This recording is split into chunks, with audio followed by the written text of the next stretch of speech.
air defense missile systems, 11,048 tanks and other armored fighting vehicles.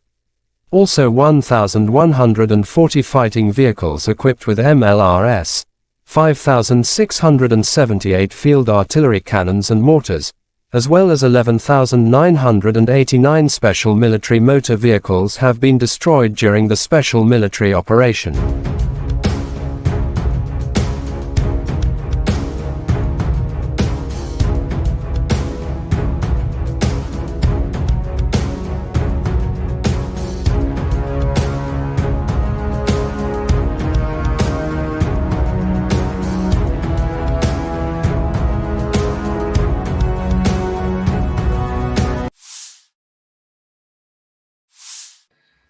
Добрый день, уважаемые коллеги. Приступаем к работе в начале ситуации. Russian Defense Minister General of the Army Sergei Shoigu on the situation in the area of the special military operation said over the past month, as a result of the successful actions of Russian troops, the enemy were up to 20,800 servicemen, to be precise, 20,824 men. Russia also destroyed 2,227 units of various weapons, including 10 Leopard tanks, 11 U.S.-manufactured Bradley infantry fighting vehicle, 40 U.S.-manufactured M777 artillery systems and 50 self-propelled artillery systems from the UK, the US, Germany, France and Poland. General of Army Sergei Shoigu held topical teleconference with leadership of Russian armed forces. Sergei Shoigu on the situation in the area of the special military operation said it is obvious that the Western-manufactured arms supplied do not lead to successes on the battlefield, but only prolong the military conflict. Against the backdrop of the failed so-called counter-offensive, the Kiev regime, with the support of Western sponsors, has focused on carrying out terrorist attacks on civilian infrastructure in cities and towns in the Russian Federation. Given the evolving situation, additional measures have been taken to improve defenses against air and sea-based attacks. The intensity of the strikes on Ukrainian military facilities, including those providing support for these terrorist acts, has been increased many times over, Shoigu added. I thank all military personnel involved in the special military operation for the service, courage and heroism. Earlier we spoke about single feats, but today we have dozens and hundreds of worthy servicemen, soldiers, officers, sergeants, who not just honorably perform the duty, but do it in a highly professional manner. The servicemen show really the highest examples of courage, heroism and, once again, professionalism, said Shoigu.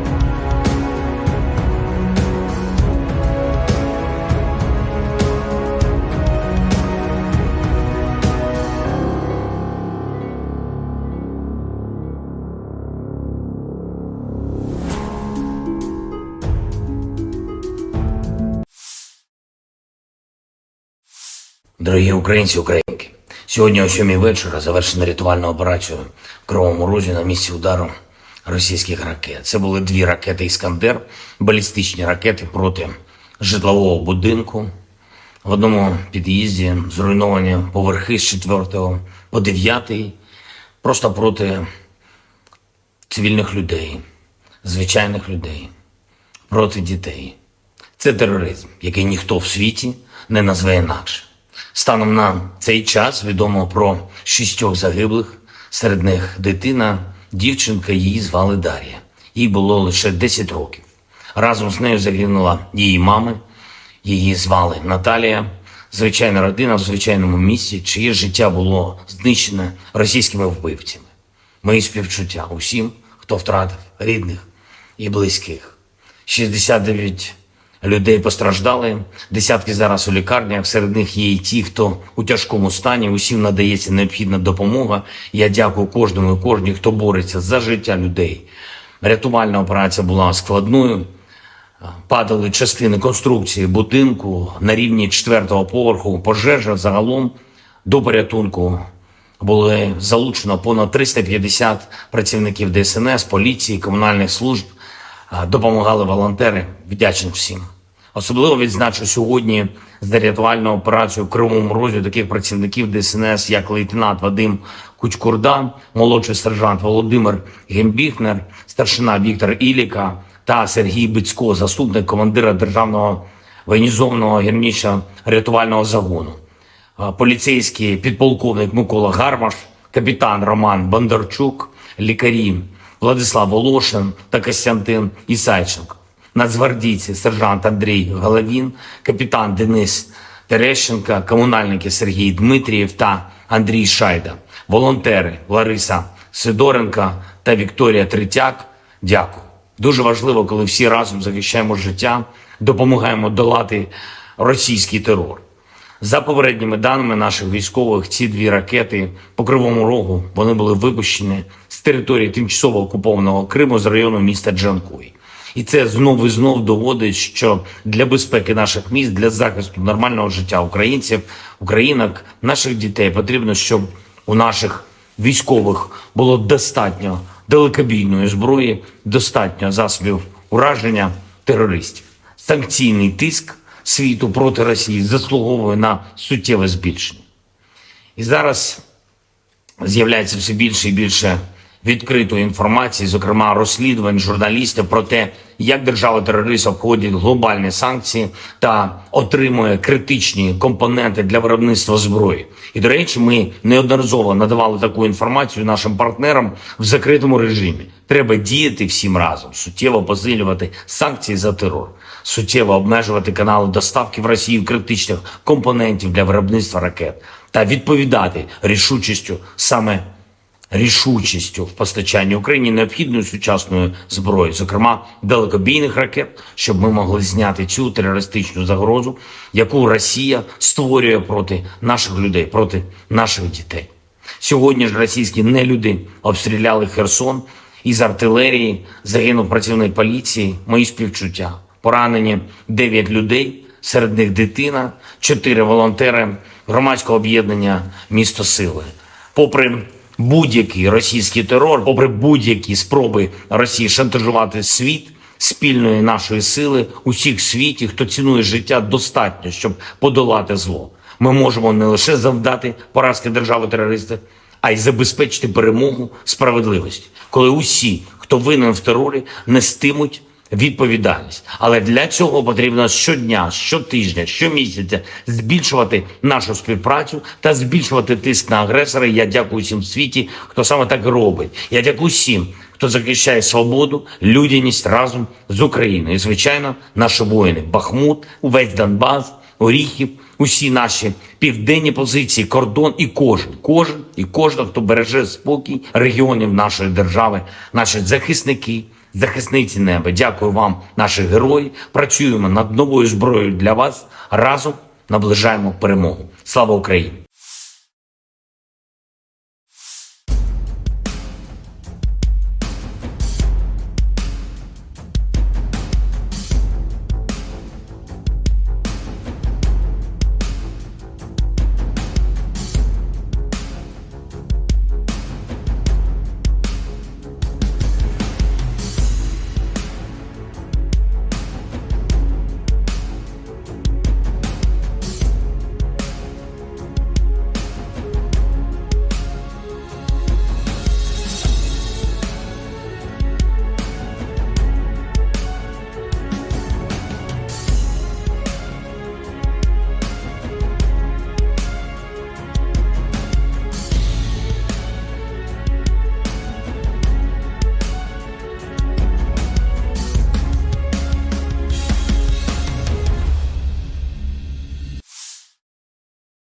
The armed forces of Russia launched cruise missile strikes against the city of Kryvyi Rih in Dnipropetrovsk Oblast on July 31st.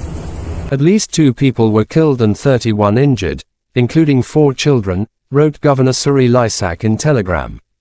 One of the missiles targeted a 9-story residential building. damaging parts of its 4th to 9th floors and starting a fire in an apartment on the 4th floor, the State Emergency Service reported. Another missile hit a 4-story university building, where the 2nd to 4th floors were destroyed. According to the State Emergency Service, at least 3 people were injured in an educational facility. Air Force spokesperson Yuri Inet said that based on preliminary data, Russia likely carried out the attack using ballistic missiles. According to President Volodymyr Zelensky, residential buildings, a university building, and a crossroads in the city were hit. This airstrike did not last long after the Russian capital Moscow was attacked by 3 drones and destroyed a number of buildings in the city center. Russia Defense Ministry swear to take a revenge after the attack.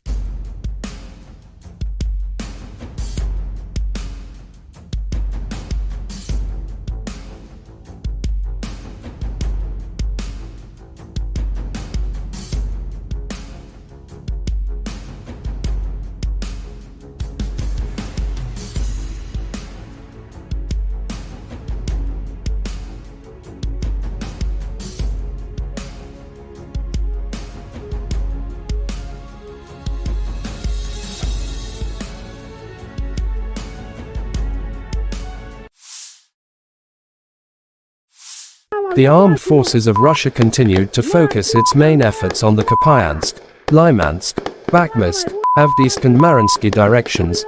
Heavy battles continue.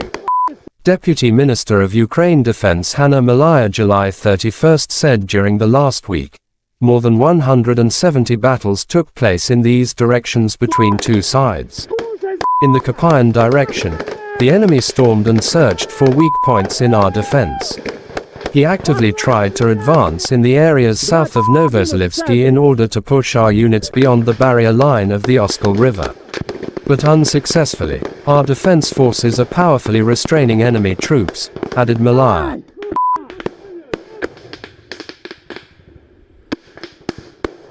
Сейчас я беру бульдог и делаю праздник.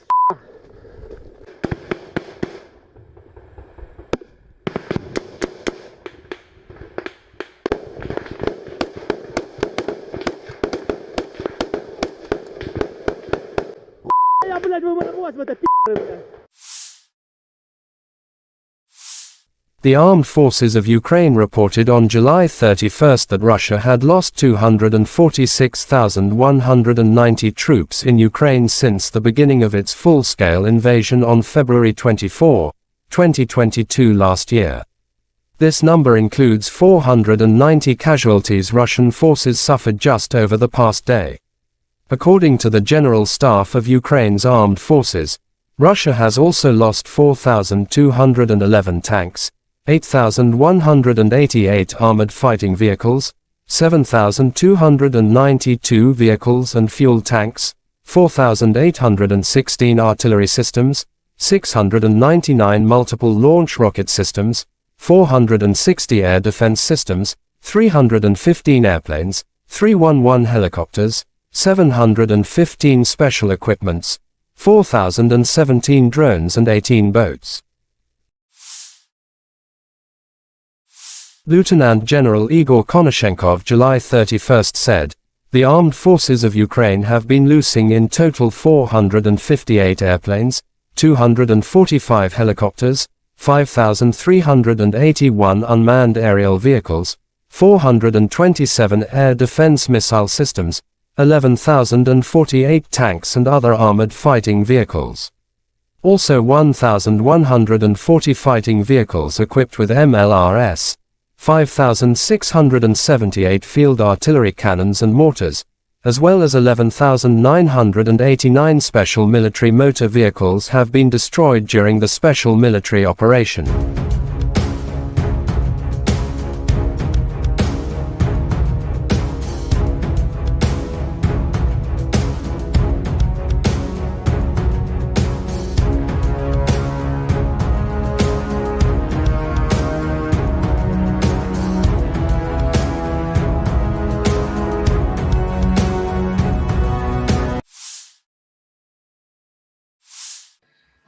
Добрый день, уважаемые коллеги. Приступаем к работе в начале ситуации. Russian Defense Minister General of the Army Sergei Shoigu on the situation in the area of the special military operation said over the past month, as a result of the successful actions of Russian troops, the enemy were up to 20,800 servicemen, to be precise, 20,824 men. Russia also destroyed 2,227 units of various weapons, including 10 Leopard tanks, 11 U.S.-manufactured Bradley infantry fighting vehicle, 40 U.S.-manufactured M777 artillery systems and 50 self-propelled artillery systems from the UK, the US, Germany, France and Poland. General of Army Sergei Shoigu held topical teleconference with leadership of Russian armed forces. Sergei Shoigu on the situation in the area of the special military operation said it is obvious that the Western-manufactured arms supplied do not lead to successes on the battlefield, but only prolong the military conflict. Against the backdrop of the failed so-called counter-offensive, the Kiev regime, with the support of Western sponsors, has focused on carrying out terrorist attacks on civilian infrastructure in cities and towns in the Russian Federation. Given the evolving situation, additional measures have been taken to improve defenses against air and sea-based attacks. The intensity of the strikes on Ukrainian military facilities, including those providing support for these terrorist acts, has been increased many times over, Shoigu added. I thank all military personnel involved in the special military operation for the service, courage and heroism. Earlier we spoke about single feats, but today we have dozens and hundreds of worthy servicemen, soldiers, officers, sergeants, who not just honorably perform the duty, but do it in a highly professional manner. The servicemen show really the highest examples of courage, heroism and, once again, professionalism, said Shoigu.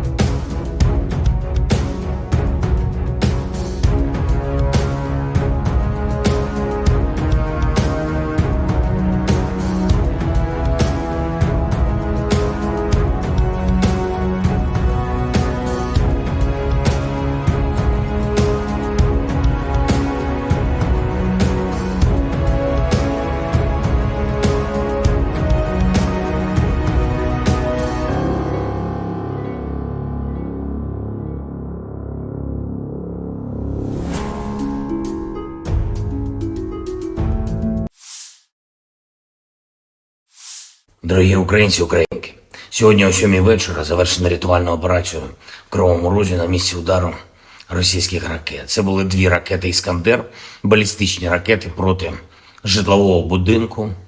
В одному під'їзді зруйновані поверхи з 4 по 9, просто проти цивільних людей, звичайних людей, проти дітей. Це тероризм, який ніхто в світі не назве інакше. Станом на цей час відомо про 6 загиблих, серед них дитина, дівчинка, її звали Дар'я. Їй було лише 10 років. Разом з нею загинула її мама, її звали Наталія. Звичайна родина в звичайному місці, чиє життя було знищене російськими вбивцями. Мої співчуття усім, хто втратив рідних і близьких. 69 людей постраждали, десятки зараз у лікарнях, серед них є і ті, хто у тяжкому стані, усім надається необхідна допомога. Я дякую кожному і кожній, хто бореться за життя людей. Рятувальна операція була складною, падали частини конструкції будинку на рівні 4-го поверху, пожежа загалом до порятунку були залучено понад 350 працівників ДСНС, поліції, комунальних служб. Допомагали волонтери, вдячний всім. Особливо відзначу сьогодні за рятувальну операцію в Кривому Розі таких працівників ДСНС, як лейтенант Вадим Кучкурда, молодший сержант Володимир Гембіхнер, старшина Віктор Іліка та Сергій Бицько, заступник командира Державного воєнізованого гірничо-рятувального загону, поліцейський підполковник Микола Гармаш, капітан Роман Бондарчук, лікарі Владислав Волошин та Костянтин Ісайченко, нацгвардійці сержант Андрій Головін, капітан Денис Терещенко, комунальники Сергій Дмитрієв та Андрій Шайда, волонтери Лариса Сидоренка та Вікторія Третяк. Дякую. Дуже важливо, коли всі разом захищаємо життя, допомагаємо долати російський терор. За попередніми даними наших військових, ці дві ракети по Кривому Рогу, вони були випущені з території тимчасово окупованого Криму з району міста Джанкой. І це знов і знов доводить, що для безпеки наших міст, для захисту нормального життя українців, українок, наших дітей потрібно, щоб у наших військових було достатньо далекобійної зброї, достатньо засобів ураження терористів. Санкційний тиск світу проти Росії заслуговує на суттєве збільшення. І зараз з'являється все більше і більше відкритої інформації, зокрема розслідувань журналістів про те, як держава-терорист обходить глобальні санкції та отримує критичні компоненти для виробництва зброї. І, до речі, ми неодноразово надавали таку інформацію нашим партнерам в закритому режимі. Треба діяти всім разом, суттєво посилювати санкції за терор, суттєво обмежувати канали доставки в Росію критичних компонентів для виробництва ракет та відповідати рішучістю в постачанні Україні необхідної сучасної зброї, зокрема далекобійних ракет, щоб ми могли зняти цю терористичну загрозу, яку Росія створює проти наших людей, проти наших дітей. Сьогодні ж російські нелюди обстріляли Херсон, із артилерії загинув працівник поліції, мої співчуття. Поранені 9 людей, серед них дитина, 4 волонтери громадського об'єднання «Місто Сили». Попри будь-який російський терор, попри будь-які спроби Росії шантажувати світ, спільної нашої сили, усіх в світі, хто цінує життя, достатньо, щоб подолати зло. Ми можемо не лише завдати поразки держави-терориста, а й забезпечити перемогу справедливості, коли усі, хто винен в терорі, нестимуть відповідальність. Але для цього потрібно щодня, щотижня, щомісяця збільшувати нашу співпрацю та збільшувати тиск на агресора. Я дякую всім в світі, хто саме так робить. Я дякую всім, хто захищає свободу, людяність разом з Україною. І, звичайно, наші воїни. Бахмут, увесь Донбас, Оріхів, усі наші південні позиції, кордон і кожен, хто береже спокій регіонів нашої держави, наші захисники, захисниці неба. Дякую вам, наші герої. Працюємо над новою зброєю для вас. Разом наближаємо перемогу. Слава Україні!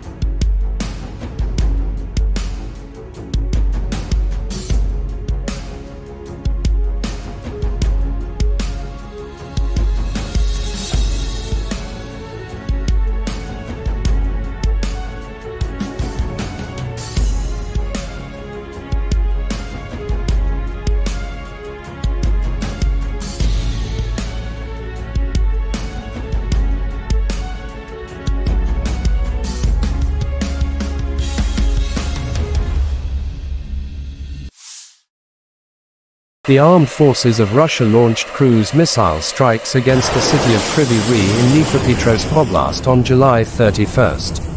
At least 2 people were killed and 31 injured, including 4 children, wrote Governor Serhiy Lysak in Telegram. One of the missiles targeted a 9-story residential building, damaging parts of its 4th to 9th floors and starting a fire in an apartment on the 4th floor, the State Emergency Service reported. Another missile hit a 4-story university building, where the 2nd to 4th floors were destroyed. According to the State Emergency Service, at least 3 people were injured in an educational facility. Air Force spokesperson Yuri Inet said that based on preliminary data, Russia likely carried out the attack using ballistic missiles. According to President Volodymyr Zelensky, residential buildings, a university building, and a crossroads in the city were hit.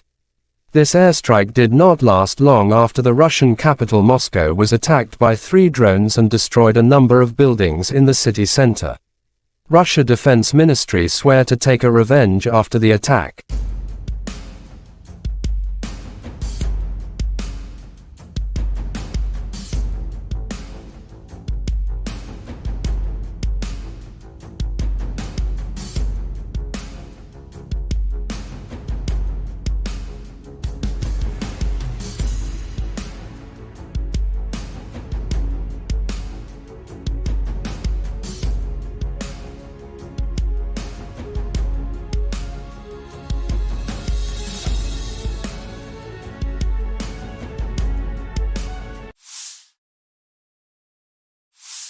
The armed forces of Russia continued to focus its main efforts on the Kupyansk, Lymansk, Bakhmut, Avdiivka and Mariinsky directions.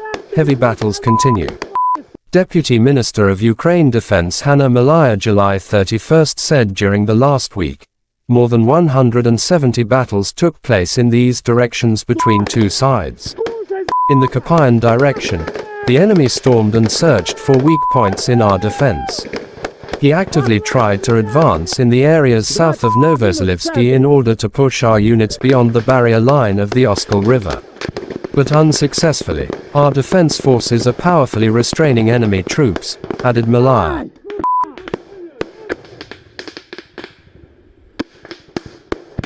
Сейчас я беру бульдог и делаю праздник.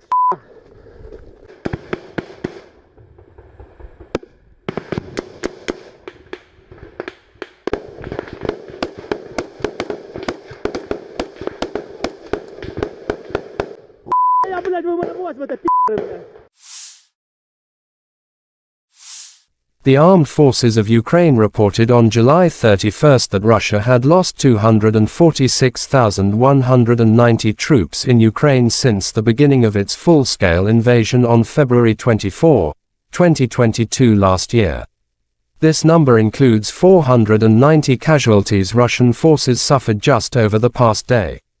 According to the General Staff of Ukraine's armed forces, Russia has also lost 4,211 tanks, 8,188 armored fighting vehicles, 7,292 vehicles and fuel tanks, 4,816 artillery systems, 699 multiple launch rocket systems, 460 air defense systems, 315 airplanes, 311 helicopters, 715 special equipments, 4,017 drones and 18 boats. Lieutenant General Igor Konashenkov July 31 said, the armed forces of Ukraine have been losing in total 458 airplanes, 245 helicopters, 5,381 unmanned aerial vehicles, 427 air defense missile systems, 11,048 tanks and other armored fighting vehicles. Also 1,140 fighting vehicles equipped with MLRS, 5,678 field artillery cannons and mortars, as well as 11,989 special military motor vehicles have been destroyed during the special military operation.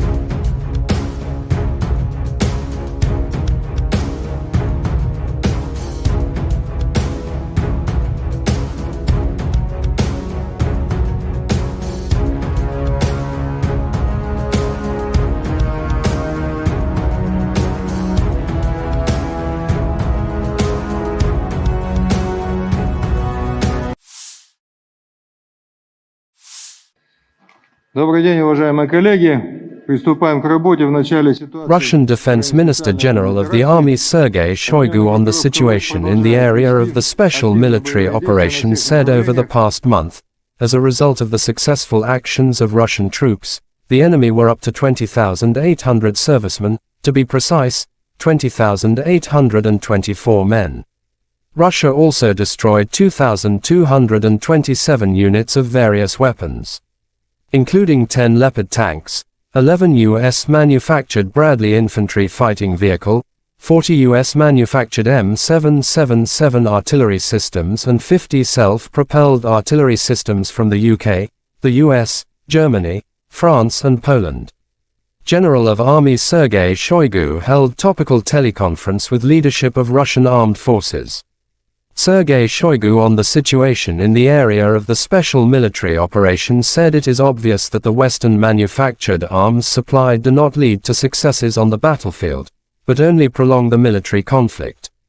Against the backdrop of the failed so-called counter-offensive, the Kiev regime, with the support of Western sponsors, has focused on carrying out terrorist attacks on civilian infrastructure in cities and towns in the Russian Federation.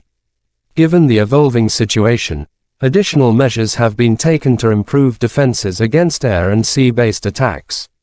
The intensity of the strikes on Ukrainian military facilities, including those providing support for these terrorist acts, has been increased many times over, Shoigu added. I thank all military personnel involved in the special military operation for the service, courage and heroism. Earlier we spoke about single feats, but today we have dozens and hundreds of worthy servicemen, soldiers, officers, sergeants, who not just honorably perform the duty, but do it in a highly professional manner. The servicemen show really the highest examples of courage, heroism and, once again, professionalism, said Shoigu.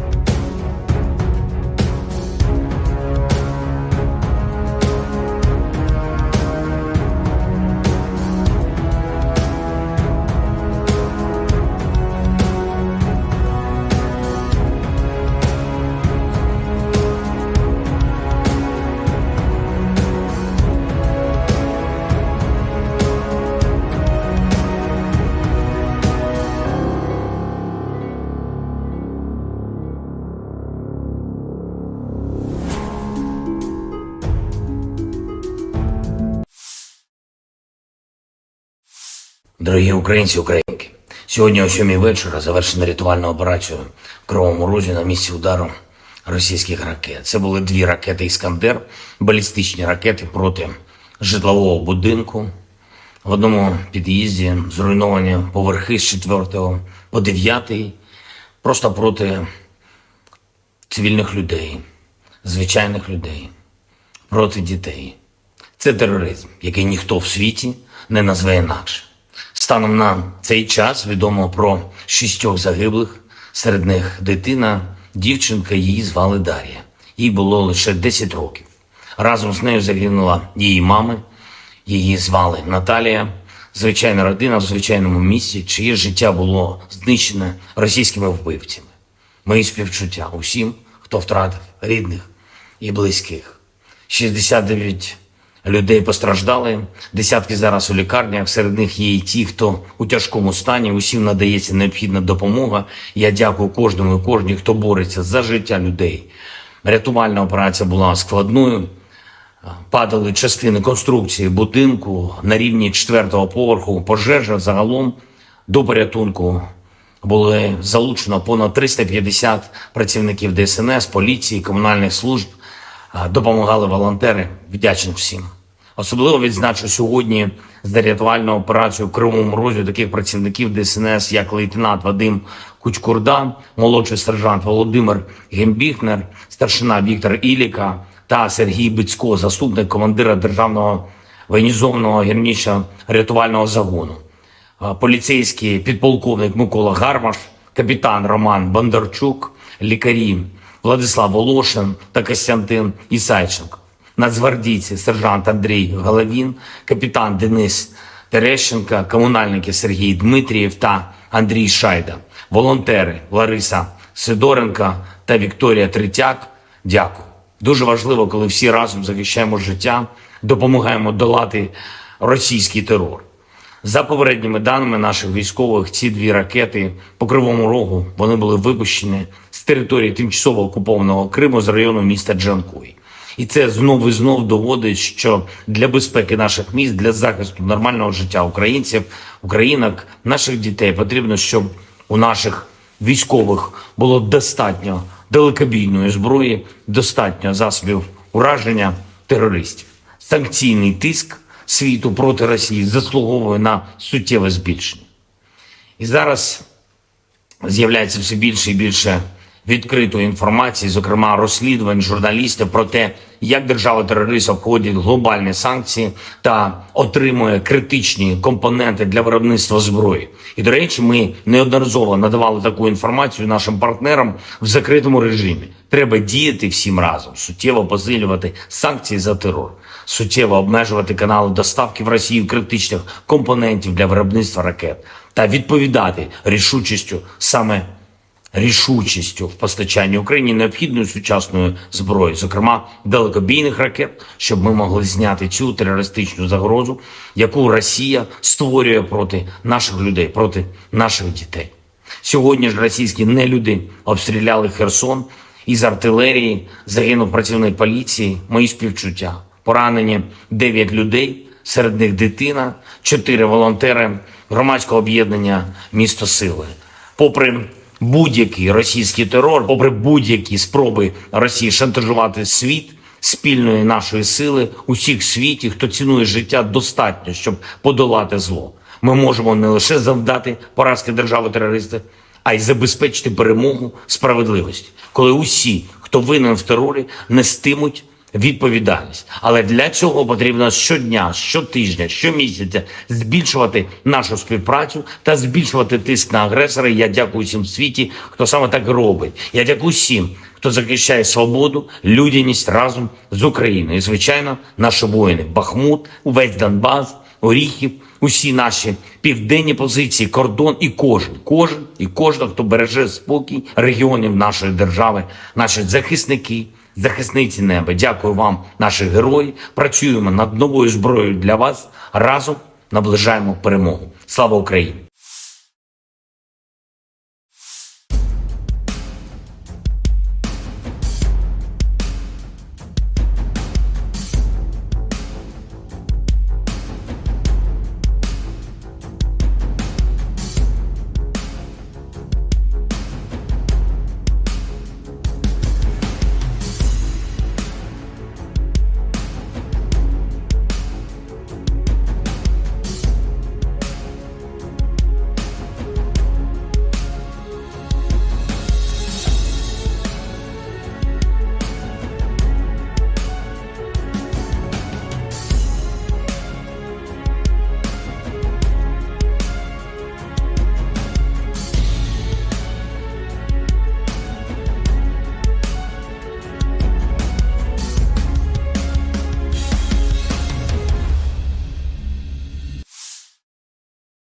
The armed forces of Russia launched cruise missile strikes against the city of Kryvyi Rih in Dnipropetrovsk Oblast on July 31st.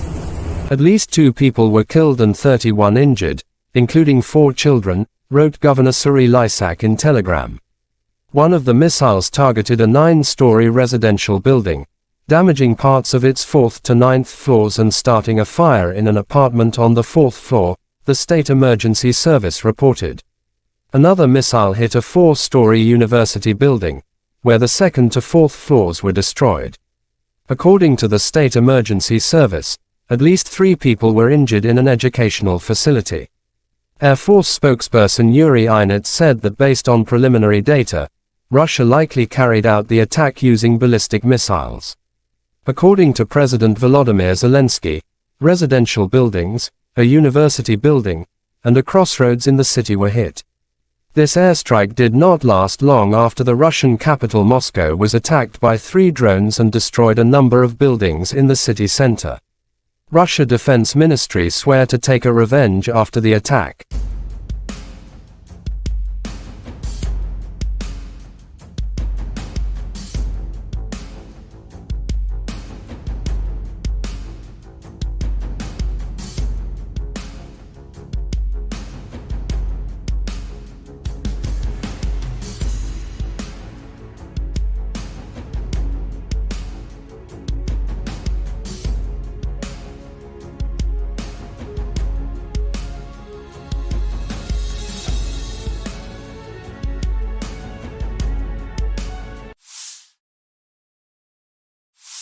The armed forces of Russia continued to focus its main efforts on the Kupyansk, Lymansk, Bakhmutsk, Avdiivka and Mariinsky directions. Heavy battles continue. Deputy Minister of Ukraine Defense Hanna Maliar July 31st said during the last week, more than 170 battles took place in these directions between 2 sides. In the Kupyan direction, the enemy stormed and searched for weak points in our defense.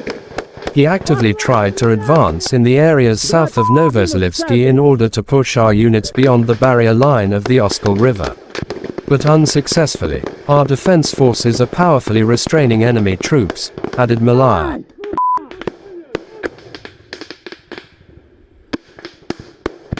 Сейчас я беру бульдог и делаю праздник.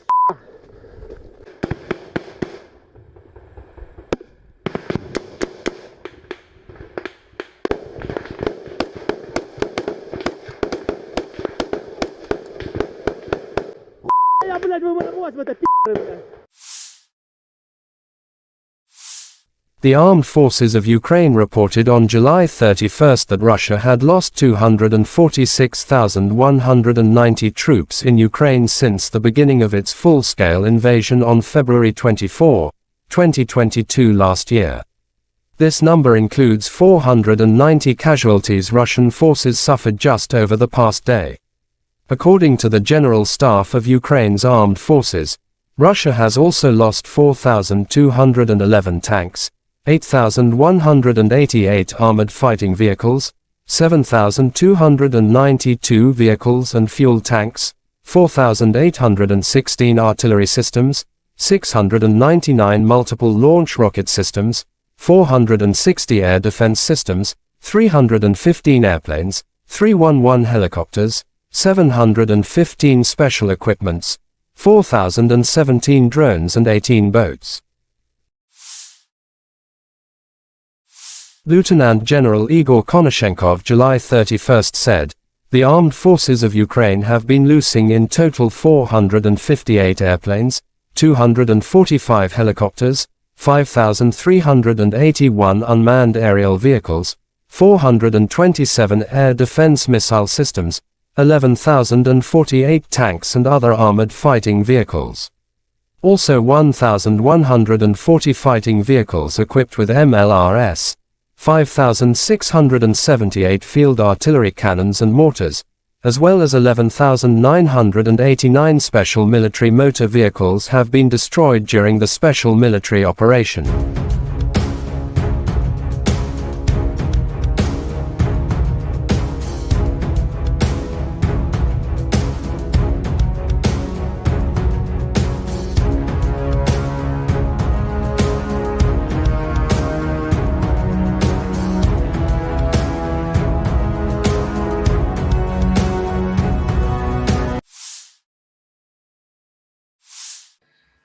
Добрый день, уважаемые коллеги. Приступаем к работе в начале ситуации. Russian Defense Minister General of the Army Sergei Shoigu on the situation in the area of the special military operation said over the past month, as a result of the successful actions of Russian troops, the enemy were up to 20,800 servicemen, to be precise, 20,824 men. Russia also destroyed 2,227 units of various weapons, including 10 Leopard tanks, 11 U.S.-manufactured Bradley infantry fighting vehicle, 40 U.S.-manufactured M777 artillery systems and 50 self-propelled artillery systems from the UK, the US, Germany, France and Poland. General of Army Sergei Shoigu held topical teleconference with leadership of Russian armed forces. Sergei Shoigu on the situation in the area of the special military operation said it is obvious that the Western-manufactured arms supplied do not lead to successes on the battlefield, but only prolong the military conflict. Against the backdrop of the failed so-called counter-offensive, the Kiev regime, with the support of Western sponsors, has focused on carrying out terrorist attacks on civilian infrastructure in cities and towns in the Russian Federation. Given the evolving situation, additional measures have been taken to improve defenses against air and sea-based attacks. The intensity of the strikes on Ukrainian military facilities, including those providing support for these terrorist acts, has been increased many times over, Shoigu added. "I thank all military personnel involved in the special military operation for the service, courage and heroism. Earlier we spoke about single feats, but today we have dozens and hundreds of worthy servicemen, soldiers, officers, sergeants, who not just honorably perform the duty, but do it in a highly professional manner. The servicemen show really the highest examples of courage, heroism and, once again, professionalism," said Shoigu.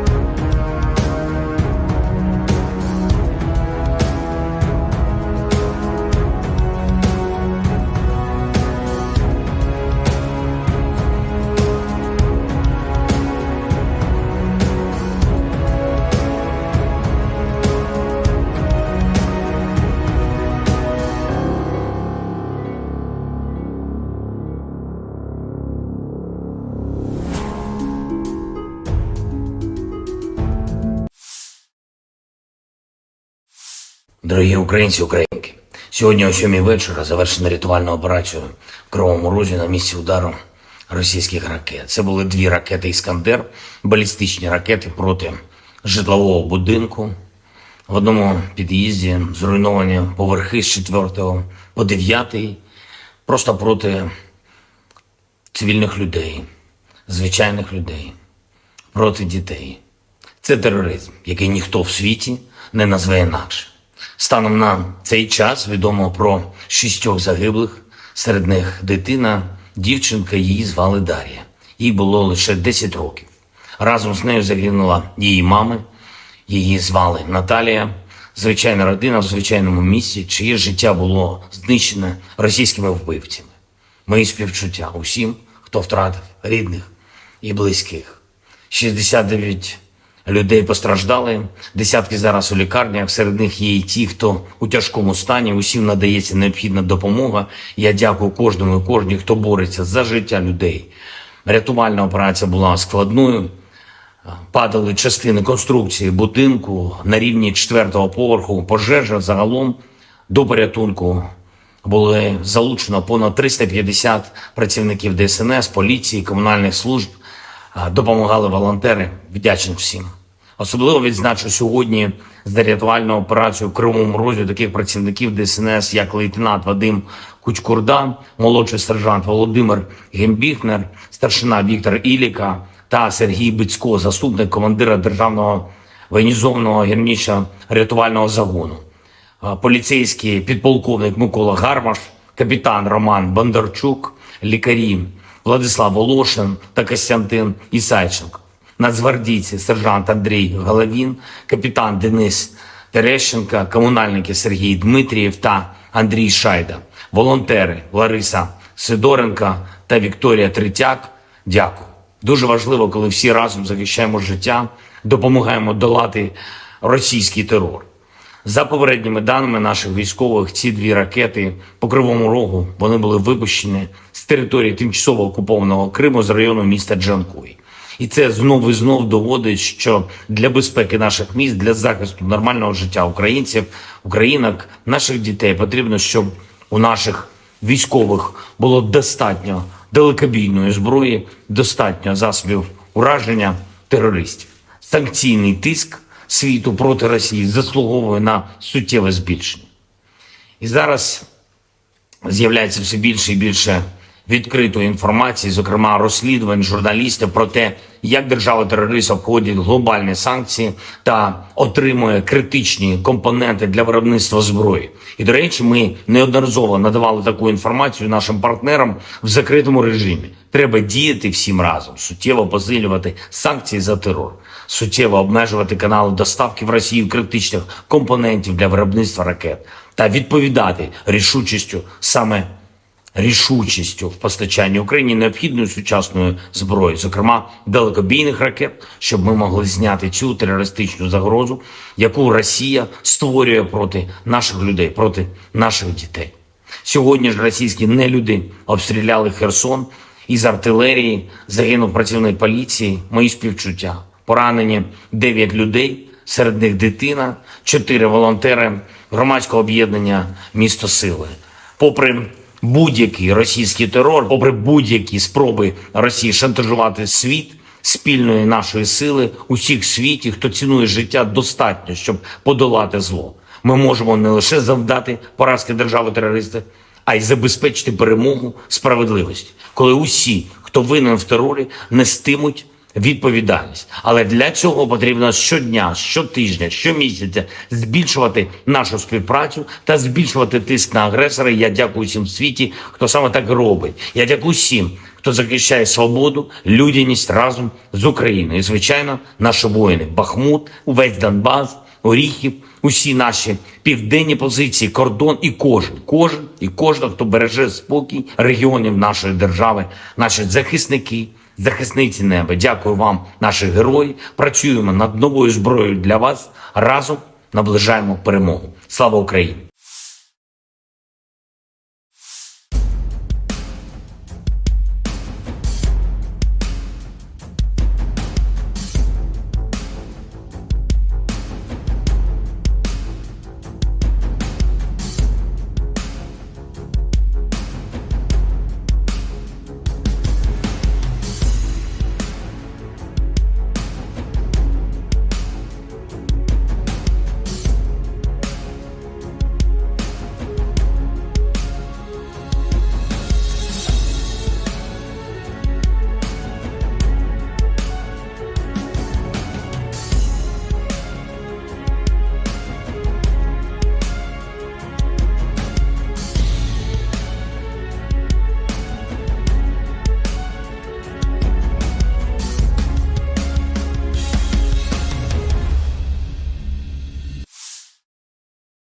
The armed forces of Russia launched cruise missile strikes against the city of Kryvyi Rih in Dnipropetrovsk Oblast on July 31.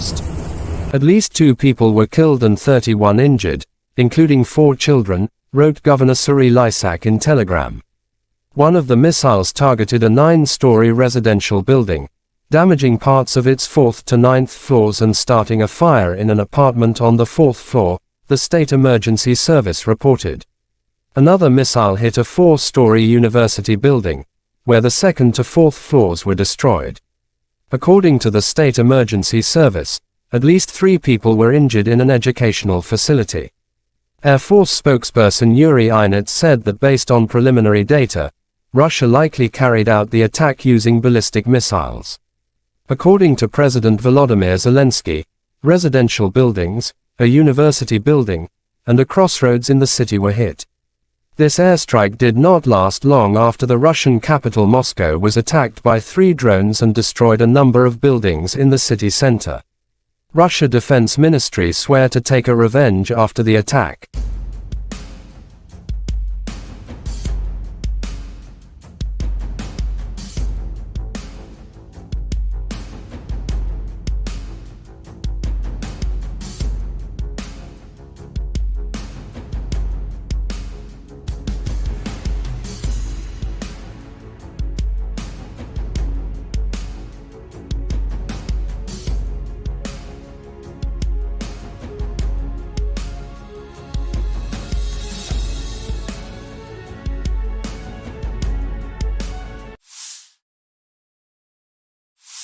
The armed forces of Russia continued to focus its main efforts on the Kupyansk, Lymansk, Bakhmutsk, Avdiivka and Mariinsky directions.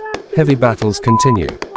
Deputy Minister of Ukraine Defense Hanna Maliar July 31 said during the last week, more than 170 battles took place in these directions between 2 sides. In the Kupyan direction, the enemy stormed and searched for weak points in our defense. He actively tried to advance in the areas south of Novozalivsky in order to push our units beyond the barrier line of the Oskol River. But unsuccessfully, our defense forces are powerfully restraining enemy troops, added Maliar.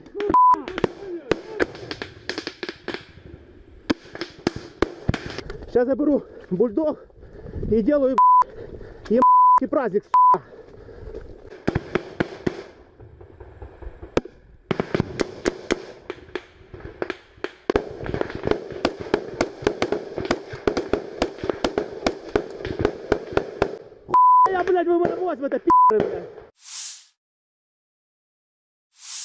The armed forces of Ukraine reported on July 31 that Russia had lost 246,190 troops in Ukraine since the beginning of its full-scale invasion on February 24, 2022 last year. This number includes 490 casualties Russian forces suffered just over the past day. According to the General Staff of Ukraine's armed forces, Russia has also lost 4,211 tanks, 8,188 armored fighting vehicles, 7,292 vehicles and fuel tanks, 4,816 artillery systems, 699 multiple launch rocket systems, 460 air defense systems, 315 airplanes, 311 helicopters, 715 special equipments, 4,017 drones and 18 boats.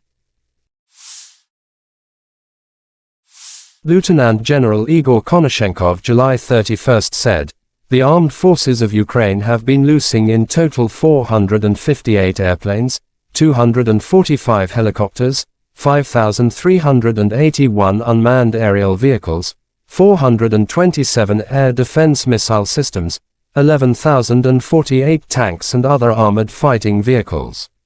Also 1,140 fighting vehicles equipped with MLRS, 5,678 field artillery cannons and mortars, as well as 11,989 special military motor vehicles have been destroyed during the special military operation.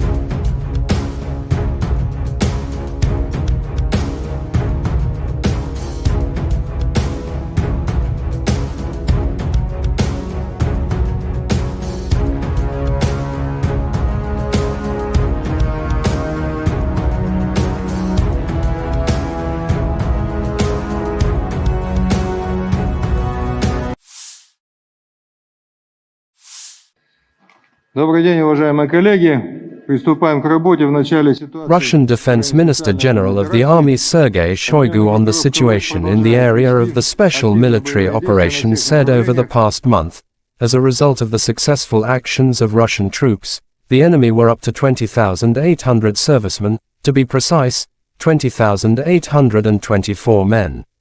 Russia also destroyed 2,227 units of various weapons, including 10 Leopard tanks, 11 U.S.-manufactured Bradley infantry fighting vehicle, 40 U.S.-manufactured M777 artillery systems and 50 self-propelled artillery systems from the UK, the US, Germany, France and Poland. General of Army Sergei Shoigu held topical teleconference with leadership of Russian armed forces. Sergei Shoigu on the situation in the area of the special military operation said it is obvious that the Western-manufactured arms supplied do not lead to successes on the battlefield, but only prolong the military conflict. Against the backdrop of the failed so-called counter-offensive, the Kiev regime, with the support of Western sponsors, has focused on carrying out terrorist attacks on civilian infrastructure in cities and towns in the Russian Federation. Given the evolving situation, additional measures have been taken to improve defenses against air and sea-based attacks. The intensity of the strikes on Ukrainian military facilities, including those providing support for these terrorist acts, has been increased many times over, Shoigu added. I thank all military personnel involved in the special military operation for the service, courage and heroism. Earlier we spoke about single feats, but today we have dozens and hundreds of worthy servicemen, soldiers, officers, sergeants, who not just honorably perform the duty, but do it in a highly professional manner.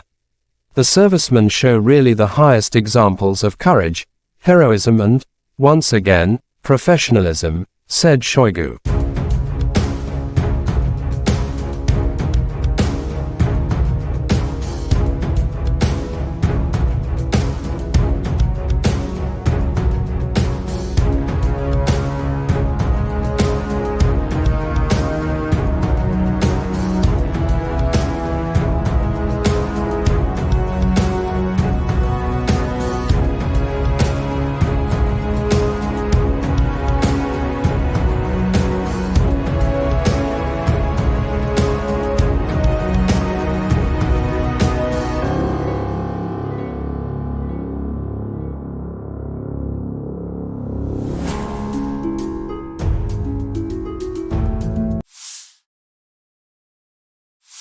Дорогі українці, українки, сьогодні о 7 вечора завершена рятувальна операція в Кривому Розі на місці удару російських ракет. Це були 2 ракети «Іскандер», балістичні ракети проти житлового будинку.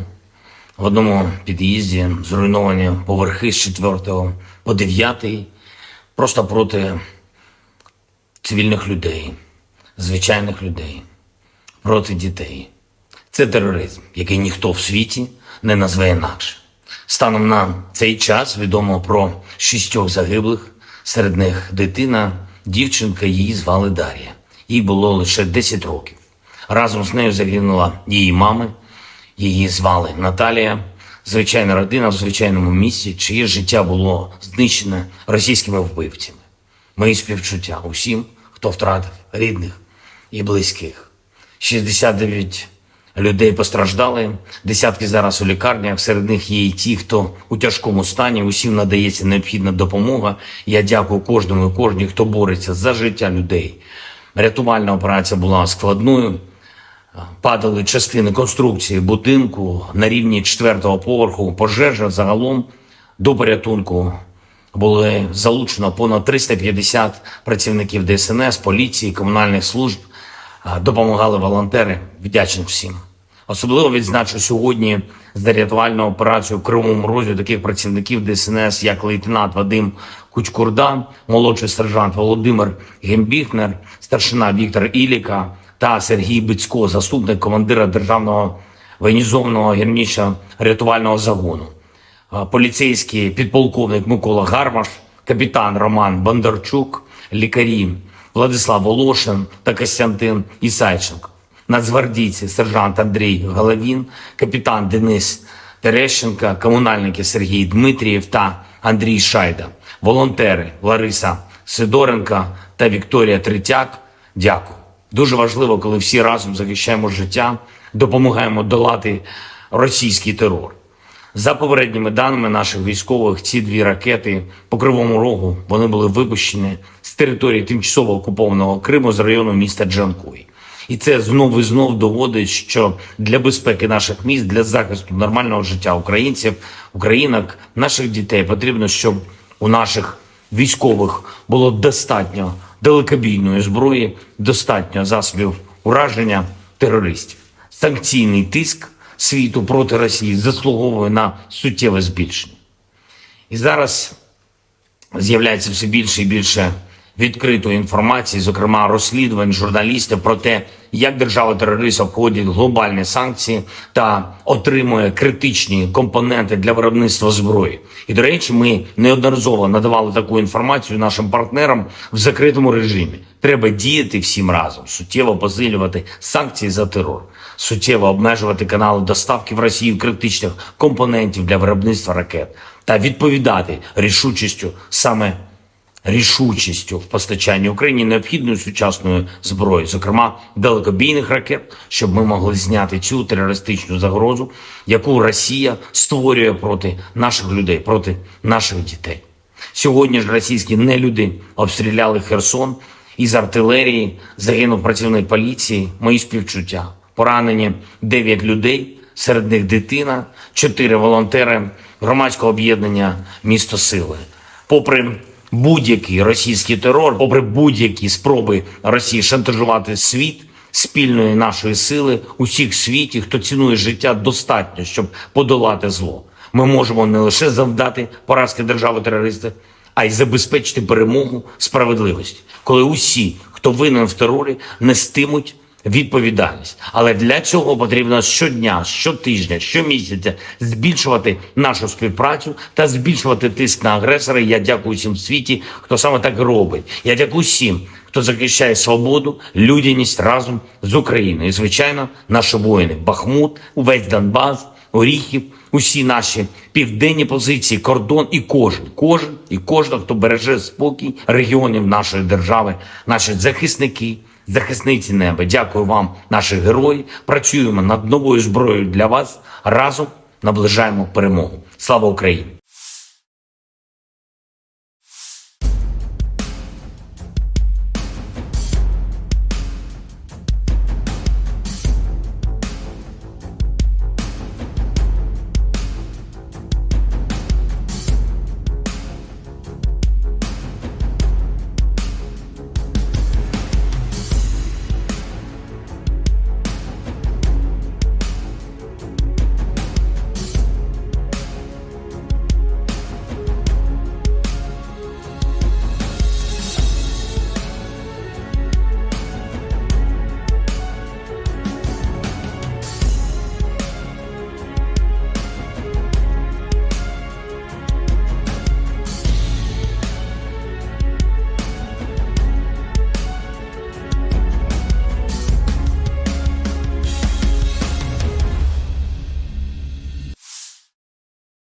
The armed forces of Russia launched cruise missile strikes against the city of Kryvyi Rih in Dnipropetrovsk Oblast on July 31st.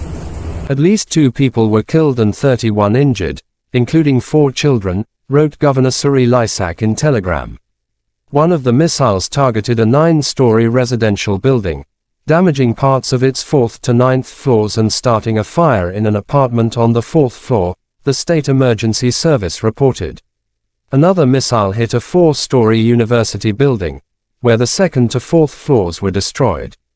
According to the State Emergency Service, at least 3 people were injured in an educational facility.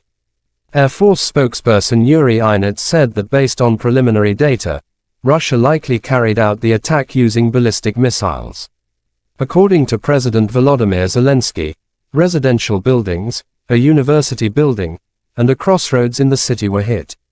This airstrike did not last long after the Russian capital Moscow was attacked by 3 drones and destroyed a number of buildings in the city center. Russia Defense Ministry swear to take a revenge after the attack.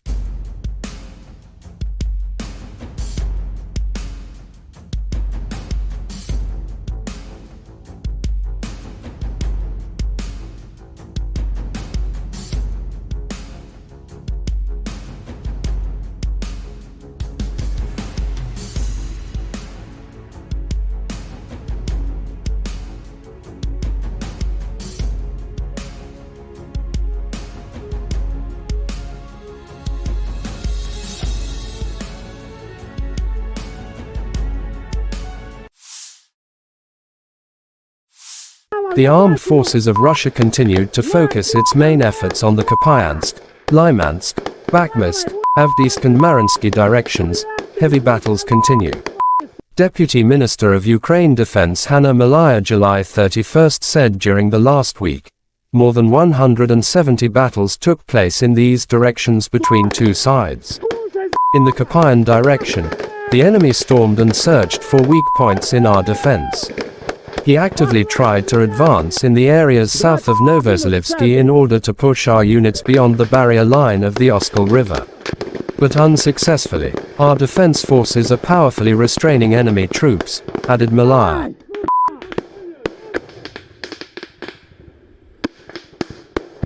Сейчас я беру бульдог и делаю праздник.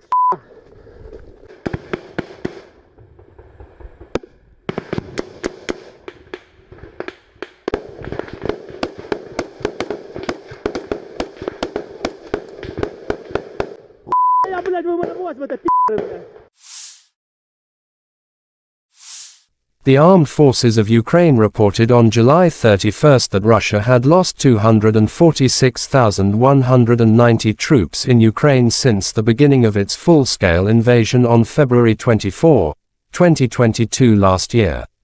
This number includes 490 casualties Russian forces suffered just over the past day. According to the General Staff of Ukraine's armed forces, Russia has also lost 4,211 tanks, 8,188 armored fighting vehicles, 7,292 vehicles and fuel tanks, 4,816 artillery systems, 699 multiple launch rocket systems, 460 air defense systems, 315 airplanes, 311 helicopters, 715 special equipments, 4,017 drones and 18 boats.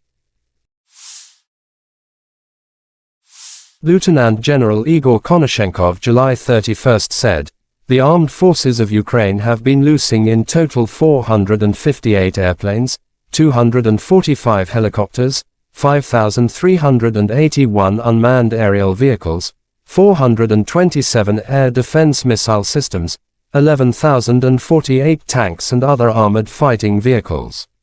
Also 1,140 fighting vehicles equipped with MLRS, 5,678 field artillery cannons and mortars, as well as 11,989 special military motor vehicles have been destroyed during the special military operation.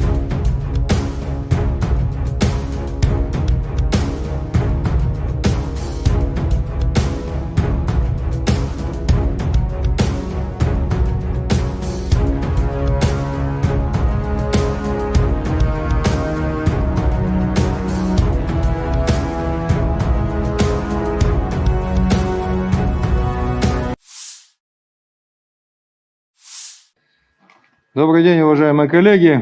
Приступаем к работе в начале ситуации. Russian Defense Minister General of the Army Sergei Shoigu on the situation in the area of the special military operation said over the past month, as a result of the successful actions of Russian troops, the enemy were up to 20,800 servicemen, to be precise, 20,824 men. Russia also destroyed 2,227 units of various weapons, including 10 Leopard tanks, 11 U.S.-manufactured Bradley infantry fighting vehicle, 40 U.S.-manufactured M777 artillery systems and 50 self-propelled artillery systems from the UK, the US, Germany, France and Poland. General of Army Sergei Shoigu held topical teleconference with leadership of Russian armed forces. Sergei Shoigu on the situation in the area of the special military operation said it is obvious that the Western-manufactured arms supplied do not lead to successes on the battlefield, but only prolong the military conflict. Against the backdrop of the failed so-called counter-offensive, the Kiev regime, with the support of Western sponsors, has focused on carrying out terrorist attacks on civilian infrastructure in cities and towns in the Russian Federation. Given the evolving situation, additional measures have been taken to improve defenses against air and sea-based attacks. The intensity of the strikes on Ukrainian military facilities, including those providing support for these terrorist acts, has been increased many times over, Shoigu added. I thank all military personnel involved in the special military operation for the service, courage and heroism. Earlier we spoke about single feats, but today we have dozens and hundreds of worthy servicemen, soldiers, officers, sergeants, who not just honorably perform the duty, but do it in a highly professional manner. The servicemen show really the highest examples of courage, heroism and, once again, professionalism, said Shoigu.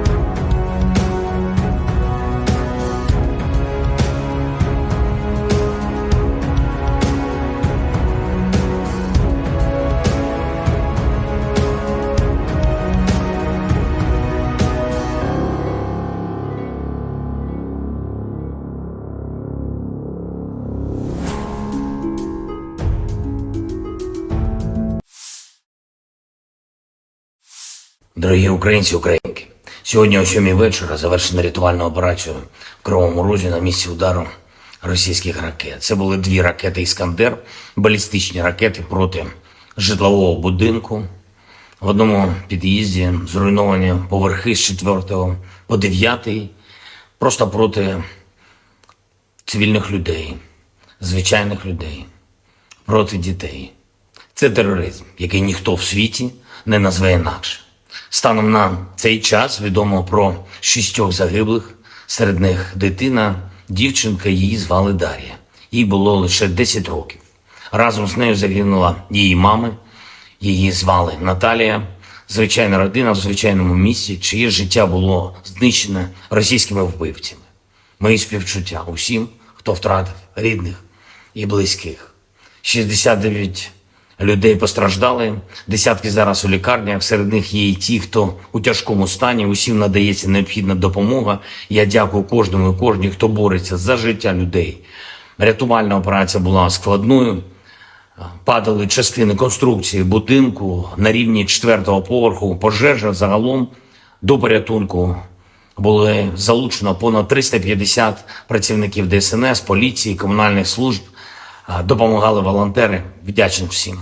Особливо відзначу сьогодні за рятувальну операцію в Кривому Розі таких працівників ДСНС, як лейтенант Вадим Кучкурда, молодший сержант Володимир Гембіхнер, старшина Віктор Іліка та Сергій Бицько, заступник командира Державного воєнізованого гірничо-рятувального загону, поліцейський підполковник Микола Гармаш, капітан Роман Бондарчук, лікарі Владислав Волошин та Костянтин Ісайченко, нацгвардійці сержант Андрій Головін, капітан Денис Терещенко, комунальники Сергій Дмитрієв та Андрій Шайда, волонтери Лариса Сидоренко та Вікторія Третяк. Дякую. Дуже важливо, коли всі разом захищаємо життя, допомагаємо долати російський терор.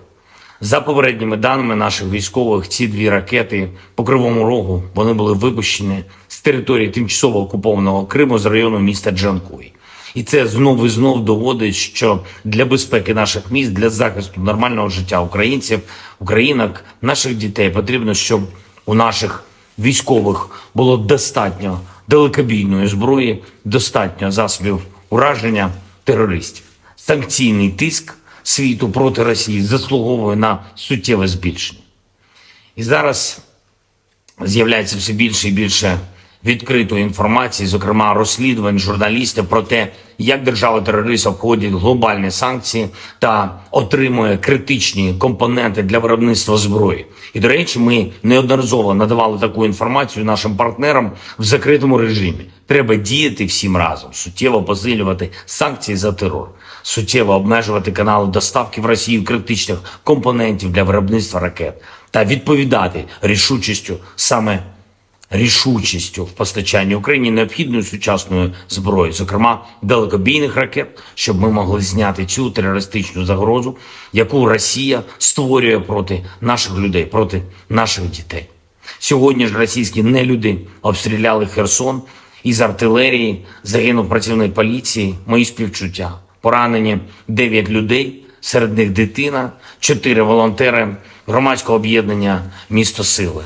Попри будь-який російський терор, попри будь-які спроби Росії шантажувати світ, спільної нашої сили, усіх в світі, хто цінує життя, достатньо, щоб подолати зло. Ми можемо не лише завдати поразки держави-терориста, а й забезпечити перемогу справедливості, коли усі, хто винен в терорі, нестимуть відповідальність. Але для цього потрібно щодня, щотижня, щомісяця збільшувати нашу співпрацю та збільшувати тиск на агресора. Я дякую всім в світі, хто саме так робить. Я дякую всім, хто захищає свободу, людяність разом з Україною. І, звичайно, наші воїни. Бахмут, увесь Донбас, Оріхів, усі наші південні позиції, кордон і кожен, хто береже спокій регіонів нашої держави, наші захисники, захисниці неба. Дякую вам, наші герої. Працюємо над новою зброєю для вас. Разом наближаємо перемогу. Слава Україні!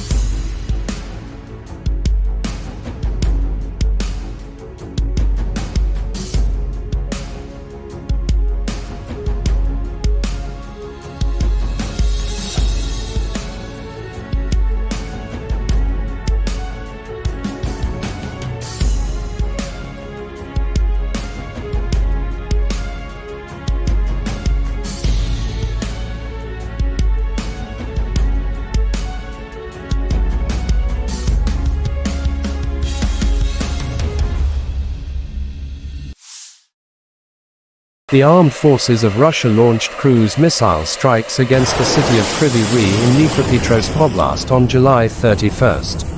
At least 2 people were killed and 31 injured, including 4 children, wrote Governor Serhiy Lysak in Telegram. One of the missiles targeted a 9-story residential building, damaging parts of its 4th to 9th floors and starting a fire in an apartment on the 4th floor, the State Emergency Service reported. Another missile hit a 4-story university building, where the 2nd to 4th floors were destroyed. According to the State Emergency Service, at least 3 people were injured in an educational facility. Air Force spokesperson Yuri Inets said that based on preliminary data, Russia likely carried out the attack using ballistic missiles. According to President Volodymyr Zelensky, residential buildings, a university building, and a crossroads in the city were hit.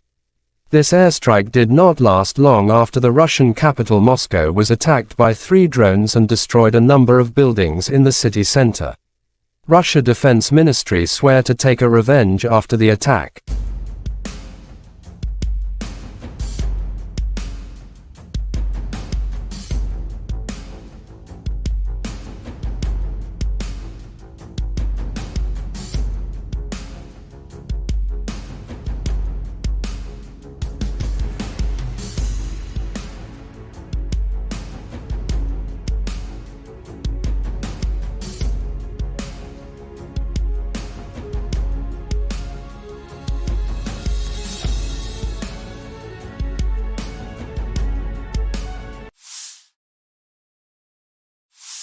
The armed forces of Russia continued to focus its main efforts on the Kupyansk, Lymansk, Bakhmutsk, Avdiivka and Mariinsky directions.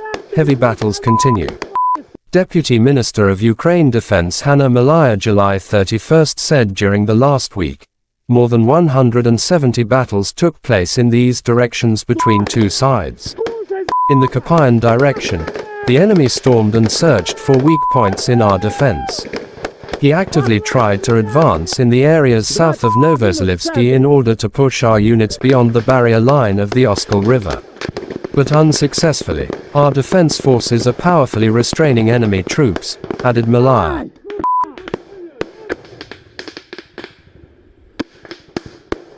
Сейчас я беру бульдог и делаю праздник.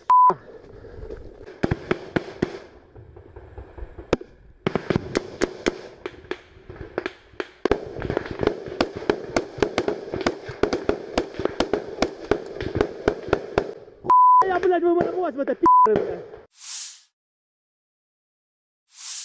The armed forces of Ukraine reported on July 31 that Russia had lost 246,190 troops in Ukraine since the beginning of its full-scale invasion on February 24, 2022 last year.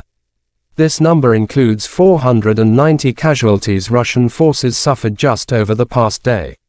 According to the General Staff of Ukraine's armed forces, Russia has also lost 4,211 tanks, 8,188 armored fighting vehicles, 7,292 vehicles and fuel tanks, 4,816 artillery systems, 699 multiple launch rocket systems, 460 air defense systems, 315 airplanes, 311 helicopters, 715 special equipments, 4,017 drones and 18 boats.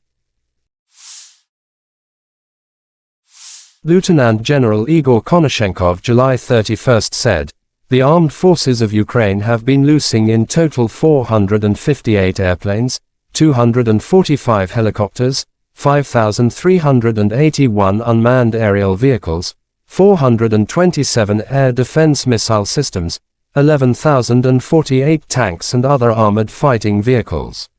Also 1,140 fighting vehicles equipped with MLRS, 5,678 field artillery cannons and mortars, as well as 11,989 special military motor vehicles have been destroyed during the special military operation."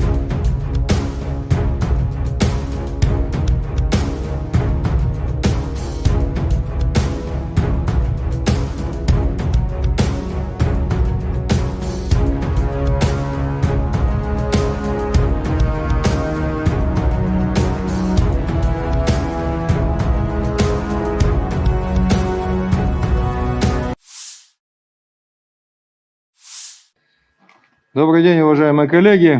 Приступаем к работе в начале ситуации. Russian Defense Minister General of the Army Sergei Shoigu on the situation in the area of the special military operation said over the past month, as a result of the successful actions of Russian troops, the enemy were up to 20,800 servicemen, to be precise, 20,824 men. Russia also destroyed 2,227 units of various weapons, including 10 Leopard tanks, 11 U.S.-manufactured Bradley infantry fighting vehicle, 40 U.S.-manufactured M777 artillery systems and 50 self-propelled artillery systems from the UK, the US, Germany, France and Poland. General of Army Sergei Shoigu held topical teleconference with leadership of Russian armed forces. Sergei Shoigu on the situation in the area of the special military operation said it is obvious that the Western-manufactured arms supplied do not lead to successes on the battlefield, but only prolong the military conflict.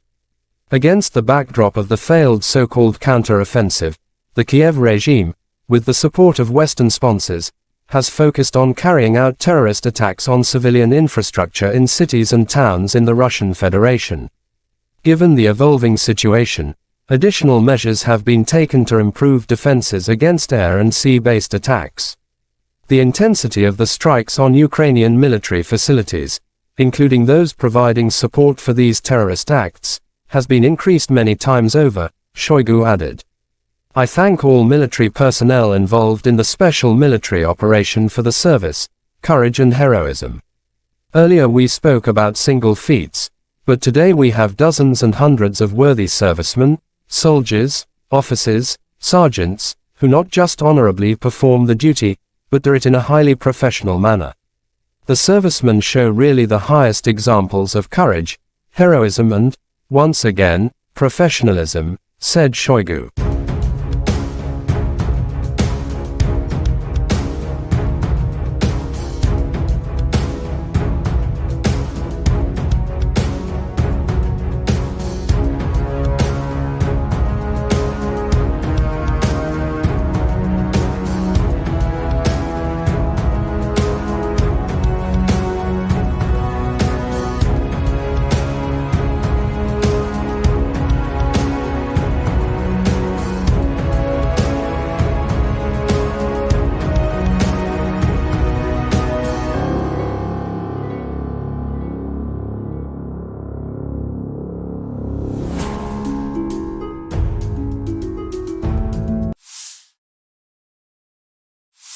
Дорогі українці, українки, сьогодні о 7 вечора завершена рятувальна операція в Кривому Розі на місці удару російських ракет. Це були 2 ракети «Іскандер», балістичні ракети проти житлового будинку.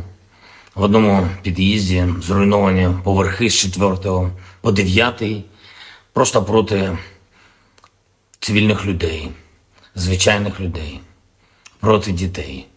Це тероризм, який ніхто в світі не назве інакше.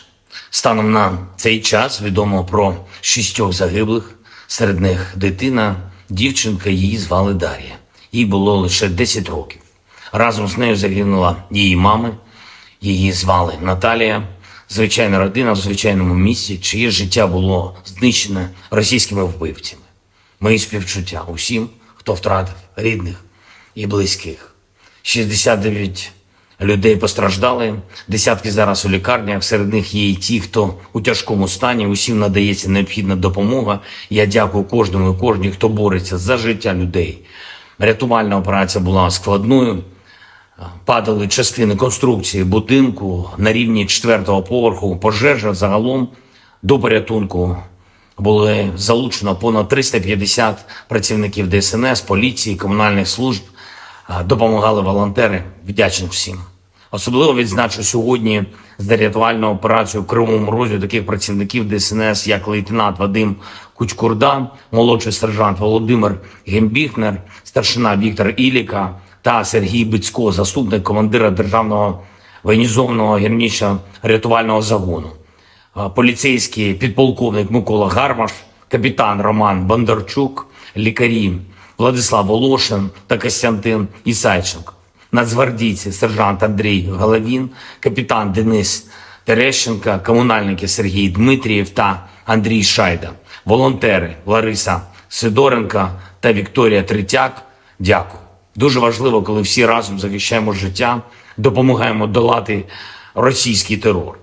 За попередніми даними наших військових, ці 2 ракети по Кривому Рогу, вони були випущені з території тимчасово окупованого Криму з району міста Джанкой. І це знов і знов доводить, що для безпеки наших міст, для захисту нормального життя українців, українок, наших дітей потрібно, щоб у наших військових було достатньо далекобійної зброї, достатньо засобів ураження терористів. Санкційний тиск світу проти Росії заслуговує на суттєве збільшення. І зараз з'являється все більше і більше відкритої інформації, зокрема розслідувань журналістів про те, як держава-терорист обходить глобальні санкції та отримує критичні компоненти для виробництва зброї. І, до речі, ми неодноразово надавали таку інформацію нашим партнерам в закритому режимі. Треба діяти всім разом, суттєво посилювати санкції за терор, суттєво обмежувати канали доставки в Росію критичних компонентів для виробництва ракет та відповідати рішучістю в постачанні Україні необхідної сучасної зброї, зокрема далекобійних ракет, щоб ми могли зняти цю терористичну загрозу, яку Росія створює проти наших людей, проти наших дітей. Сьогодні ж російські нелюди обстріляли Херсон, із артилерії загинув працівник поліції, мої співчуття. Поранені 9 людей, серед них дитина, 4 волонтери громадського об'єднання «Місто Сили». Попри будь-який російський терор, попри будь-які спроби Росії шантажувати світ, спільної нашої сили, усіх в світі, хто цінує життя, достатньо, щоб подолати зло. Ми можемо не лише завдати поразки держави-терориста, а й забезпечити перемогу справедливості, коли усі, хто винен в терорі, нестимуть відповідальність. Але для цього потрібно щодня, щотижня, щомісяця збільшувати нашу співпрацю та збільшувати тиск на агресора. Я дякую всім в світі, хто саме так робить. Я дякую всім, хто захищає свободу, людяність разом з Україною. І, звичайно, наші воїни. Бахмут, увесь Донбас, Оріхів, усі наші південні позиції, кордон і кожен, хто береже спокій регіонів нашої держави, наші захисники, захисниці неба. Дякую вам, наші герої. Працюємо над новою зброєю для вас. Разом наближаємо перемогу. Слава Україні!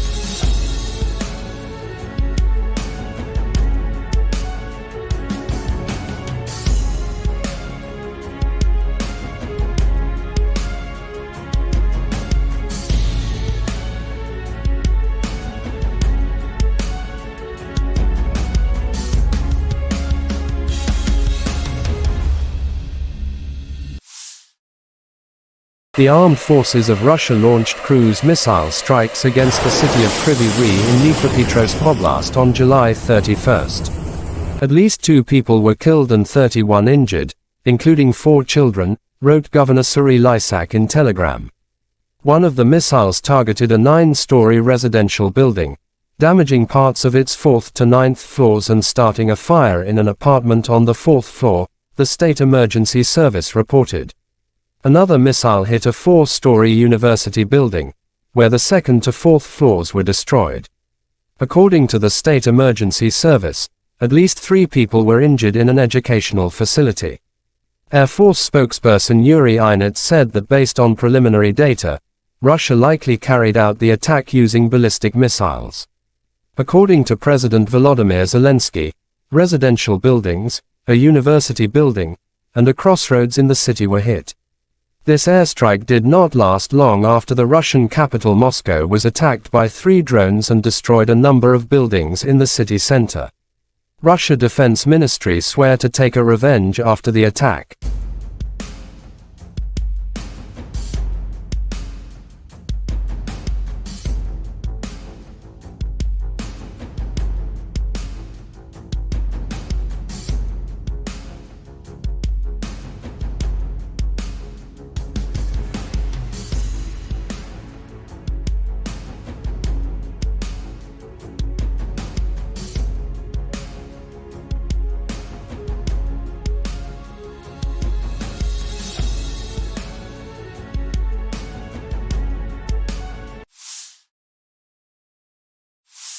The armed forces of Russia continued to focus its main efforts on the Kupyansk, Lymansk, Bakhmutsk, Avdiivka and Mariinsky directions. Heavy battles continue.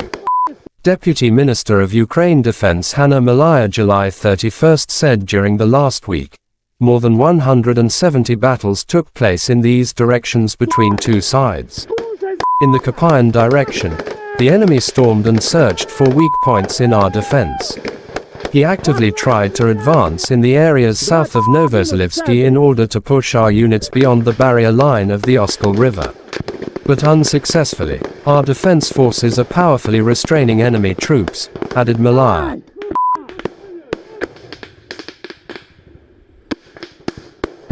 Сейчас я беру бульдог и делаю праздник.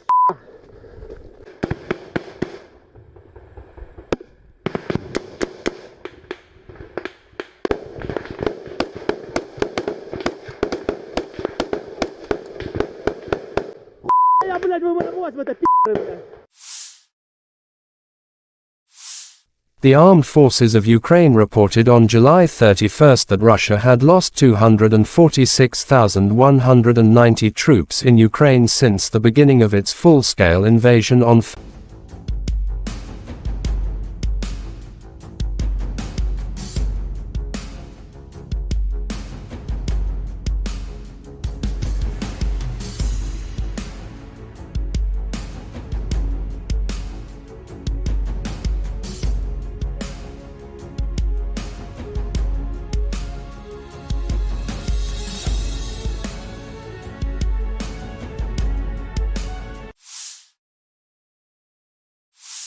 The armed forces of Russia continued to focus its main efforts on the Kupyansk, Lymansk, Bakhmutsk, Avdiivka and Mariinsky directions.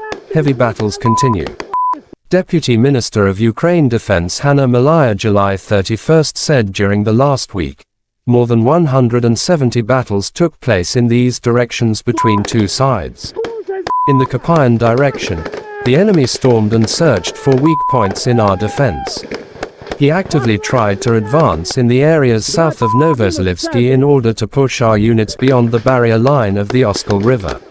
But unsuccessfully, our defense forces are powerfully restraining enemy troops, added Maliar.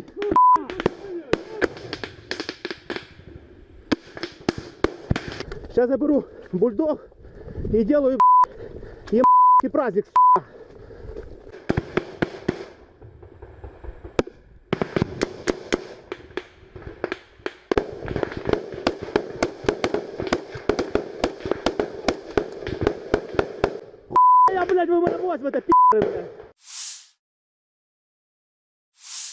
The armed forces of Ukraine reported on July 31 that Russia had lost 246,190 troops in Ukraine since the beginning of its full-scale invasion on February 24, 2022 last year. This number includes 490 casualties Russian forces suffered just over the past day. According to the General Staff of Ukraine's armed forces, Russia has also lost 4,211 tanks, 8,188 armored fighting vehicles, 7,292 vehicles and fuel tanks, 4,816 artillery systems, 699 multiple launch rocket systems, 460 air defense systems, 315 airplanes, 311 helicopters, 715 special equipments, 4,017 drones and 18 boats. Lieutenant General Igor Konashenkov July 31 said, "The armed forces of Ukraine have been losing in total 458 airplanes, 245 helicopters, 5,381 unmanned aerial vehicles, 427 air defense missile systems, 11,048 tanks and other armored fighting vehicles. Also 1,140 fighting vehicles equipped with MLRS, 5,678 field artillery cannons and mortars, as well as 11,989 special military motor vehicles have been destroyed during the special military operation."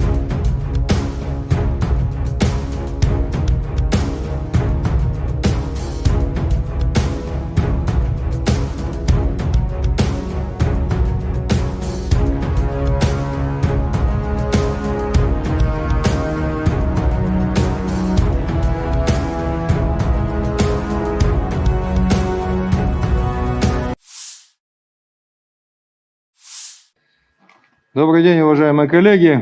Приступаем к работе в начале ситуации. Russian Defense Minister General of the Army Sergei Shoigu on the situation in the area of the special military operation said over the past month, as a result of the successful actions of Russian troops, the enemy were up to 20,800 servicemen, to be precise, 20,824 men. Russia also destroyed 2,227 units of various weapons, including 10 Leopard tanks, 11 U.S.-manufactured Bradley infantry fighting vehicle, 40 U.S.-manufactured M777 artillery systems and 50 self-propelled artillery systems from the UK, the US, Germany, France and Poland. General of Army Sergei Shoigu held topical teleconference with leadership of Russian armed forces. Sergei Shoigu on the situation in the area of the special military operation said it is obvious that the Western-manufactured arms supplied do not lead to successes on the battlefield, but only prolong the military conflict. Against the backdrop of the failed so-called counter-offensive, the Kiev regime, with the support of Western sponsors, has focused on carrying out terrorist attacks on civilian infrastructure in cities and towns in the Russian Federation. Given the evolving situation, additional measures have been taken to improve defenses against air and sea-based attacks. The intensity of the strikes on Ukrainian military facilities, including those providing support for these terrorist acts, has been increased many times over, Shoigu added. "I thank all military personnel involved in the special military operation for the service, courage and heroism. Earlier we spoke about single feats, but today we have dozens and hundreds of worthy servicemen, soldiers, officers, sergeants, who not just honorably perform the duty, but do it in a highly professional manner. The servicemen show really the highest examples of courage, heroism and, once again, professionalism," said Shoigu.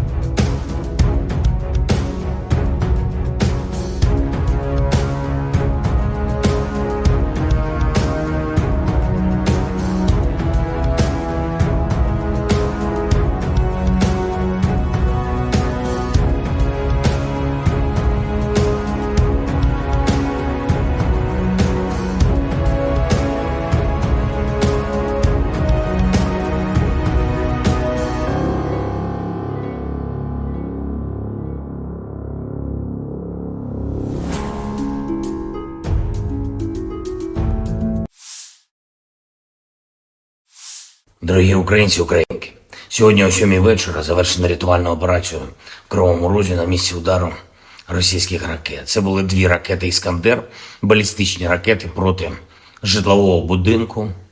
В одному під'їзді зруйновані поверхи з 4 по 9, просто проти цивільних людей, звичайних людей, проти дітей. Це тероризм, який ніхто в світі не назве інакше. Станом на цей час відомо про 6 загиблих, серед них дитина, дівчинка, її звали Дар'я. Їй було лише 10 років. Разом з нею загинула її мама, її звали Наталія. Звичайна родина в звичайному місці, чиє життя було знищене російськими вбивцями. Мої співчуття усім, хто втратив рідних і близьких. 69 людей постраждали, десятки зараз у лікарнях, серед них є і ті, хто у тяжкому стані, усім надається необхідна допомога. Я дякую кожному і кожній, хто бореться за життя людей. Рятувальна операція була складною.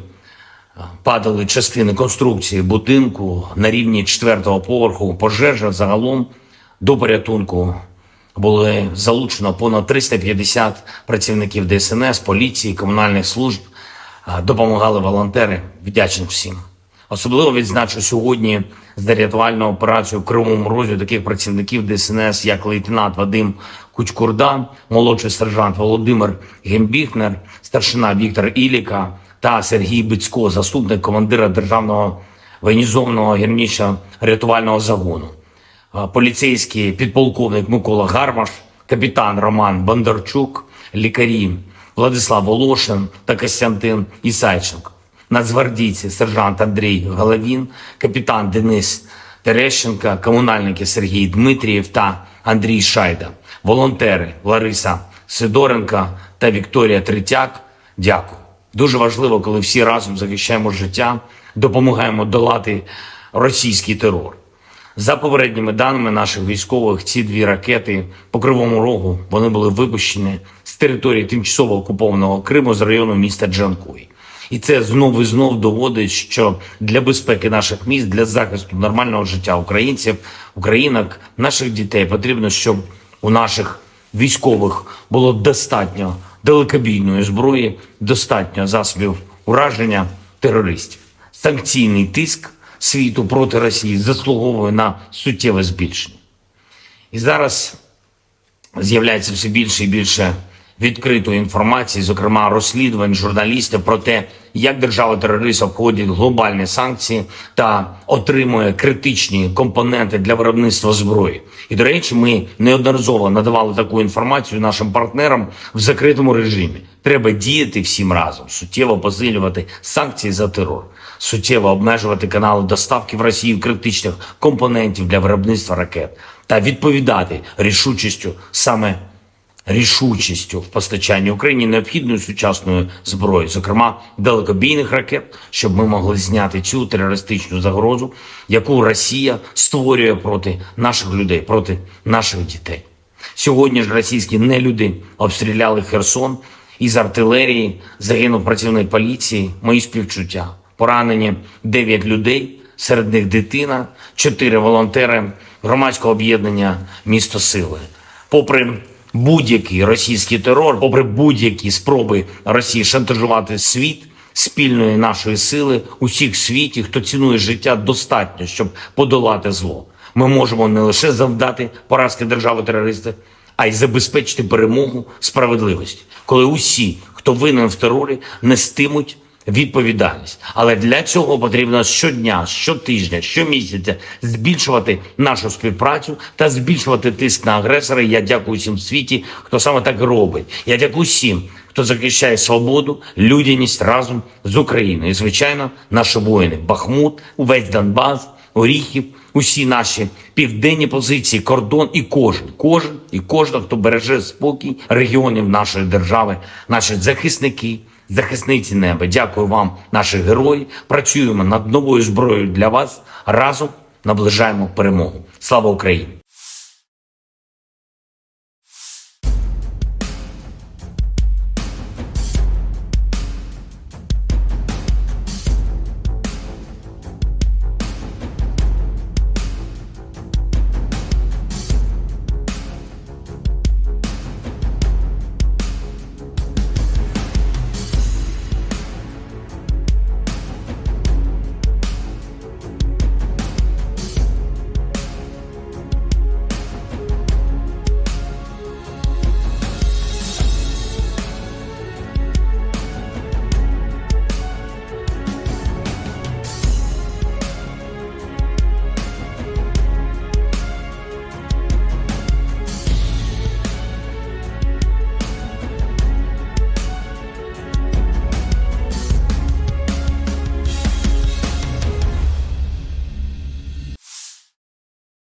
The armed forces of Russia launched cruise missile strikes against the city of Kryvyi Rih in Dnipropetrovsk Oblast on July 31st. At least 2 people were killed and 31 injured, including 4 children, wrote Governor Serhiy Lysak in Telegram.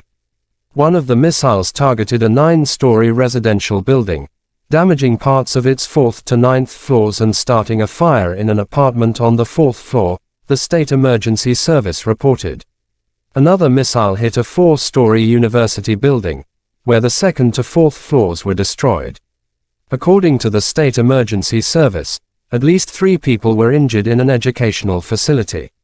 Air Force spokesperson Yuri Inet said that based on preliminary data, Russia likely carried out the attack using ballistic missiles. According to President Volodymyr Zelensky, residential buildings, a university building, and a crossroads in the city were hit. This airstrike did not last long after the Russian capital Moscow was attacked by 3 drones and destroyed a number of buildings in the city center. Russia Defense Ministry swear to take a revenge after the attack.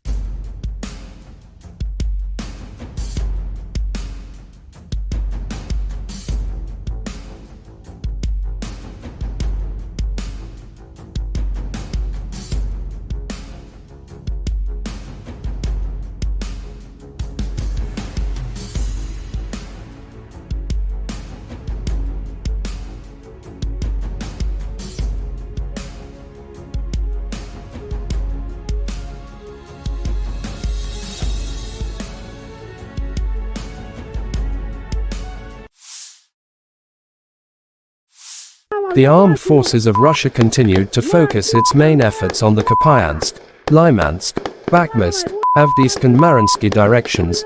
Heavy battles continue. Deputy Minister of Ukraine Defense Hanna Malaya July 31st said during the last week, more than 170 battles took place in these directions between 2 sides. In the Kupyan direction, the enemy stormed and searched for weak points in our defense. He actively tried to advance in the areas south of Novozelensky in order to push our units beyond the barrier line of the Oskol River. But unsuccessfully, our defense forces are powerfully restraining enemy troops, added Malaya.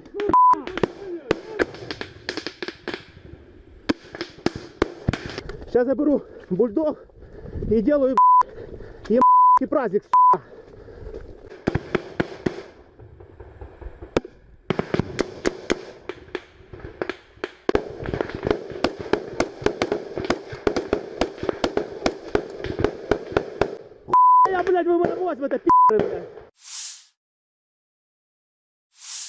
The armed forces of Ukraine reported on July 31st that Russia had lost 246,190 troops in Ukraine since the beginning of its full-scale invasion on February 24, 2022 last year.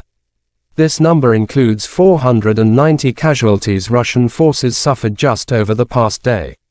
According to the General Staff of Ukraine's armed forces, Russia has also lost 4,211 tanks, 8,188 armored fighting vehicles, 7,292 vehicles and fuel tanks, 4,816 artillery systems, 699 multiple launch rocket systems, 460 air defense systems, 315 airplanes, 311 helicopters, 715 special equipments, 4,017 drones and 18 boats. Lieutenant General Igor Konashenkov July 31st said, the armed forces of Ukraine have been losing in total 458 airplanes, 245 helicopters, 5,381 unmanned aerial vehicles, 427 air defense missile systems, 11,048 tanks and other armored fighting vehicles.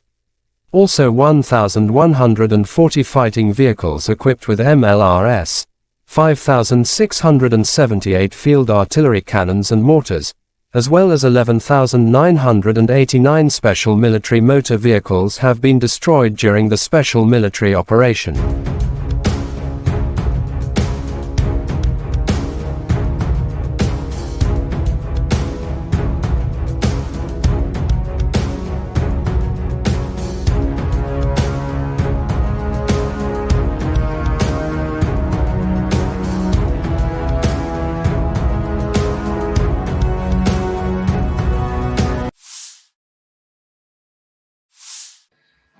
Добрый день, уважаемые коллеги. Приступаем к работе в начале ситуации. Russian Defense Minister General of the Army Sergei Shoigu on the situation in the area of the special military operation said over the past month, as a result of the successful actions of Russian troops, the enemy were up to 20,800 servicemen, to be precise, 20,824 men. Russia also destroyed 2,227 units of various weapons, including 10 Leopard tanks, 11 U.S.-manufactured Bradley infantry fighting vehicle, 40 U.S.-manufactured M777 artillery systems and 50 self-propelled artillery systems from the UK, the US, Germany, France and Poland. General of Army Sergei Shoigu held topical teleconference with leadership of Russian armed forces. Sergei Shoigu on the situation in the area of the special military operation said it is obvious that the Western-manufactured arms supplied do not lead to successes on the battlefield, but only prolong the military conflict.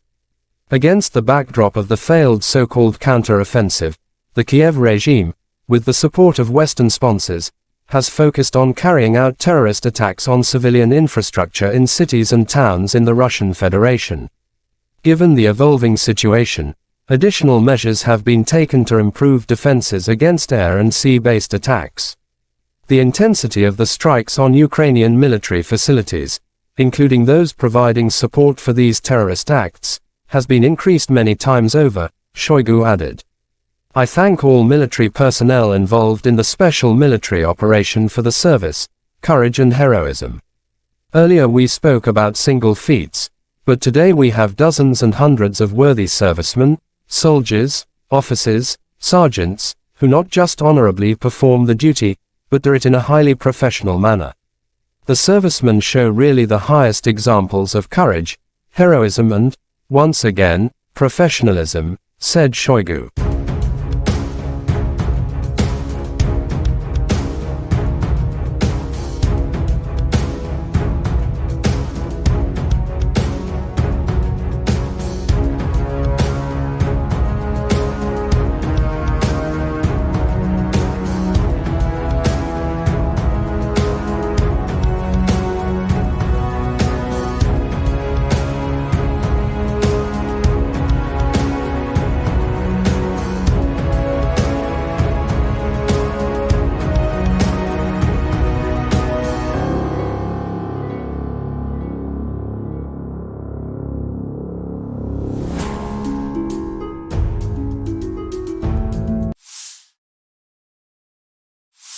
Дорогі українці, українки, сьогодні о 7 вечора завершена рятувальна операція в Кривому Розі на місці удару російських ракет. Це були 2 ракети «Іскандер», балістичні ракети проти житлового будинку. В одному під'їзді зруйновані поверхи з 4 по 9, просто проти цивільних людей, звичайних людей, проти дітей. Це тероризм, який ніхто в світі не назве інакше. Станом на цей час відомо про 6 загиблих, серед них дитина, дівчинка, її звали Дар'я. Їй було лише 10 років. Разом з нею загинула її мама, її звали Наталія. Звичайна родина в звичайному місці, чиє життя було знищене російськими вбивцями. Мої співчуття усім, хто втратив рідних і близьких. 69 людей постраждали, десятки зараз у лікарнях, серед них є і ті, хто у тяжкому стані, усім надається необхідна допомога. Я дякую кожному і кожній, хто бореться за життя людей. Рятувальна операція була складною, падали частини конструкції будинку на рівні 4-го поверху, пожежа загалом до порятунку. Були залучено понад 350 працівників ДСНС, поліції, комунальних служб. Допомагали волонтери, вдячний всім.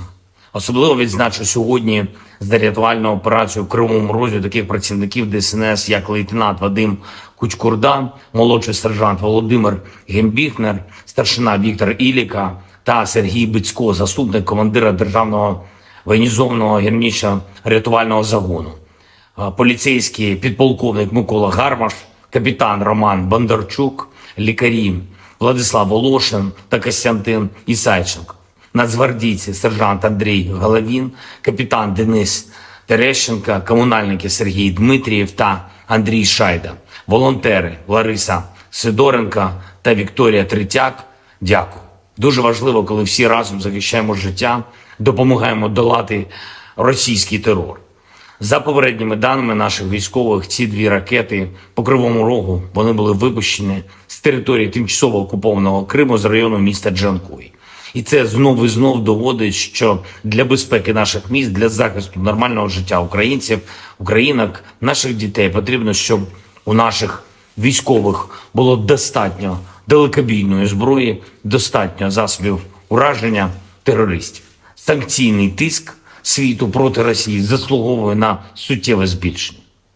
І зараз з'являється все більше і більше відкритої інформації, зокрема розслідувань журналістів про те, як держава-терорист обходить глобальні санкції та отримує критичні компоненти для виробництва зброї. І, до речі, ми неодноразово надавали таку інформацію нашим партнерам в закритому режимі. Треба діяти всім разом, суттєво посилювати санкції за терор, суттєво обмежувати канали доставки в Росію критичних компонентів для виробництва ракет та відповідати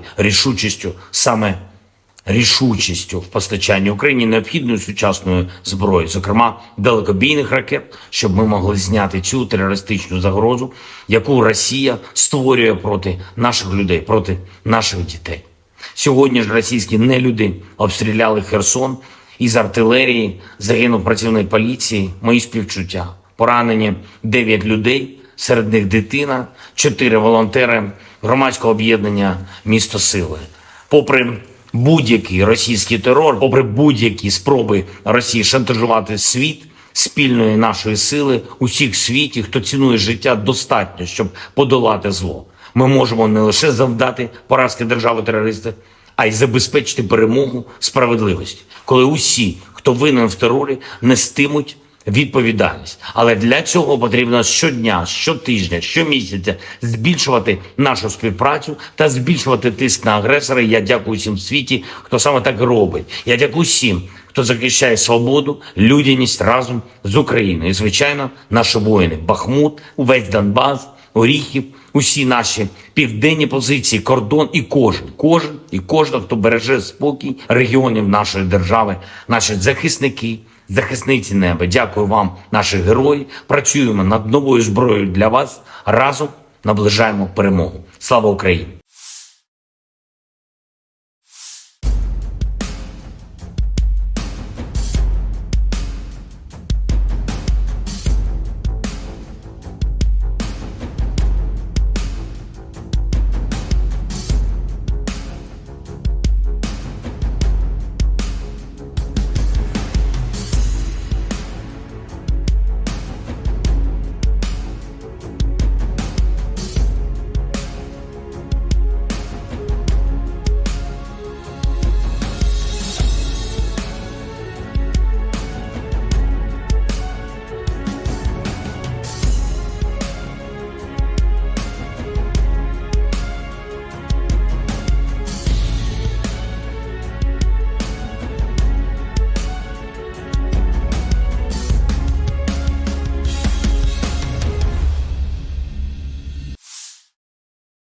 The armed forces of Russia launched cruise missile strikes against the city of Kryvyi Rih in Dnipropetrovsk Oblast on July 31st. At least 2 people were killed and 31 injured, including 4 children, wrote Governor Kryvyi Rih in Telegram. One of the missiles targeted a 9-story residential building, damaging parts of its 4th to 9th floors and starting a fire in an apartment on the 4th floor, the State Emergency Service reported. Another missile hit a 4-story university building, where the 2nd to 4th floors were destroyed. According to the State Emergency Service, at least 3 people were injured in an educational facility. Air Force spokesperson Yuri Inets said that based on preliminary data, Russia likely carried out the attack using ballistic missiles. According to President Volodymyr Zelensky, residential buildings, a university building, and a crossroads in the city were hit. This airstrike did not last long after the Russian capital Moscow was attacked by 3 drones and destroyed a number of buildings in the city center. Russia Defense Ministry swear to take a revenge after the attack.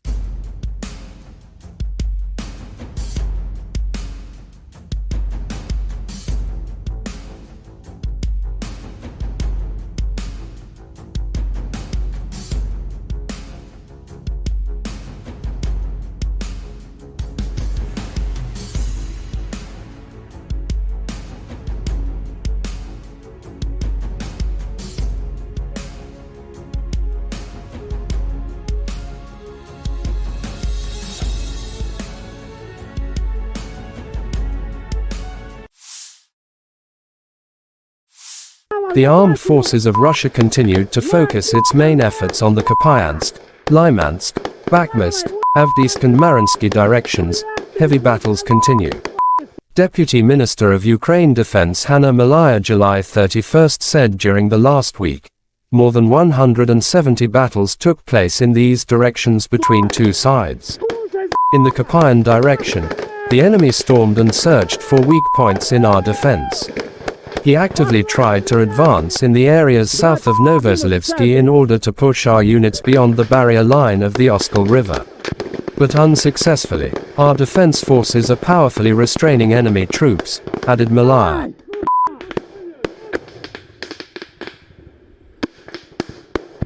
Сейчас я беру бульдог и делаю праздник.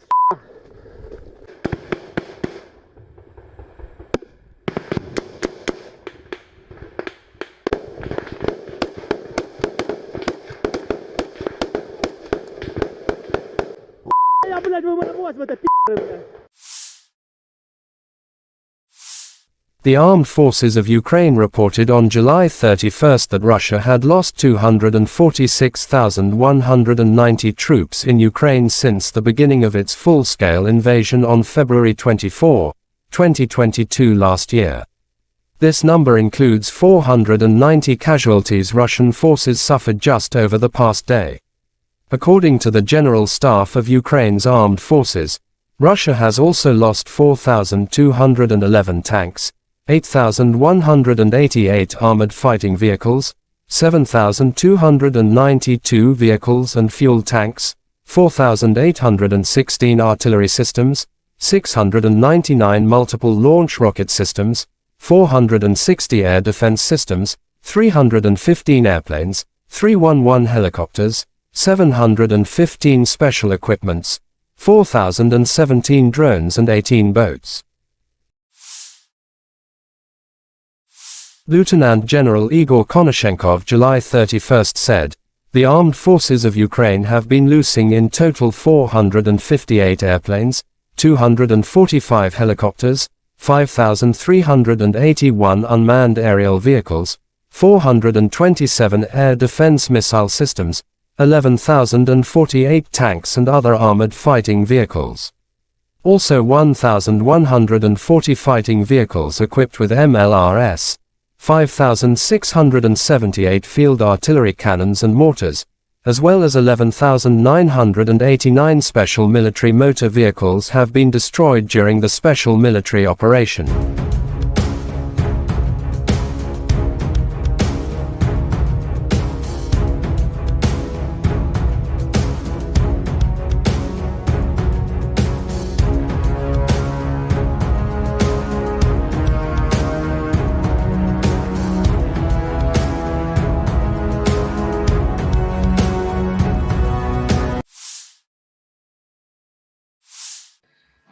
Добрый день, уважаемые коллеги. Приступаем к работе в начале ситуации. Russian Defense Minister General of the Army Sergei Shoigu on the situation in the area of the special military operation said over the past month, as a result of the successful actions of Russian troops, the enemy were up to 20,800 servicemen, to be precise, 20,824 men. Russia also destroyed 2,227 units of various weapons, including 10 Leopard tanks, 11 U.S.-manufactured Bradley infantry fighting vehicle, 40 U.S.-manufactured M777 artillery systems and 50 self-propelled artillery systems from the UK, the US, Germany, France and Poland.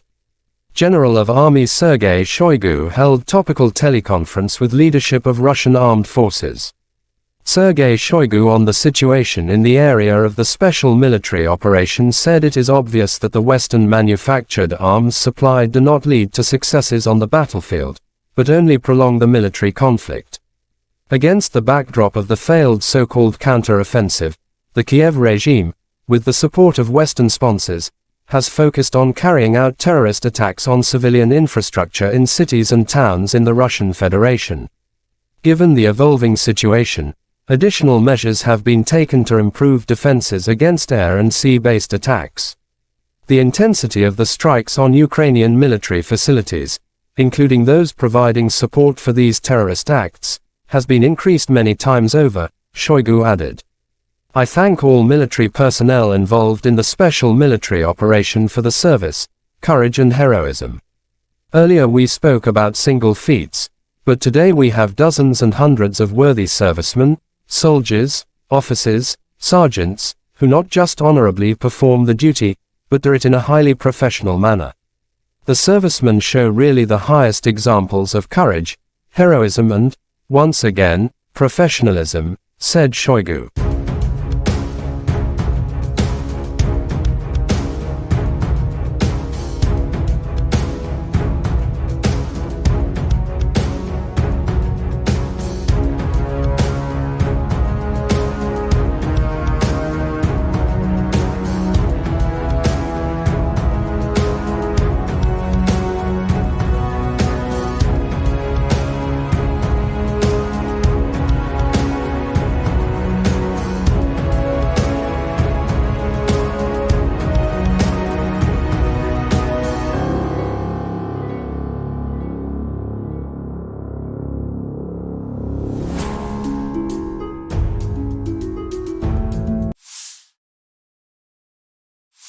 Дорогі українці, українки, сьогодні о 7 вечора завершена рятувальна операція в Кривому Розі на місці удару російських ракет. Це були 2 ракети «Іскандер», балістичні ракети проти житлового будинку.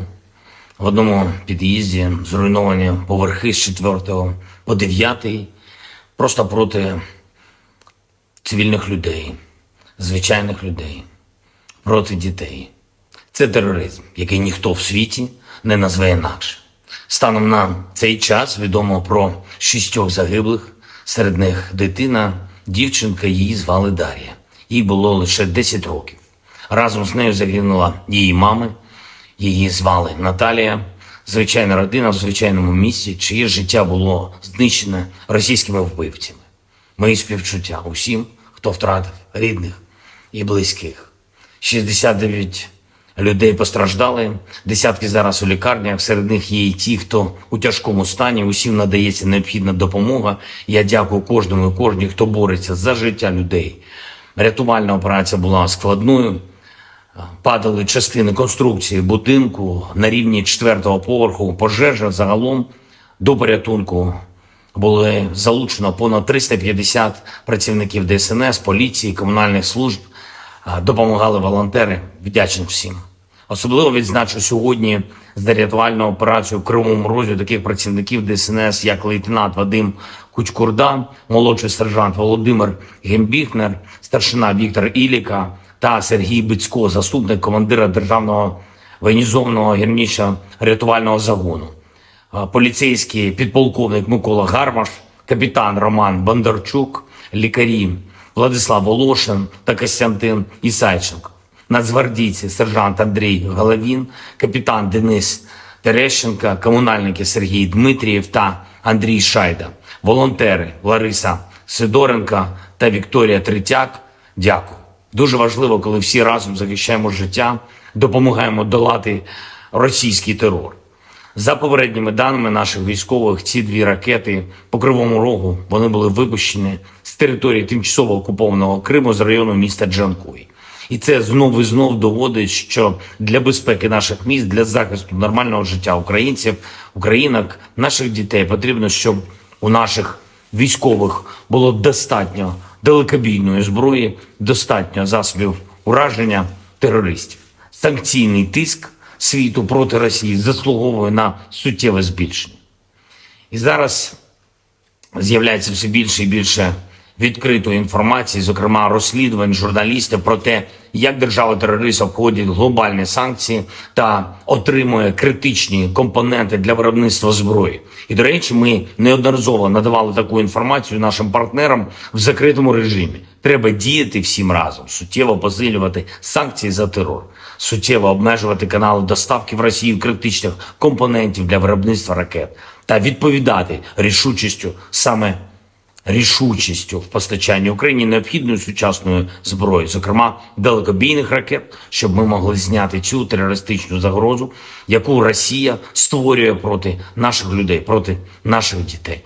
Сьогодні ж російські нелюди обстріляли Херсон із артилерії, загинув працівник поліції, мої співчуття. Поранені 9 людей, серед них дитина, 4 волонтери громадського об'єднання «Місто Сили». Попри будь-який російський терор, попри будь-які спроби Росії шантажувати світ, спільної нашої сили, усіх в світі, хто цінує життя, достатньо, щоб подолати зло. Ми можемо не лише завдати поразки держави-терориста, а й забезпечити перемогу справедливості, коли усі, хто винен в терорі, нестимуть відповідальність. Але для цього потрібно щодня, щотижня, щомісяця збільшувати нашу співпрацю та збільшувати тиск на агресора. Я дякую всім в світі, хто саме так робить. Я дякую всім, хто захищає свободу, людяність разом з Україною. І, звичайно, наші воїни. Бахмут, увесь Донбас, Оріхів, усі наші південні позиції, кордон і кожен, хто береже спокій регіонів нашої держави, наші захисники, захисниці неба. Дякую вам, наші герої. Працюємо над новою зброєю для вас. Разом наближаємо перемогу. Слава Україні!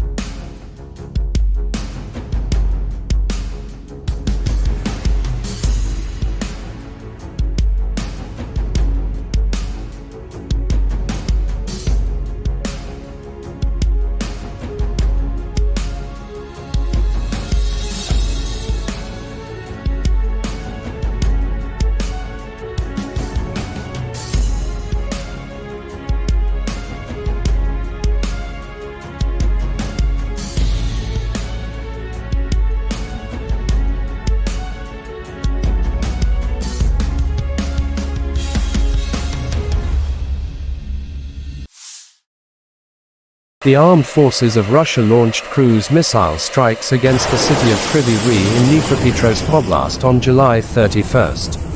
At least 2 people were killed and 31 injured, including 4 children, wrote Governor Suri Lysak in Telegram.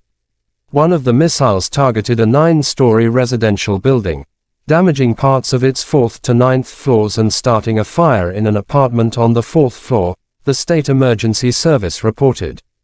Another missile hit a 4-story university building, where the 2nd to 4th floors were destroyed. According to the State Emergency Service, at least 3 people were injured in an educational facility. Air Force spokesperson Yuri Inets said that based on preliminary data, Russia likely carried out the attack using ballistic missiles. According to President Volodymyr Zelensky, residential buildings, a university building, and a crossroads in the city were hit. This airstrike did not last long after the Russian capital Moscow was attacked by 3 drones and destroyed a number of buildings in the city center. Russia Defense Ministry swear to take a revenge after the attack.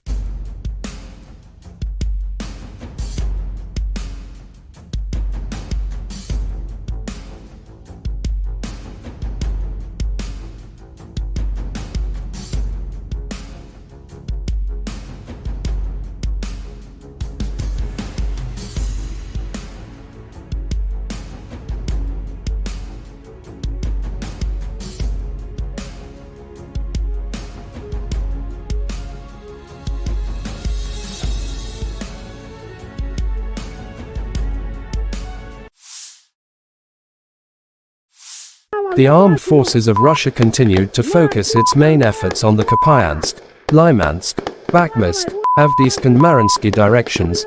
Heavy battles continue. Deputy Minister of Ukraine Defense Hanna Maliar July 31st said during the last week, more than 170 battles took place in these directions between 2 sides. In the Kupyan direction, the enemy stormed and searched for weak points in our defense. He actively tried to advance in the areas south of Novozalivsky in order to push our units beyond the barrier line of the Oskol River. But unsuccessfully, our defense forces are powerfully restraining enemy troops, added Maliar.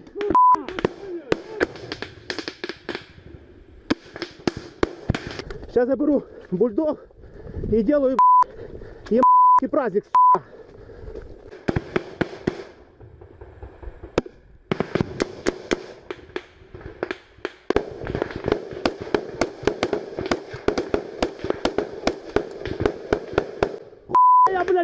Брось в это, пи***ы, блядь. The armed forces of Ukraine reported on July 31 that Russia had lost 246,190 troops in Ukraine since the beginning of its full-scale invasion on February 24, 2022 last year. This number includes 490 casualties Russian forces suffered just over the past day. According to the General Staff of Ukraine's armed forces, Russia has also lost 4,211 tanks, 8,188 armored fighting vehicles, 7,292 vehicles and fuel tanks, 4,816 artillery systems, 699 multiple launch rocket systems, 460 air defense systems, 315 airplanes, 311 helicopters, 715 special equipments, 4,017 drones and 18 boats. Lieutenant General Igor Konashenkov July 31 said, "The armed forces of Ukraine have been losing in total 458 airplanes, 245 helicopters, 5,381 unmanned aerial vehicles, 427 air defense missile systems, 11,048 tanks and other armored fighting vehicles. Also 1,140 fighting vehicles equipped with MLRS, 5,678 field artillery cannons and mortars, as well as 11,989 special military motor vehicles have been destroyed during the special military operation."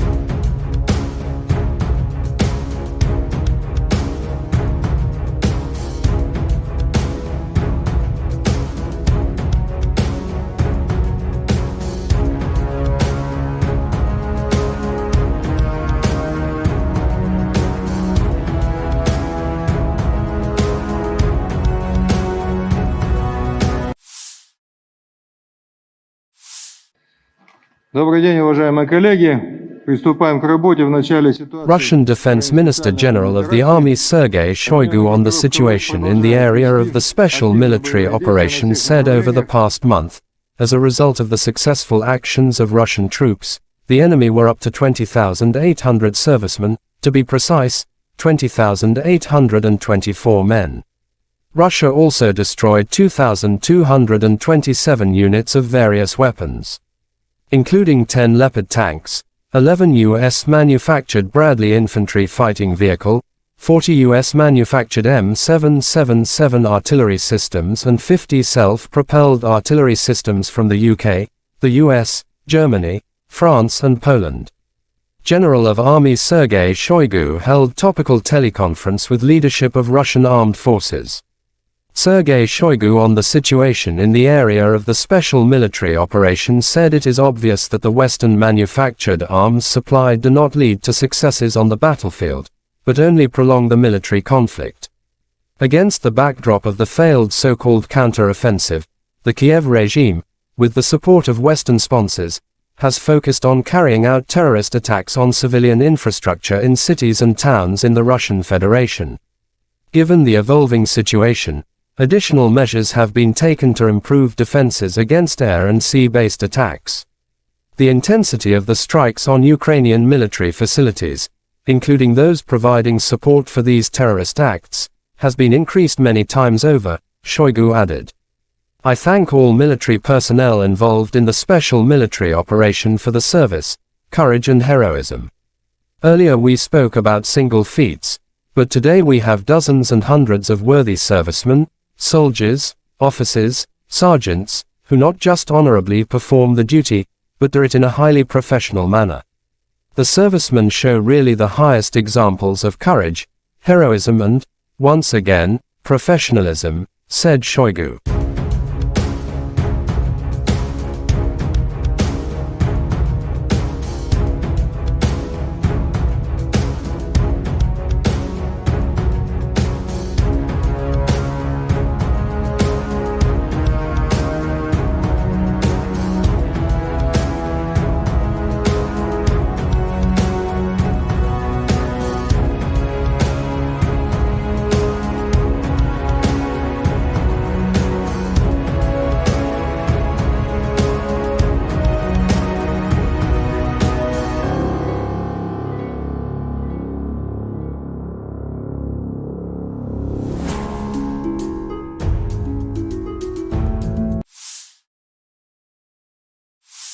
Дорогі українці, українки, сьогодні о 7 вечора завершена рятувальна операція в Кривому Розі на місці удару російських ракет. Це були 2 ракети «Іскандер», балістичні ракети проти житлового будинку. В одному під'їзді зруйновані поверхи з 4 по 9, просто проти цивільних людей, звичайних людей, проти дітей. Це тероризм, який ніхто в світі не назве інакше. Станом на цей час відомо про 6 загиблих, серед них дитина, дівчинка, її звали Дар'я. Їй було лише 10 років. Разом з нею загинула її мама, її звали Наталія. Звичайна родина в звичайному місці, чиє життя було знищене російськими вбивцями. Мої співчуття усім, хто втратив рідних і близьких. 69 людей постраждали, десятки зараз у лікарнях, серед них є і ті, хто у тяжкому стані, усім надається необхідна допомога. Я дякую кожному і кожній, хто бореться за життя людей. Рятувальна операція була складною, падали частини конструкції будинку на рівні 4-го поверху, пожежа загалом до порятунку. Були залучено понад 350 працівників ДСНС, поліції, комунальних служб, допомагали волонтери, вдячний всім. Особливо відзначу сьогодні за рятувальну операцію в Кривому Розі таких працівників ДСНС, як лейтенант Вадим Кучкурда, молодший сержант Володимир Гембіхнер, старшина Віктор Іліка та Сергій Бицько, заступник командира Державного воєнізованого гірничо-рятувального загону, поліцейський підполковник Микола Гармаш, капітан Роман Бондарчук, лікарі Владислав Волошин та Костянтин Ісайченко, нацгвардійці сержант Андрій Головін, капітан Денис Терещенко, комунальники Сергій Дмитрієв та Андрій Шайда, волонтери Лариса Сидоренко та Вікторія Третяк. Дякую. Дуже важливо, коли всі разом захищаємо життя, допомагаємо долати російський терор. За попередніми даними наших військових, ці 2 ракети по Кривому Рогу, вони були випущені з території тимчасово окупованого Криму з району міста Джанкой. І це знов і знов доводить, що для безпеки наших міст, для захисту нормального життя українців, українок, наших дітей потрібно, щоб у наших військових було достатньо далекобійної зброї, достатньо засобів ураження терористів. Санкційний тиск світу проти Росії заслуговує на суттєве збільшення. І зараз з'являється все більше і більше відкритої інформації, зокрема розслідувань журналістів про те, як держава-терорист обходить глобальні санкції та отримує критичні компоненти для виробництва зброї. І, до речі, ми неодноразово надавали таку інформацію нашим партнерам в закритому режимі. Треба діяти всім разом, суттєво посилювати санкції за терор, суттєво обмежувати канали доставки в Росію критичних компонентів для виробництва ракет та відповідати рішучістю в постачанні Україні необхідної сучасної зброї, зокрема далекобійних ракет, щоб ми могли зняти цю терористичну загрозу, яку Росія створює проти наших людей, проти наших дітей. Сьогодні ж російські нелюди обстріляли Херсон, із артилерії загинув працівник поліції, мої співчуття. Поранені 9 людей, серед них дитина, 4 волонтери громадського об'єднання «Місто Сили». Попри будь-який російський терор, попри будь-які спроби Росії шантажувати світ, спільної нашої сили, усіх в світі, хто цінує життя, достатньо, щоб подолати зло. Ми можемо не лише завдати поразки держави-терориста, а й забезпечити перемогу справедливості, коли усі, хто винен в терорі, нестимуть відповідальність. Але для цього потрібно щодня, щотижня, щомісяця збільшувати нашу співпрацю та збільшувати тиск на агресора. Я дякую всім в світі, хто саме так робить. Я дякую всім, хто захищає свободу, людяність разом з Україною. І, звичайно, наші воїни. Бахмут, увесь Донбас, Оріхів, усі наші південні позиції, кордон і кожен, хто береже спокій регіонів нашої держави, наші захисники, захисниці неба. Дякую вам, наші герої. Працюємо над новою зброєю для вас. Разом наближаємо перемогу. Слава Україні!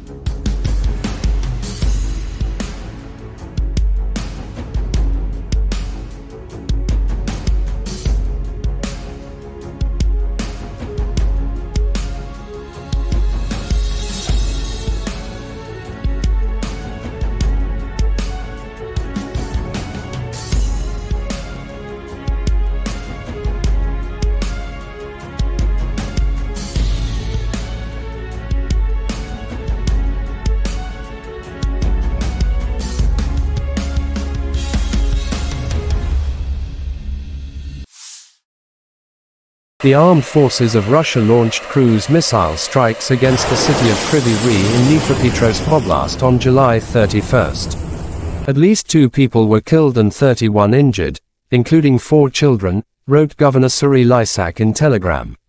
One of the missiles targeted a 9-story residential building, damaging parts of its 4th to 9th floors and starting a fire in an apartment on the 4th floor, the State Emergency Service reported.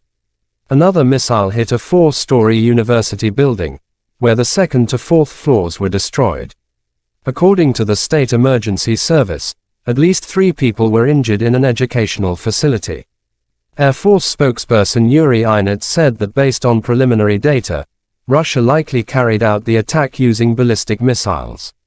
According to President Volodymyr Zelensky, residential buildings, a university building, and a crossroads in the city were hit.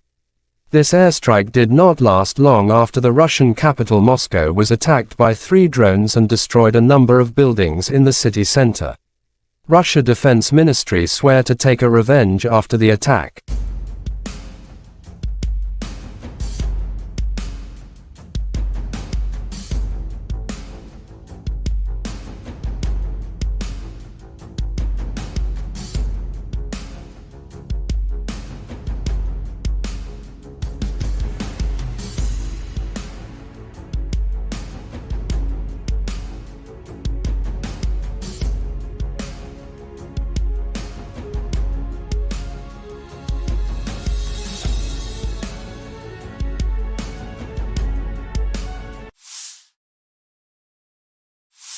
The armed forces of Russia continued to focus its main efforts on the Kupyansk, Lymansk, Bakhmut, Avdiivka and Mariinsky directions. Heavy battles continue. Deputy Minister of Ukraine Defense Hanna Maliar July 31st said during the last week, more than 170 battles took place in these directions between 2 sides. In the Kupyan direction, the enemy stormed and searched for weak points in our defense. He actively tried to advance in the areas south of Novozalivsky in order to push our units beyond the barrier line of the Oskol River. But unsuccessfully, our defense forces are powerfully restraining enemy troops, added Maliar.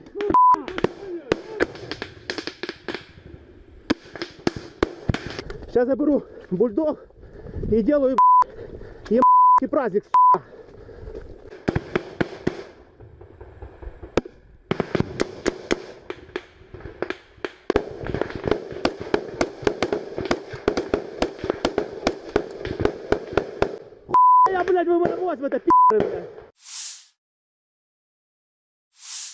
The armed forces of Ukraine reported on July 31st that Russia had lost 246,190 troops in Ukraine since the beginning of its full-scale invasion on February 24, 2022 last year.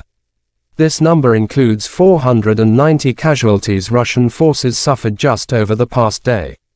According to the General Staff of Ukraine's armed forces, Russia has also lost 4,211 tanks, 8,188 armored fighting vehicles, 7,292 vehicles and fuel tanks, 4,816 artillery systems, 699 multiple launch rocket systems, 460 air defense systems, 315 airplanes, 311 helicopters, 715 special equipments, 4,017 drones and 18 boats. Lieutenant General Igor Konashenkov July 31st said, the armed forces of Ukraine have been losing in total 458 airplanes, 245 helicopters, 5,381 unmanned aerial vehicles, 427 air defense missile systems, 11,048 tanks and other armored fighting vehicles. Also 1,140 fighting vehicles equipped with MLRS, 5,678 field artillery cannons and mortars, as well as 11,989 special military motor vehicles have been destroyed during the special military operation.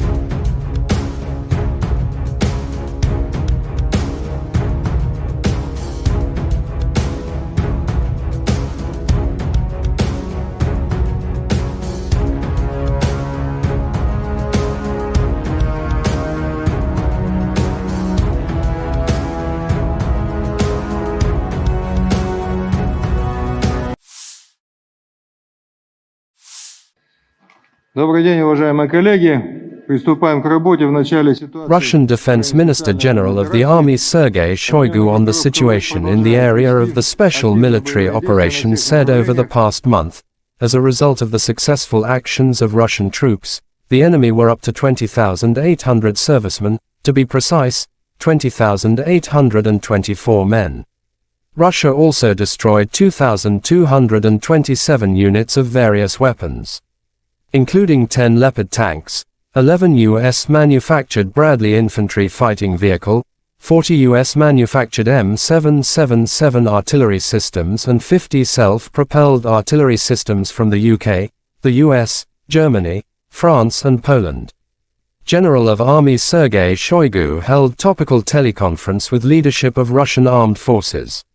Sergei Shoigu on the situation in the area of the special military operation said it is obvious that the Western-manufactured arms supplied do not lead to successes on the battlefield, but only prolong the military conflict. Against the backdrop of the failed so-called counter-offensive, the Kiev regime, with the support of Western sponsors, has focused on carrying out terrorist attacks on civilian infrastructure in cities and towns in the Russian Federation. Given the evolving situation, additional measures have been taken to improve defenses against air and sea-based attacks. The intensity of the strikes on Ukrainian military facilities, including those providing support for these terrorist acts, has been increased many times over, Shoigu added. I thank all military personnel involved in the special military operation for the service, courage and heroism. Earlier we spoke about single feats, but today we have dozens and hundreds of worthy servicemen, soldiers, officers, sergeants, who not just honorably perform the duty, but do it in a highly professional manner. The servicemen show really the highest examples of courage, heroism and, once again, professionalism, said Shoigu.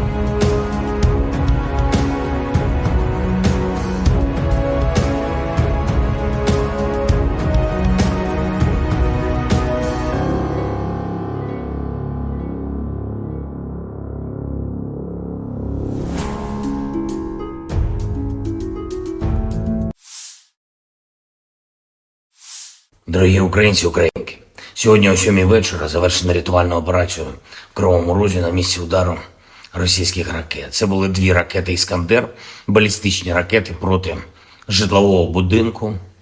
В одному під'їзді зруйновані поверхи з 4 по 9, просто проти цивільних людей, звичайних людей, проти дітей. Це тероризм, який ніхто в світі не назве інакше.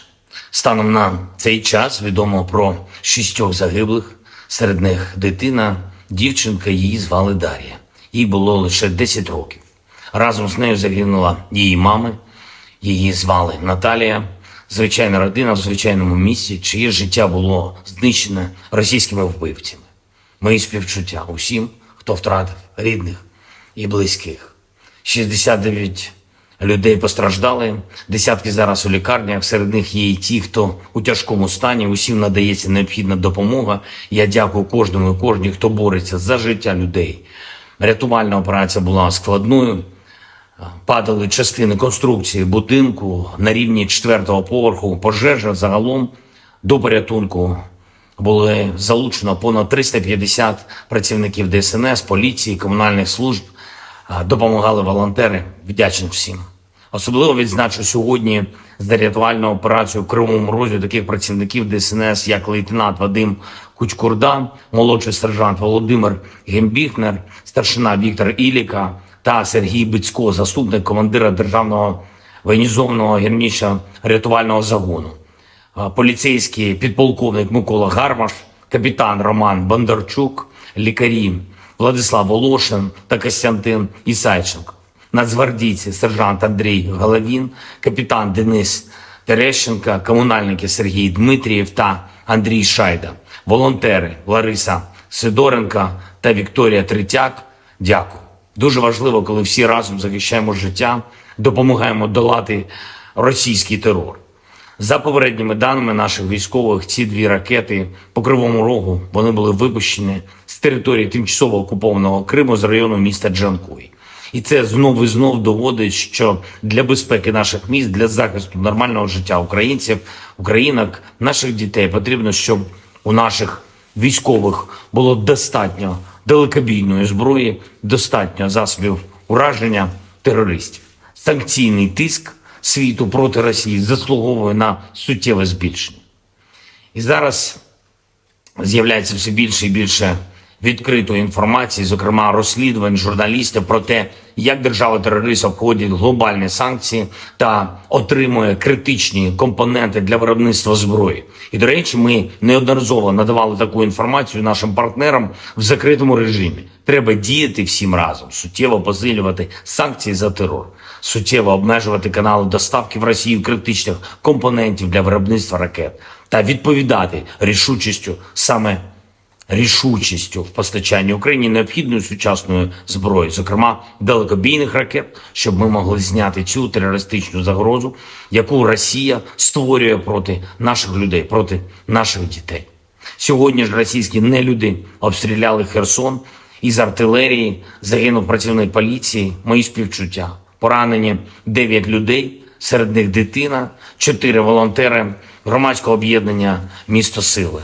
Попри будь-який російський терор, попри будь-які спроби Росії шантажувати світ, спільної нашої сили, усіх в світі, хто цінує життя, достатньо, щоб подолати зло. Ми можемо не лише завдати поразки держави-терориста, а й забезпечити перемогу справедливості, коли усі, хто винен в терорі, нестимуть відповідальність. Але для цього потрібно щодня, щотижня, щомісяця збільшувати нашу співпрацю та збільшувати тиск на агресора. Я дякую всім в світі, хто саме так робить. Я дякую всім, хто захищає свободу, людяність разом з Україною. І, звичайно, наші воїни. Бахмут, увесь Донбас, Оріхів, усі наші південні позиції, кордон і кожен, хто береже спокій регіонів нашої держави, наші захисники, захисниці неба. Дякую вам, наші герої. Працюємо над новою зброєю для вас. Разом наближаємо перемогу. Слава Україні!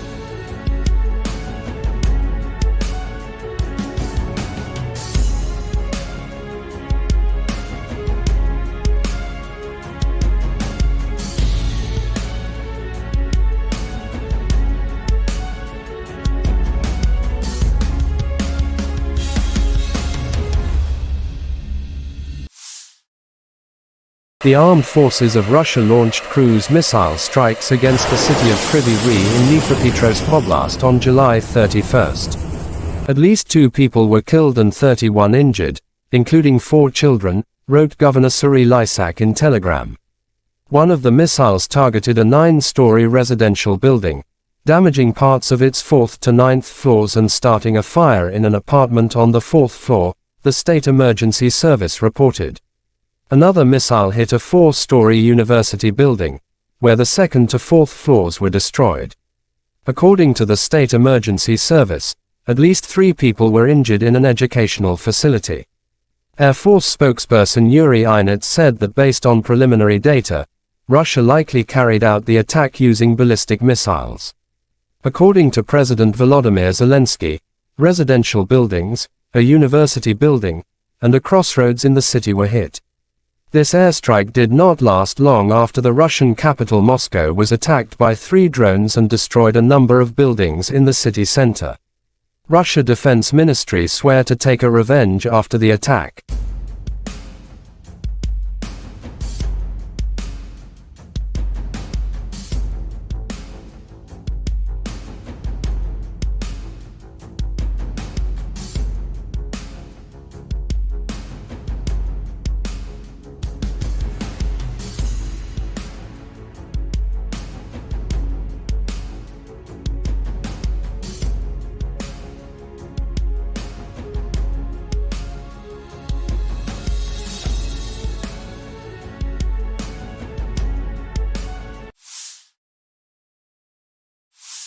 The armed forces of Russia continued to focus its main efforts on the Kupyansk, Lymansk, Bakhmut, Avdiivka and Mariinsky directions.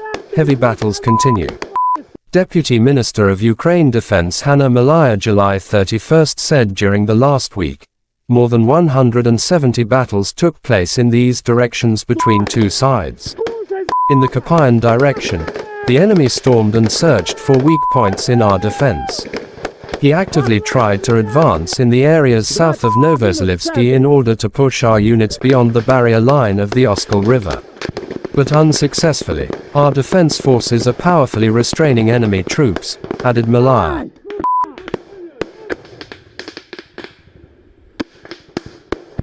Сейчас я беру бульдог и делаю праздник.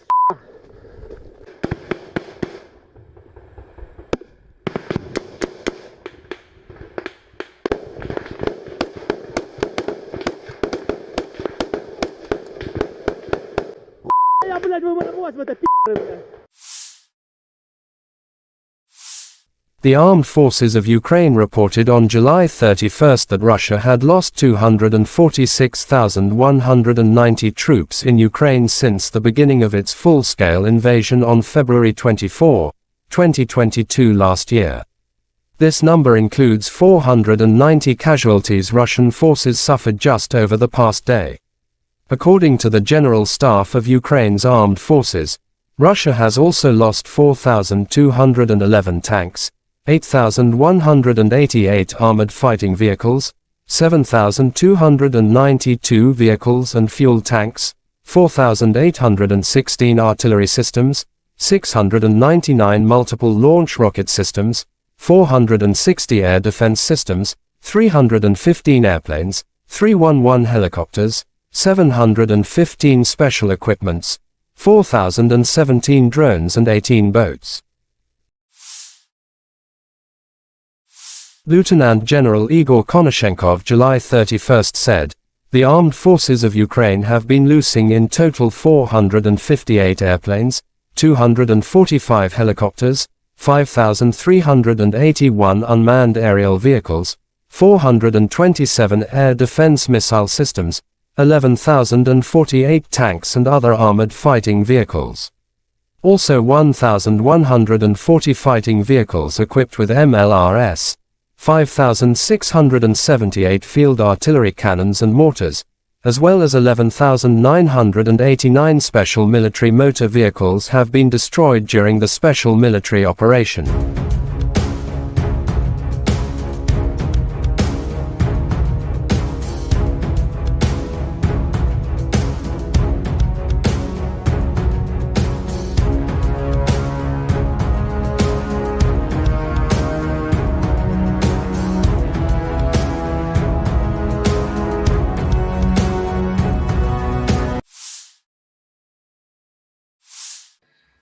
Добрый день, уважаемые коллеги.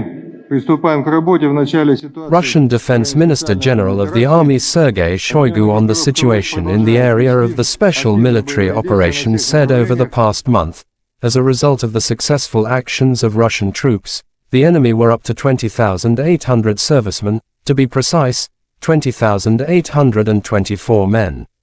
Russia also destroyed 2,227 units of various weapons, including 10 Leopard tanks, 11 U.S.-manufactured Bradley infantry fighting vehicle, 40 U.S.-manufactured M777 artillery systems and 50 self-propelled artillery systems from the UK, the US, Germany, France and Poland.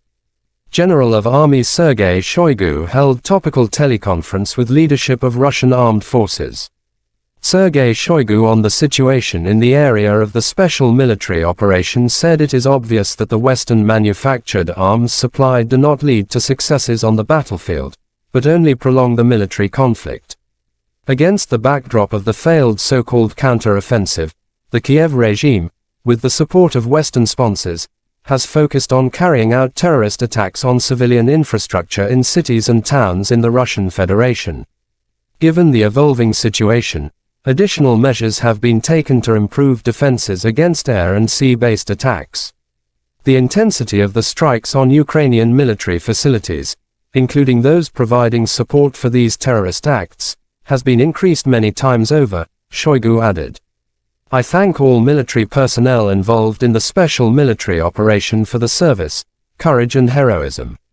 Earlier we spoke about single feats, but today we have dozens and hundreds of worthy servicemen, soldiers, officers, sergeants, who not just honorably perform the duty, but do it in a highly professional manner. The servicemen show really the highest examples of courage, heroism and, once again, professionalism, said Shoigu.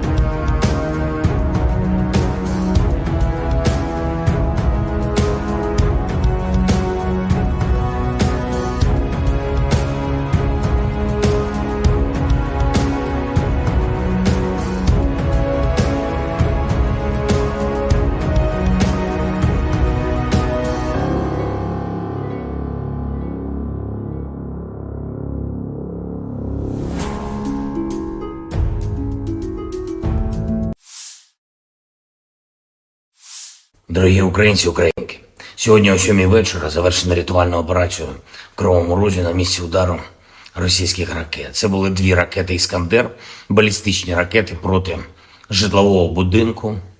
В одному під'їзді зруйновані поверхи з 4 по 9, просто проти цивільних людей, звичайних людей, проти дітей.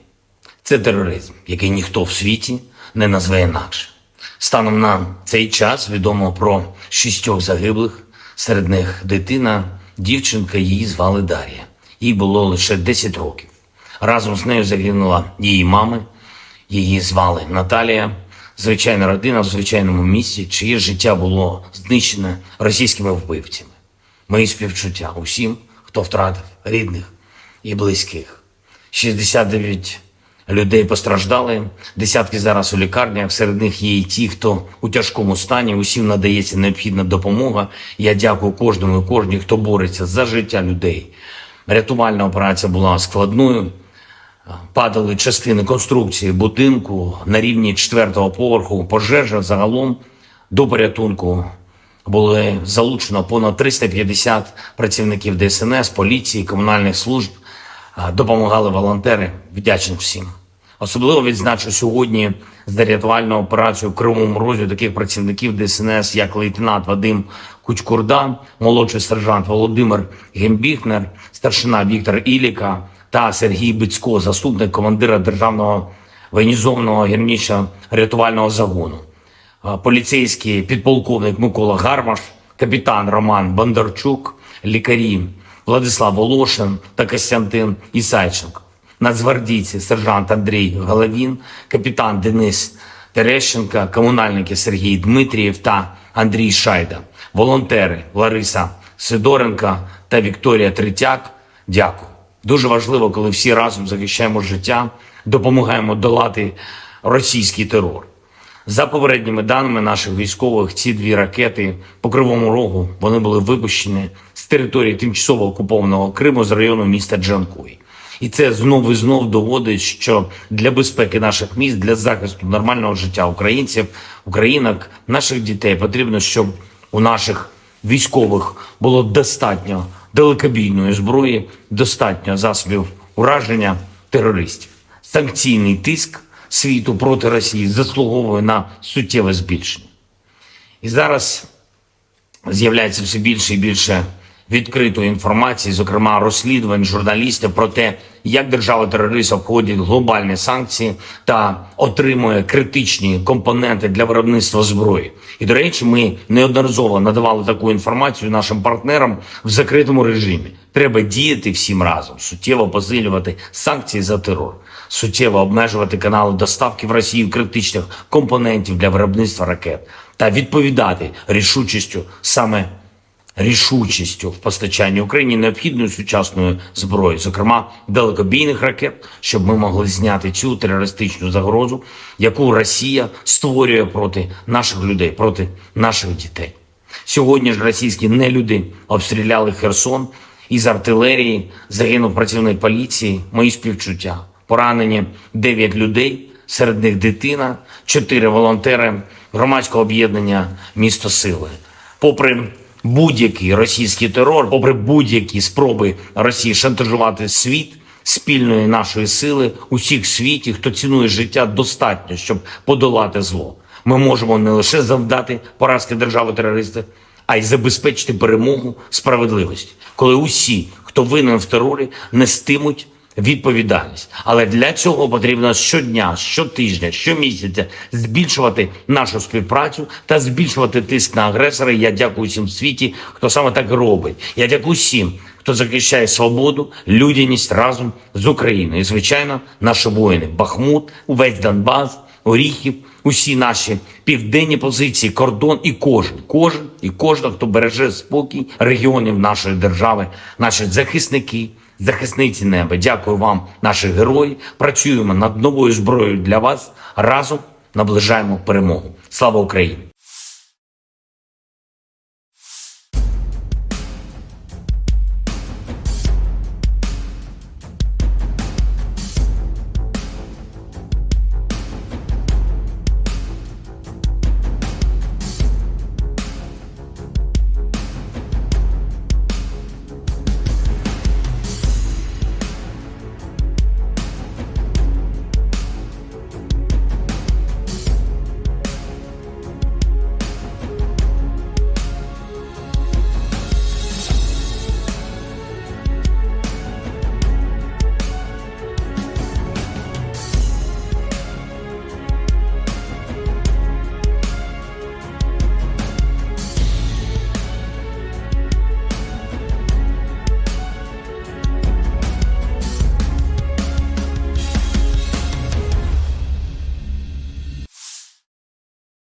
The armed forces of Russia launched cruise missile strikes against the city of Kryvyi Rih in Dnipropetrovsk Oblast on July 31st. At least 2 people were killed and 31 injured, including 4 children, wrote Governor Kryvyi Rih in Telegram. One of the missiles targeted a 9-story residential building, damaging parts of its 4th to 9th floors and starting a fire in an apartment on the 4th floor, the State Emergency Service reported. Another missile hit a 4-story university building, where the 2nd to 4th floors were destroyed. According to the State Emergency Service, at least 3 people were injured in an educational facility. Air Force spokesperson Yuri Inet said that based on preliminary data, Russia likely carried out the attack using ballistic missiles. According to President Volodymyr Zelensky, residential buildings, a university building, and a crossroads in the city were hit. This airstrike did not last long after the Russian capital Moscow was attacked by 3 drones and destroyed a number of buildings in the city center. Russia Defense Ministry swear to take a revenge after the attack.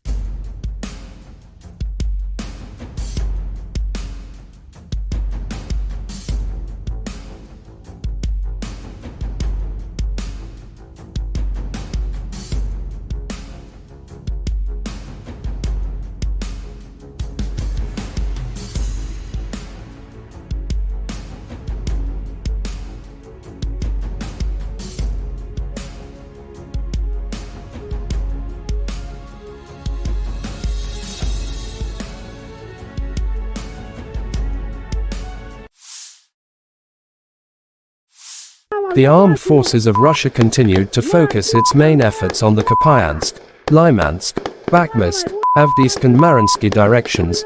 Heavy battles continue. Deputy Minister of Ukraine Defense Hanna Maliar July 31st said during the last week, more than 170 battles took place in these directions between 2 sides. In the Kupyan direction, the enemy stormed and searched for weak points in our defense. He actively tried to advance in the areas south of Novozalivsky in order to push our units beyond the barrier line of the Oskol River. But unsuccessfully, our defense forces are powerfully restraining enemy troops, added Maliar.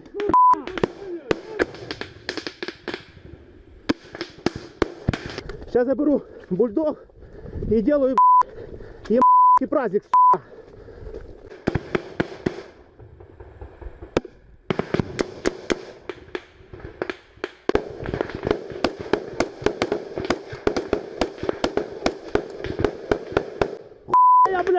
в это, пи***ы, бля.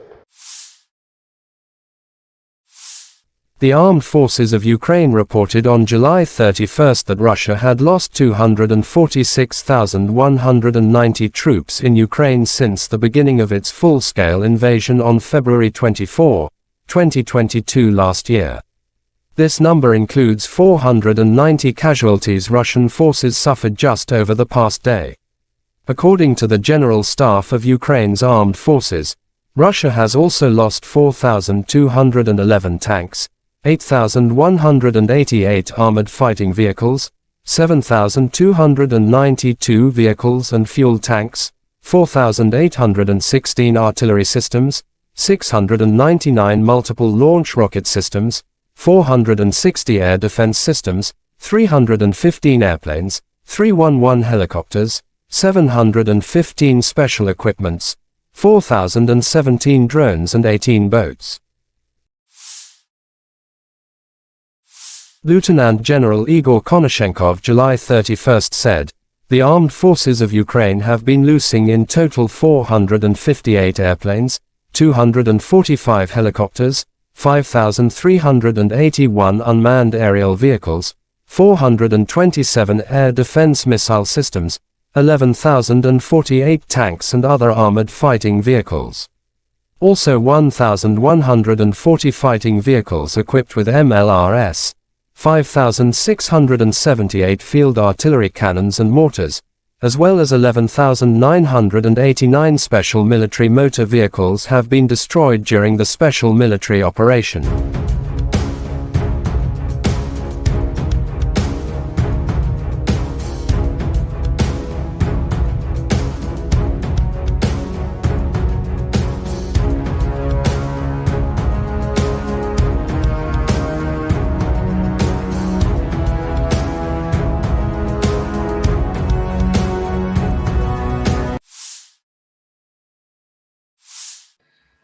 Добрый день, уважаемые коллеги. Приступаем к работе в начале ситуации. Russian Defense Minister General of the Army Sergei Shoigu on the situation in the area of the special military operation said over the past month, as a result of the successful actions of Russian troops, the enemy were up to 20,800 servicemen, to be precise, 20,824 men.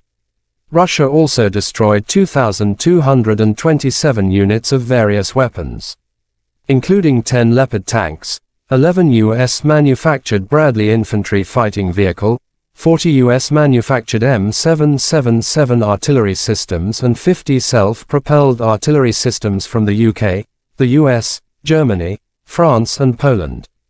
General of Army Sergei Shoigu held topical teleconference with leadership of Russian armed forces. Sergei Shoigu on the situation in the area of the special military operation said it is obvious that the Western-manufactured arms supplied do not lead to successes on the battlefield, but only prolong the military conflict. Against the backdrop of the failed so-called counter-offensive, the Kiev regime, with the support of Western sponsors, has focused on carrying out terrorist attacks on civilian infrastructure in cities and towns in the Russian Federation. Given the evolving situation, additional measures have been taken to improve defenses against air and sea-based attacks. The intensity of the strikes on Ukrainian military facilities, including those providing support for these terrorist acts, has been increased many times over, Shoigu added. "I thank all military personnel involved in the special military operation for the service, courage and heroism.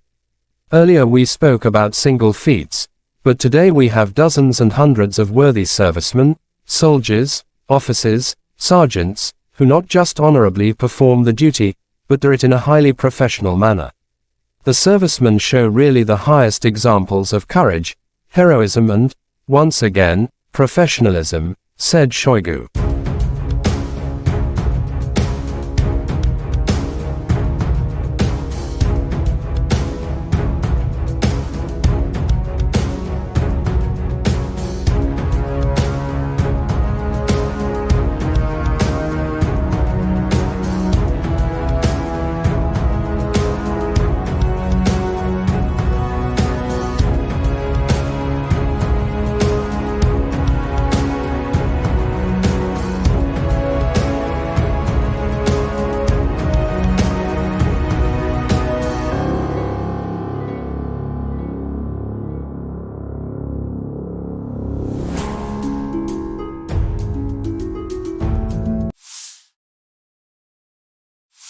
Дорогі українці, українки, сьогодні о 7 вечора завершена рятувальна операція в Кривому Розі на місці удару російських ракет. Це були 2 ракети «Іскандер», балістичні ракети проти житлового будинку. В одному під'їзді зруйновані поверхи з 4 по 9, просто проти цивільних людей, звичайних людей, проти дітей. Це тероризм, який ніхто в світі не назве інакше. Станом на цей час відомо про 6 загиблих, серед них дитина, дівчинка, її звали Дар'я. Їй було лише 10 років. Разом з нею загинула її мама, її звали Наталія. Звичайна родина в звичайному місці, чиє життя було знищене російськими вбивцями. Мої співчуття усім, хто втратив рідних і близьких. 69 людей постраждали, десятки зараз у лікарнях, серед них є і ті, хто у тяжкому стані, усім надається необхідна допомога. Я дякую кожному і кожній, хто бореться за життя людей. Рятувальна операція була складною, падали частини конструкції будинку на рівні 4-го поверху, пожежа загалом до порятунку.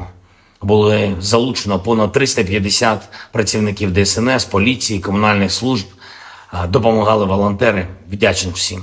Особливо відзначу сьогодні за рятувальну операцію в Кривому Розі таких працівників ДСНС, як лейтенант Вадим Кучкурда, молодший сержант Володимир Гембіхнер, старшина Віктор Іліка та Сергій Бицько, заступник командира Державного воєнізованого гірничо-рятувального загону. Поліцейський підполковник Микола Гармаш, капітан Роман Бондарчук, лікарі Владислав Волошин та Костянтин Ісайченко. Нацгвардійці сержант Андрій Головін, капітан Денис Терещенко, комунальники Сергій Дмитрієв та Андрій Шайда, волонтери Лариса Сидоренко та Вікторія Третяк. Дякую. Дуже важливо, коли всі разом захищаємо життя, допомагаємо долати російський терор. За попередніми даними наших військових, ці 2 ракети по Кривому Рогу, вони були випущені з території тимчасово окупованого Криму з району міста Джанкой. І це знов і знов доводить, що для безпеки наших міст, для захисту нормального життя українців, українок, наших дітей потрібно, щоб у наших військових було достатньо далекобійної зброї, достатньо засобів ураження терористів. Санкційний тиск світу проти Росії заслуговує на суттєве збільшення. І зараз з'являється все більше і більше відкритої інформації, зокрема розслідувань журналістів про те, як держава-терорист обходить глобальні санкції та отримує критичні компоненти для виробництва зброї. І, до речі, ми неодноразово надавали таку інформацію нашим партнерам в закритому режимі. Треба діяти всім разом, суттєво посилювати санкції за терор, суттєво обмежувати канали доставки в Росію критичних компонентів для виробництва ракет та відповідати рішучістю в постачанні Україні необхідної сучасної зброї, зокрема далекобійних ракет, щоб ми могли зняти цю терористичну загрозу, яку Росія створює проти наших людей, проти наших дітей. Сьогодні ж російські нелюди обстріляли Херсон, із артилерії загинув працівник поліції, мої співчуття. Поранені 9 людей, серед них дитина, 4 волонтери громадського об'єднання «Місто Сили».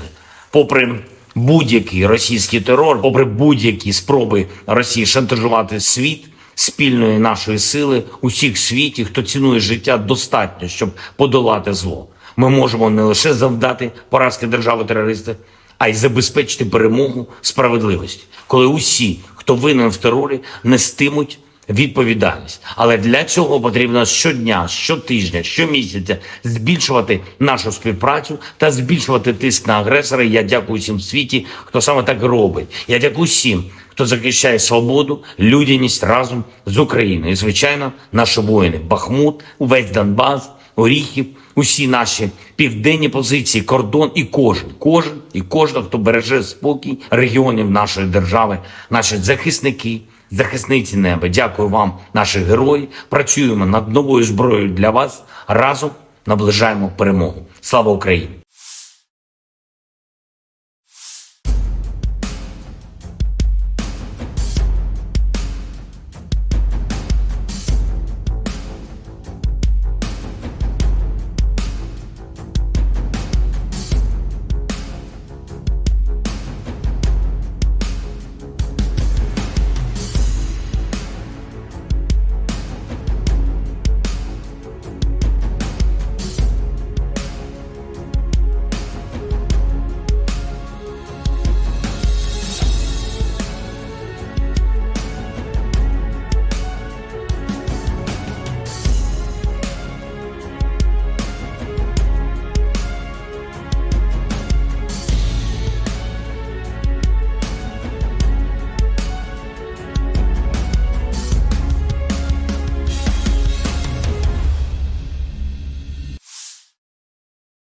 The armed forces of Russia launched cruise missile strikes against the city of Kryvyi Rih in Dnipropetrovsk Oblast on July 31st. At least 2 people were killed and 31 injured, including 4 children, wrote Governor Serhiy Lysak in Telegram.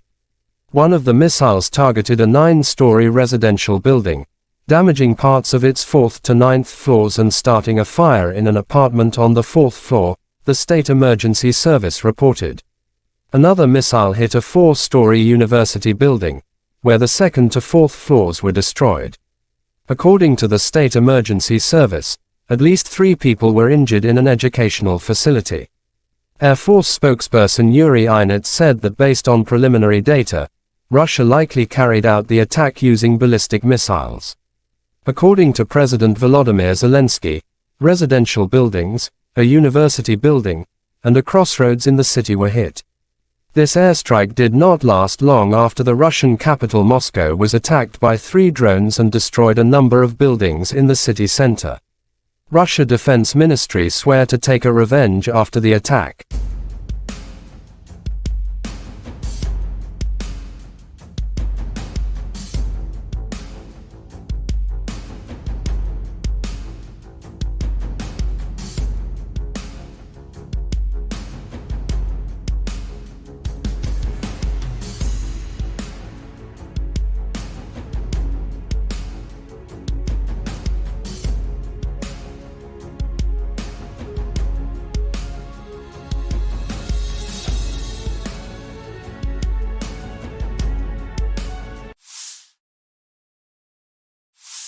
The armed forces of Russia continued to focus its main efforts on the Kupyansk, Lymansk, Bakhmut, Avdiivka and Mariinsky directions.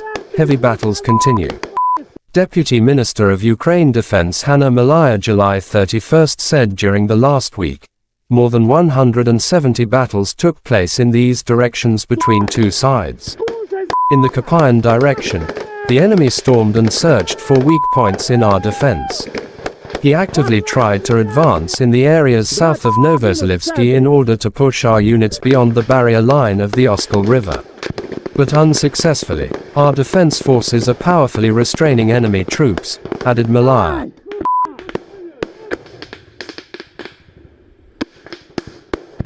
Сейчас я беру бульдог и делаю праздник.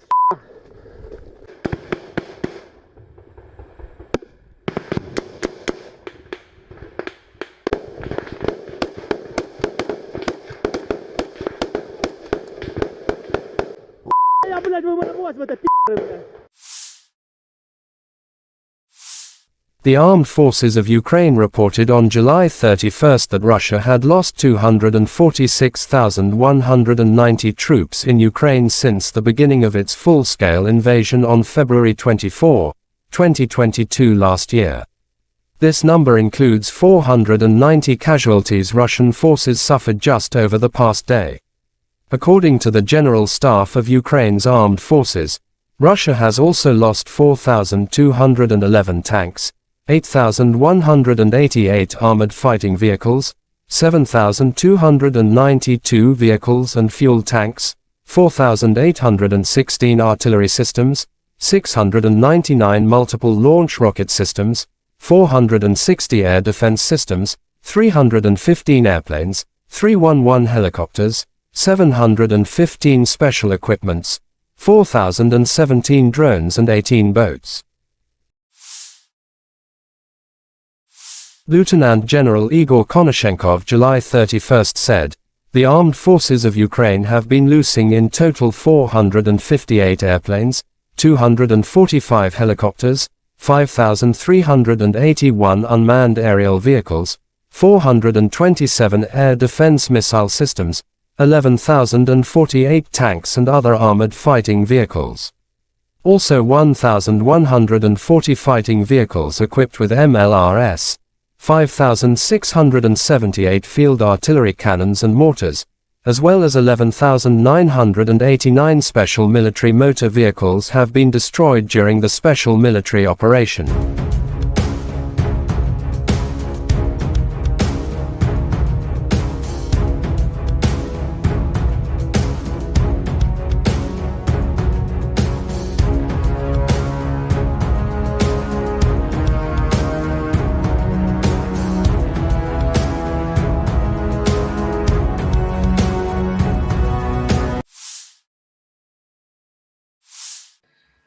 Добрый день, уважаемые коллеги. Приступаем к работе в начале ситуации. Russian Defense Minister General of the Army Sergei Shoigu on the situation in the area of the special military operation said over the past month, as a result of the successful actions of Russian troops, the enemy were up to 20,800 servicemen, to be precise, 20,824 men.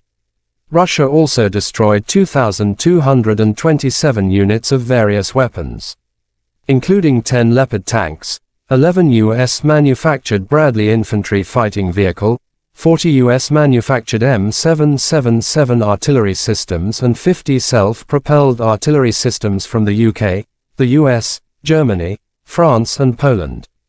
General of Army Sergei Shoigu held topical teleconference with leadership of Russian armed forces. Sergei Shoigu on the situation in the area of the special military operation said it is obvious that the Western-manufactured arms supplied do not lead to successes on the battlefield, but only prolong the military conflict. Against the backdrop of the failed so-called counter-offensive, the Kiev regime, with the support of Western sponsors, has focused on carrying out terrorist attacks on civilian infrastructure in cities and towns in the Russian Federation. Given the evolving situation, additional measures have been taken to improve defenses against air and sea-based attacks. The intensity of the strikes on Ukrainian military facilities, including those providing support for these terrorist acts, has been increased many times over, Shoigu added. I thank all military personnel involved in the special military operation for the service, courage and heroism. Earlier we spoke about single feats, but today we have dozens and hundreds of worthy servicemen, soldiers, officers, sergeants, who not just honorably perform the duty, but do it in a highly professional manner. The servicemen show really the highest examples of courage, heroism and, once again, professionalism, said Shoigu.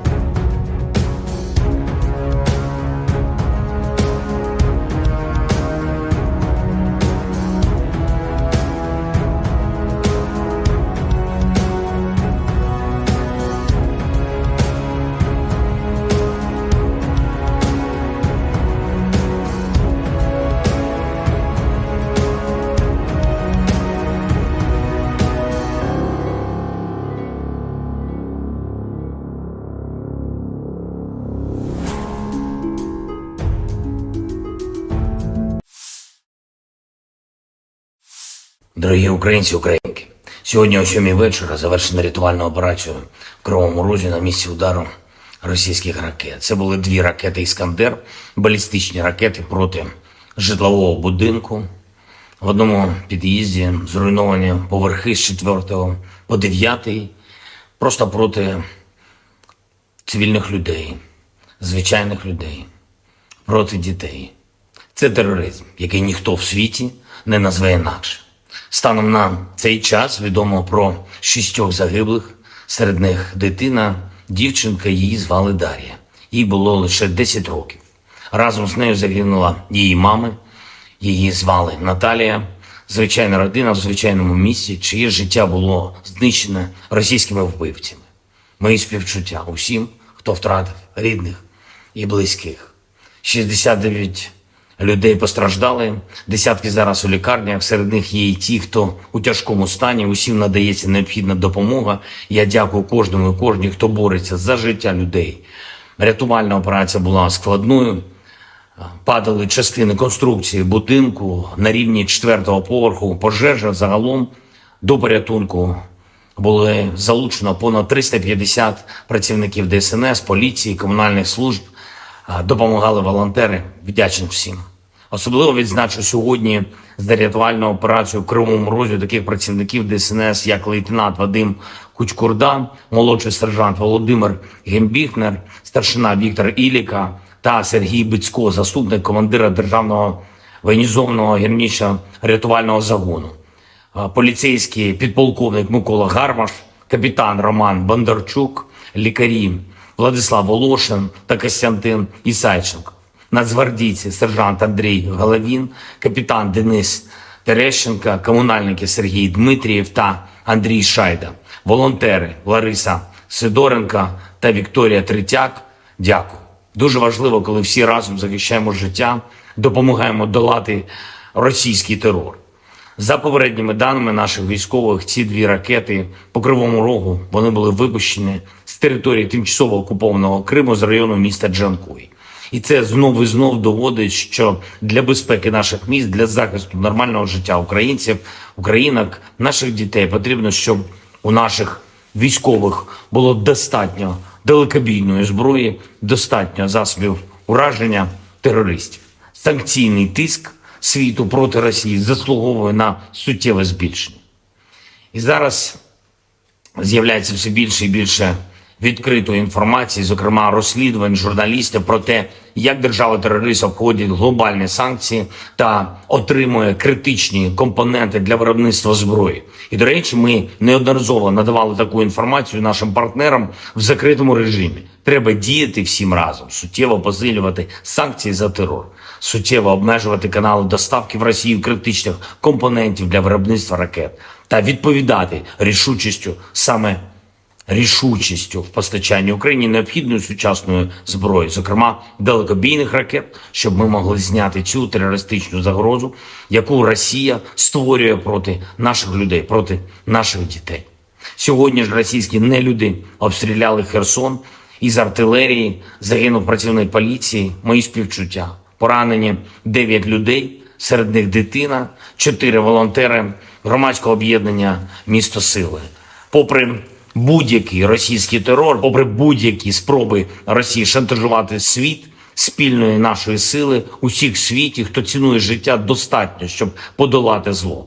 Ми можемо не лише завдати поразки держави-терориста, а й забезпечити перемогу справедливості, коли усі, хто винен в терорі, нестимуть відповідальність. Але для цього потрібно щодня, щотижня, щомісяця збільшувати нашу співпрацю та збільшувати тиск на агресора. Я дякую всім в світі, хто саме так робить. Я дякую всім, хто захищає свободу, людяність разом з Україною. І, звичайно, наші воїни. Бахмут, увесь Донбас, Оріхів, усі наші південні позиції, кордон і кожен, хто береже спокій регіонів нашої держави, наші захисники, захисниці неба. Дякую вам, наші герої. Працюємо над новою зброєю для вас. Разом наближаємо перемогу. Слава Україні!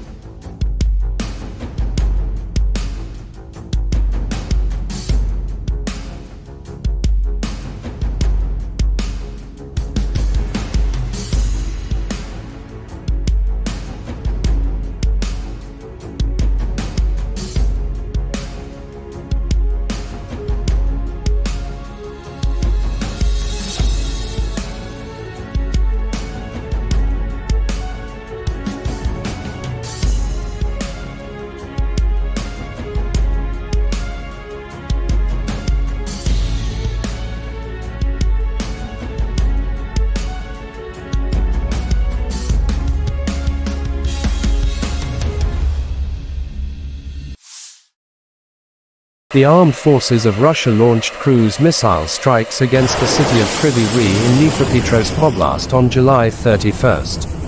At least 2 people were killed and 31 injured, including 4 children, wrote Governor Serhiy Lysak in Telegram.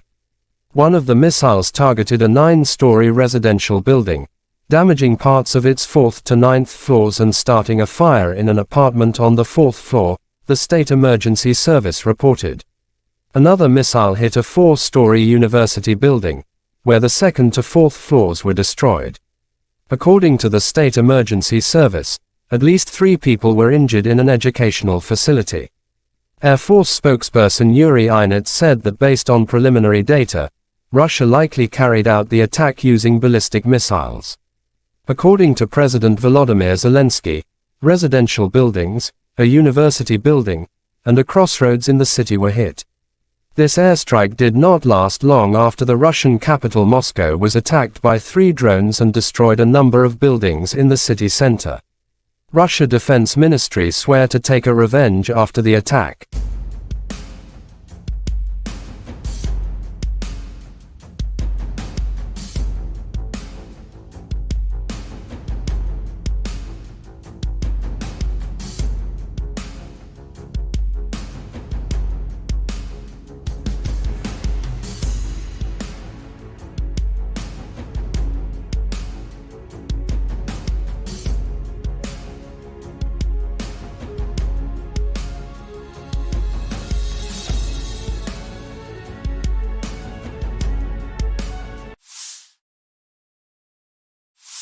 The armed forces of Russia continued to focus its main efforts on the Kupyansk, Lymansk, Bakhmutsk, Avdiivka and Mariinsky directions. Heavy battles continue. Deputy Minister of Ukraine Defense Hanna Malaya July 31 said during the last week, more than 170 battles took place in these directions between two sides.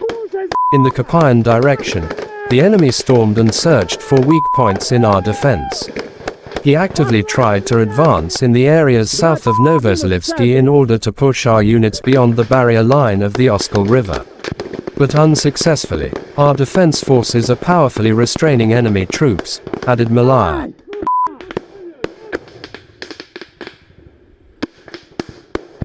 Сейчас я беру бульдог и делаю праздник.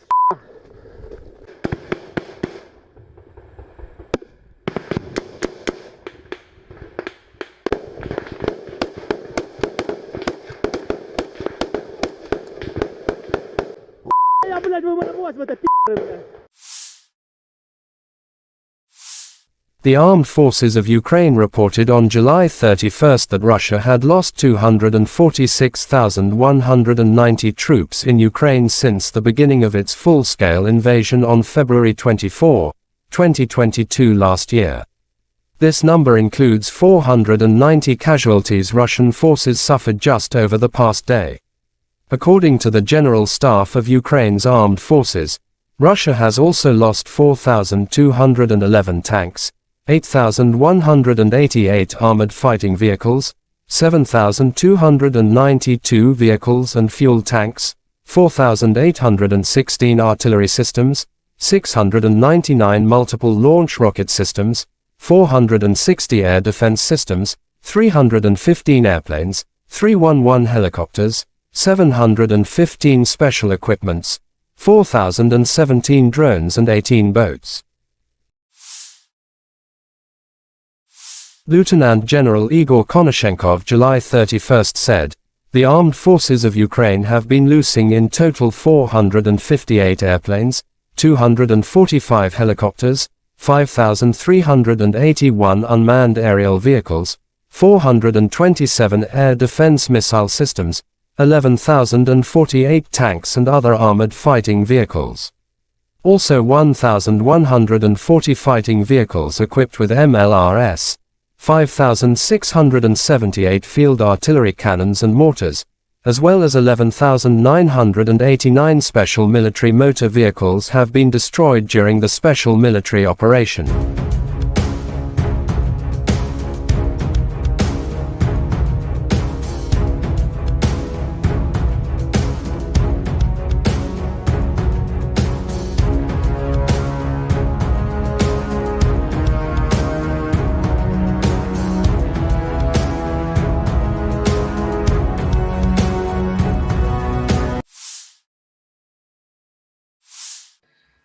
Добрый день, уважаемые коллеги.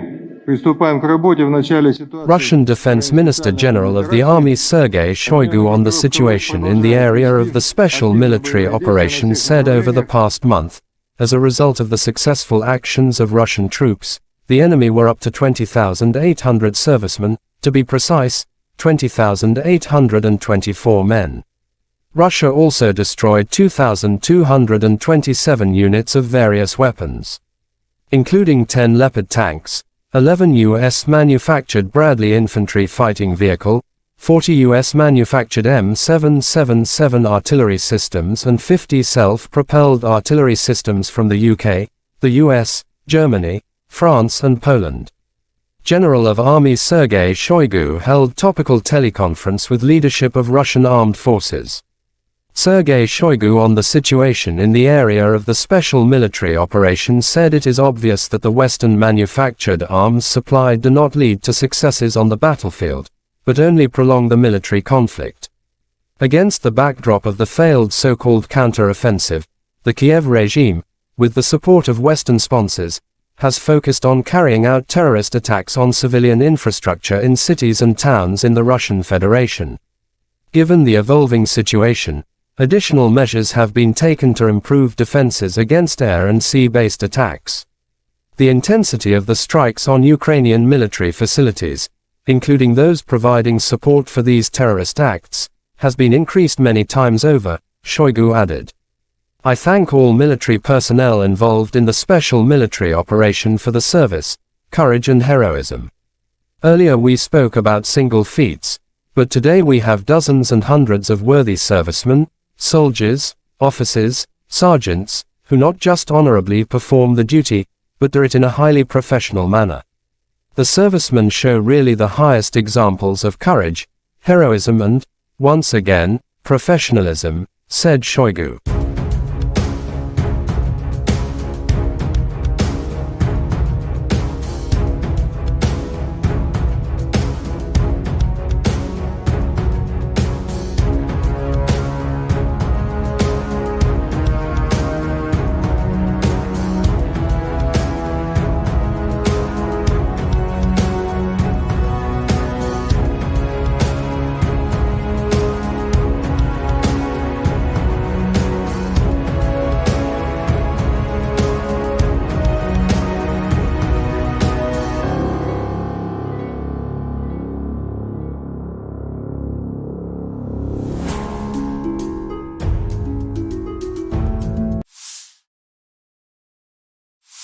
Дорогі українці, українки, сьогодні о 7 вечора завершена рятувальна операція в Кривому Розі на місці удару російських ракет. Це були 2 ракети «Іскандер», балістичні ракети проти житлового будинку. В одному під'їзді зруйновані поверхи з 4 по 9, просто проти цивільних людей, звичайних людей, проти дітей. Це тероризм, який ніхто в світі не назве інакше. Станом на цей час відомо про 6 загиблих, серед них дитина, дівчинка, її звали Дар'я. Їй було лише 10 років. Разом з нею загинула її мама, її звали Наталія.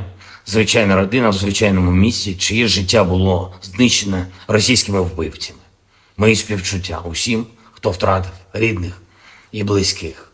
69 людей постраждали, десятки зараз у лікарнях, серед них є і ті, хто у тяжкому стані, усім надається необхідна допомога. Я дякую кожному і кожній, хто бореться за життя людей. Рятувальна операція була складною, падали частини конструкції будинку на рівні 4-го поверху, пожежа загалом до порятунку. Було залучено понад 350 працівників ДСНС, поліції, комунальних служб. Допомагали волонтери, вдячний всім. Особливо відзначу сьогодні за рятувальну операцію в Кривому Розі таких працівників ДСНС, як лейтенант Вадим Кучкурда, молодший сержант Володимир Гембіхнер, старшина Віктор Іліка та Сергій Бицько, заступник командира Державного воєнізованого гірничо-рятувального загону, поліцейський підполковник Микола Гармаш, капітан Роман Бондарчук, лікарі Владислав Волошин та Костянтин Ісайченко, нацгвардійці сержант Андрій Головін, капітан Денис Терещенко, комунальники Сергій Дмитрієв та Андрій Шайда, волонтери Лариса Сидоренко та Вікторія Третяк. Дякую. Дуже важливо, коли всі разом захищаємо життя, допомагаємо долати російський терор. За попередніми даними наших військових, ці 2 ракети по Кривому Рогу, вони були випущені з території тимчасово окупованого Криму з району міста Джанкой. І це знов і знов доводить, що для безпеки наших міст, для захисту нормального життя українців, українок, наших дітей потрібно, щоб у наших військових було достатньо далекобійної зброї, достатньо засобів ураження терористів. Санкційний тиск світу проти Росії заслуговує на суттєве збільшення. І зараз з'являється все більше і більше відкритої інформації, зокрема розслідувань журналістів про те, як держава-терорист обходить глобальні санкції та отримує критичні компоненти для виробництва зброї. І, до речі, ми неодноразово надавали таку інформацію нашим партнерам в закритому режимі. Треба діяти всім разом, суттєво посилювати санкції за терор, суттєво обмежувати канали доставки в Росію критичних компонентів для виробництва ракет та відповідати рішучістю в постачанні Україні необхідної сучасної зброї, зокрема далекобійних ракет, щоб ми могли зняти цю терористичну загрозу, яку Росія створює проти наших людей, проти наших дітей. Сьогодні ж російські нелюди обстріляли Херсон. Із артилерії загинув працівник поліції. Мої співчуття. Поранені 9 людей, серед них дитина, 4 волонтери громадського об'єднання «Місто Сили».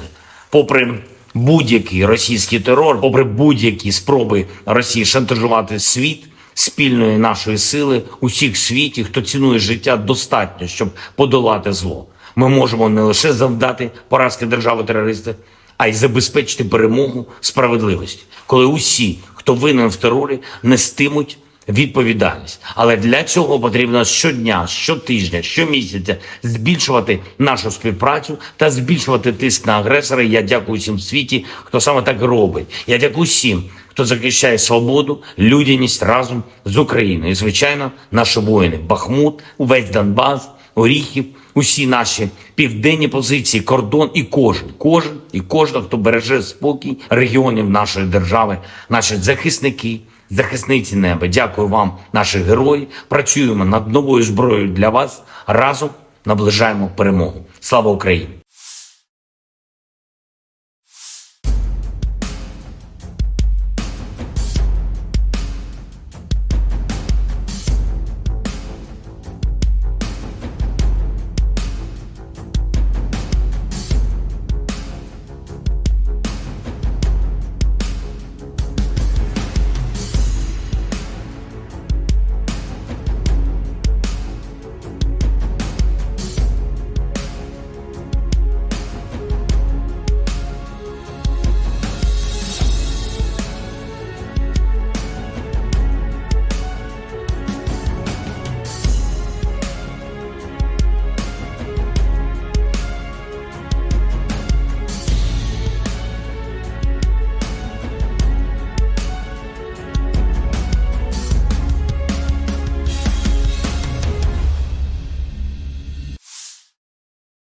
The armed forces of Russia launched cruise missile strikes against the city of Kryvyi Rih in Dnipropetrovsk Oblast on July 31st. At least 2 people were killed and 31 injured, including 4 children, wrote Governor Serhiy Lysak in Telegram. One of the missiles targeted a 9-story residential building, damaging parts of its 4th to 9th floors and starting a fire in an apartment on the 4th floor, the State Emergency Service reported. Another missile hit a 4-story university building, where the 2nd to 4th floors were destroyed. According to the State Emergency Service, at least 3 people were injured in an educational facility. Air Force spokesperson Yuri Inet said that based on preliminary data, Russia likely carried out the attack using ballistic missiles. According to President Volodymyr Zelensky, residential buildings, a university building, and a crossroads in the city were hit. This airstrike did not last long after the Russian capital Moscow was attacked by 3 drones and destroyed a number of buildings in the city center. Russia Defense Ministry swear to take a revenge after the attack.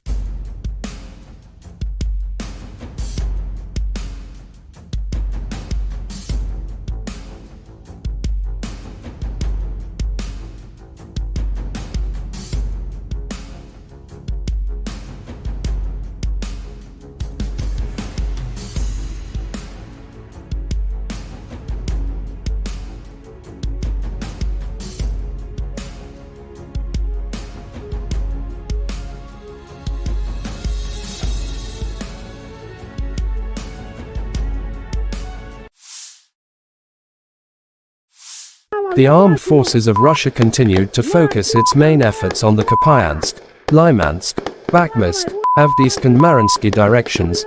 Heavy battles continue. Deputy Minister of Ukraine Defense Hanna Maliar July 31st said during the last week, more than 170 battles took place in these directions between 2 sides. In the Kupyan direction, the enemy stormed and searched for weak points in our defense. He actively tried to advance in the areas south of Novozalivsky in order to push our units beyond the barrier line of the Oskol River. But unsuccessfully, our defense forces are powerfully restraining enemy troops, added Maliar.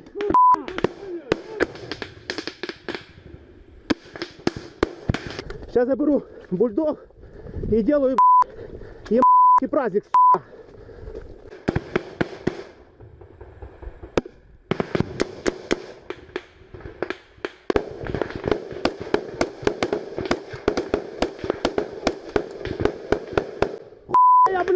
началось в это пи***ы, бля.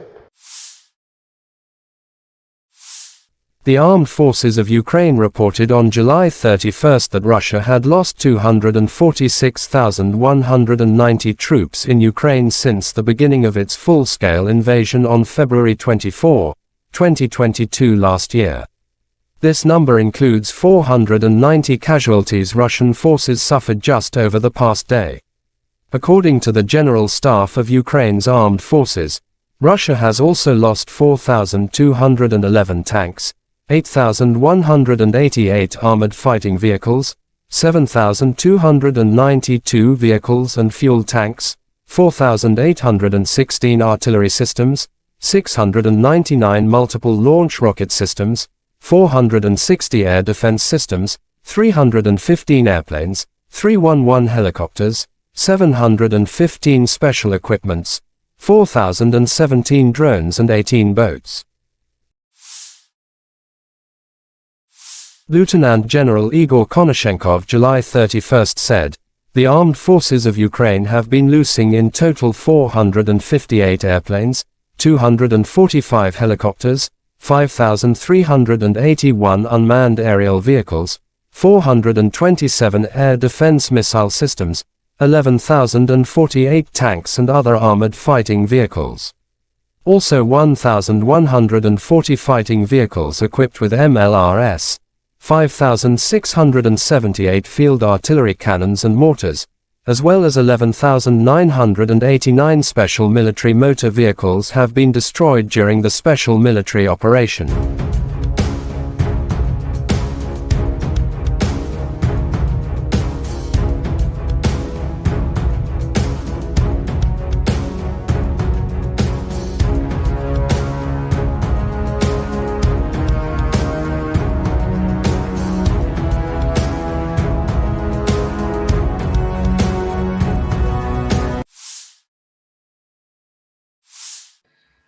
Добрый день, уважаемые коллеги.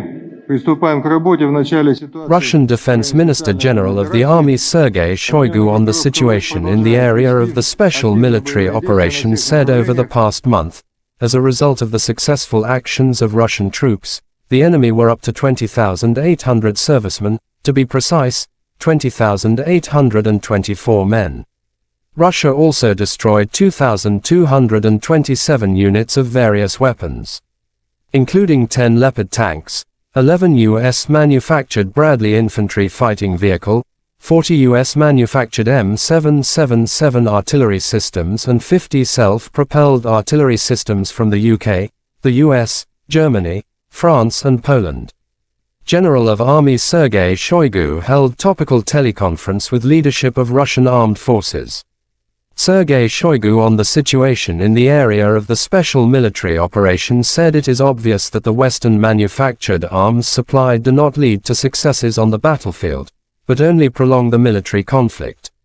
Against the backdrop of the failed so-called counter-offensive, the Kiev regime, with the support of Western sponsors, has focused on carrying out terrorist attacks on civilian infrastructure in cities and towns in the Russian Federation.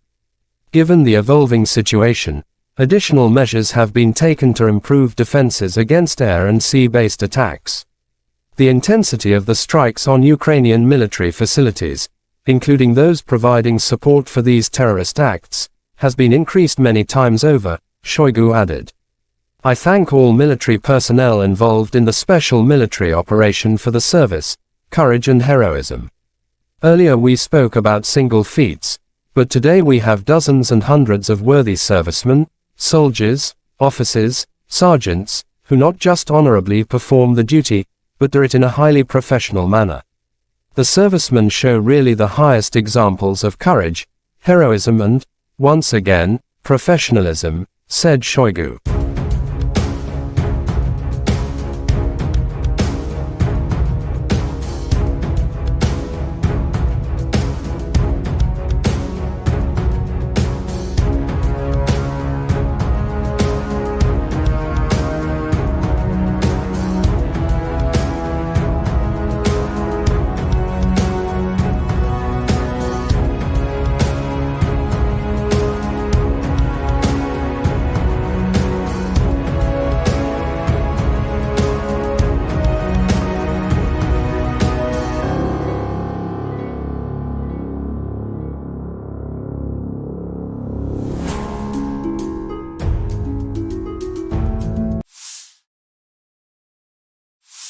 Дорогі українці, українки, сьогодні о 7 вечора завершена рятувальна операція в Кривому Розі на місці удару російських ракет. Це були 2 ракети «Іскандер», балістичні ракети проти житлового будинку.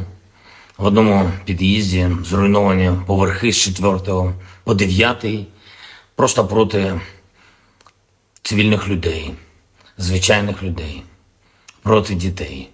Це тероризм, який ніхто в світі не назве інакше. Станом на цей час відомо про 6 загиблих, серед них дитина, дівчинка, її звали Дар'я. Їй було лише 10 років. Разом з нею загинула її мама, її звали Наталія. Звичайна родина в звичайному місті, чиє життя було знищене російськими вбивцями. Мої співчуття усім, хто втратив рідних і близьких. 69 людей постраждали, десятки зараз у лікарнях, серед них є і ті, хто у тяжкому стані, усім надається необхідна допомога. Я дякую кожному і кожній, хто бореться за життя людей. Рятувальна операція була складною. Падали частини конструкції будинку на рівні 4-го поверху. Пожежа загалом до порятунку були залучено понад 350 працівників ДСНС, поліції, комунальних служб. Допомагали волонтери. Вдячний всім. Особливо відзначу сьогодні за рятувальну операцію в Кривому Розі таких працівників ДСНС, як лейтенант Вадим Кучкурда, молодший сержант Володимир Гембіхнер, старшина Віктор Іліка та Сергій Бицько, заступник командира Державного воєнізованого гірничо-рятувального загону, поліцейський підполковник Микола Гармаш, капітан Роман Бондарчук, лікарі Владислав Волошин та Костянтин Ісайченко, нацгвардійці сержант Андрій Головін, капітан Денис Терещенко, комунальники Сергій Дмитрієв та Андрій Шайда, волонтери Лариса Сидоренко та Вікторія Третяк. Дякую. Дуже важливо, коли всі разом захищаємо життя, допомагаємо долати російський терор. За попередніми даними наших військових, ці 2 ракети по Кривому Рогу, вони були випущені з території тимчасово окупованого Криму з району міста Джанкой. І це знов і знов доводить, що для безпеки наших міст, для захисту нормального життя українців, українок, наших дітей потрібно, щоб у наших військових було достатньо далекобійної зброї, достатньо засобів ураження терористів. Санкційний тиск світу проти Росії заслуговує на суттєве збільшення.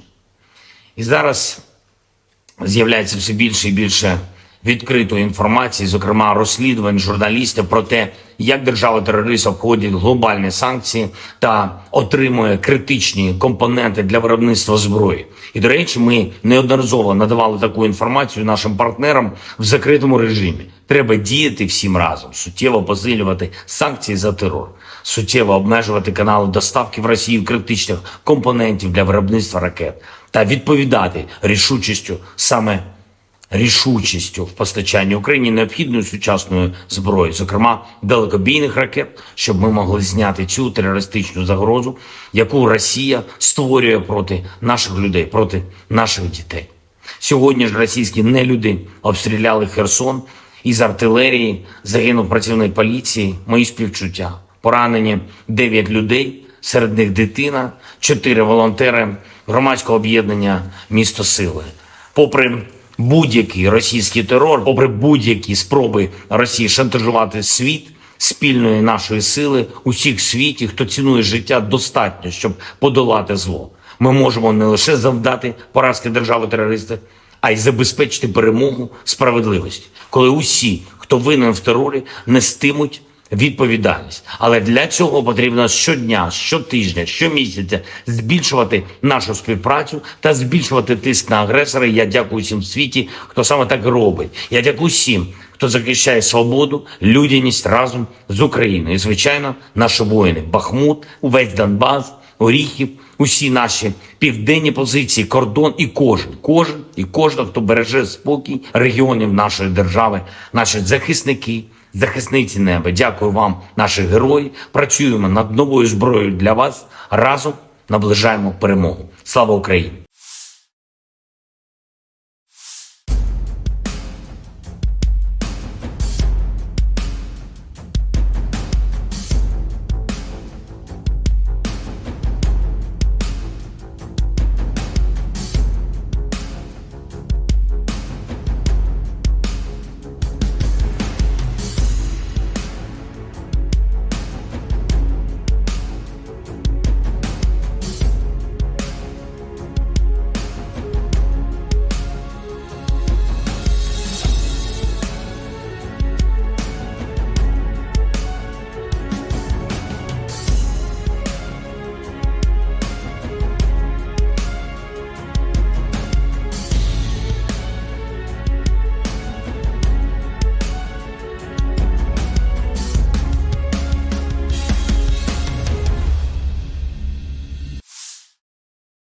The armed forces of Russia launched cruise missile strikes against the city of Kryvyi Rih in Dnipropetrovsk Oblast on July 31st. At least 2 people were killed and 31 injured, including 4 children, wrote Governor Serhiy Lysak in Telegram.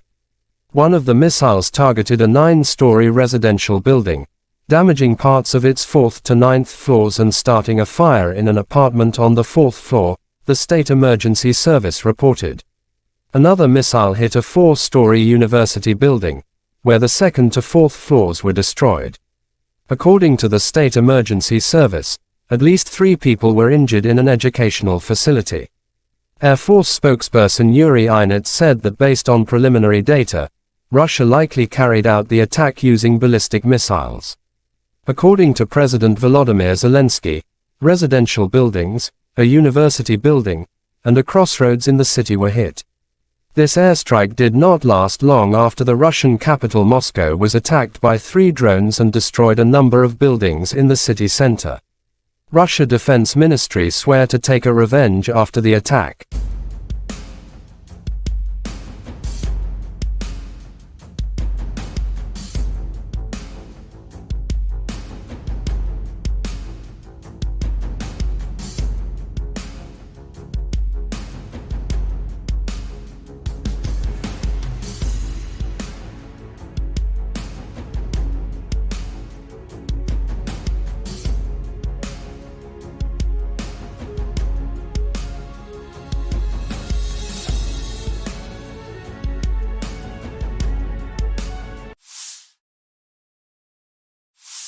The armed forces of Russia continued to focus its main efforts on the Kupyansk, Lymansk, Bakhmutsk, Avdiivka and Mariinsky directions. Heavy battles continue. Deputy Minister of Ukraine Defense Hanna Maliar July 31st said during the last week, more than 170 battles took place in these directions between 2 sides. In the Kupyan direction, the enemy stormed and searched for weak points in our defense. He actively tried to advance in the areas south of Novozalivsky in order to push our units beyond the barrier line of the Oskol River. But unsuccessfully, our defense forces are powerfully restraining enemy troops, added Maliar.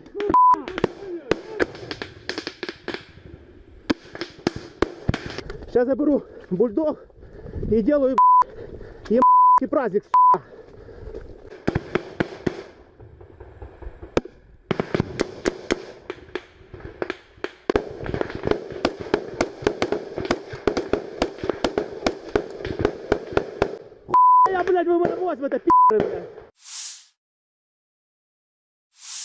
The armed forces of Ukraine reported on July 31st that Russia had lost 246,190 troops in Ukraine since the beginning of its full-scale invasion on February 24, 2022 last year. This number includes 490 casualties Russian forces suffered just over the past day. According to the General Staff of Ukraine's armed forces, Russia has also lost 4,211 tanks, 8,188 armored fighting vehicles, 7,292 vehicles and fuel tanks, 4,816 artillery systems, 699 multiple launch rocket systems, 460 air defense systems, 315 airplanes, 311 helicopters, 715 special equipments, 4,017 drones and 18 boats. Lieutenant General Igor Konashenkov July 31st said, the armed forces of Ukraine have been losing in total 458 airplanes, 245 helicopters, 5,381 unmanned aerial vehicles, 427 air defense missile systems, 11,048 tanks and other armored fighting vehicles. Also 1,140 fighting vehicles equipped with MLRS, 5,678 field artillery cannons and mortars, as well as 11,989 special military motor vehicles have been destroyed during the special military operation.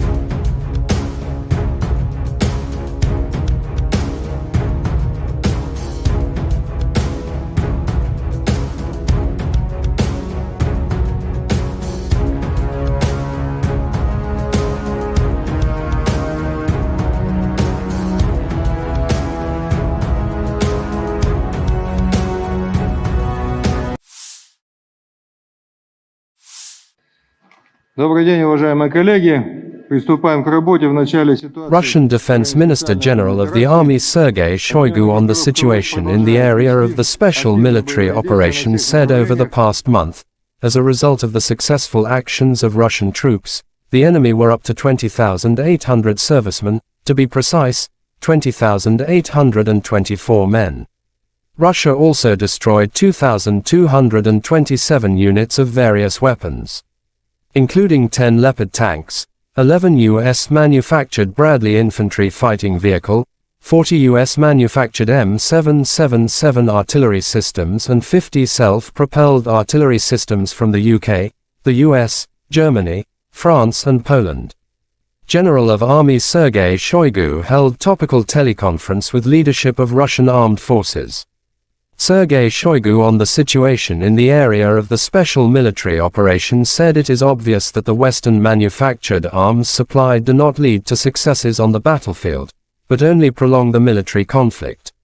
Against the backdrop of the failed so-called counter-offensive, the Kiev regime, with the support of Western sponsors, has focused on carrying out terrorist attacks on civilian infrastructure in cities and towns in the Russian Federation. Given the evolving situation, additional measures have been taken to improve defenses against air and sea-based attacks.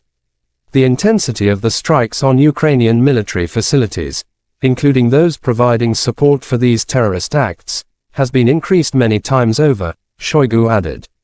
I thank all military personnel involved in the special military operation for the service, courage and heroism. Earlier we spoke about single feats, but today we have dozens and hundreds of worthy servicemen, soldiers, officers, sergeants, who not just honorably perform the duty, but do it in a highly professional manner. The servicemen show really the highest examples of courage, heroism and, once again, professionalism, said Shoigu.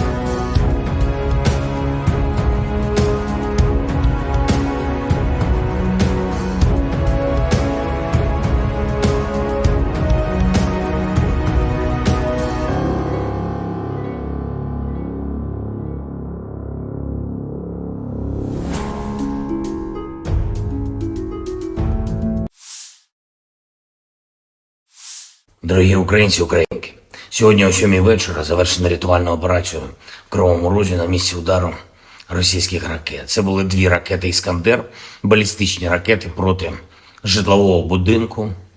В одному під'їзді зруйновані поверхи з 4 по 9, просто проти цивільних людей, звичайних людей, проти дітей. Це тероризм, який ніхто в світі не назве інакше. Станом на цей час відомо про 6 загиблих, серед них дитина, дівчинка, її звали Дар'я. Їй було лише 10 років. Разом з нею загинула її мама, її звали Наталія. Звичайна родина в звичайному місці, чиє життя було знищене російськими вбивцями. Мої співчуття усім, хто втратив рідних і близьких. 69 людей постраждали, десятки зараз у лікарнях, серед них є і ті, хто у тяжкому стані, усім надається необхідна допомога. Я дякую кожному і кожній, хто бореться за життя людей. Рятувальна операція була складною, падали частини конструкції будинку на рівні 4-го поверху, пожежа загалом до порятунку були залучено понад 350 працівників ДСНС, поліції, комунальних служб. Допомагали волонтери, вдячний всім.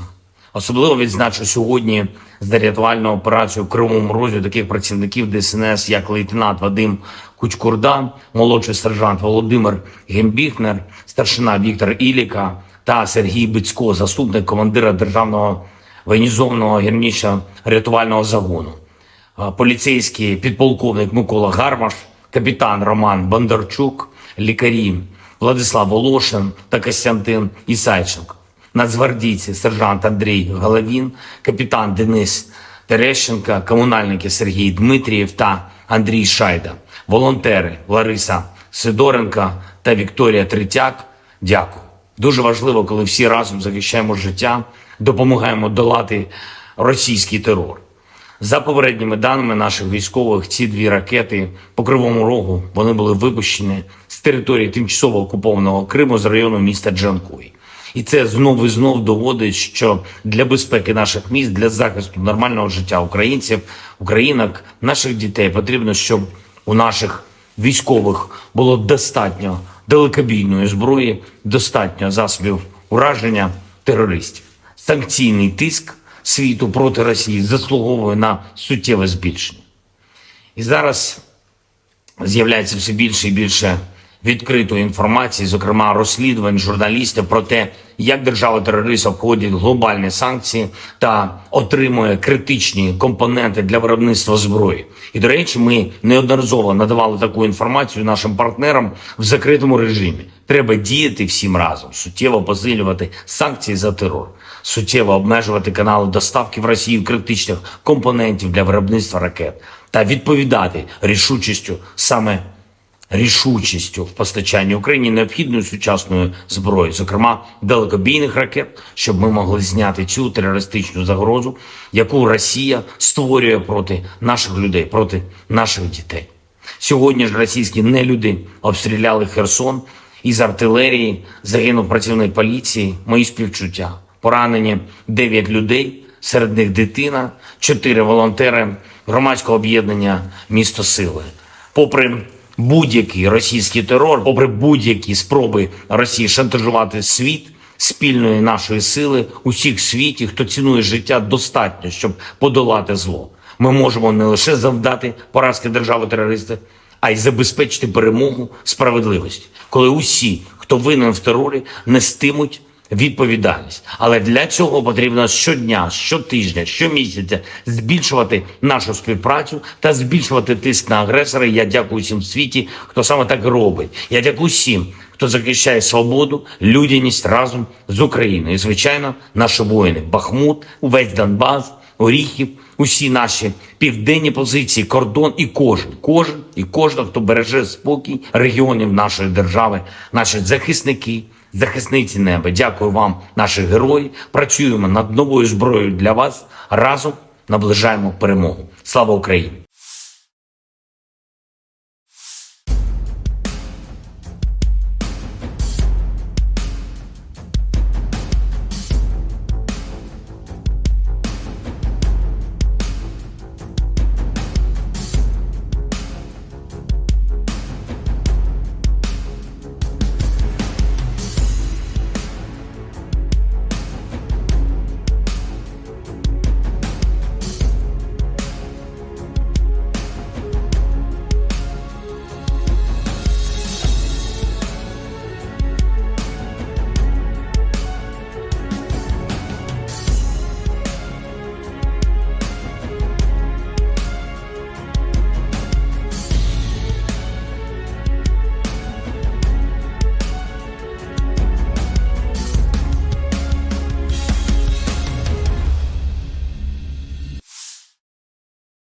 The armed forces of Russia launched cruise missile strikes against the city of Kryvyi Rih in Dnipropetrovsk Oblast on July 31st. At least 2 people were killed and 31 injured, including 4 children, wrote Governor Serhiy Lysak in Telegram. One of the missiles targeted a 9-story residential building, damaging parts of its 4th to 9th floors and starting a fire in an apartment on the 4th floor, the State Emergency Service reported. Another missile hit a 4-story university building, where the 2nd to 4th floors were destroyed. According to the State Emergency Service, at least 3 people were injured in an educational facility. Air Force spokesperson Yuri Inet said that based on preliminary data, Russia likely carried out the attack using ballistic missiles. According to President Volodymyr Zelensky, residential buildings, a university building, and a crossroads in the city were hit. This airstrike did not last long after the Russian capital Moscow was attacked by 3 drones and destroyed a number of buildings in the city center. Russia Defense Ministry swear to take a revenge after the attack.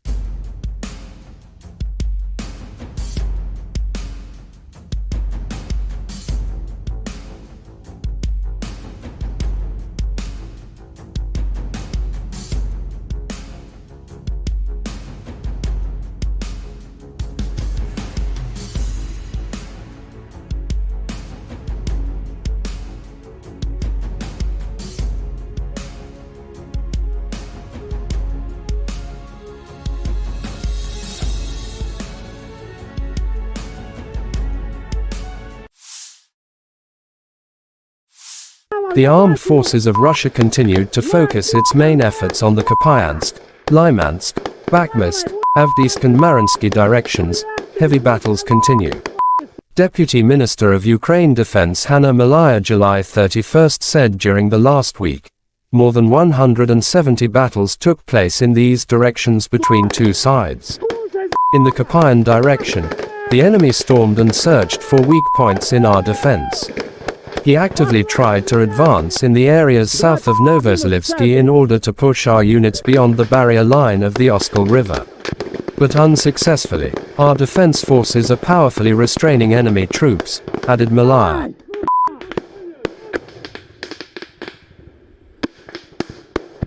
Сейчас я беру бульдог и делаю праздник.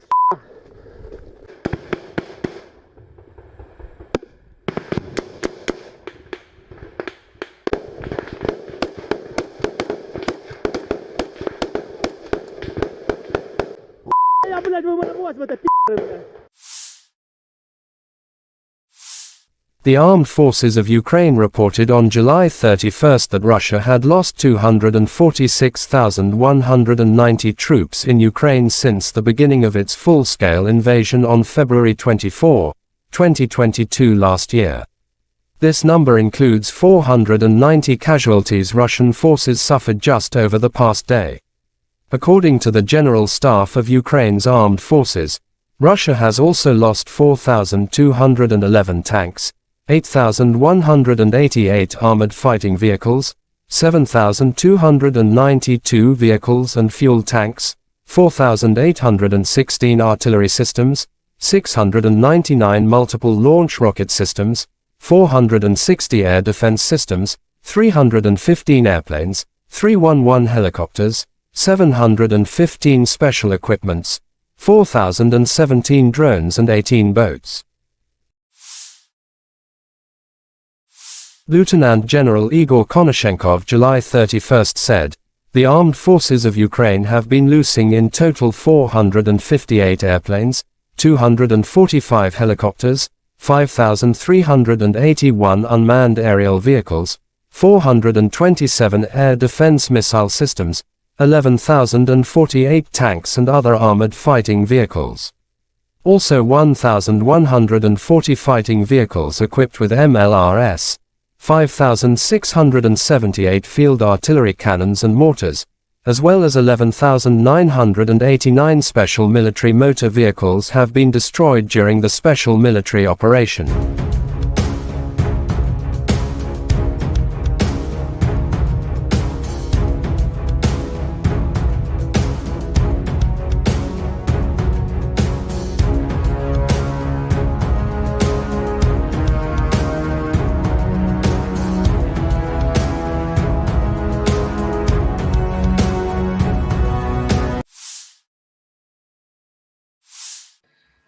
Добрый день, уважаемые коллеги. Приступаем к работе в начале ситуации. Russian Defense Minister General of the Army Sergei Shoigu on the situation in the area of the special military operation said over the past month, as a result of the successful actions of Russian troops, the enemy were up to 20,800 servicemen, to be precise, 20,824 men.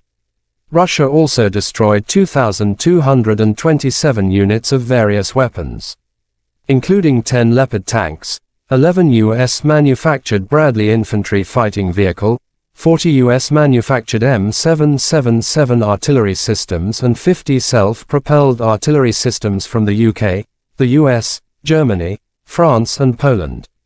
General of Army Sergei Shoigu held topical teleconference with leadership of Russian armed forces. Sergei Shoigu on the situation in the area of the special military operation said it is obvious that the Western-manufactured arms supplied do not lead to successes on the battlefield, but only prolong the military conflict. Against the backdrop of the failed so-called counter-offensive, the Kiev regime, with the support of Western sponsors, has focused on carrying out terrorist attacks on civilian infrastructure in cities and towns in the Russian Federation. Given the evolving situation, additional measures have been taken to improve defenses against air and sea-based attacks. The intensity of the strikes on Ukrainian military facilities, including those providing support for these terrorist acts, has been increased many times over, Shoigu added. I thank all military personnel involved in the special military operation for the service, courage and heroism. Earlier we spoke about single feats, but today we have dozens and hundreds of worthy servicemen, soldiers, officers, sergeants, who not just honorably perform the duty, but do it in a highly professional manner. The servicemen show really the highest examples of courage, heroism and, once again, professionalism, said Shoigu.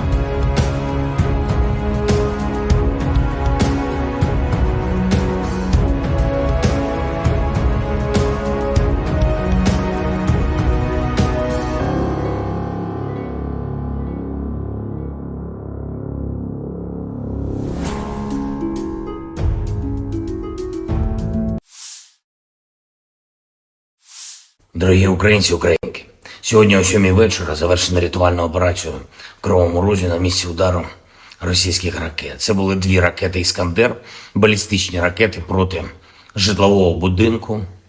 В одному під'їзді зруйновані поверхи з 4 по 9, просто проти цивільних людей, звичайних людей, проти дітей. Це тероризм, який ніхто в світі не назве інакше. Станом на цей час відомо про 6 загиблих, серед них дитина, дівчинка, її звали Дар'я. Їй було лише 10 років. Разом з нею загинула її мама, її звали Наталія. Звичайна родина в звичайному місці, чиє життя було знищене російськими вбивцями. Мої співчуття усім, хто втратив рідних і близьких. 69 людей постраждали, десятки зараз у лікарнях, серед них є і ті, хто у тяжкому стані, усім надається необхідна допомога. Я дякую кожному і кожній, хто бореться за життя людей. Рятувальна операція була складною, падали частини конструкції будинку на рівні 4-го поверху, пожежа загалом до порятунку. Були залучено понад 350 працівників ДСНС, поліції, комунальних служб. Допомагали волонтери, вдячний всім. Особливо відзначу сьогодні за рятувальну операцію в Кривому Розі таких працівників ДСНС, як лейтенант Вадим Кучкурда, молодший сержант Володимир Гембіхнер, старшина Віктор Іліка та Сергій Бицько, заступник командира Державного воєнізованого гірничо-рятувального загону, поліцейський підполковник Микола Гармаш, капітан Роман Бондарчук, лікарі Владислав Волошин та Костянтин Ісайченко, нацгвардійці сержант Андрій Головін, капітан Денис Терещенко, комунальники Сергій Дмитрієв та Андрій Шайда, волонтери Лариса Сидоренко та Вікторія Третяк. Дякую. Дуже важливо, коли всі разом захищаємо життя, допомагаємо долати російський терор. За попередніми даними наших військових, ці 2 ракети по Кривому Рогу, вони були випущені з території тимчасово окупованого Криму з району міста Джанкой. І це знов і знов доводить, що для безпеки наших міст, для захисту нормального життя українців, українок, наших дітей потрібно, щоб у наших військових було достатньо далекобійної зброї, достатньо засобів ураження терористів. Санкційний тиск світу проти Росії заслуговує на суттєве збільшення. І зараз з'являється все більше і більше відкритої інформації, зокрема розслідувань журналістів про те, як держава-терорист обходить глобальні санкції та отримує критичні компоненти для виробництва зброї. І, до речі, ми неодноразово надавали таку інформацію нашим партнерам в закритому режимі. Треба діяти всім разом, суттєво посилювати санкції за терор, суттєво обмежувати канали доставки в Росію критичних компонентів для виробництва ракет та відповідати рішучістю в постачанні Україні необхідної сучасної зброї, зокрема далекобійних ракет, щоб ми могли зняти цю терористичну загрозу, яку Росія створює проти наших людей, проти наших дітей. Сьогодні ж російські нелюди обстріляли Херсон із артилерії, загинув працівник поліції, мої співчуття. Поранені 9 людей, серед них дитина, 4 волонтери громадського об'єднання «Місто Сили». Попри будь-який російський терор, попри будь-які спроби Росії шантажувати світ, спільної нашої сили, усіх в світі, хто цінує життя, достатньо, щоб подолати зло. Ми можемо не лише завдати поразки держави-терориста, а й забезпечити перемогу справедливості, коли усі, хто винен в терорі, нестимуть відповідальність. Але для цього потрібно щодня, щотижня, щомісяця збільшувати нашу співпрацю та збільшувати тиск на агресора. Я дякую всім в світі, хто саме так робить. Я дякую всім, хто захищає свободу, людяність разом з Україною. І, звичайно, наші воїни. Бахмут, увесь Донбас, Оріхів, усі наші південні позиції, кордон і кожен, хто береже спокій регіонів нашої держави, наші захисники, захисниці неба. Дякую вам, наші герої. Працюємо над новою зброєю для вас. Разом наближаємо перемогу. Слава Україні!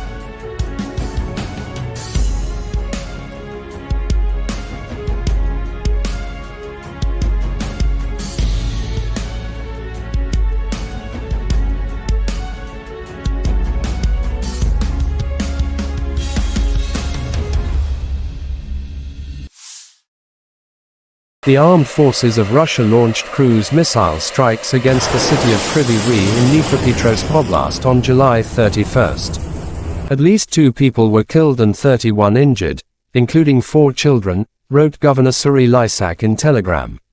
One of the missiles targeted a 9-story residential building, damaging parts of its 4th to 9th floors and starting a fire in an apartment on the 4th floor, the State Emergency Service reported. Another missile hit a 4-story university building, where the 2nd to 4th floors were destroyed. According to the State Emergency Service, at least 3 people were injured in an educational facility. Air Force spokesperson Yuri Inet said that based on preliminary data, Russia likely carried out the attack using ballistic missiles. According to President Volodymyr Zelensky, residential buildings, a university building, and a crossroads in the city were hit. This airstrike did not last long after the Russian capital Moscow was attacked by 3 drones and destroyed a number of buildings in the city center. Russia Defense Ministry swear to take a revenge after the attack.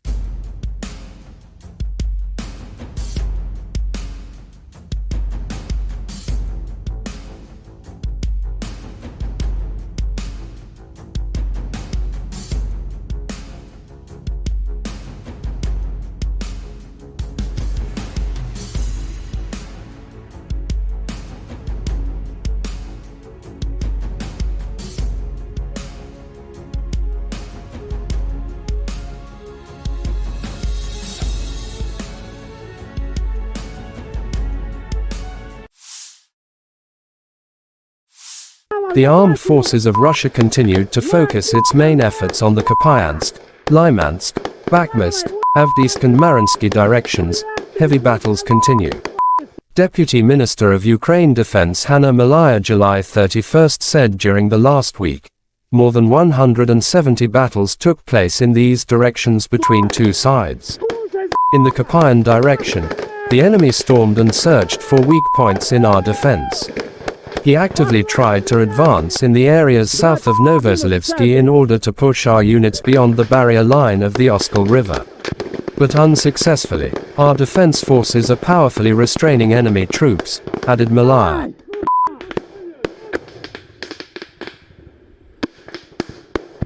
Сейчас я беру бульдог и делаю праздник.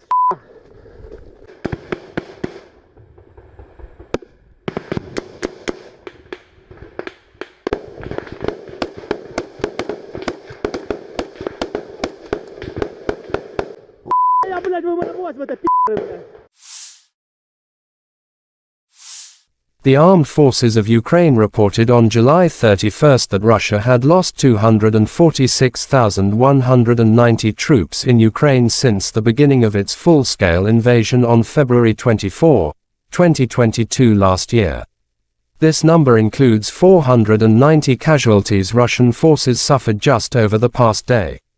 According to the General Staff of Ukraine's armed forces, Russia has also lost 4,211 tanks, 8,188 armored fighting vehicles, 7,292 vehicles and fuel tanks, 4,816 artillery systems, 699 multiple launch rocket systems, 460 air defense systems, 315 airplanes, 311 helicopters, 715 special equipments, 4,017 drones and 18 boats. Lieutenant General Igor Konashenkov July 31 said, "The armed forces of Ukraine have been losing in total 458 airplanes, 245 helicopters, 5,381 unmanned aerial vehicles, 427 air defense missile systems, 11,048 tanks and other armored fighting vehicles. Also 1,140 fighting vehicles equipped with MLRS, 5,678 field artillery cannons and mortars, as well as 11,989 special military motor vehicles have been destroyed during the special military operation."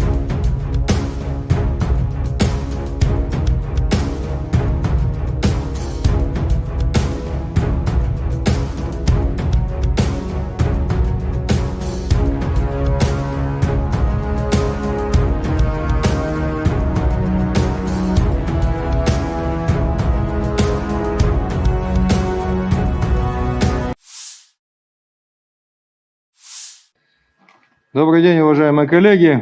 Приступаем к работе в начале ситуации. Russian Defense Minister General of the Army Sergei Shoigu on the situation in the area of the special military operation said over the past month, as a result of the successful actions of Russian troops, the enemy were up to 20,800 servicemen, to be precise, 20,824 men.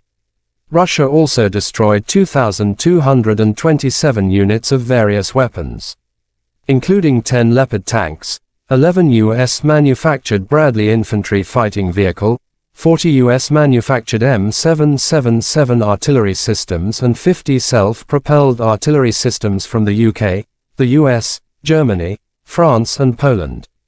General of Army Sergei Shoigu held topical teleconference with leadership of Russian armed forces.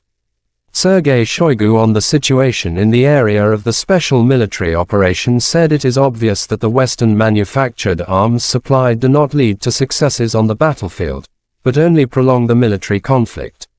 Against the backdrop of the failed so-called counter-offensive, the Kiev regime, with the support of Western sponsors, has focused on carrying out terrorist attacks on civilian infrastructure in cities and towns in the Russian Federation.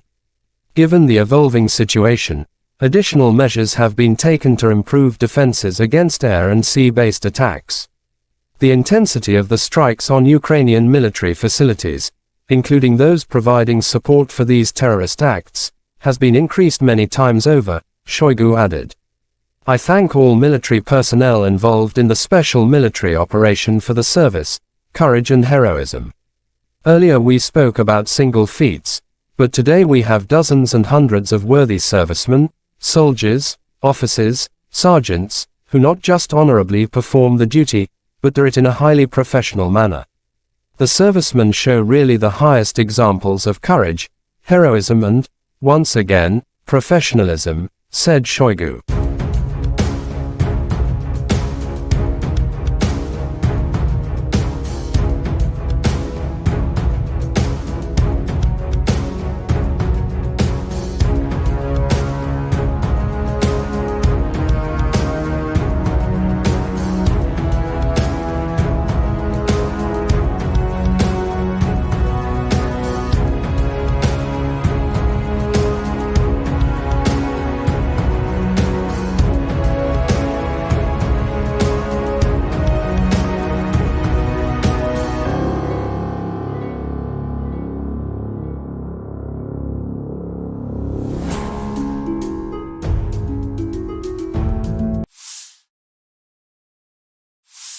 Дорогі українці, українки, сьогодні о 7 вечора завершена рятувальна операція в Кривому Розі на місці удару російських ракет. Це були 2 ракети «Іскандер», балістичні ракети проти житлового будинку. В одному під'їзді зруйновані поверхи з 4 по 9, просто проти цивільних людей, звичайних людей, проти дітей. Це тероризм, який ніхто в світі не назве інакше. Станом на цей час відомо про 6 загиблих, серед них дитина, дівчинка, її звали Дар'я. Їй було лише 10 років. Разом з нею загинула її мама, її звали Наталія. Звичайна родина в звичайному місці, чиє життя було знищене російськими вбивцями. Мої співчуття усім, хто втратив рідних і близьких. 69 людей постраждали, десятки зараз у лікарнях, серед них є і ті, хто у тяжкому стані, усім надається необхідна допомога. Я дякую кожному і кожній, хто бореться за життя людей. Рятувальна операція була складною. Падали частини конструкції будинку на рівні 4-го поверху. Пожежа загалом до порятунку були залучено понад 350 працівників ДСНС, поліції, комунальних служб. Допомагали волонтери. Вдячний всім. Особливо відзначу сьогодні за рятувальну операцію в Кривому Розі таких працівників ДСНС, як лейтенант Вадим Кучкурда, молодший сержант Володимир Гембіхнер, старшина Віктор Іліка та Сергій Бицько, заступник командира Державного воєнізованого гірничо-рятувального загону, поліцейський підполковник Микола Гармаш, капітан Роман Бондарчук, лікарі Владислав Волошин та Костянтин Ісайченко, нацгвардійці сержант Андрій Головін, капітан Денис Терещенко, комунальники Сергій Дмитрієв та Андрій Шайда, волонтери Лариса Сидоренко та Вікторія Третяк. Дякую. Дуже важливо, коли всі разом захищаємо життя, допомагаємо долати російський терор. За попередніми даними наших військових, ці 2 ракети по Кривому Рогу, вони були випущені з території тимчасово окупованого Криму з району міста Джанкой. І це знов і знов доводить, що для безпеки наших міст, для захисту нормального життя українців, українок, наших дітей потрібно, щоб у наших військових було достатньо далекобійної зброї, достатньо засобів ураження терористів. Санкційний тиск світу проти Росії заслуговує на суттєве збільшення. І зараз з'являється все більше і більше відкритої інформації, зокрема розслідувань журналістів про те, як держава-терорист обходить глобальні санкції та отримує критичні компоненти для виробництва зброї. І, до речі, ми неодноразово надавали таку інформацію нашим партнерам в закритому режимі. Треба діяти всім разом, суттєво посилювати санкції за терор, суттєво обмежувати канали доставки в Росію критичних компонентів для виробництва ракет та відповідати рішучістю в постачанні Україні необхідної сучасної зброї, зокрема далекобійних ракет, щоб ми могли зняти цю терористичну загрозу, яку Росія створює проти наших людей, проти наших дітей. Сьогодні ж російські нелюди обстріляли Херсон, із артилерії загинув працівник поліції, мої співчуття. Поранені 9 людей, серед них дитина, 4 волонтери громадського об'єднання «Місто Сили». Попри будь-який російський терор, попри будь-які спроби Росії шантажувати світ, спільної нашої сили, усіх в світі, хто цінує життя, достатньо, щоб подолати зло. Ми можемо не лише завдати поразки держави-терориста, а й забезпечити перемогу справедливості, коли усі, хто винен в терорі, нестимуть відповідальність. Але для цього потрібно щодня, щотижня, щомісяця збільшувати нашу співпрацю та збільшувати тиск на агресора. Я дякую всім в світі, хто саме так робить. Я дякую всім, хто захищає свободу, людяність разом з Україною. І, звичайно, наші воїни. Бахмут, увесь Донбас, Оріхів, усі наші південні позиції, кордон і кожен, хто береже спокій регіонів нашої держави, наші захисники, захисниці неба. Дякую вам, наші герої. Працюємо над новою зброєю для вас. Разом наближаємо перемогу. Слава Україні!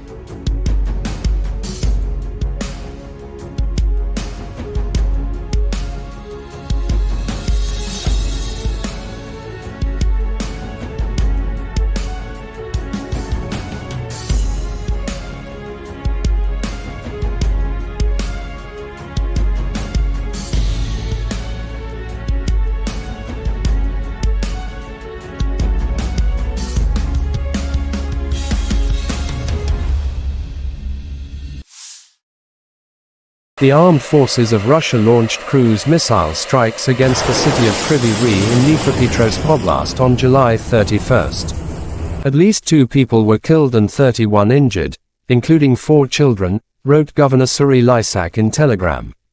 One of the missiles targeted a 9-story residential building, damaging parts of its 4th to 9th floors and starting a fire in an apartment on the 4th floor, the State Emergency Service reported. Another missile hit a 4-story university building, where the 2nd to 4th floors were destroyed. According to the State Emergency Service, at least 3 people were injured in an educational facility. Air Force spokesperson Yuri Ihnat said that based on preliminary data, Russia likely carried out the attack using ballistic missiles. According to President Volodymyr Zelensky, residential buildings, a university building, and a crossroads in the city were hit.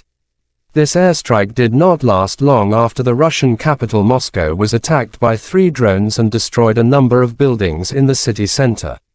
Russia Defense Ministry swear to take a revenge after the attack.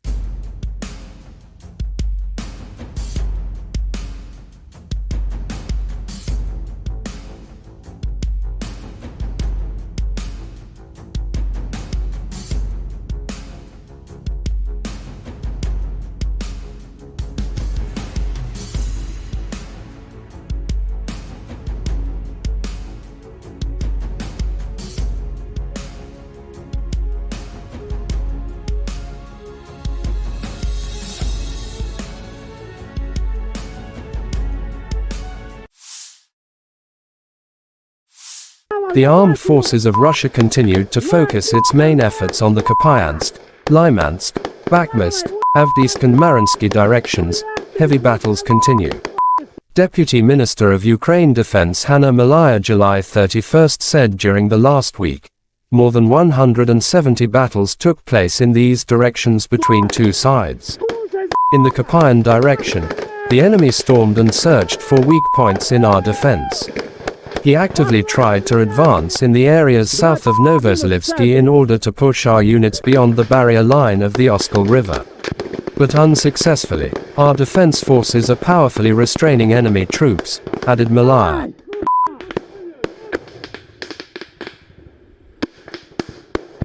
Сейчас я беру бульдог и делаю праздник.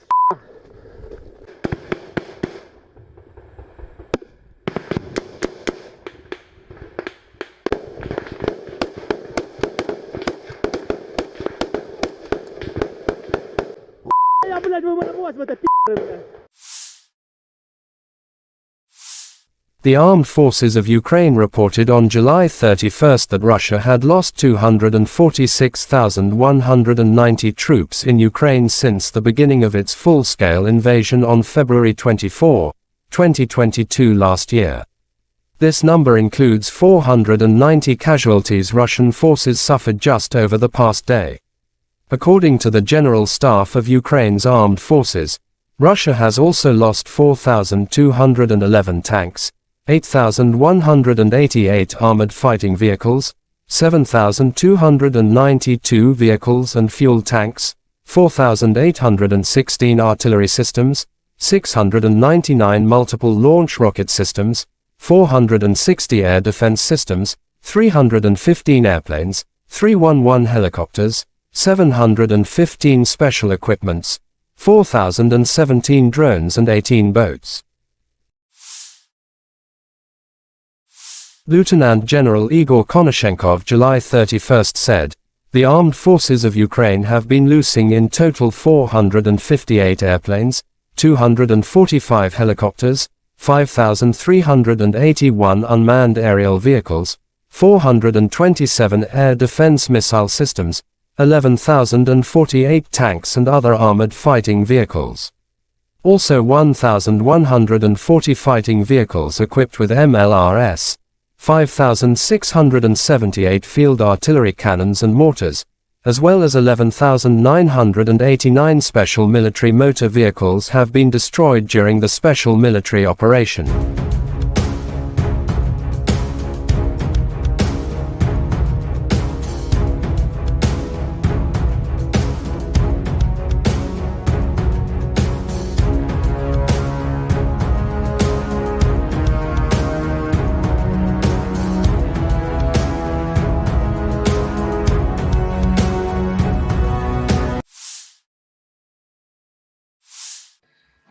Добрый день, уважаемые коллеги.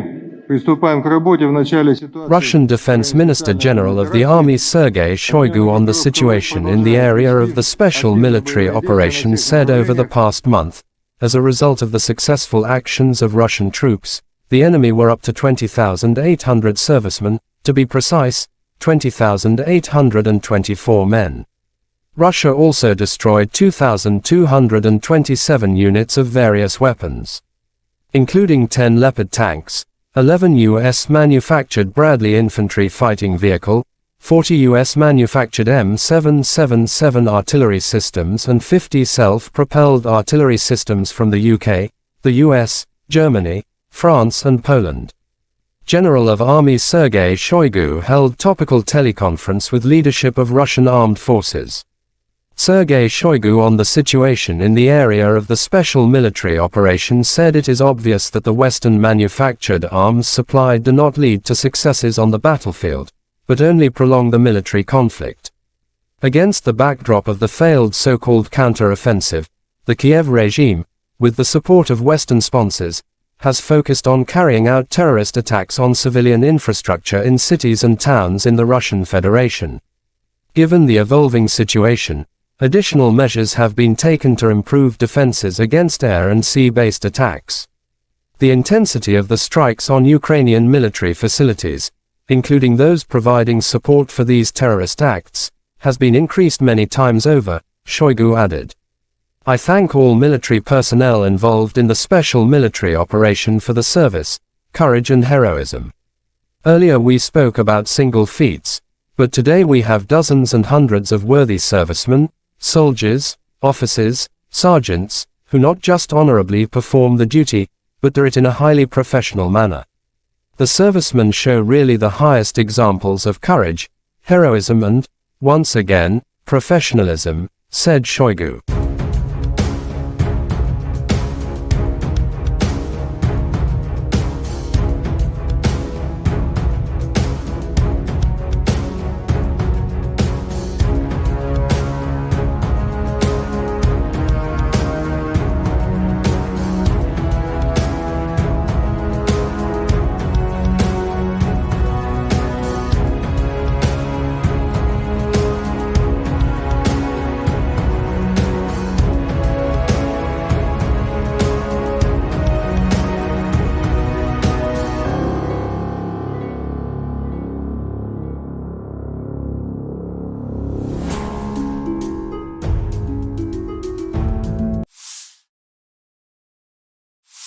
Дорогі українці, українки, сьогодні о 7 вечора завершена рятувальна операція в Кривому Розі на місці удару російських ракет. Це були 2 ракети «Іскандер», балістичні ракети проти житлового будинку. В одному під'їзді зруйновані поверхи з 4 по 9, просто проти цивільних людей, звичайних людей, проти дітей. Це тероризм, який ніхто в світі не назве інакше. Станом на цей час відомо про 6 загиблих, серед них дитина, дівчинка, її звали Дар'я. Їй було лише 10 років. Разом з нею загинула її мама, її звали Наталія. Звичайна родина в звичайному місті, чиє життя було знищене російськими вбивцями. Мої співчуття усім, хто втратив рідних і близьких. 69 людей постраждали, десятки зараз у лікарнях, серед них є і ті, хто у тяжкому стані, усім надається необхідна допомога. Я дякую кожному і кожній, хто бореться за життя людей. Рятувальна операція була складною, падали частини конструкції будинку на рівні 4-го поверху, пожежа загалом до порятунку. Було залучено понад 350 працівників ДСНС, поліції, комунальних служб, допомагали волонтери, вдячний всім. Особливо відзначу сьогодні за рятувальну операцію в Кривому Розі таких працівників ДСНС, як лейтенант Вадим Кучкурда, молодший сержант Володимир Гембіхнер, старшина Віктор Іліка та Сергій Бицько, заступник командира Державного воєнізованого гірничо-рятувального загону. Поліцейський підполковник Микола Гармаш, капітан Роман Бондарчук, лікарі Владислав Волошин та Костянтин Ісайченко. Нацгвардійці сержант Андрій Головін, капітан Денис Терещенка, комунальники Сергій Дмитрієв та Андрій Шайда, волонтери Лариса Сидоренка та Вікторія Третяк. Дякую. Дуже важливо, коли всі разом захищаємо життя, допомагаємо долати російський терор. За попередніми даними наших військових, ці дві ракети по Кривому Рогу, вони були випущені з території тимчасово окупованого Криму з району міста Джанкой. І це знов і знов доводить, що для безпеки наших міст, для захисту нормального життя українців, українок, наших дітей потрібно, щоб у наших військових було достатньо далекобійної зброї, достатньо засобів ураження терористів. Санкційний тиск світу проти Росії заслуговує на суттєве збільшення. І зараз з'являється все більше і більше відкритої інформації, зокрема розслідувань журналістів про те, як держава-терорист обходить глобальні санкції та отримує критичні компоненти для виробництва зброї. І, до речі, ми неодноразово надавали таку інформацію нашим партнерам в закритому режимі. Треба діяти всім разом, суттєво посилювати санкції за терор, суттєво обмежувати канали доставки в Росію критичних компонентів для виробництва ракет та відповідати рішучістю в постачанні Україні необхідної сучасної зброї, зокрема далекобійних ракет, щоб ми могли зняти цю терористичну загрозу, яку Росія створює проти наших людей, проти наших дітей. Сьогодні ж російські нелюди обстріляли Херсон, із артилерії загинув працівник поліції, мої співчуття. Поранені 9 людей, серед них дитина, 4 волонтери громадського об'єднання «Місто Сили». Попри будь-який російський терор, попри будь-які спроби Росії шантажувати світ, спільної нашої сили, усіх в світі, хто цінує життя, достатньо, щоб подолати зло. Ми можемо не лише завдати поразки держави-терориста, а й забезпечити перемогу справедливості, коли усі, хто винен в терорі, нестимуть відповідальність. Але для цього потрібно щодня, щотижня, щомісяця збільшувати нашу співпрацю та збільшувати тиск на агресора. Я дякую всім в світі, хто саме так робить. Я дякую всім, хто захищає свободу, людяність разом з Україною. І, звичайно, наші воїни. Бахмут, увесь Донбас, Оріхів, усі наші південні позиції, кордон і кожен, хто береже спокій регіонів нашої держави, наші захисники, захисниці неба. Дякую вам, наші герої. Працюємо над новою зброєю для вас. Разом наближаємо перемогу. Слава Україні!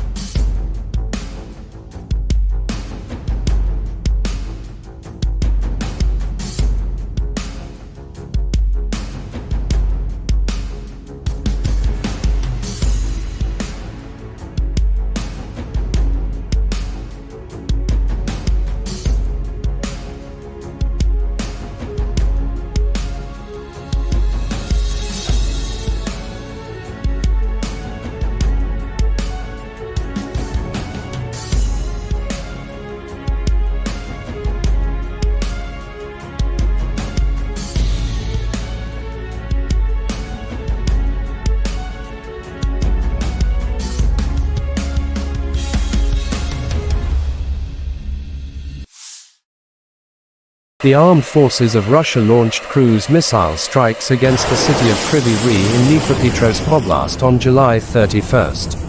At least 2 people were killed and 31 injured, including 4 children, wrote Governor Suri Lysak in Telegram. One of the missiles targeted a 9-story residential building, damaging parts of its 4th to 9th floors and starting a fire in an apartment on the 4th floor, the State Emergency Service reported. Another missile hit a 4-story university building, where the 2nd to 4th floors were destroyed. According to the State Emergency Service, at least 3 people were injured in an educational facility. Air Force spokesperson Yuri Inet said that based on preliminary data, Russia likely carried out the attack using ballistic missiles. According to President Volodymyr Zelensky, residential buildings, a university building, and a crossroads in the city were hit. This airstrike did not last long after the Russian capital Moscow was attacked by 3 drones and destroyed a number of buildings in the city center. Russia Defense Ministry swear to take a revenge after the attack.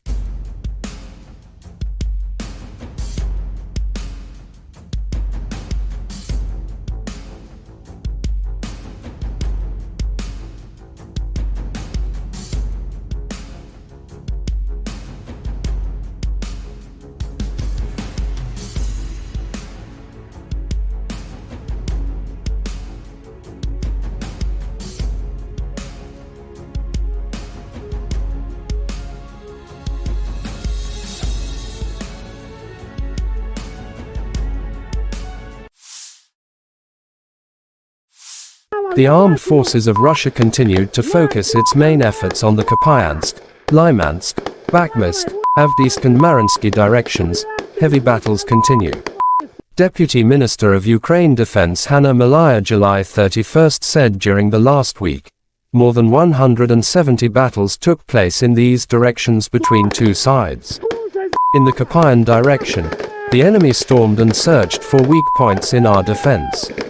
He actively tried to advance in the areas south of Novozelivsky in order to push our units beyond the barrier line of the Oskol River. But unsuccessfully, our defense forces are powerfully restraining enemy troops, added Malaya.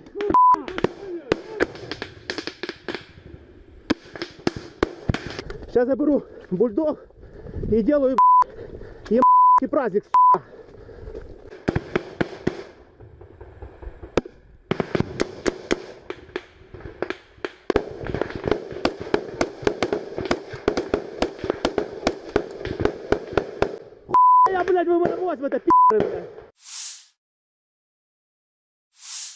The armed forces of Ukraine reported on July 31 that Russia had lost 246,190 troops in Ukraine since the beginning of its full-scale invasion on February 24, 2022 last year. This number includes 490 casualties Russian forces suffered just over the past day. According to the General Staff of Ukraine's armed forces, Russia has also lost 4,211 tanks, 8,188 armored fighting vehicles, 7,292 vehicles and fuel tanks, 4,816 artillery systems, 699 multiple launch rocket systems, 460 air defense systems, 315 airplanes, 311 helicopters, 715 special equipments, 4,017 drones and 18 boats. Lieutenant General Igor Konashenkov July 31 said, the armed forces of Ukraine have been losing in total 458 airplanes, 245 helicopters, 5,381 unmanned aerial vehicles, 427 air defense missile systems, 11,048 tanks and other armored fighting vehicles. Also 1,140 fighting vehicles equipped with MLRS, 5,678 field artillery cannons and mortars, as well as 11,989 special military motor vehicles have been destroyed during the special military operation.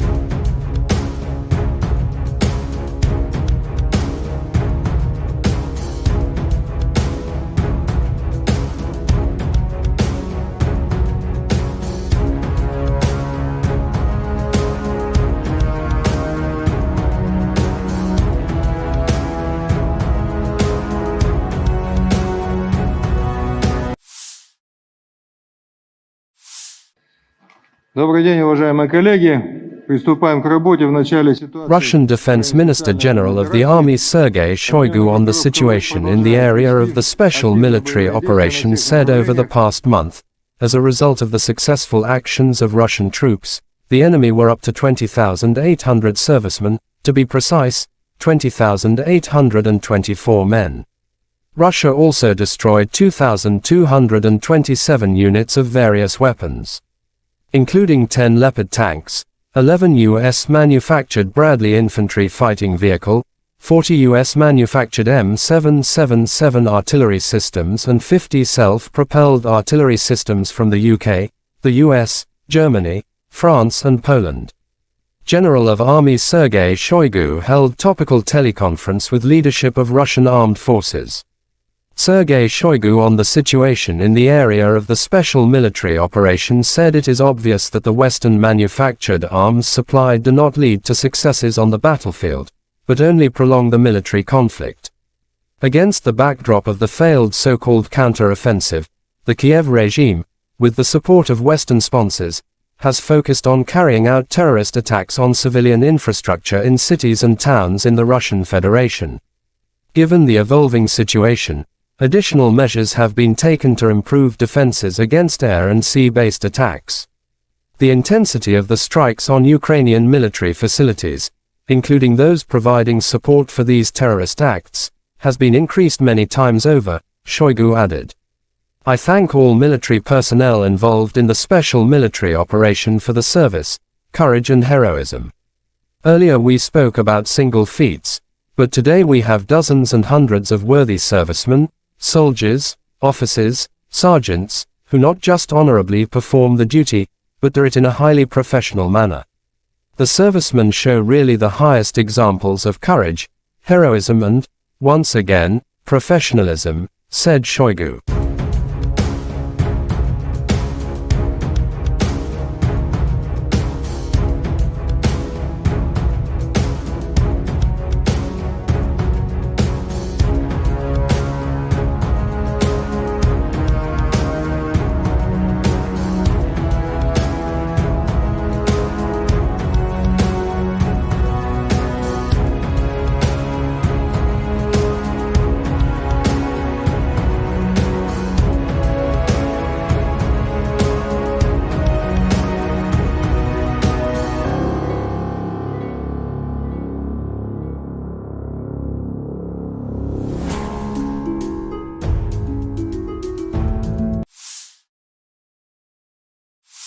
Дорогі українці, українки, сьогодні о 7 вечора завершена рятувальна операція в Кривому Розі на місці удару російських ракет. Це були 2 ракети «Іскандер», балістичні ракети проти житлового будинку.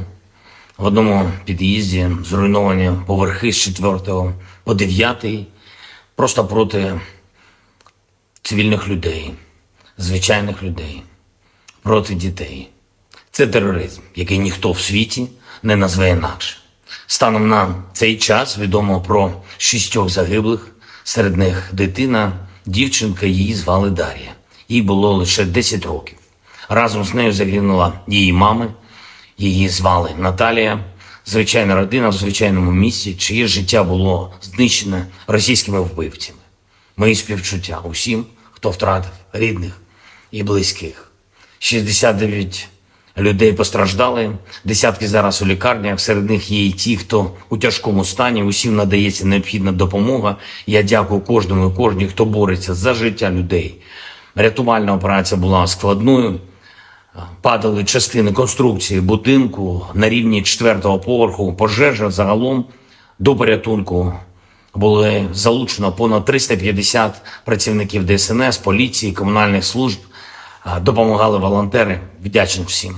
Особливо відзначу сьогодні за рятувальну операцію в Кривому Розі таких працівників ДСНС, як лейтенант Вадим Кучкурда, молодший сержант Володимир Гембіхнер, старшина Віктор Іліка та Сергій Бицько, заступник командира Державного воєнізованого гірничо-рятувального загону, поліцейський підполковник Микола Гармаш, капітан Роман Бондарчук, лікарі Владислав Волошин та Костянтин Ісайченко, нацгвардійці сержант Андрій Головін, капітан Денис Терещенко, комунальники Сергій Дмитрієв та Андрій Шайда, волонтери Лариса Сидоренко та Вікторія Третяк. Дякую. Дуже важливо, коли всі разом захищаємо життя, допомагаємо долати російський терор. За попередніми даними наших військових, ці 2 ракети по Кривому Рогу, вони були випущені з території тимчасово окупованого Криму з району міста Джанкой. І це знов і знов доводить, що для безпеки наших міст, для захисту нормального життя українців, українок, наших дітей потрібно, щоб у наших військових було достатньо далекобійної зброї, достатньо засобів ураження терористів. Санкційний тиск світу проти Росії заслуговує на суттєве збільшення. І зараз з'являється все більше і більше відкритої інформації, зокрема розслідувань журналістів про те, як держава-терорист обходить глобальні санкції та отримує критичні компоненти для виробництва зброї. І, до речі, ми неодноразово надавали таку інформацію нашим партнерам в закритому режимі. Треба діяти всім разом, суттєво посилювати санкції за терор, суттєво обмежувати канали доставки в Росію критичних компонентів для виробництва ракет та відповідати рішучістю в постачанні Україні необхідної сучасної зброї, зокрема далекобійних ракет, щоб ми могли зняти цю терористичну загрозу, яку Росія створює проти наших людей, проти наших дітей. Сьогодні ж російські нелюди обстріляли Херсон із артилерії, загинув працівник поліції, мої співчуття. Поранені 9 людей, серед них дитина, 4 волонтери громадського об'єднання «Місто Сили».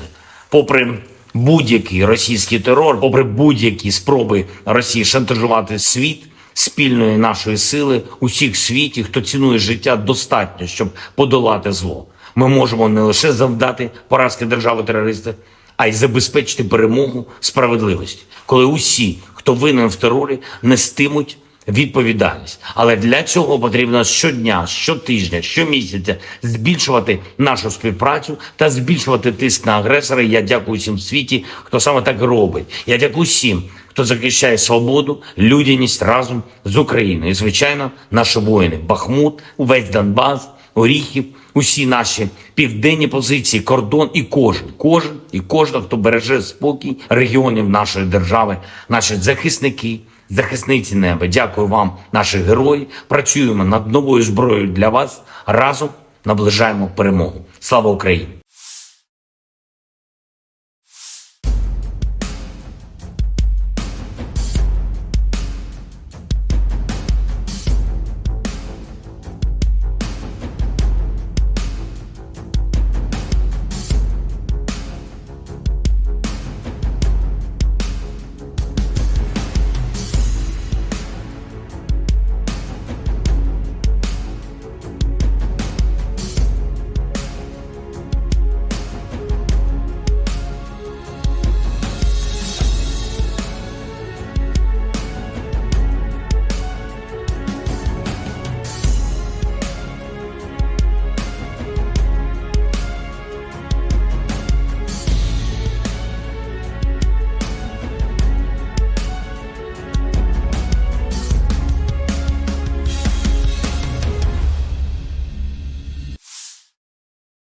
The armed forces of Russia launched cruise missile strikes against the city of Kryvyi Rih in Dnipropetrovsk Oblast on July 31st. At least 2 people were killed and 31 injured, including 4 children, wrote Governor Kryvyi Rih in Telegram. One of the missiles targeted a 9-story residential building, damaging parts of its 4th to 9th floors and starting a fire in an apartment on the 4th floor, the State Emergency Service reported. Another missile hit a 4-story university building, where the 2nd to 4th floors were destroyed. According to the State Emergency Service, at least 3 people were injured in an educational facility. Air Force spokesperson Yuri Inet said that based on preliminary data, Russia likely carried out the attack using ballistic missiles. According to President Volodymyr Zelensky, residential buildings, a university building, and a crossroads in the city were hit. This airstrike did not last long after the Russian capital Moscow was attacked by 3 drones and destroyed a number of buildings in the city center. Russia Defense Ministry swear to take a revenge after the attack.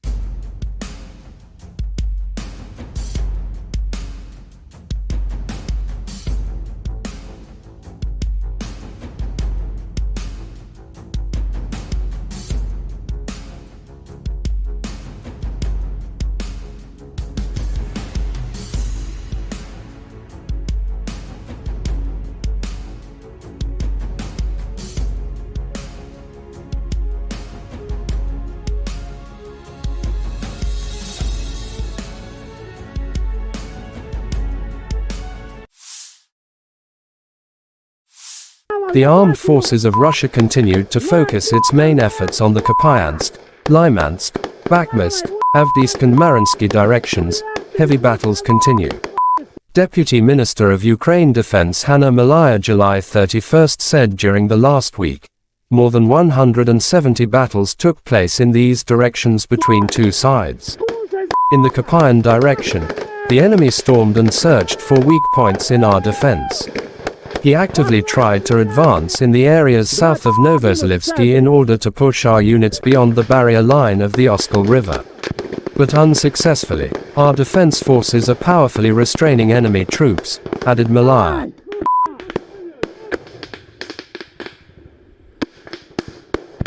Сейчас я беру бульдог и делаю праздник.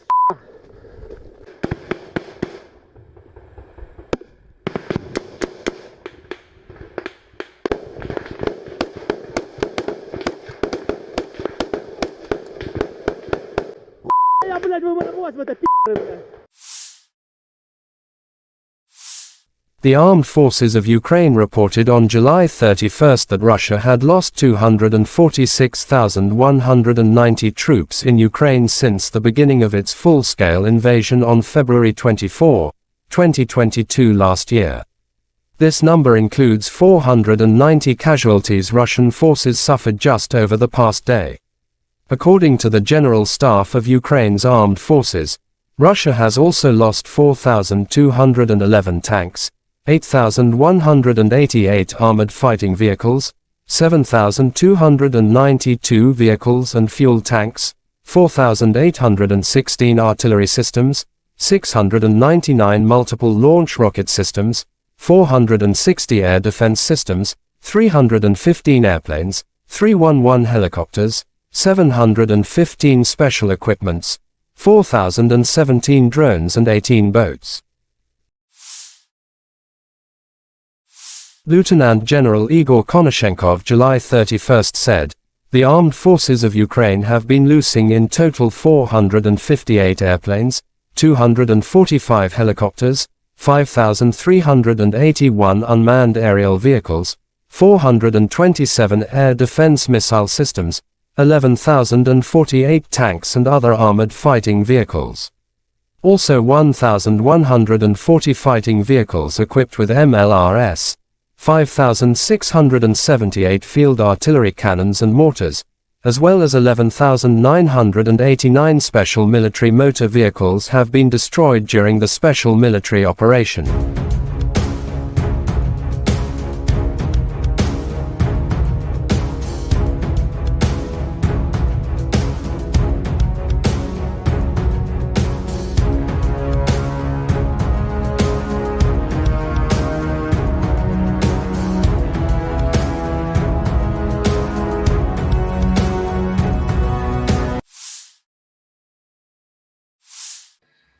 Добрый день, уважаемые коллеги.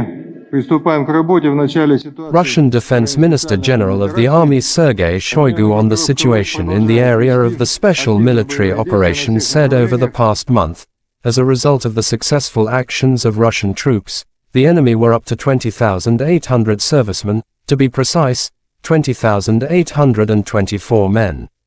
Russia also destroyed 2,227 units of various weapons, including 10 Leopard tanks, 11 U.S.-manufactured Bradley infantry fighting vehicle, 40 U.S.-manufactured M777 artillery systems and 50 self-propelled artillery systems from the UK, the US, Germany, France and Poland. General of Army Sergei Shoigu held topical teleconference with leadership of Russian armed forces. Sergei Shoigu on the situation in the area of the special military operation said it is obvious that the Western-manufactured arms supplied do not lead to successes on the battlefield, but only prolong the military conflict. Against the backdrop of the failed so-called counter-offensive, the Kiev regime, with the support of Western sponsors, has focused on carrying out terrorist attacks on civilian infrastructure in cities and towns in the Russian Federation. Given the evolving situation, additional measures have been taken to improve defenses against air and sea-based attacks. The intensity of the strikes on Ukrainian military facilities, including those providing support for these terrorist acts, has been increased many times over, Shoigu added. "I thank all military personnel involved in the special military operation for the service, courage and heroism. Earlier we spoke about single feats, but today we have dozens and hundreds of worthy servicemen, soldiers, officers, sergeants, who not just honorably perform the duty, but do it in a highly professional manner. The servicemen show really the highest examples of courage, heroism and, once again, professionalism," said Shoigu.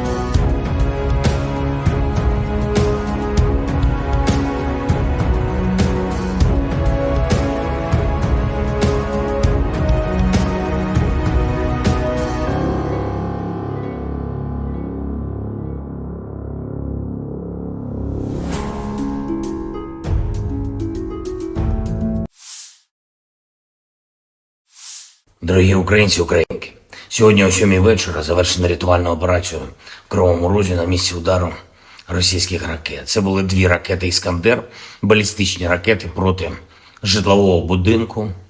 В одному під'їзді зруйновані поверхи з 4 по 9, просто проти цивільних людей, звичайних людей, проти дітей.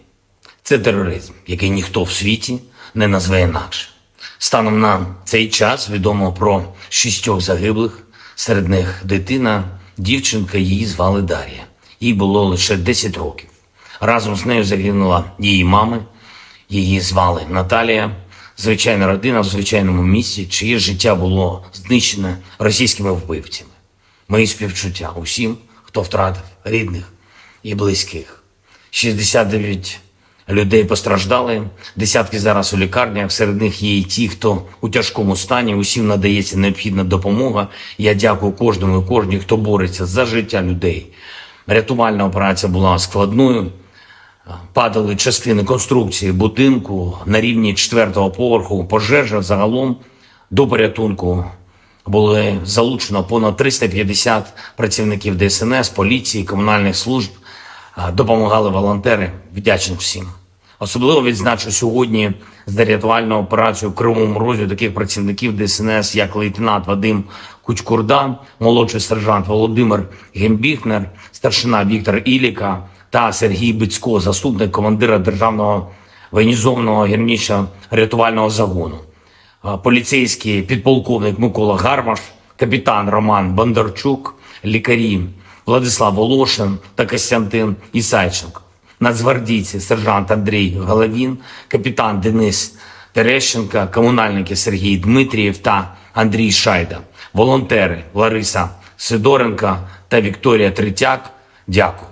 Дуже важливо, коли всі разом захищаємо життя, допомагаємо долати російський терор. За попередніми даними наших військових, ці 2 ракети по Кривому Рогу, вони були випущені з території тимчасово окупованого Криму з району міста Джанкой. І це знову і знов доводить, що для безпеки наших міст, для захисту нормального життя українців, українок, наших дітей потрібно, щоб у наших військових було достатньо далекобійної зброї, достатньо засобів ураження терористів. Санкційний тиск світу проти Росії заслуговує на суттєве збільшення. І зараз з'являється все більше і більше відкритої інформації, зокрема розслідувань журналістів про те, як держава-терорист обходить глобальні санкції та отримує критичні компоненти для виробництва зброї. І, до речі, ми неодноразово надавали таку інформацію нашим партнерам в закритому режимі. Треба діяти всім разом, суттєво посилювати санкції за терор, суттєво обмежувати канали доставки в Росію критичних компонентів для виробництва ракет та відповідати рішучістю в постачанні Україні необхідної сучасної зброї, зокрема далекобійних ракет, щоб ми могли зняти цю терористичну загрозу, яку Росія створює проти наших людей, проти наших дітей. Сьогодні ж російські нелюди обстріляли Херсон, із артилерії загинув працівник поліції, мої співчуття. Поранені 9 людей, серед них дитина, 4 волонтери громадського об'єднання «Місто Сили».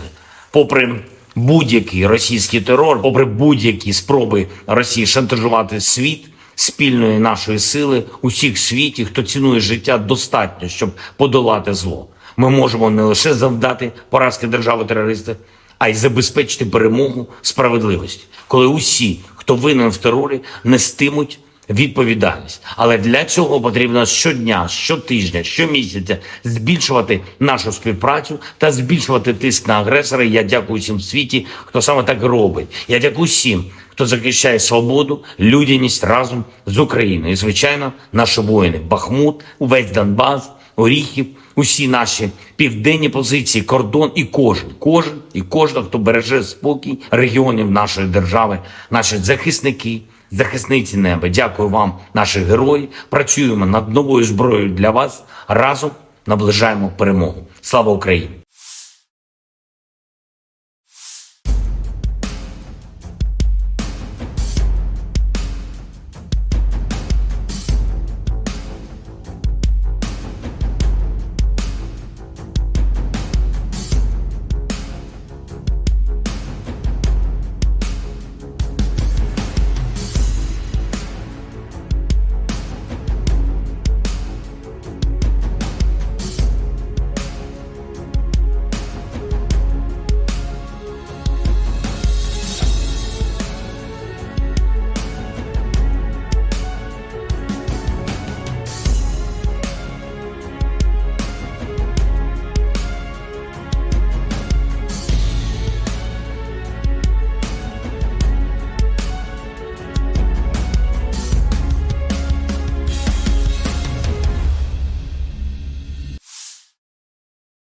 The armed forces of Russia launched cruise missile strikes against the city of Kryvyi Rih in Dnipropetrovsk Oblast on July 31st. At least 2 people were killed and 31 injured, including 4 children, wrote Governor Serhiy Lysak in Telegram. One of the missiles targeted a 9-story residential building, damaging parts of its 4th to 9th floors and starting a fire in an apartment on the 4th floor, the State Emergency Service reported. Another missile hit a 4-story university building, where the 2nd to 4th floors were destroyed. According to the State Emergency Service, at least 3 people were injured in an educational facility. Air Force spokesperson Yuri Inet said that based on preliminary data, Russia likely carried out the attack using ballistic missiles. According to President Volodymyr Zelensky, residential buildings, a university building, and a crossroads in the city were hit. This airstrike did not last long after the Russian capital Moscow was attacked by 3 drones and destroyed a number of buildings in the city center. Russia Defense Ministry swear to take a revenge after the attack.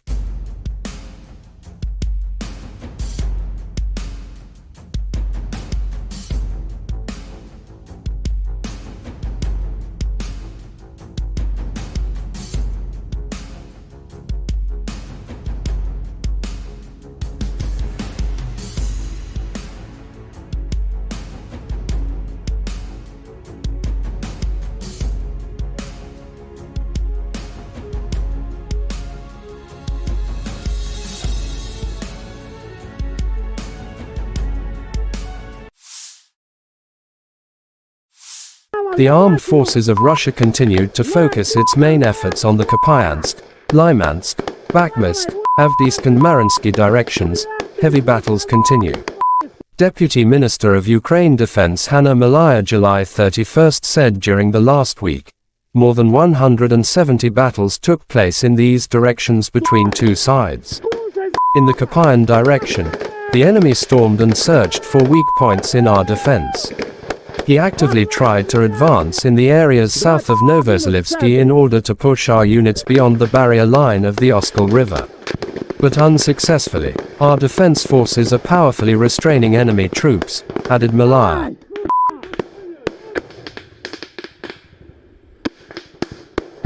Сейчас заберу бульдог и делаю праздник.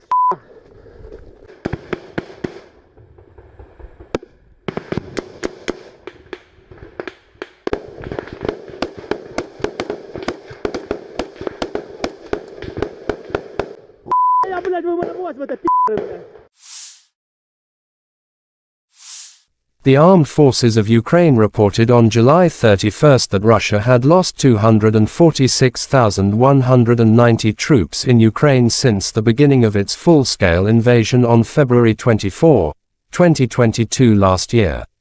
This number includes 490 casualties Russian forces suffered just over the past day.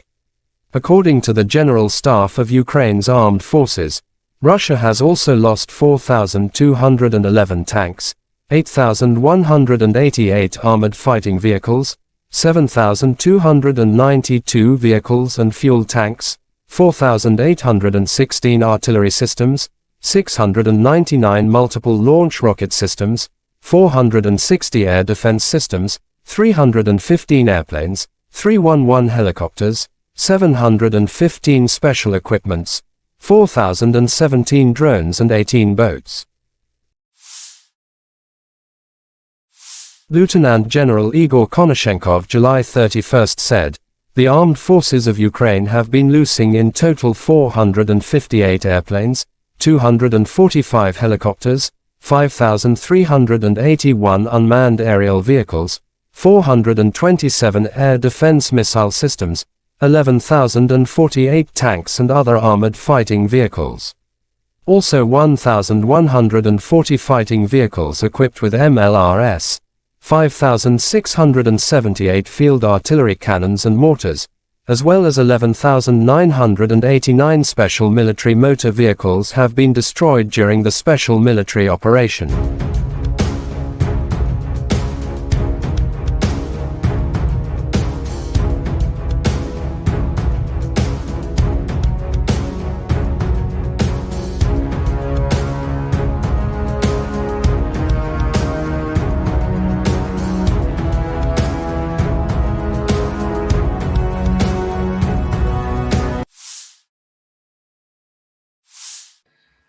Добрый день, уважаемые коллеги. Приступаем к работе в начале ситуации. Russian Defense Minister General of the Army Sergei Shoigu on the situation in the area of the special military operation said over the past month, as a result of the successful actions of Russian troops, the enemy were up to 20,800 servicemen, to be precise, 20,824 men. Russia also destroyed 2,227 units of various weapons, including 10 Leopard tanks, 11 U.S.-manufactured Bradley infantry fighting vehicle, 40 U.S.-manufactured M777 artillery systems and 50 self-propelled artillery systems from the UK, the US, Germany, France and Poland. General of Army Sergei Shoigu held topical teleconference with leadership of Russian armed forces. Sergei Shoigu on the situation in the area of the special military operation said it is obvious that the Western-manufactured arms supplied do not lead to successes on the battlefield, but only prolong the military conflict. Against the backdrop of the failed so-called counter-offensive, the Kiev regime, with the support of Western sponsors, has focused on carrying out terrorist attacks on civilian infrastructure in cities and towns in the Russian Federation. Given the evolving situation, additional measures have been taken to improve defenses against air and sea-based attacks.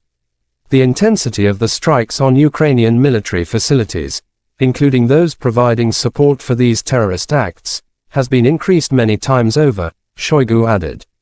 I thank all military personnel involved in the special military operation for the service, courage and heroism. Earlier we spoke about single feats, but today we have dozens and hundreds of worthy servicemen, soldiers, officers, sergeants, who not just honorably perform the duty, but do it in a highly professional manner. The servicemen show really the highest examples of courage, heroism and, once again, professionalism, said Shoigu.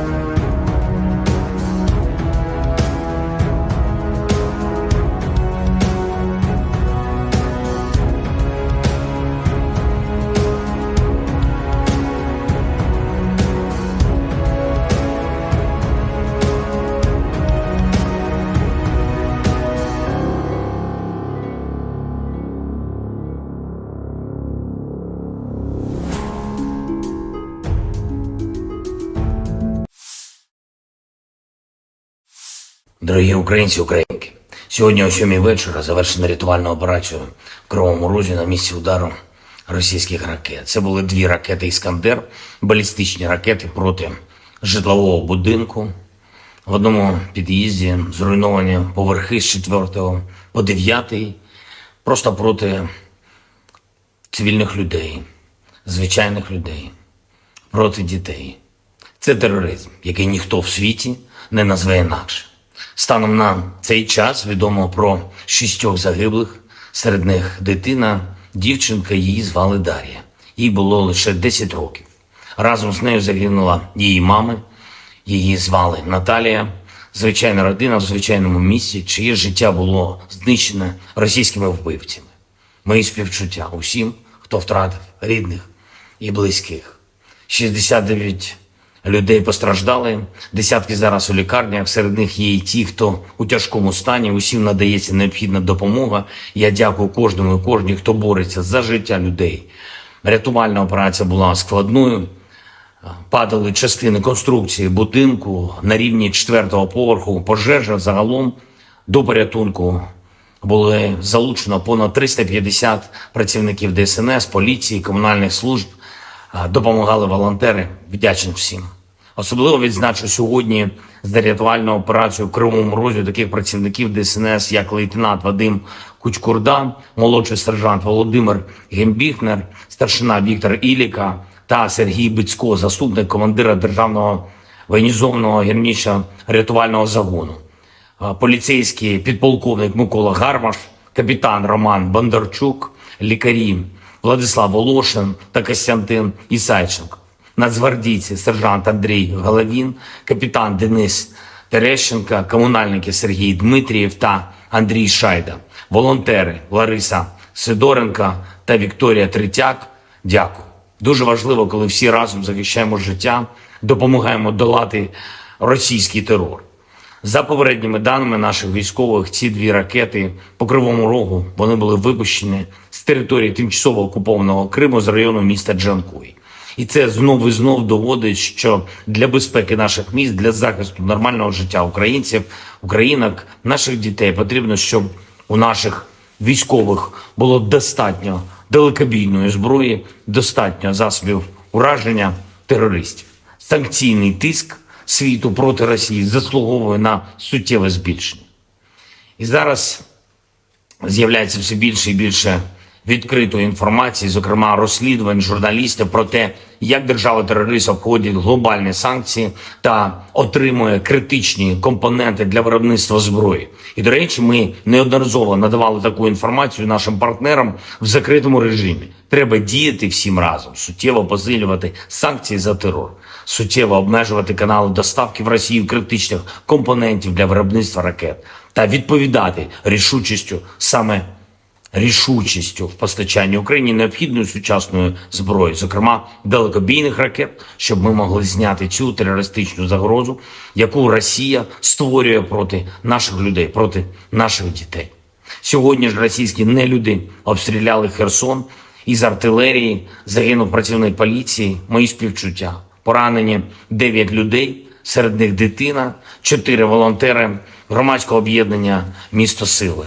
Попри будь-який російський терор, попри будь-які спроби Росії шантажувати світ, спільної нашої сили, усіх в світі, хто цінує життя, достатньо, щоб подолати зло. Ми можемо не лише завдати поразки держави-терориста, а й забезпечити перемогу справедливості, коли усі, хто винен в терорі, нестимуть відповідальність. Але для цього потрібно щодня, щотижня, щомісяця збільшувати нашу співпрацю та збільшувати тиск на агресора. Я дякую всім в світі, хто саме так робить. Я дякую всім, хто захищає свободу, людяність разом з Україною. І, звичайно, наші воїни. Бахмут, увесь Донбас, Оріхів, усі наші південні позиції, кордон і кожен, хто береже спокій регіонів нашої держави, наші захисники, захисниці неба. Дякую вам, наші герої. Працюємо над новою зброєю для вас. Разом наближаємо перемогу. Слава Україні!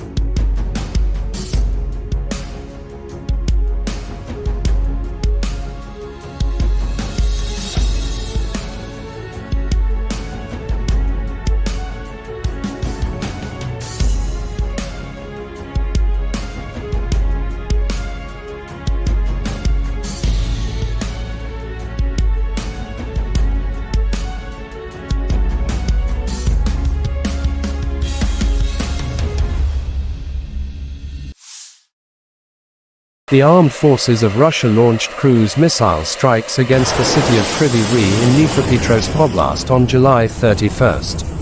At least 2 people were killed and 31 injured, including 4 children, wrote Governor Serhiy Lysak in Telegram.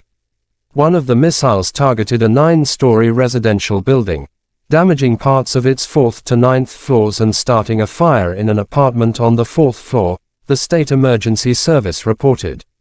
Another missile hit a 4-story university building, where the 2nd to 4th floors were destroyed. According to the State Emergency Service, at least 3 people were injured in an educational facility. Air Force spokesperson Yuri Inet said that based on preliminary data, Russia likely carried out the attack using ballistic missiles. According to President Volodymyr Zelensky, residential buildings, a university building, and a crossroads in the city were hit. This airstrike did not last long after the Russian capital Moscow was attacked by 3 drones and destroyed a number of buildings in the city center.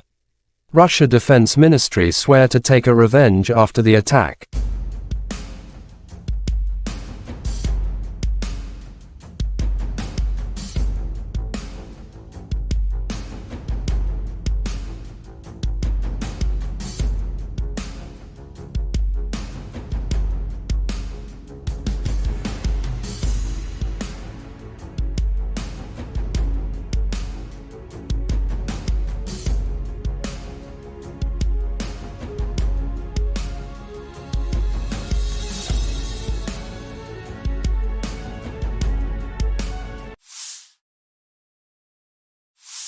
The armed forces of Russia continued to focus its main efforts on the Kupyansk, Lymansk, Bakhmutsk, Avdiivka and Mariinsky directions.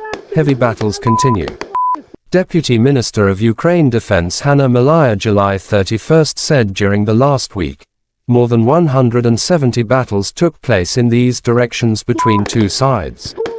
In the Kupyan direction, the enemy stormed and searched for weak points in our defense. He actively tried to advance in the areas south of Novozelensky in order to push our units beyond the barrier line of the Oskol River. But unsuccessfully, our defense forces are powerfully restraining enemy troops, added Malaya.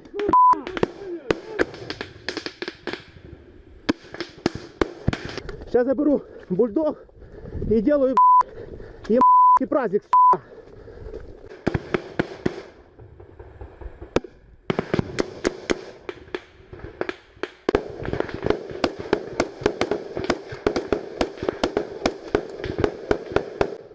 Я, блядь, вы в это блядь. The armed forces of Ukraine reported on July 31 that Russia had lost 246,190 troops in Ukraine since the beginning of its full-scale invasion on February 24, 2022 last year. This number includes 490 casualties Russian forces suffered just over the past day. According to the General Staff of Ukraine's armed forces, Russia has also lost 4,211 tanks, 8,188 armored fighting vehicles, 7,292 vehicles and fuel tanks, 4,816 artillery systems, 699 multiple launch rocket systems, 460 air defense systems, 315 airplanes, 311 helicopters, 715 special equipments, 4,017 drones and 18 boats. Lieutenant General Igor Konashenkov July 31 said, the armed forces of Ukraine have been losing in total 458 airplanes, 245 helicopters, 5,381 unmanned aerial vehicles, 427 air defense missile systems, 11,048 tanks and other armored fighting vehicles. Also 1,140 fighting vehicles equipped with MLRS, 5,678 field artillery cannons and mortars, as well as 11,989 special military motor vehicles have been destroyed during the special military operation.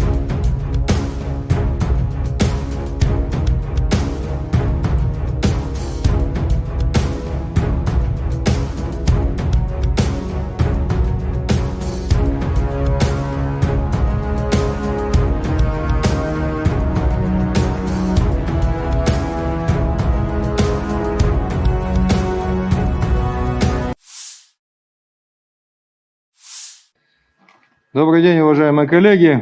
Приступаем к работе в начале ситуации. Russian Defense Minister General of the Army Sergei Shoigu on the situation in the area of the special military operation said over the past month, as a result of the successful actions of Russian troops, the enemy were up to 20,800 servicemen, to be precise, 20,824 men. Russia also destroyed 2,227 units of various weapons, including 10 Leopard tanks, 11 U.S.-manufactured Bradley infantry fighting vehicle, 40 U.S.-manufactured M777 artillery systems and 50 self-propelled artillery systems from the UK, the US, Germany, France and Poland. General of Army Sergei Shoigu held topical teleconference with leadership of Russian armed forces. Sergei Shoigu on the situation in the area of the special military operation said it is obvious that the Western-manufactured arms supplied do not lead to successes on the battlefield, but only prolong the military conflict. Against the backdrop of the failed so-called counter-offensive, the Kiev regime, with the support of Western sponsors, has focused on carrying out terrorist attacks on civilian infrastructure in cities and towns in the Russian Federation. Given the evolving situation, additional measures have been taken to improve defenses against air and sea-based attacks. The intensity of the strikes on Ukrainian military facilities, including those providing support for these terrorist acts, has been increased many times over, Shoigu added. I thank all military personnel involved in the special military operation for the service, courage and heroism.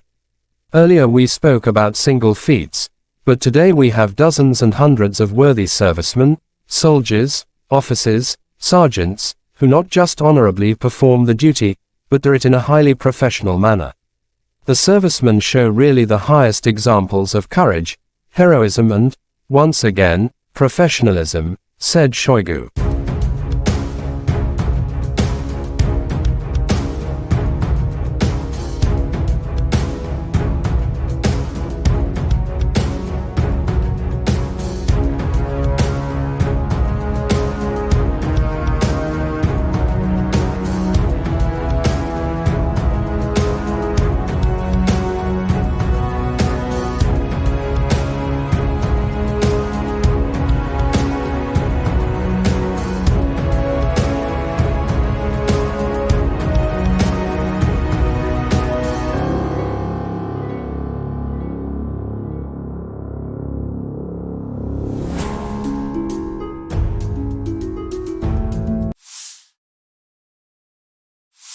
Дорогі українці, українки, сьогодні о 7 вечора завершена рятувальна операція в Кривому Розі на місці удару російських ракет. Це були 2 ракети «Іскандер», балістичні ракети проти житлового будинку.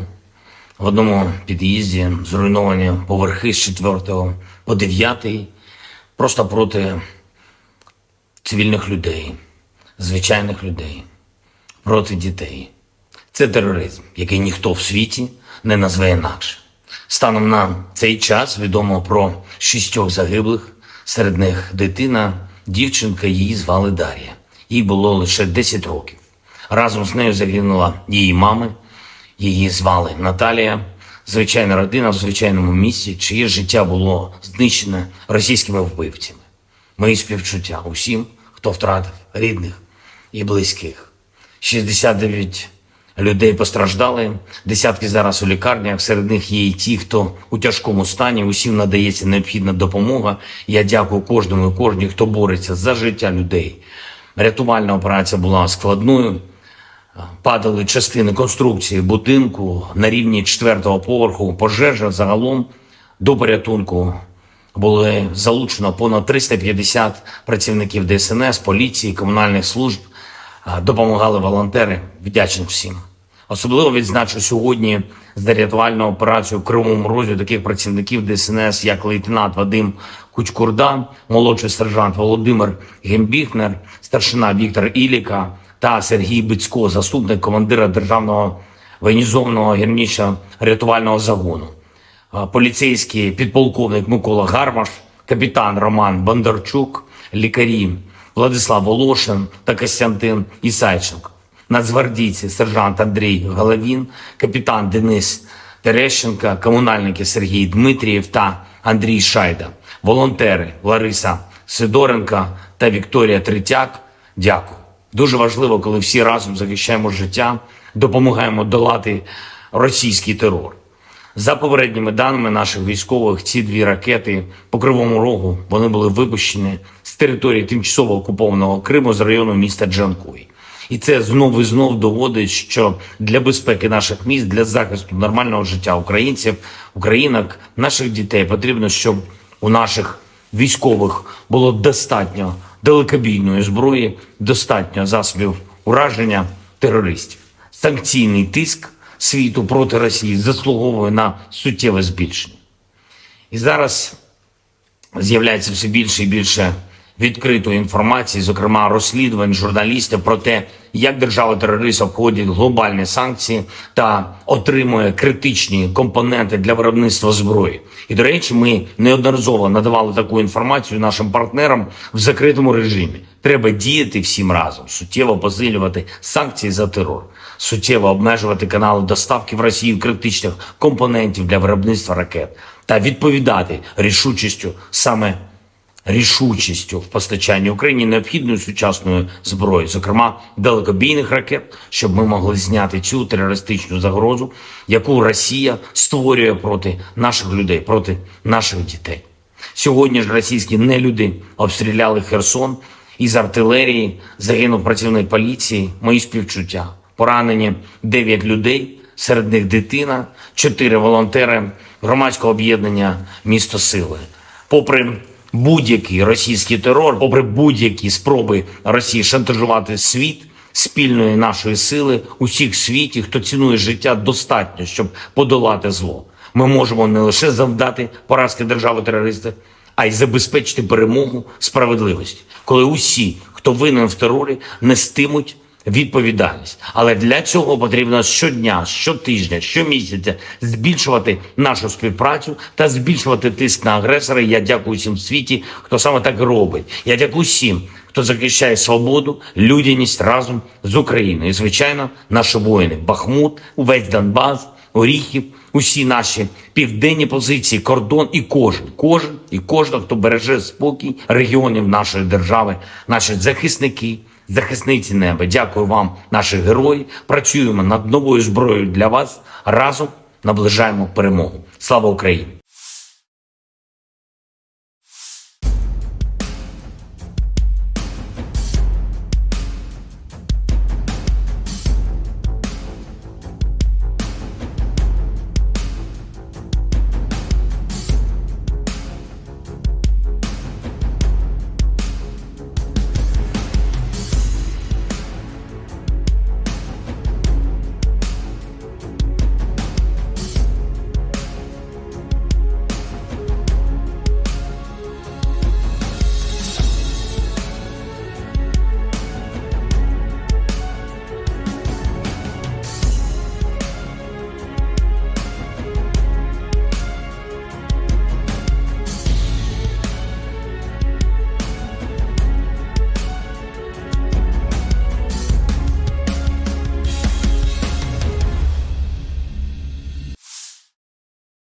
The armed forces of Russia launched cruise missile strikes against the city of Kryvyi Rih in Dnipropetrovsk Oblast on July 31st. At least 2 people were killed and 31 injured, including 4 children, wrote Governor Serhiy Lysak in Telegram.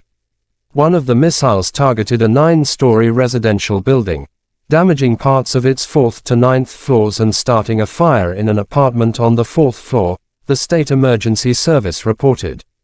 Another missile hit a 4-story university building, where the 2nd to 4th floors were destroyed. According to the State Emergency Service, at least 3 people were injured in an educational facility. Air Force spokesperson Yuri Inet said that based on preliminary data, Russia likely carried out the attack using ballistic missiles. According to President Volodymyr Zelensky, residential buildings, a university building, and a crossroads in the city were hit. This airstrike did not last long after the Russian capital Moscow was attacked by 3 drones and destroyed a number of buildings in the city center. Russia Defense Ministry swear to take a revenge after the attack.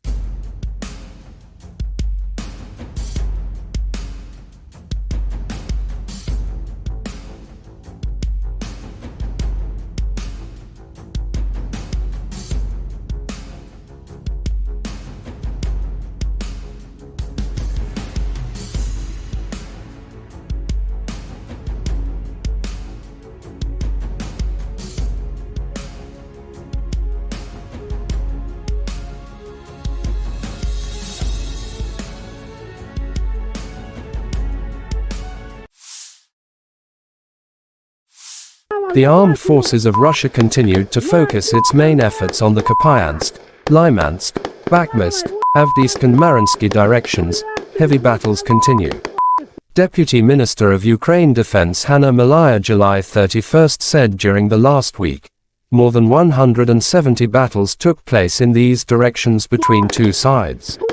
In the Kupyan direction, the enemy stormed and searched for weak points in our defense. He actively tried to advance in the areas south of Novozalivsky in order to push our units beyond the barrier line of the Oskol River. But unsuccessfully, our defense forces are powerfully restraining enemy troops, added Maliar.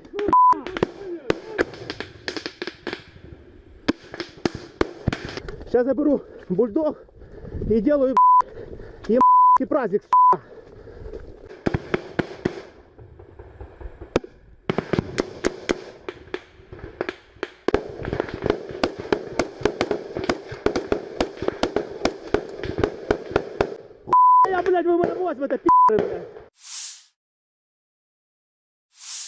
The armed forces of Ukraine reported on July 31 that Russia had lost 246,190 troops in Ukraine since the beginning of its full-scale invasion on February 24, 2022 last year.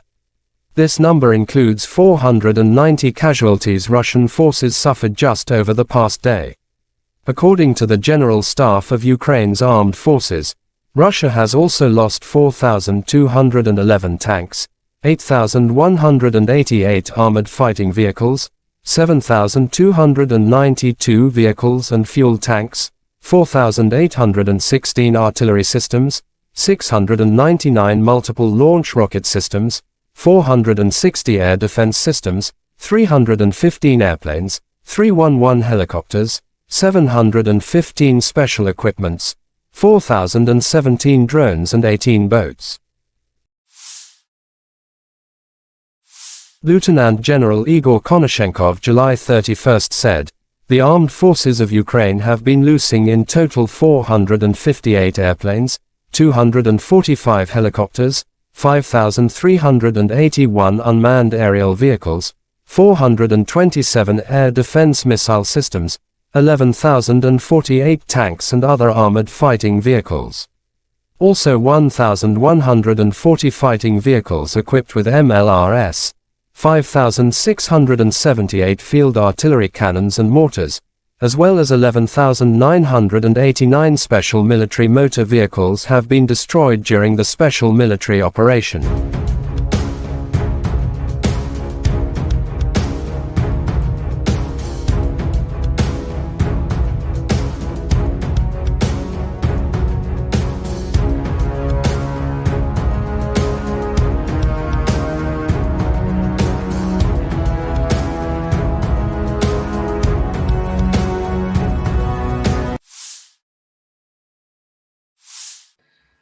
Добрый день, уважаемые коллеги. Приступаем к работе в начале ситуации. Russian Defense Minister General of the Army Sergei Shoigu on the situation in the area of the special military operation said over the past month, as a result of the successful actions of Russian troops, the enemy were up to 20,800 servicemen, to be precise, 20,824 men. Russia also destroyed 2,227 units of various weapons, including 10 Leopard tanks, 11 U.S.-manufactured Bradley infantry fighting vehicle, 40 U.S.-manufactured M777 artillery systems and 50 self-propelled artillery systems from the UK, the US, Germany, France and Poland. General of Army Sergei Shoigu held topical teleconference with leadership of Russian armed forces. Sergei Shoigu on the situation in the area of the special military operation said it is obvious that the Western-manufactured arms supplied do not lead to successes on the battlefield, but only prolong the military conflict. Against the backdrop of the failed so-called counter-offensive, the Kiev regime, with the support of Western sponsors, has focused on carrying out terrorist attacks on civilian infrastructure in cities and towns in the Russian Federation. Given the evolving situation, additional measures have been taken to improve defenses against air and sea-based attacks. The intensity of the strikes on Ukrainian military facilities, including those providing support for these terrorist acts, has been increased many times over, Shoigu added. "I thank all military personnel involved in the special military operation for the service, courage and heroism. Earlier we spoke about single feats, but today we have dozens and hundreds of worthy servicemen, soldiers, officers, sergeants, who not just honorably perform the duty, but do it in a highly professional manner. The servicemen show really the highest examples of courage, heroism and, once again, professionalism," said Shoigu.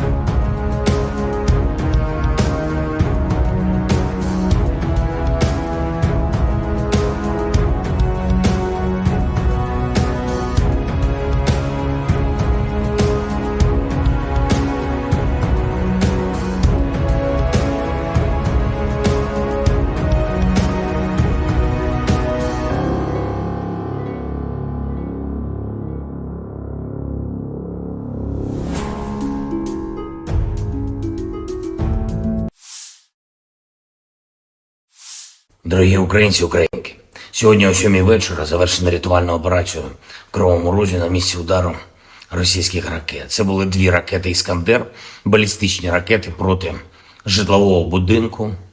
В одному під'їзді зруйновані поверхи з 4 по 9, просто проти цивільних людей, звичайних людей, проти дітей.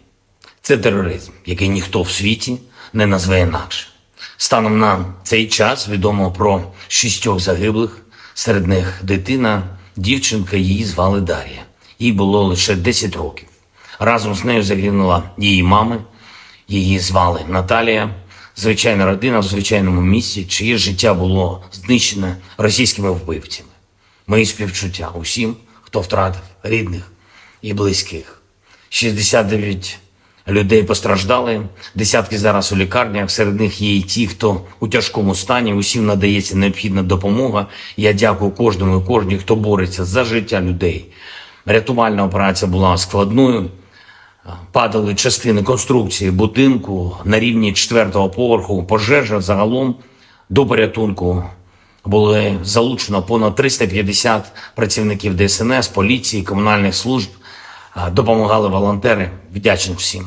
Особливо відзначу сьогодні за рятувальну операцію в Кривому Розі таких працівників ДСНС, як лейтенант Вадим Кучкурда, молодший сержант Володимир Гембіхнер, старшина Віктор Іліка та Сергій Бицько, заступник командира Державного воєнізованого гірничо-рятувального загону, поліцейський підполковник Микола Гармаш, капітан Роман Бондарчук, лікарі Владислав Волошин та Костянтин Ісайченко, нацгвардійці сержант Андрій Головін, капітан Денис Терещенко, комунальники Сергій Дмитрієв та Андрій Шайда, волонтери Лариса Сидоренко та Вікторія Третяк.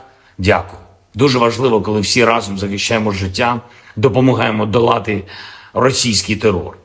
За попередніми даними наших військових, ці 2 ракети по Кривому Рогу, вони були випущені з території тимчасово окупованого Криму з району міста Джанкой. І це знов і знов доводить, що для безпеки наших міст, для захисту нормального життя українців, українок, наших дітей потрібно, щоб у наших військових було достатньо далекобійної зброї, достатньо засобів ураження терористів. Санкційний тиск світу проти Росії заслуговує на суттєве збільшення. І зараз з'являється все більше і більше відкритої інформації, зокрема розслідувань журналістів про те, як держава-терорист обходить глобальні санкції та отримує критичні компоненти для виробництва зброї. І, до речі, ми неодноразово надавали таку інформацію нашим партнерам в закритому режимі. Треба діяти всім разом, суттєво посилювати санкції за терор, суттєво обмежувати канали доставки в Росію критичних компонентів для виробництва ракет та відповідати рішучістю в постачанні Україні необхідної сучасної зброї, зокрема далекобійних ракет, щоб ми могли зняти цю терористичну загрозу, яку Росія створює проти наших людей, проти наших дітей. Сьогодні ж російські нелюди обстріляли Херсон, із артилерії загинув працівник поліції, мої співчуття. Поранені 9 людей, серед них дитина, 4 волонтери громадського об'єднання «Місто Сили». Попри будь-який російський терор, попри будь-які спроби Росії шантажувати світ, спільної нашої сили, усіх в світі, хто цінує життя, достатньо, щоб подолати зло. Ми можемо не лише завдати поразки держави-терориста, а й забезпечити перемогу справедливості, коли усі, хто винен в терорі, нестимуть відповідальність. Але для цього потрібно щодня, щотижня, щомісяця збільшувати нашу співпрацю та збільшувати тиск на агресора. Я дякую всім в світі, хто саме так робить. Я дякую всім, хто захищає свободу, людяність разом з Україною. І, звичайно, наші воїни. Бахмут, увесь Донбас, Оріхів, усі наші південні позиції, кордон і кожен, хто береже спокій регіонів нашої держави, наші захисники, захисниці неба. Дякую вам, наші герої. Працюємо над новою зброєю для вас. Разом наближаємо перемогу. Слава Україні!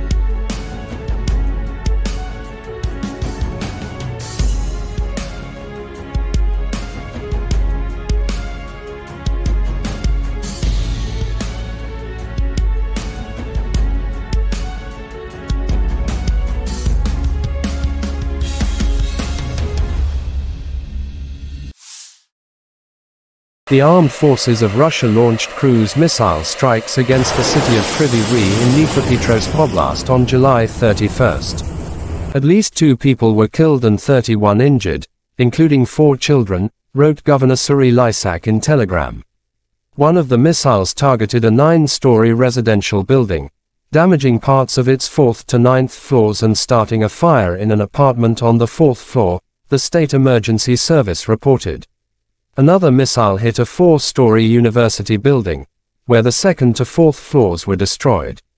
According to the State Emergency Service, at least 3 people were injured in an educational facility. Air Force spokesperson Yuri Inet said that based on preliminary data, Russia likely carried out the attack using ballistic missiles. According to President Volodymyr Zelensky, residential buildings, a university building, and a crossroads in the city were hit. This airstrike did not last long after the Russian capital Moscow was attacked by 3 drones and destroyed a number of buildings in the city center. Russia Defense Ministry swear to take a revenge after the attack.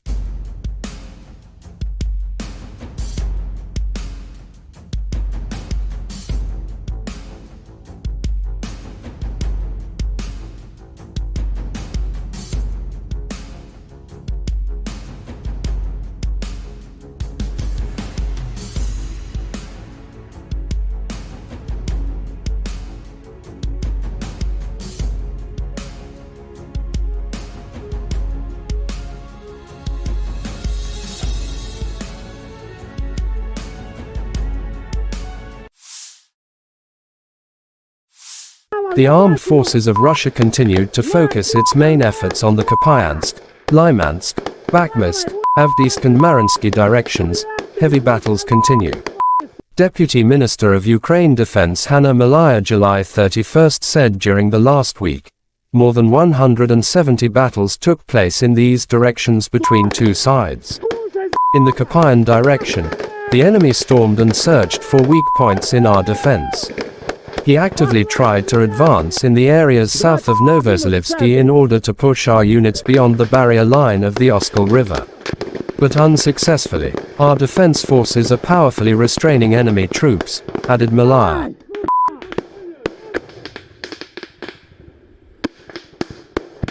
Сейчас я беру бульдог и делаю праздник.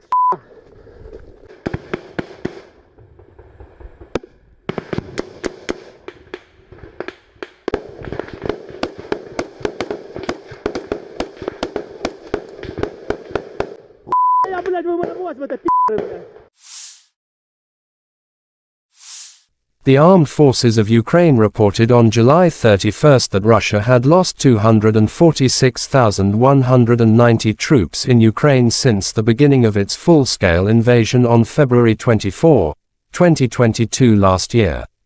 This number includes 490 casualties Russian forces suffered just over the past day.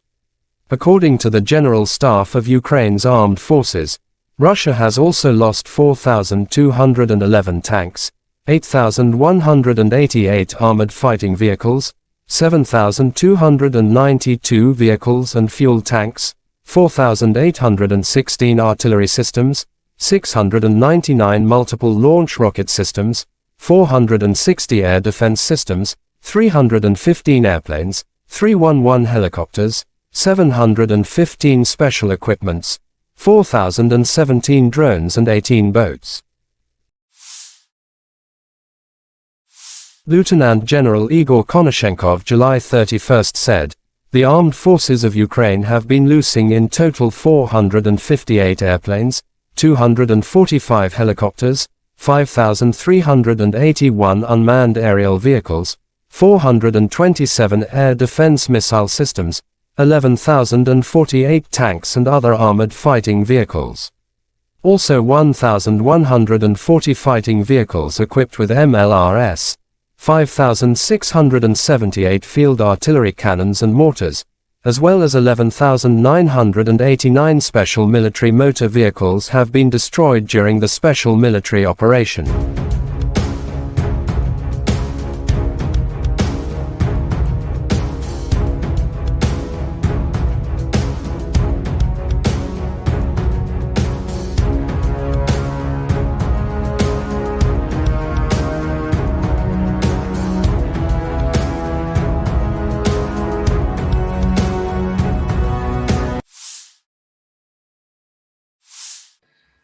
Добрый день, уважаемые коллеги.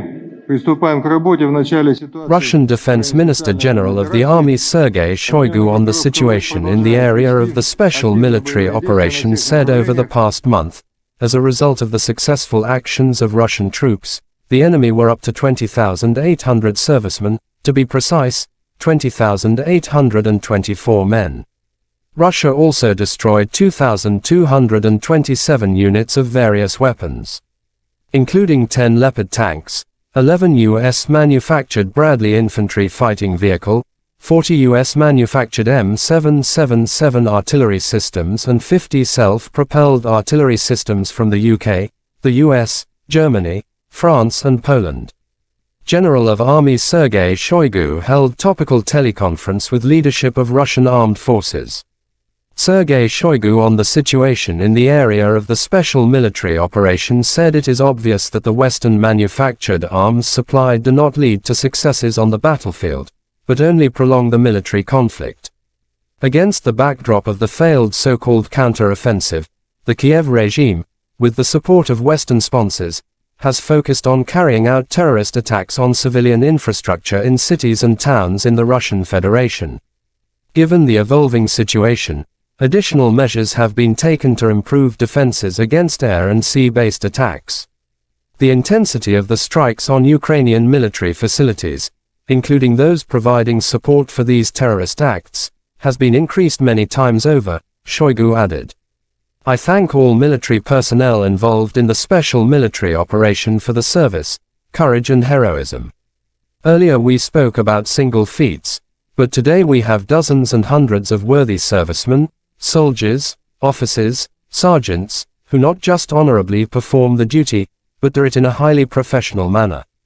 The servicemen show really the highest examples of courage, heroism and, once again, professionalism, said Shoigu.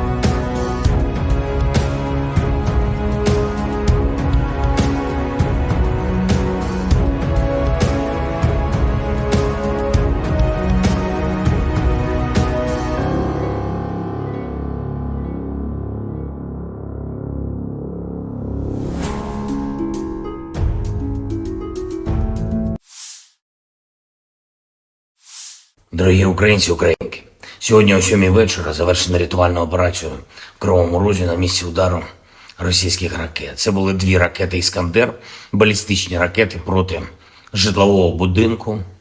В одному під'їзді зруйновані поверхи з 4 по 9, просто проти цивільних людей, звичайних людей, проти дітей. Це тероризм, який ніхто в світі не назве інакше. Станом на цей час відомо про 6 загиблих, серед них дитина, дівчинка, її звали Дар'я. Їй було лише 10 років. Разом з нею загинула її мама, її звали Наталія. Звичайна родина в звичайному місці, чиє життя було знищене російськими вбивцями. Мої співчуття усім, хто втратив рідних і близьких. 69 людей постраждали, десятки зараз у лікарнях, серед них є і ті, хто у тяжкому стані, усім надається необхідна допомога. Я дякую кожному і кожній, хто бореться за життя людей. Рятувальна операція була складною, падали частини конструкції будинку на рівні 4-го поверху, пожежа загалом до порятунку. Були залучено понад 350 працівників ДСНС, поліції, комунальних служб, допомагали волонтери, вдячний всім. Особливо відзначу сьогодні за рятувальну операцію в Кривому Розі таких працівників ДСНС, як лейтенант Вадим Кучкурда, молодший сержант Володимир Гембіхнер, старшина Віктор Іліка та Сергій Бицько, заступник командира Державного воєнізованого гірничо-рятувального загону, поліцейський підполковник Микола Гармаш, капітан Роман Бондарчук, лікарі Владислав Волошин та Костянтин Ісайченко, нацгвардійці сержант Андрій Головін, капітан Денис Терещенка, комунальники Сергій Дмитрієв та Андрій Шайда, волонтери Лариса Сидоренка та Вікторія Третяк. Дякую. Дуже важливо, коли всі разом захищаємо життя, допомагаємо долати російський терор. За попередніми даними наших військових, ці дві ракети по Кривому Рогу, вони були випущені з території тимчасово окупованого Криму з району міста Джанкой. І це знов і знов доводить, що для безпеки наших міст, для захисту нормального життя українців, українок, наших дітей потрібно, щоб у наших військових було достатньо далекобійної зброї, достатньо засобів ураження терористів. Санкційний тиск світу проти Росії заслуговує на суттєве збільшення. І зараз з'являється все більше і більше відкритої інформації, зокрема розслідувань журналістів про те, як держава-терорист обходить глобальні санкції та отримує критичні компоненти для виробництва зброї. І, до речі, ми неодноразово надавали таку інформацію нашим партнерам в закритому режимі. Треба діяти всім разом, суттєво посилювати санкції за терор, суттєво обмежувати канали доставки в Росію критичних компонентів для виробництва ракет та відповідати рішучістю в постачанні Україні необхідної сучасної зброї, зокрема далекобійних ракет, щоб ми могли зняти цю терористичну загрозу, яку Росія створює проти наших людей, проти наших дітей. Сьогодні ж російські нелюди обстріляли Херсон, із артилерії загинув працівник поліції, мої співчуття. Поранені 9 людей, серед них дитина, 4 волонтери громадського об'єднання «Місто Сили».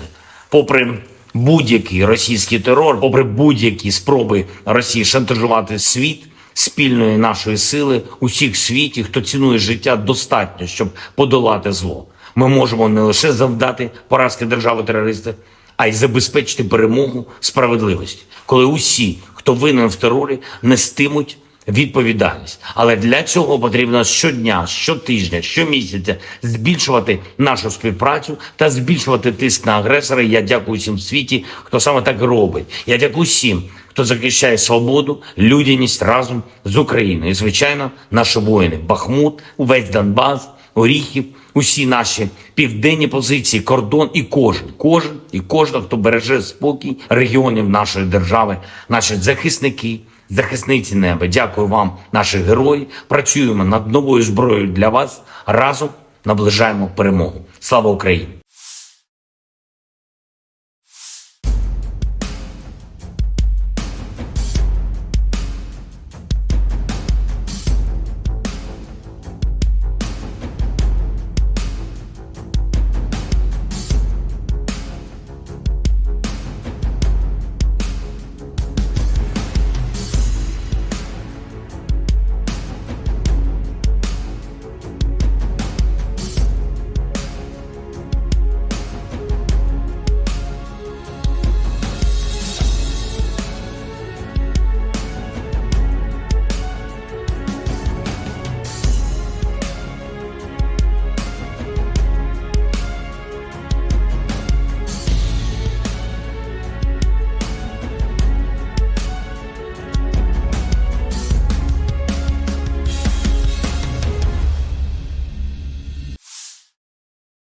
The armed forces of Russia launched cruise missile strikes against the city of Kryvyi Rih in Dnipropetrovsk Oblast on July 31st. At least 2 people were killed and 31 injured, including 4 children, wrote Governor Serhiy Lysak in Telegram. One of the missiles targeted a 9-story residential building, damaging parts of its 4th to 9th floors and starting a fire in an apartment on the 4th floor, the State Emergency Service reported. Another missile hit a 4-story university building, where the 2nd to 4th floors were destroyed. According to the State Emergency Service, at least 3 people were injured in an educational facility. Air Force spokesperson Yuri Inet said that based on preliminary data, Russia likely carried out the attack using ballistic missiles. According to President Volodymyr Zelensky, residential buildings, a university building, and a crossroads in the city were hit. This airstrike did not last long after the Russian capital Moscow was attacked by 3 drones and destroyed a number of buildings in the city center. Russia Defense Ministry swear to take a revenge after the attack.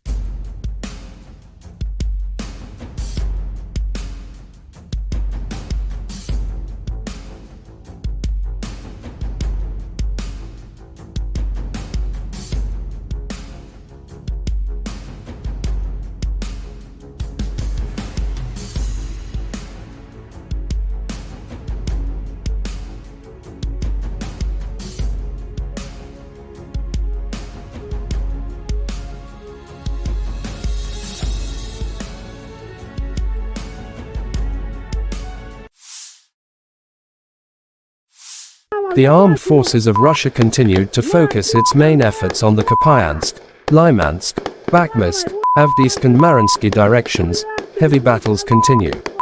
Deputy Minister of Ukraine Defense Hanna Malaya July 31 said during the last week, more than 170 battles took place in these directions between two sides. In the Kupyan direction, the enemy stormed and searched for weak points in our defense.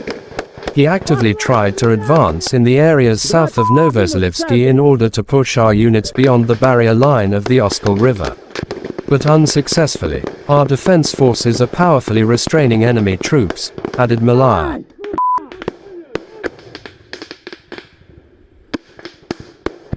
Сейчас я беру бульдог и делаю праздник.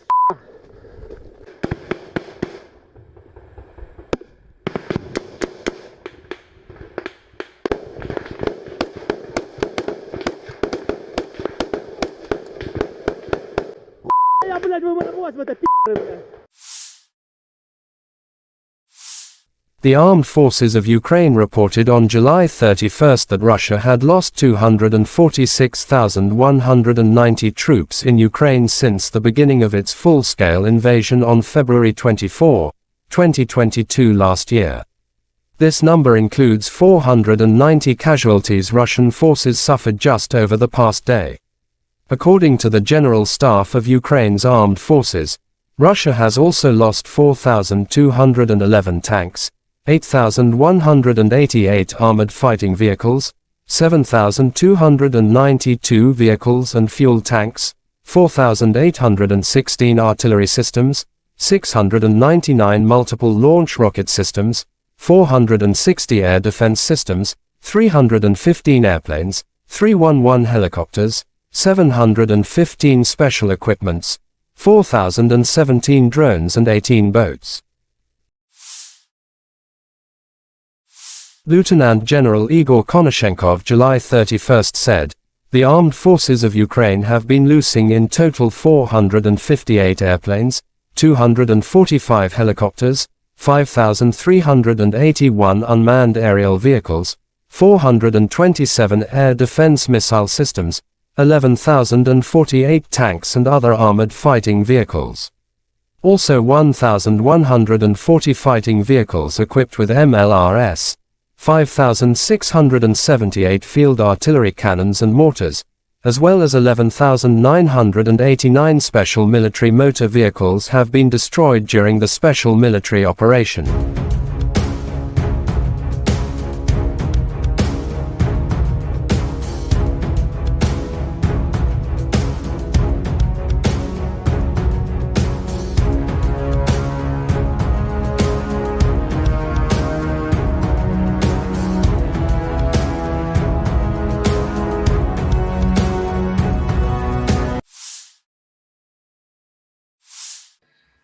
Добрый день, уважаемые коллеги.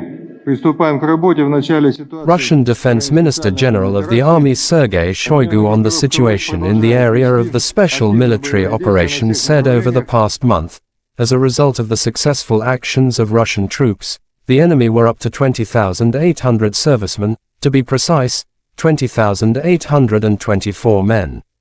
Russia also destroyed 2,227 units of various weapons, including 10 Leopard tanks, 11 U.S.-manufactured Bradley infantry fighting vehicle, 40 U.S.-manufactured M777 artillery systems and 50 self-propelled artillery systems from the UK, the US, Germany, France and Poland.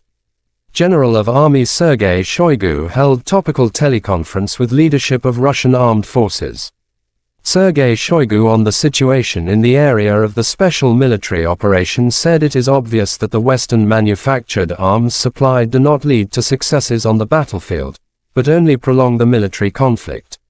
Against the backdrop of the failed so-called counter-offensive, the Kiev regime, with the support of Western sponsors, has focused on carrying out terrorist attacks on civilian infrastructure in cities and towns in the Russian Federation. Given the evolving situation, additional measures have been taken to improve defenses against air and sea-based attacks.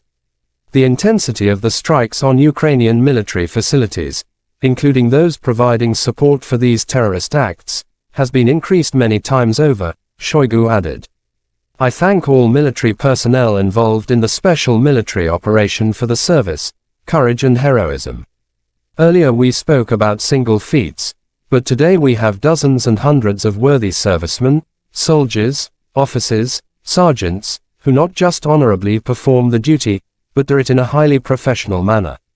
The servicemen show really the highest examples of courage, heroism and, once again, professionalism, said Shoigu.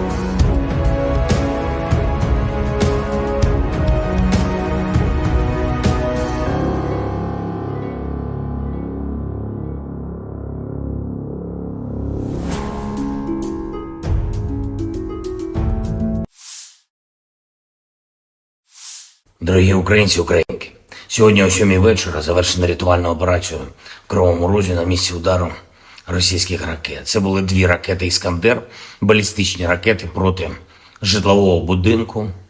В одному під'їзді зруйновані поверхи з 4 по 9, просто проти цивільних людей, звичайних людей, проти дітей. Це тероризм, який ніхто в світі не назве інакше. Станом на цей час відомо про 6 загиблих, серед них дитина, дівчинка, її звали Дар'я. Їй було лише 10 років. Разом з нею загинула її мама, її звали Наталія. Звичайна родина в звичайному місці, чиє життя було знищене російськими вбивцями. Мої співчуття усім, хто втратив рідних і близьких. 69 людей постраждали, десятки зараз у лікарнях, серед них є і ті, хто у тяжкому стані, усім надається необхідна допомога. Я дякую кожному і кожній, хто бореться за життя людей.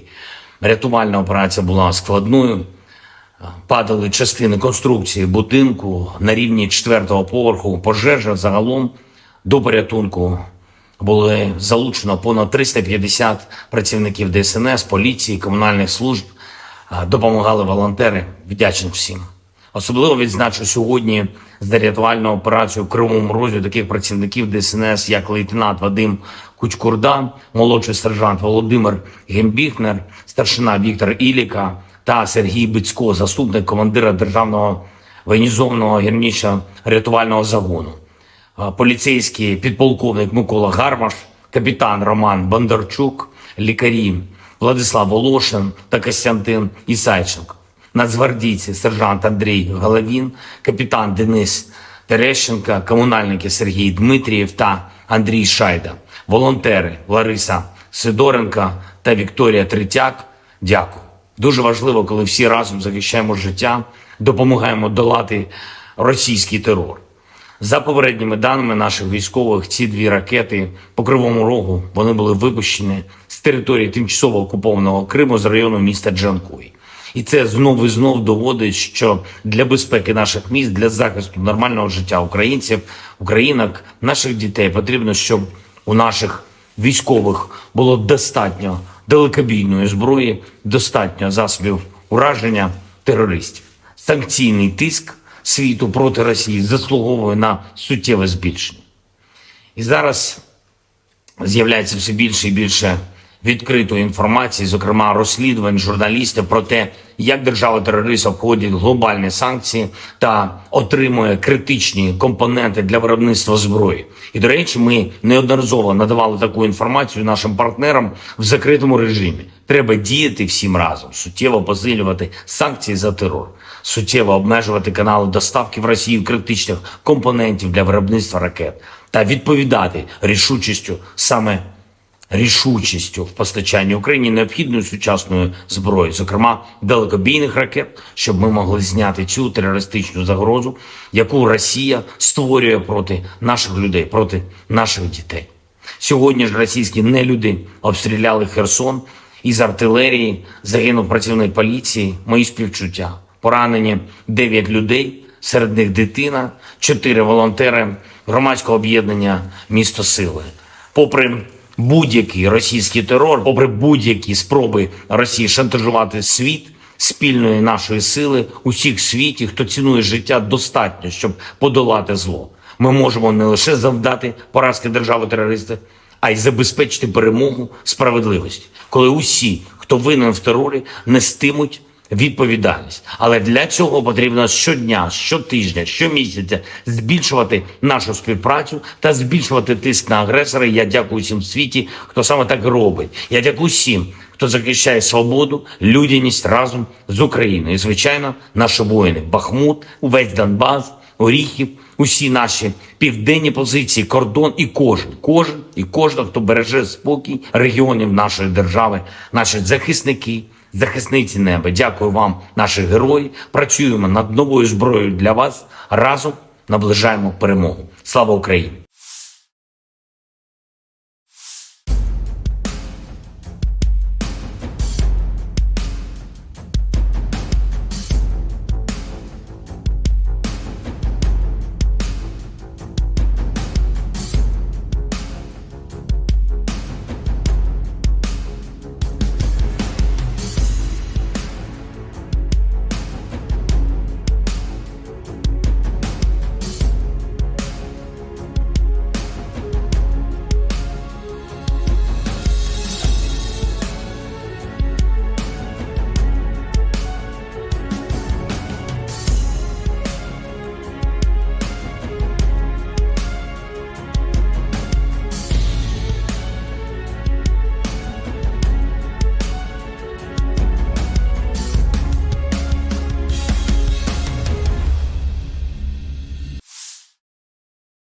The armed forces of Russia launched cruise missile strikes against the city of Kryvyi Rih in Dnipropetrovsk Oblast on July 31st. At least 2 people were killed and 31 injured, including 4 children, wrote Governor Serhiy Lysak in Telegram. One of the missiles targeted a 9-story residential building, damaging parts of its 4th to 9th floors and starting a fire in an apartment on the 4th floor, the State Emergency Service reported. Another missile hit a 4-story university building, where the 2nd to 4th floors were destroyed. According to the State Emergency Service, at least 3 people were injured in an educational facility. Air Force spokesperson Yuri Inet said that based on preliminary data, Russia likely carried out the attack using ballistic missiles. According to President Volodymyr Zelensky, residential buildings, a university building, and a crossroads in the city were hit. This airstrike did not last long after the Russian capital Moscow was attacked by 3 drones and destroyed a number of buildings in the city center. Russia Defense Ministry swear to take a revenge after the attack.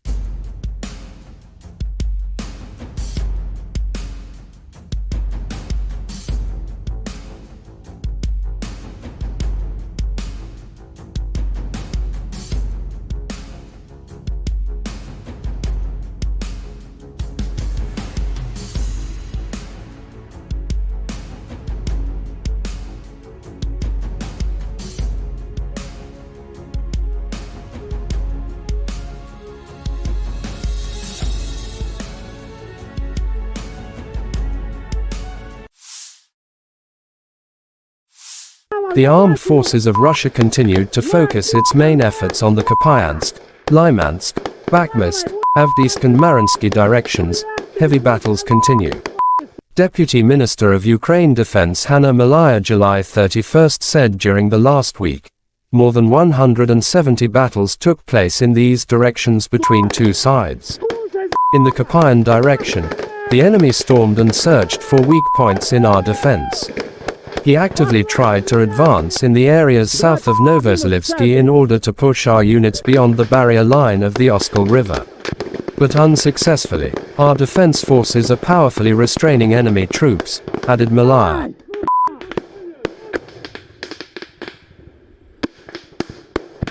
Сейчас заберу бульдог и делаю праздник.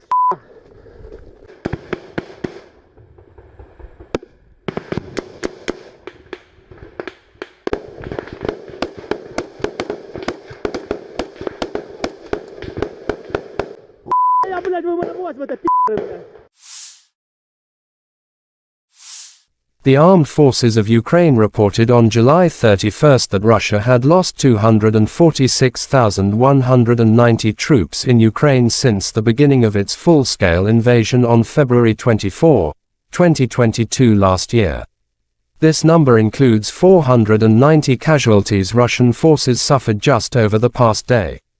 According to the General Staff of Ukraine's armed forces, Russia has also lost 4,211 tanks, 8,188 armored fighting vehicles, 7,292 vehicles and fuel tanks, 4,816 artillery systems, 699 multiple launch rocket systems, 460 air defense systems, 315 airplanes, 311 helicopters, 715 special equipments, 4,017 drones and 18 boats. Lieutenant General Igor Konashenkov July 31 said, "The armed forces of Ukraine have been losing in total 458 airplanes, 245 helicopters, 5,381 unmanned aerial vehicles, 427 air defense missile systems, 11,048 tanks and other armored fighting vehicles. Also 1,140 fighting vehicles equipped with MLRS, 5,678 field artillery cannons and mortars, as well as 11,989 special military motor vehicles have been destroyed during the special military operation."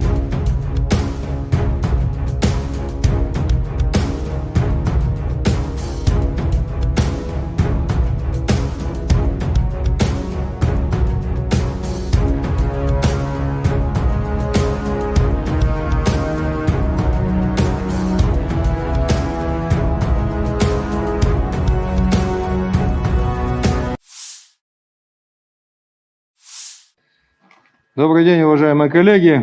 Приступаем к работе в начале ситуации. Russian Defense Minister General of the Army Sergei Shoigu on the situation in the area of the special military operation said over the past month, as a result of the successful actions of Russian troops, the enemy were up to 20,800 servicemen, to be precise, 20,824 men.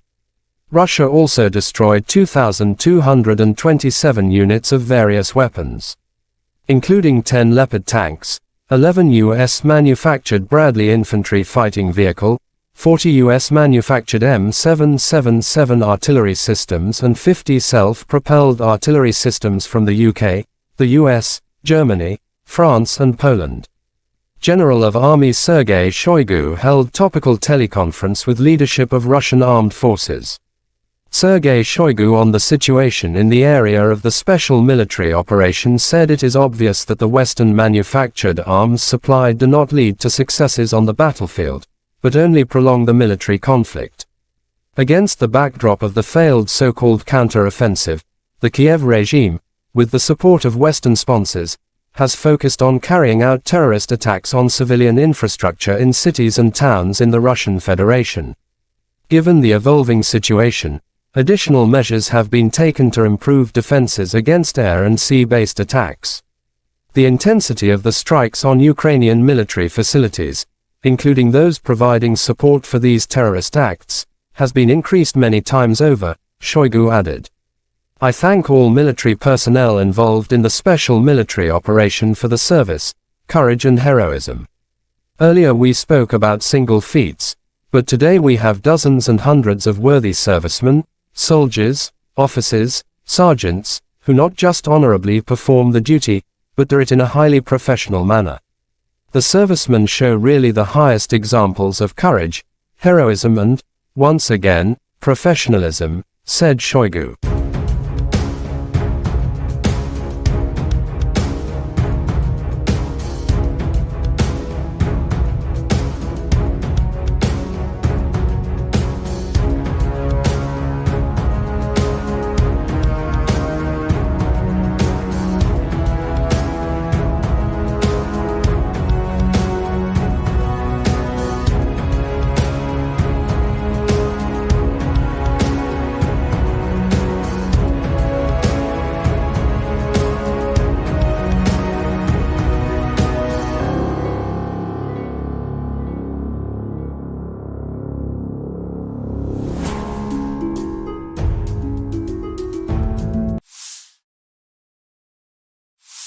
Дорогі українці, українки, сьогодні о 7 вечора завершена рятувальна операція в Кривому Розі на місці удару російських ракет. Це були 2 ракети «Іскандер», балістичні ракети проти житлового будинку.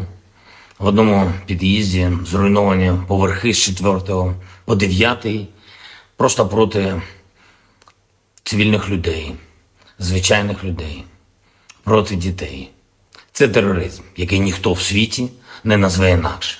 Станом на цей час відомо про 6 загиблих, серед них дитина, дівчинка, її звали Дар'я. Їй було лише 10 років.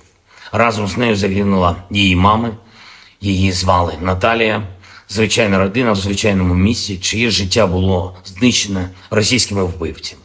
Мої співчуття усім, хто втратив рідних і близьких.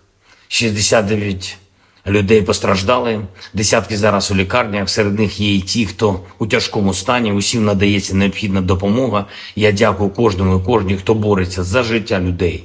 Рятувальна операція була складною, падали частини конструкції будинку на рівні 4-го поверху, пожежа загалом до порятунку. Було залучено понад 350 працівників ДСНС, поліції, комунальних служб. Допомагали волонтери, вдячний всім.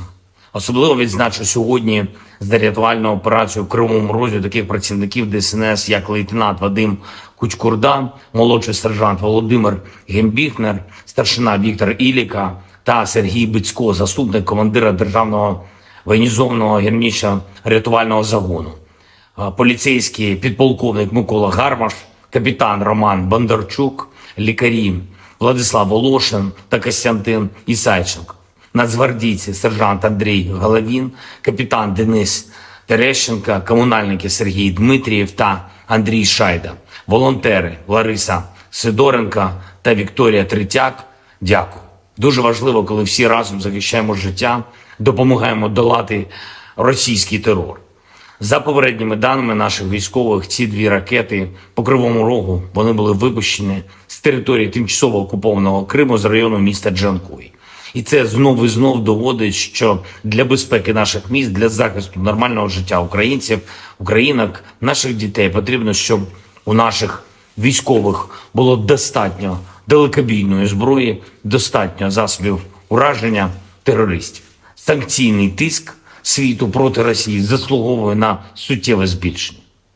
І зараз з'являється все більше і більше відкритої інформації, зокрема розслідувань журналістів про те, як держава-терорист обходить глобальні санкції та отримує критичні компоненти для виробництва зброї. І, до речі, ми неодноразово надавали таку інформацію нашим партнерам в закритому режимі. Треба діяти всім разом, суттєво посилювати санкції за терор, суттєво обмежувати канали доставки в Росію критичних компонентів для виробництва ракет та відповідати рішучістю в постачанні Україні необхідної сучасної зброї, зокрема далекобійних ракет, щоб ми могли зняти цю терористичну загрозу, яку Росія створює проти наших людей, проти наших дітей. Сьогодні ж російські нелюди обстріляли Херсон, із артилерії загинув працівник поліції, мої співчуття. Поранені 9 людей, серед них дитина, 4 волонтери громадського об'єднання «Місто Сили».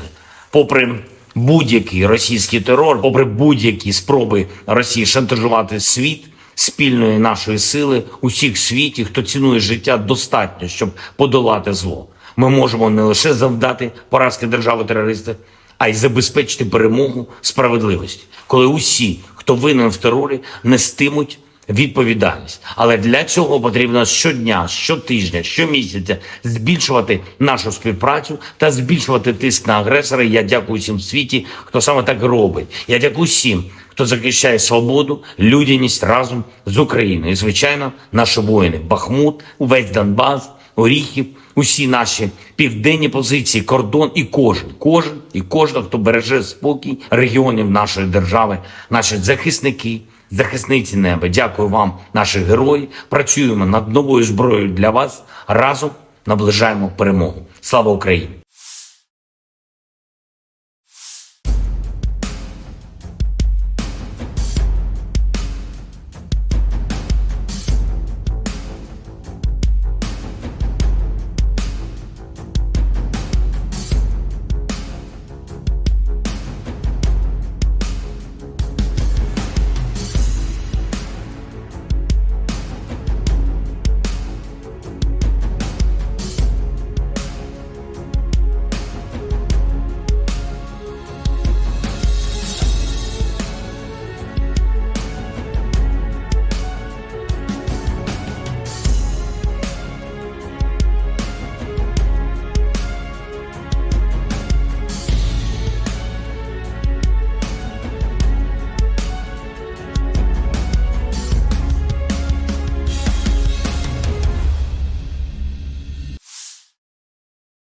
The armed forces of Russia launched cruise missile strikes against the city of Kryvyi Rih in Dnipropetrovsk Oblast on July 31st. At least 2 people were killed and 31 injured, including 4 children, wrote Governor Serhiy Lysak in Telegram.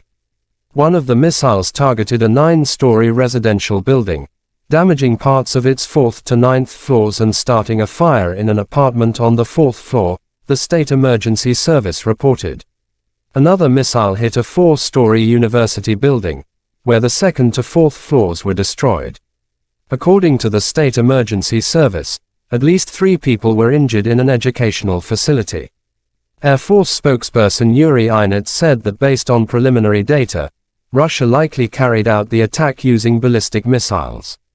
According to President Volodymyr Zelensky, residential buildings, a university building, and a crossroads in the city were hit.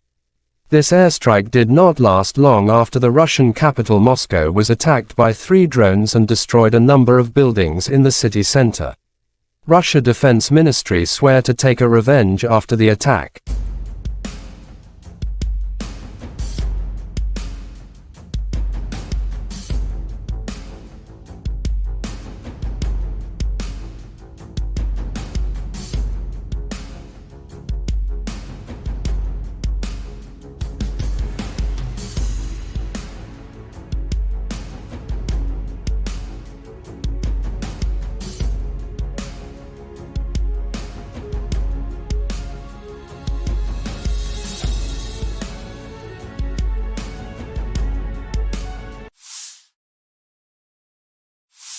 The armed forces of Russia continued to focus its main efforts on the Kupyansk, Lymansk, Bakhmutsk, Avdiivka and Mariinsky directions.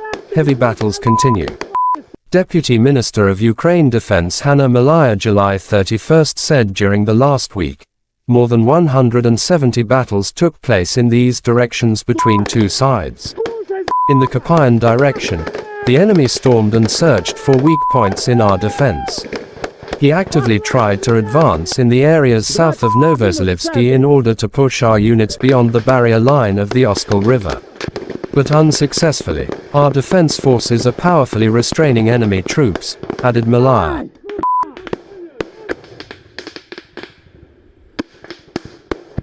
Сейчас я беру бульдог и делаю праздник.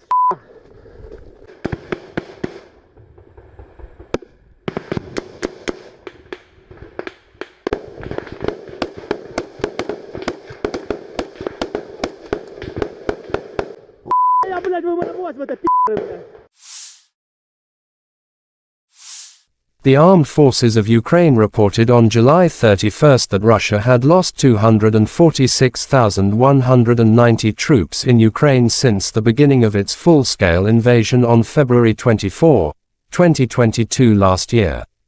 This number includes 490 casualties Russian forces suffered just over the past day.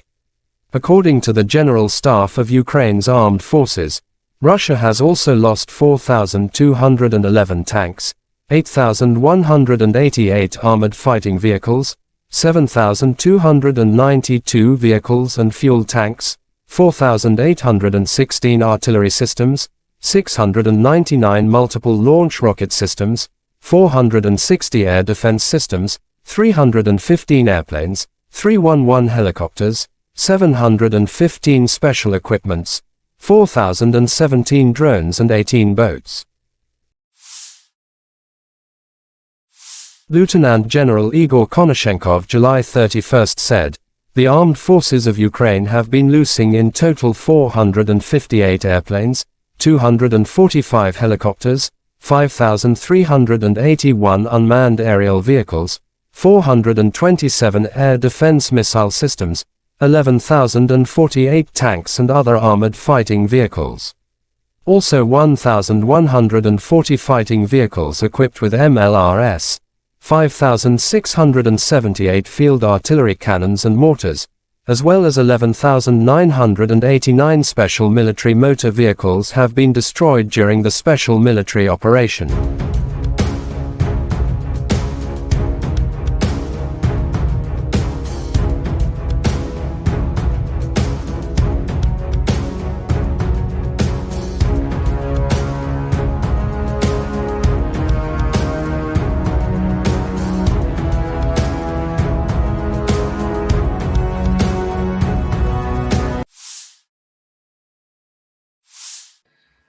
Добрый день, уважаемые коллеги.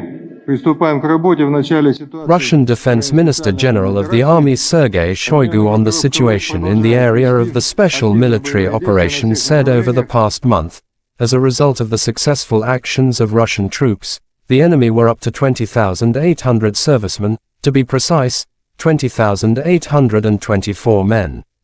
Russia also destroyed 2,227 units of various weapons, including 10 Leopard tanks, 11 U.S.-manufactured Bradley infantry fighting vehicle, 40 U.S.-manufactured M777 artillery systems and 50 self-propelled artillery systems from the UK, the US, Germany, France and Poland.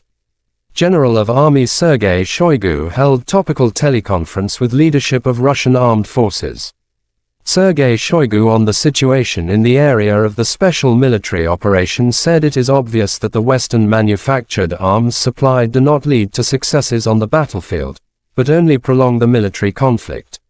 Against the backdrop of the failed so-called counter-offensive, the Kiev regime, with the support of Western sponsors, has focused on carrying out terrorist attacks on civilian infrastructure in cities and towns in the Russian Federation. Given the evolving situation, additional measures have been taken to improve defenses against air and sea-based attacks. The intensity of the strikes on Ukrainian military facilities, including those providing support for these terrorist acts, has been increased many times over, Shoigu added. I thank all military personnel involved in the special military operation for the service, courage and heroism. Earlier we spoke about single feats, but today we have dozens and hundreds of worthy servicemen, soldiers, officers, sergeants, who not just honorably perform the duty, but do it in a highly professional manner. The servicemen show really the highest examples of courage, heroism and, once again, professionalism, said Shoigu.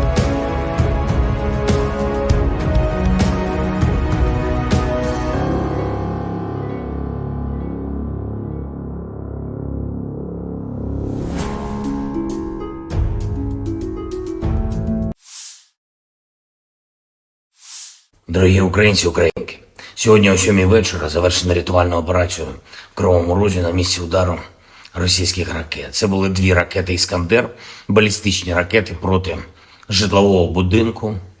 В одному під'їзді зруйновані поверхи з 4 по 9, просто проти цивільних людей, звичайних людей, проти дітей. Це тероризм, який ніхто в світі не назве інакше.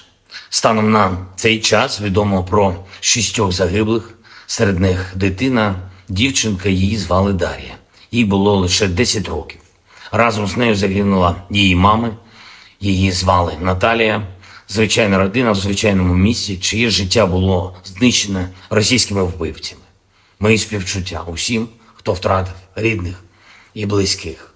69 людей постраждали, десятки зараз у лікарнях, серед них є і ті, хто у тяжкому стані, усім надається необхідна допомога.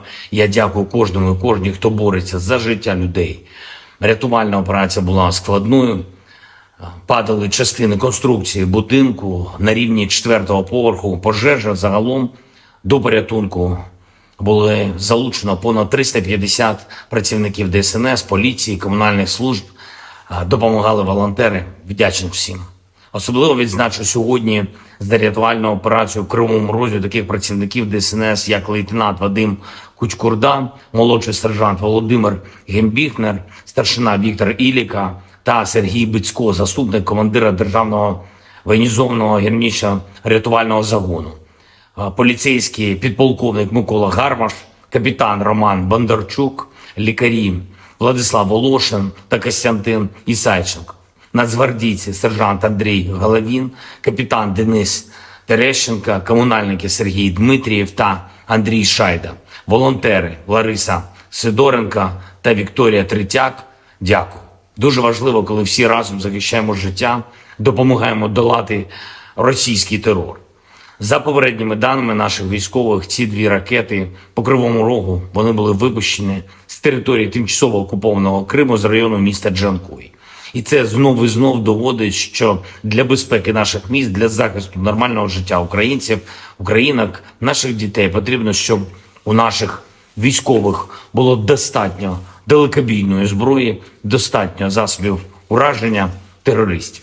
Санкційний тиск світу проти Росії заслуговує на суттєве збільшення.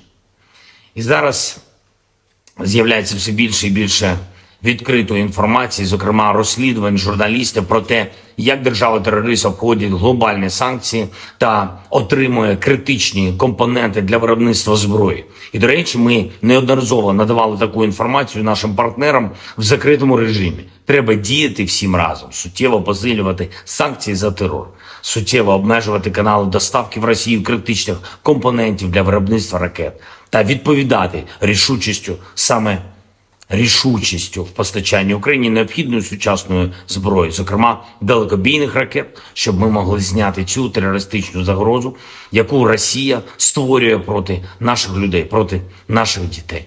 Сьогодні ж російські нелюди обстріляли Херсон, із артилерії загинув працівник поліції, мої співчуття. Поранені 9 людей, серед них дитина, 4 волонтери громадського об'єднання «Місто Сили». Попри будь-який російський терор, попри будь-які спроби Росії шантажувати світ, спільної нашої сили, усіх в світі, хто цінує життя, достатньо, щоб подолати зло. Ми можемо не лише завдати поразки держави-терориста, а й забезпечити перемогу справедливості, коли усі, хто винен в терорі, нестимуть відповідальність. Але для цього потрібно щодня, щотижня, щомісяця збільшувати нашу співпрацю та збільшувати тиск на агресора. Я дякую всім в світі, хто саме так робить. Я дякую всім, хто захищає свободу, людяність разом з Україною. І, звичайно, наші воїни. Бахмут, увесь Донбас, Оріхів, усі наші південні позиції, кордон і кожен, хто береже спокій регіонів нашої держави, наші захисники, захисниці неба. Дякую вам, наші герої. Працюємо над новою зброєю для вас. Разом наближаємо перемогу. Слава Україні!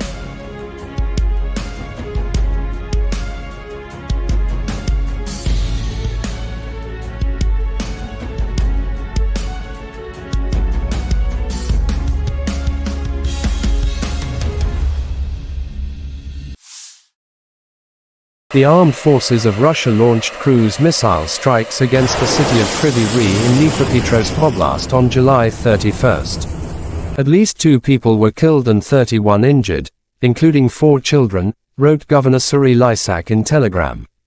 One of the missiles targeted a 9-story residential building, damaging parts of its 4th to 9th floors and starting a fire in an apartment on the 4th floor, the State Emergency Service reported. Another missile hit a 4-story university building, where the 2nd to 4th floors were destroyed. According to the State Emergency Service, at least 3 people were injured in an educational facility. Air Force spokesperson Yuri Inet said that based on preliminary data, Russia likely carried out the attack using ballistic missiles. According to President Volodymyr Zelensky, residential buildings, a university building, and a crossroads in the city were hit. This airstrike did not last long after the Russian capital Moscow was attacked by 3 drones and destroyed a number of buildings in the city center. Russia Defense Ministry swear to take a revenge after the attack.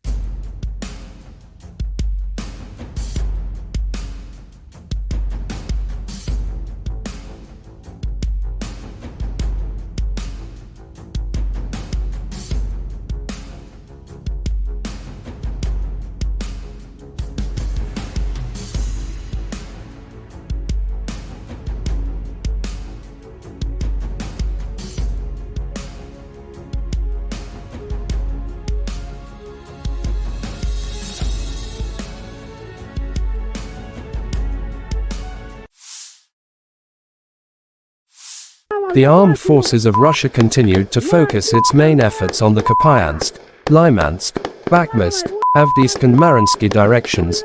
Heavy battles continue.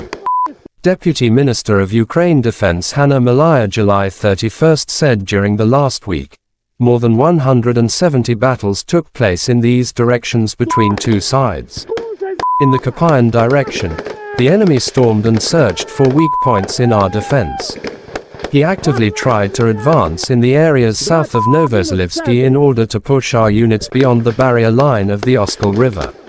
But unsuccessfully, our defense forces are powerfully restraining enemy troops, added Malaya.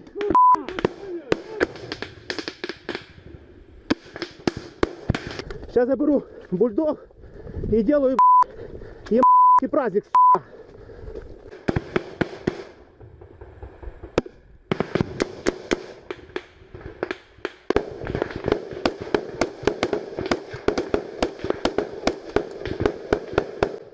Я, блядь, выморозь в это блядь. The armed forces of Ukraine reported on July 31 that Russia had lost 246,190 troops in Ukraine since the beginning of its full-scale invasion on February 24, 2022 last year. This number includes 490 casualties Russian forces suffered just over the past day. According to the General Staff of Ukraine's armed forces, Russia has also lost 4,211 tanks, 8,188 armored fighting vehicles, 7,292 vehicles and fuel tanks, 4,816 artillery systems, 699 multiple launch rocket systems, 460 air defense systems, 315 airplanes, 311 helicopters, 715 special equipments, 4,017 drones and 18 boats.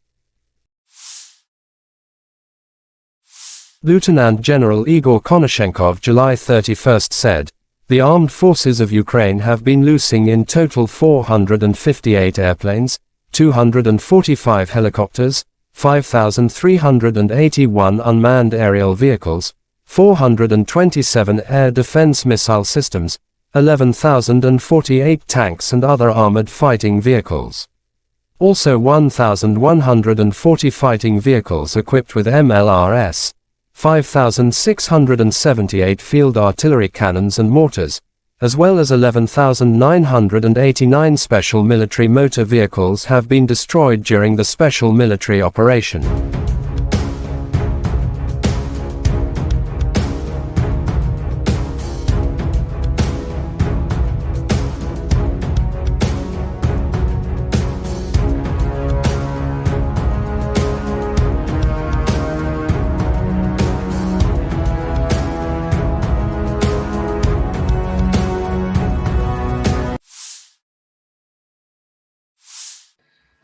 Добрый день, уважаемые коллеги.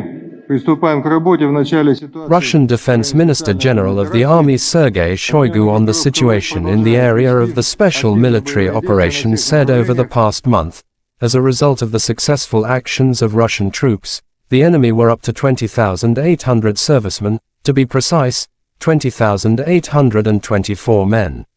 Russia also destroyed 2,227 units of various weapons, including 10 Leopard tanks, 11 U.S.-manufactured Bradley infantry fighting vehicle, 40 U.S.-manufactured M777 artillery systems and 50 self-propelled artillery systems from the UK, the US, Germany, France and Poland. General of Army Sergei Shoigu held topical teleconference with leadership of Russian armed forces. Sergei Shoigu on the situation in the area of the special military operation said it is obvious that the Western-manufactured arms supplied do not lead to successes on the battlefield, but only prolong the military conflict. Against the backdrop of the failed so-called counter-offensive, the Kiev regime, with the support of Western sponsors, has focused on carrying out terrorist attacks on civilian infrastructure in cities and towns in the Russian Federation. Given the evolving situation, additional measures have been taken to improve defenses against air and sea-based attacks. The intensity of the strikes on Ukrainian military facilities, including those providing support for these terrorist acts, has been increased many times over, Shoigu added. I thank all military personnel involved in the special military operation for the service, courage and heroism. Earlier we spoke about single feats, but today we have dozens and hundreds of worthy servicemen, soldiers, officers, sergeants, who not just honorably perform the duty, but do it in a highly professional manner. The servicemen show really the highest examples of courage, heroism and, once again, professionalism, said Shoigu.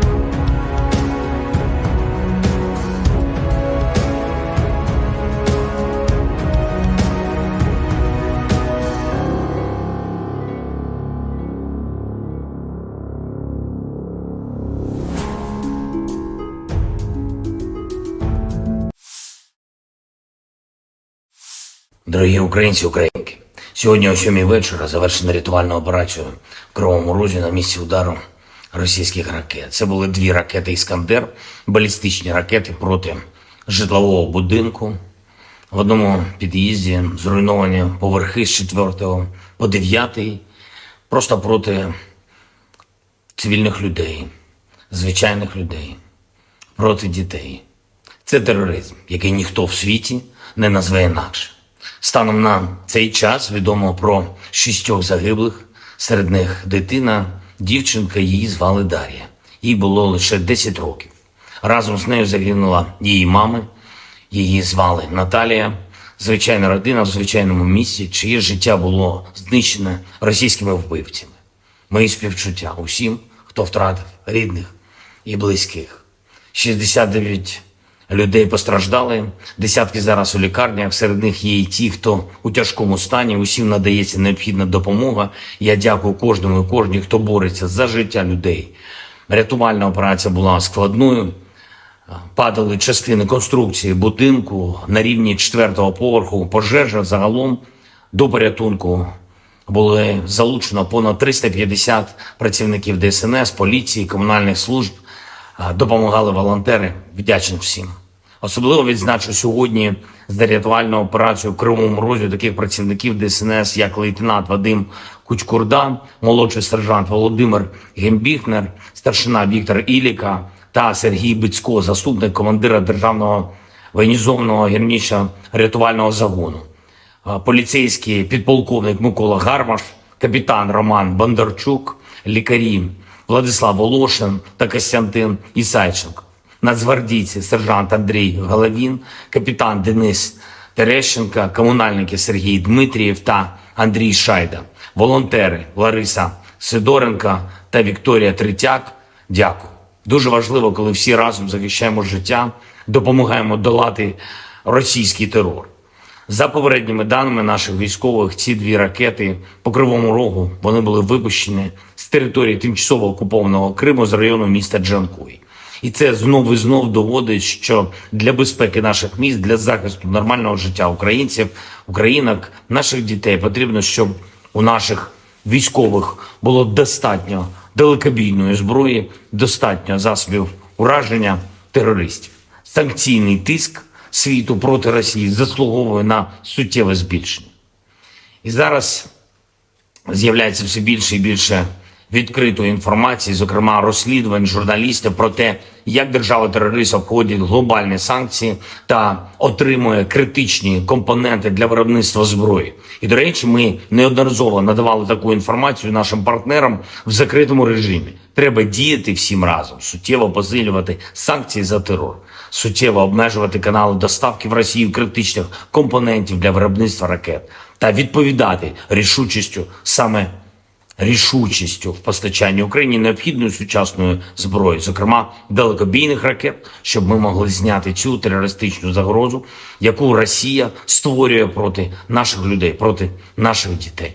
Сьогодні ж російські нелюди обстріляли Херсон.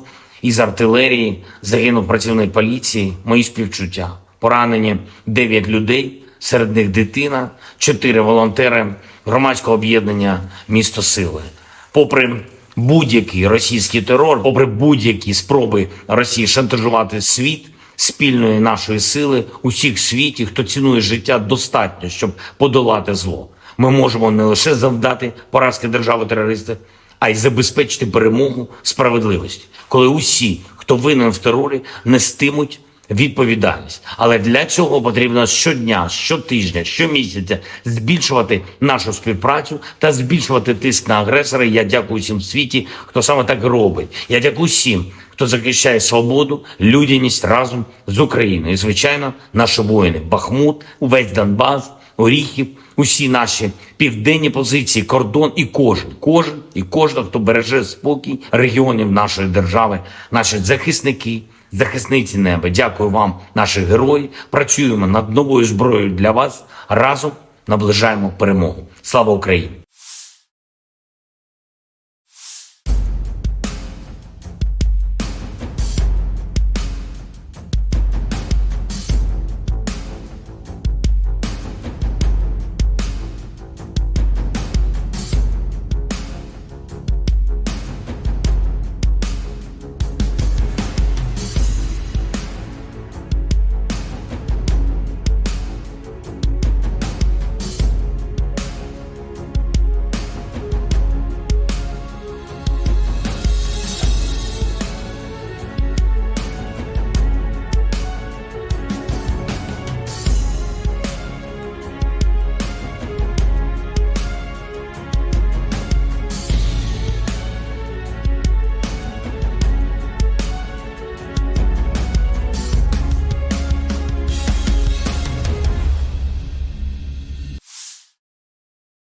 The armed forces of Russia launched cruise missile strikes against the city of Kryvyi Rih in Dnipropetrovsk Oblast on July 31st.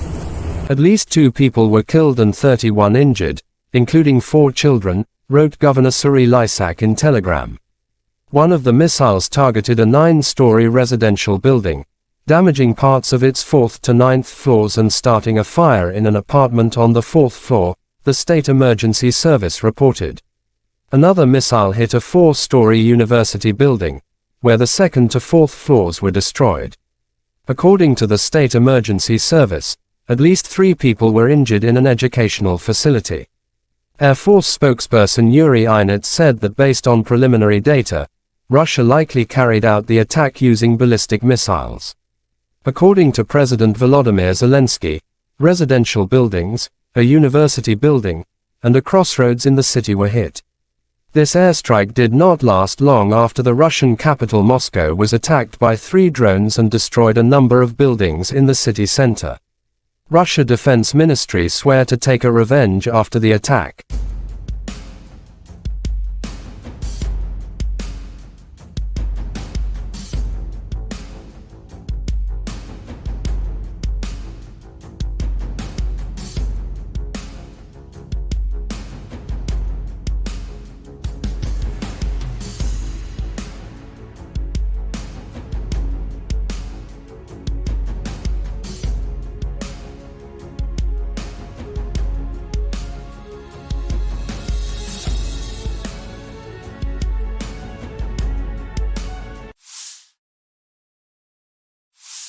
The armed forces of Russia continued to focus its main efforts on the Kupyansk, Lymansk, Bakhmutsk, Avdiivka and Mariinsky directions.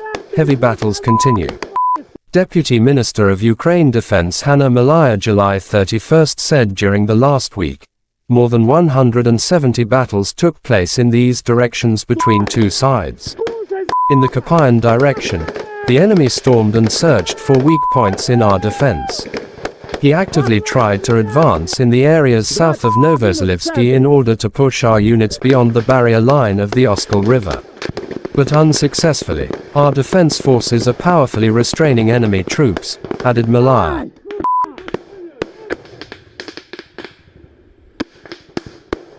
Сейчас я беру бульдог и делаю праздник.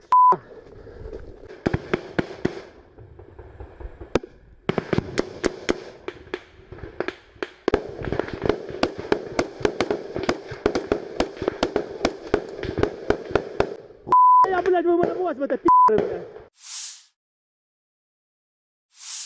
The armed forces of Ukraine reported on July 31 that Russia had lost 246,190 troops in Ukraine since the beginning of its full-scale invasion on February 24, 2022 last year. This number includes 490 casualties Russian forces suffered just over the past day.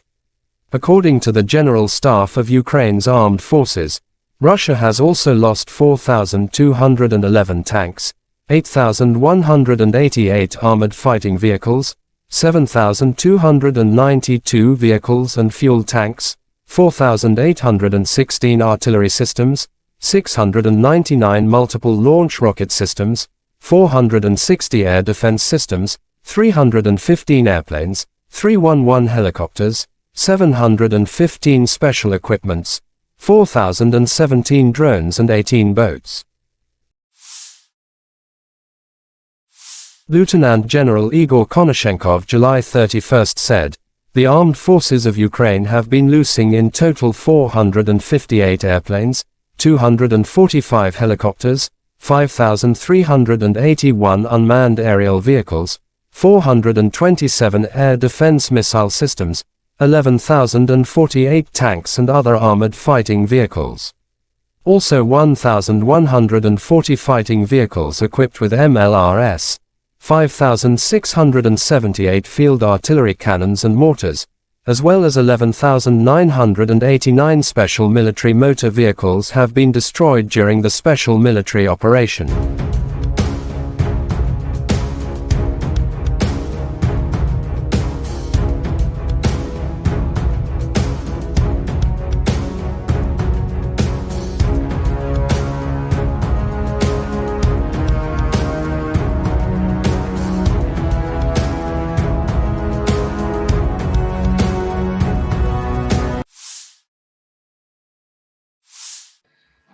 Добрый день, уважаемые коллеги.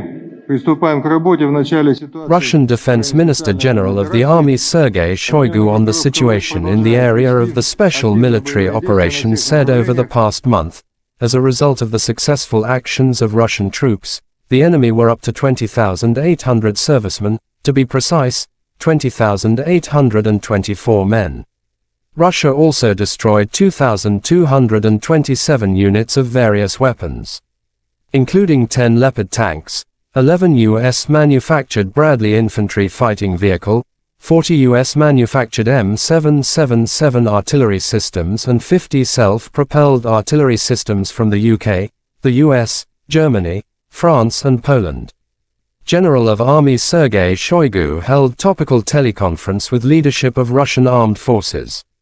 Sergei Shoigu on the situation in the area of the special military operation said it is obvious that the Western-manufactured arms supplied do not lead to successes on the battlefield, but only prolong the military conflict. Against the backdrop of the failed so-called counter-offensive, the Kiev regime, with the support of Western sponsors, has focused on carrying out terrorist attacks on civilian infrastructure in cities and towns in the Russian Federation. Given the evolving situation, additional measures have been taken to improve defenses against air and sea-based attacks. The intensity of the strikes on Ukrainian military facilities, including those providing support for these terrorist acts, has been increased many times over, Shoigu added. "I thank all military personnel involved in the special military operation for the service, courage and heroism. Earlier we spoke about single feats, but today we have dozens and hundreds of worthy servicemen, soldiers, officers, sergeants, who not just honorably perform the duty, but do it in a highly professional manner.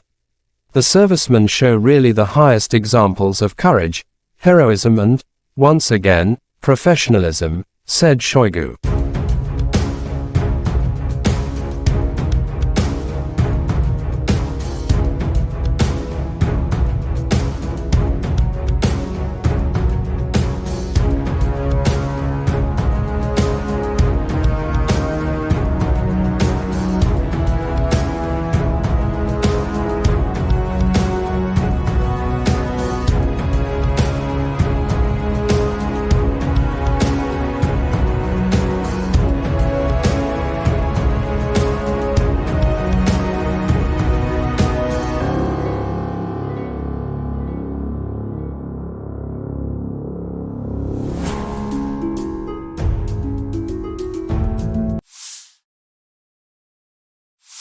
Дорогі українці, українки, сьогодні о 7 вечора завершена рятувальна операція в Кривому Розі на місці удару російських ракет. Це були 2 ракети «Іскандер», балістичні ракети проти житлового будинку.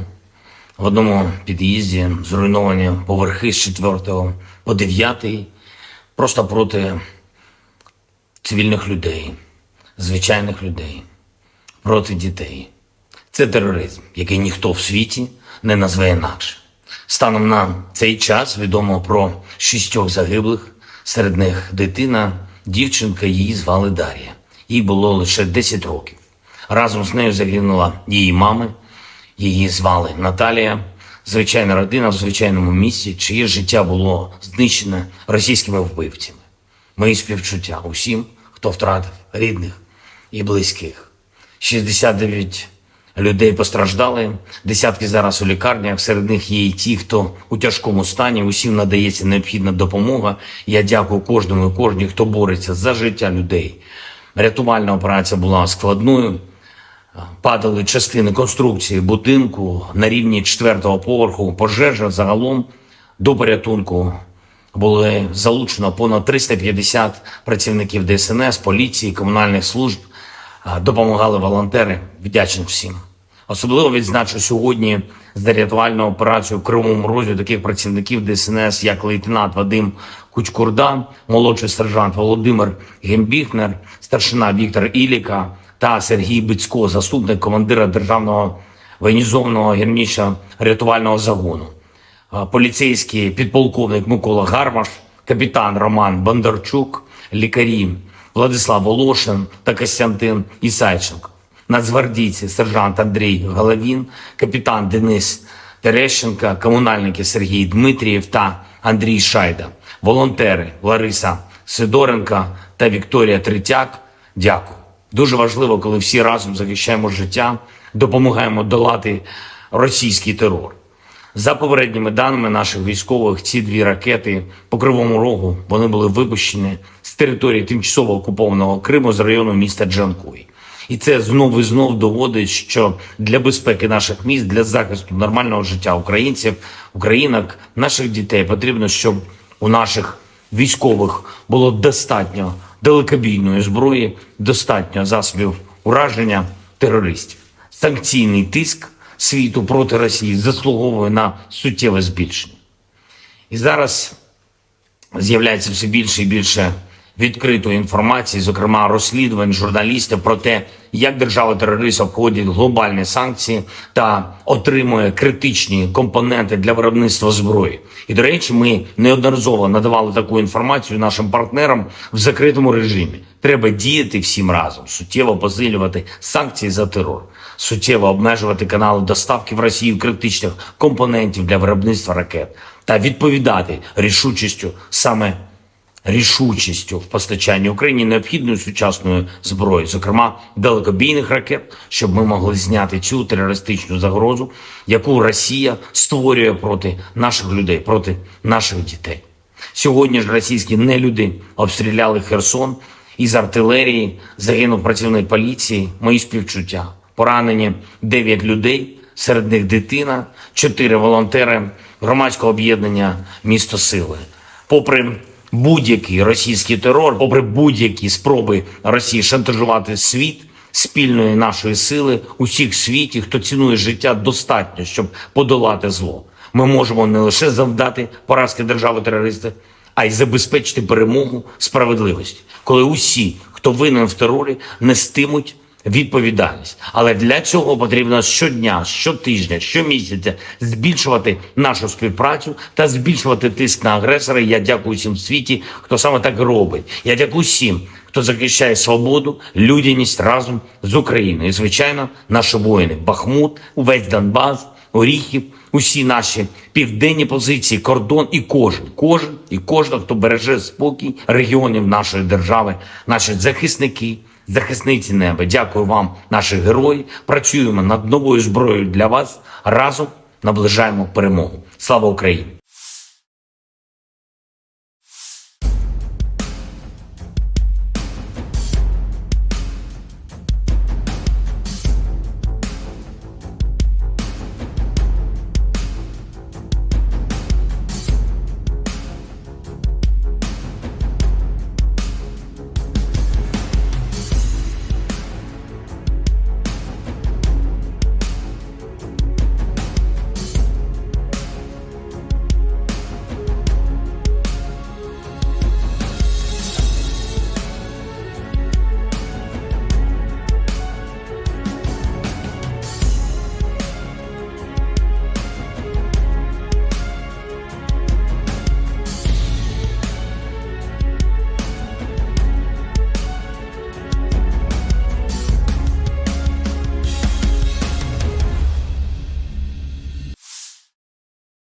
The armed forces of Russia launched cruise missile strikes against the city of Kryvyi Rih in Dnipropetrovsk Oblast on July 31st. At least 2 people were killed and 31 injured, including 4 children, wrote Governor Kryvyi Rih in Telegram.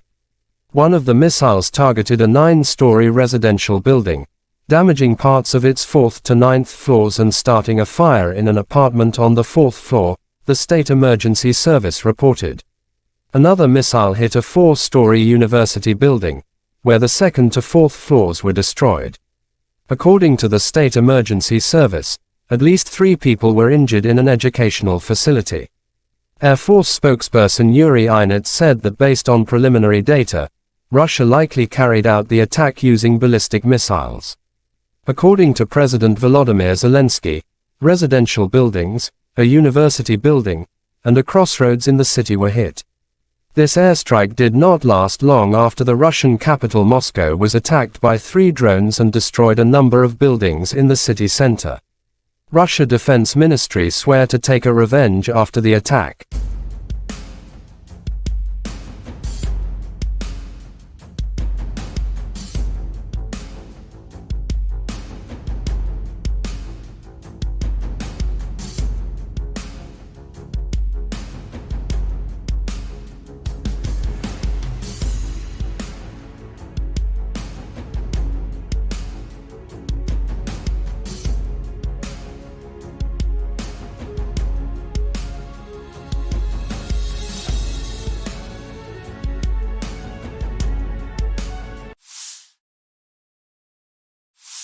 The armed forces of Russia continued to focus its main efforts on the Kupyansk, Lymansk, Bakhmutsk, Avdiivka and Mariinsky directions.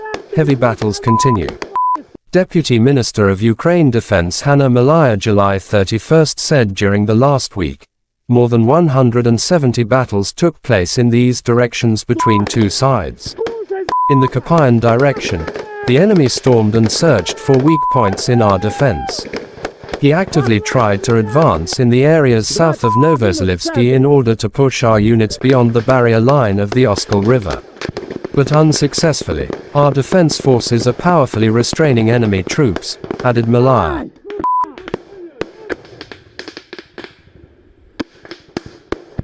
Сейчас я беру бульдог и делаю праздник.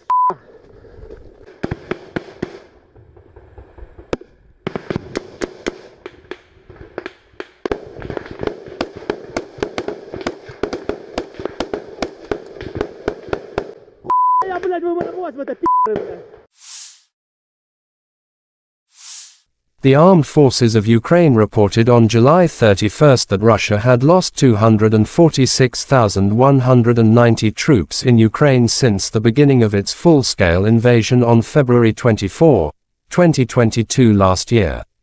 This number includes 490 casualties Russian forces suffered just over the past day.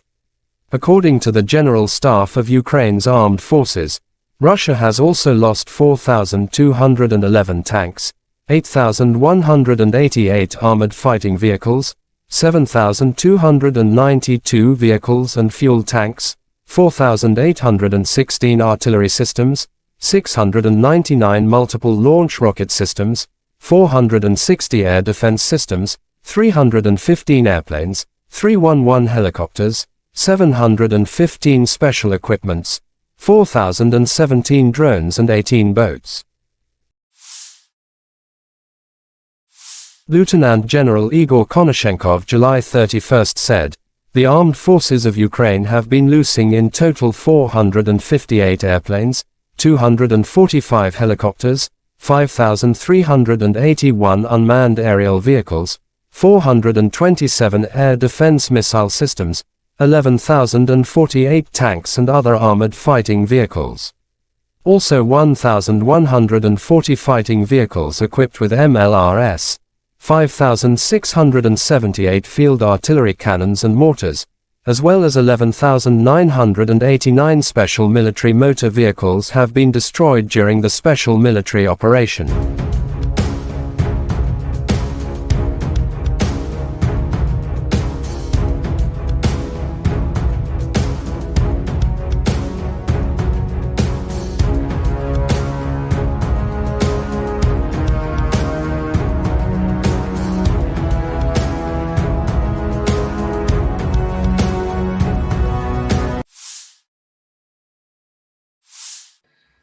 Добрый день, уважаемые коллеги. Приступаем к работе в начале ситуации. Russian Defense Minister General of the Army Sergei Shoigu on the situation in the area of the special military operation said over the past month, as a result of the successful actions of Russian troops, the enemy were up to 20,800 servicemen, to be precise, 20,824 men. Russia also destroyed 2,227 units of various weapons, including 10 Leopard tanks, 11 U.S.-manufactured Bradley infantry fighting vehicle, 40 U.S.-manufactured M777 artillery systems and 50 self-propelled artillery systems from the UK, the US, Germany, France and Poland. General of Army Sergei Shoigu held topical teleconference with leadership of Russian armed forces.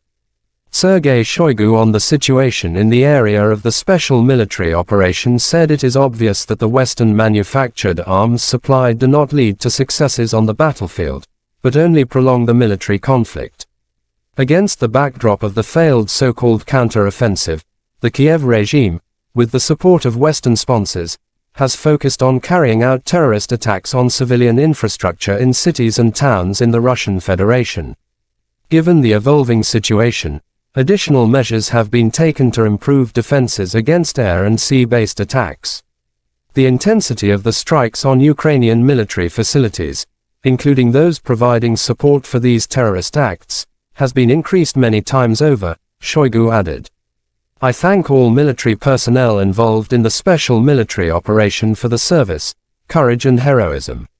Earlier we spoke about single feats, but today we have dozens and hundreds of worthy servicemen, soldiers, officers, sergeants, who not just honorably perform the duty, but do it in a highly professional manner.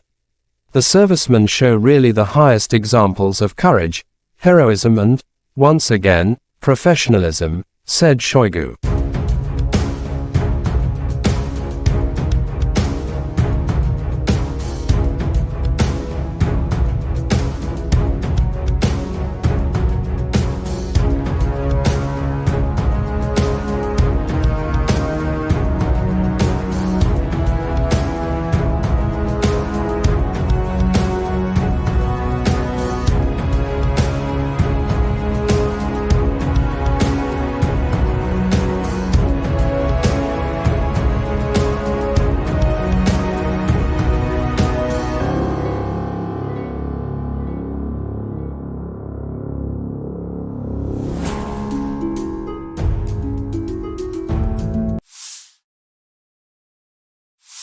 Дорогі українці, українки, сьогодні о 7 вечора завершена рятувальна операція в Кривому Розі на місці удару російських ракет. Це були 2 ракети «Іскандер», балістичні ракети проти житлового будинку.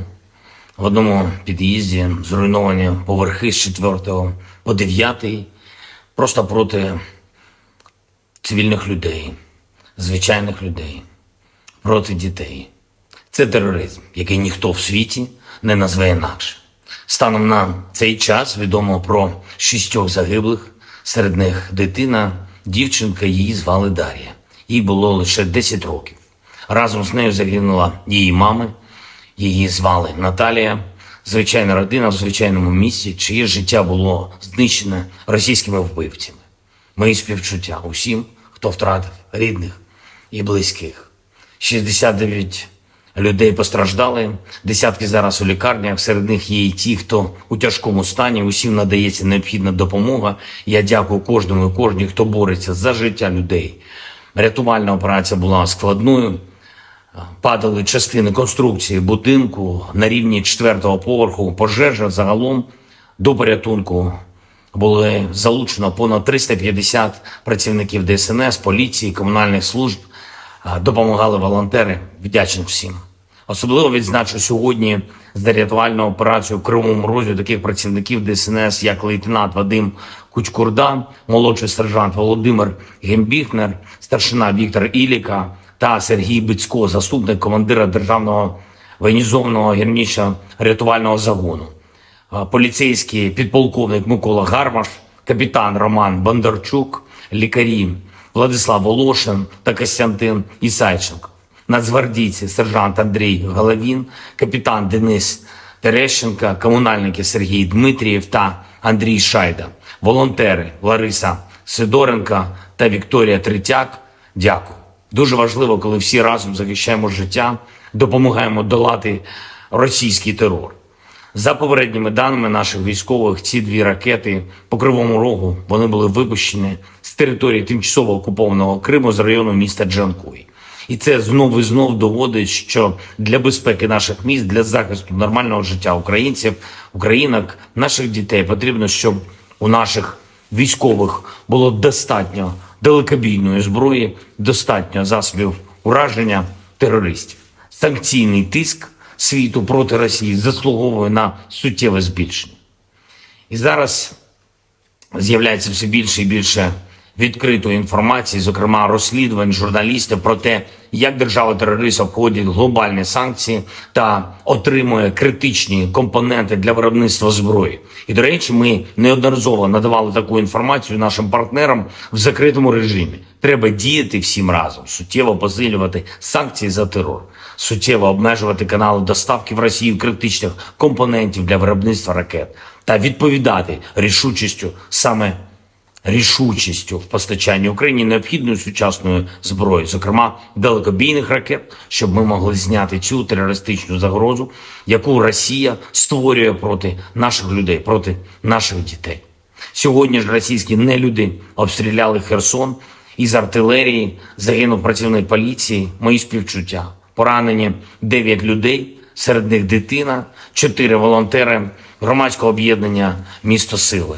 Попри будь-який російський терор, попри будь-які спроби Росії шантажувати світ, спільної нашої сили, усіх в світі, хто цінує життя, достатньо, щоб подолати зло. Ми можемо не лише завдати поразки держави-терориста, а й забезпечити перемогу справедливості, коли усі, хто винен в терорі, нестимуть відповідальність. Але для цього потрібно щодня, щотижня, щомісяця збільшувати нашу співпрацю та збільшувати тиск на агресора. Я дякую всім в світі, хто саме так робить. Я дякую всім, хто захищає свободу, людяність разом з Україною. І, звичайно, наші воїни. Бахмут, увесь Донбас, Оріхів, усі наші південні позиції, кордон і кожен, хто береже спокій регіонів нашої держави, наші захисники, захисниці неба. Дякую вам, наші герої. Працюємо над новою зброєю для вас. Разом наближаємо перемогу. Слава Україні!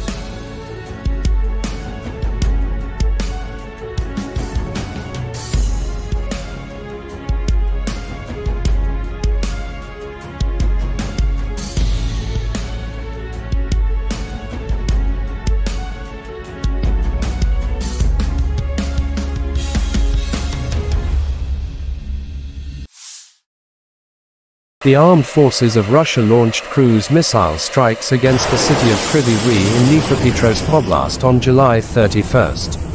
At least 2 people were killed and 31 injured, including 4 children, wrote Governor Serhiy Lysak in Telegram. One of the missiles targeted a 9-story residential building, damaging parts of its 4th to 9th floors and starting a fire in an apartment on the 4th floor, the State Emergency Service reported. Another missile hit a 4-story university building, where the 2nd to 4th floors were destroyed. According to the State Emergency Service, at least 3 people were injured in an educational facility. Air Force spokesperson Yuri Inet said that based on preliminary data, Russia likely carried out the attack using ballistic missiles. According to President Volodymyr Zelensky, residential buildings, a university building, and a crossroads in the city were hit. This airstrike did not last long after the Russian capital Moscow was attacked by 3 drones and destroyed a number of buildings in the city center. Russia Defense Ministry swear to take a revenge after the attack.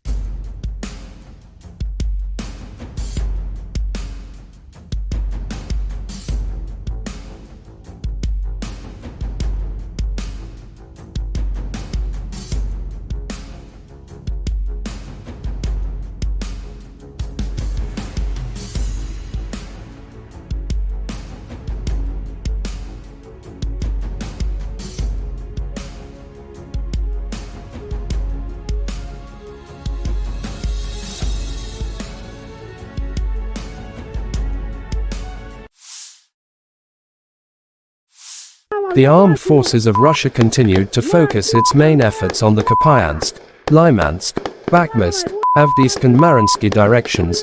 Heavy battles continue. Deputy Minister of Ukraine Defense Hanna Malaya July 31st said during the last week, more than 170 battles took place in these directions between two sides. In the Kupyan direction, the enemy stormed and searched for weak points in our defense. He actively tried to advance in the areas south of Novozelensky in order to push our units beyond the barrier line of the Oskol River. But unsuccessfully, our defense forces are powerfully restraining enemy troops, added Malaya.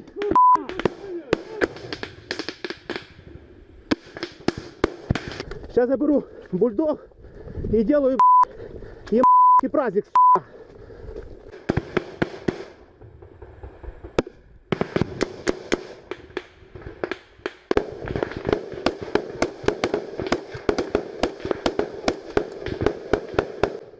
Я, блядь, вы в это блядь. The armed forces of Ukraine reported on July 31st that Russia had lost 246,190 troops in Ukraine since the beginning of its full-scale invasion on February 24, 2022 last year. This number includes 490 casualties Russian forces suffered just over the past day. According to the General Staff of Ukraine's armed forces, Russia has also lost 4,211 tanks, 8,188 armored fighting vehicles, 7,292 vehicles and fuel tanks, 4,816 artillery systems, 699 multiple launch rocket systems, 460 air defense systems, 315 airplanes, 311 helicopters, 715 special equipments, 4,017 drones and 18 boats. Lieutenant General Igor Konashenkov July 31st said, the armed forces of Ukraine have been losing in total 458 airplanes, 245 helicopters, 5,381 unmanned aerial vehicles, 427 air defense missile systems, 11,048 tanks and other armored fighting vehicles. Also 1,140 fighting vehicles equipped with MLRS, 5,678 field artillery cannons and mortars, as well as 11,989 special military motor vehicles have been destroyed during the special military operation.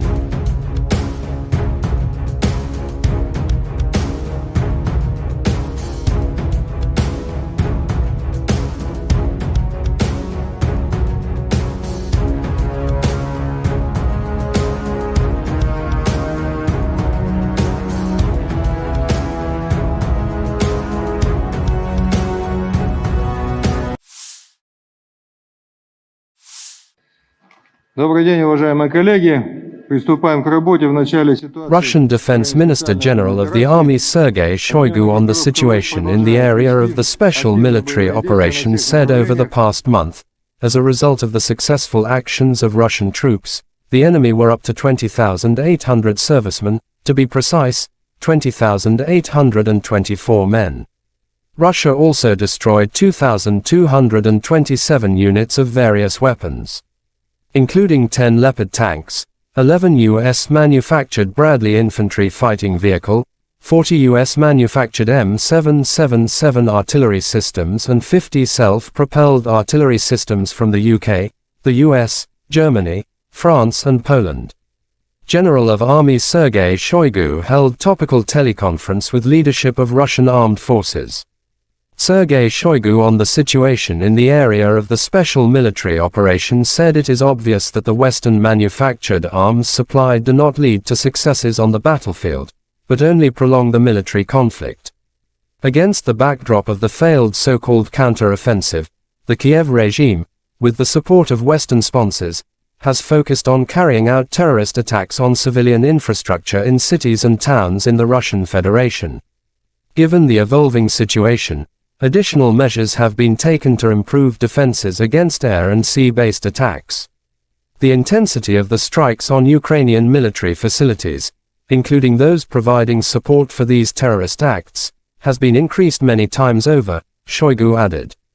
I thank all military personnel involved in the special military operation for the service, courage and heroism.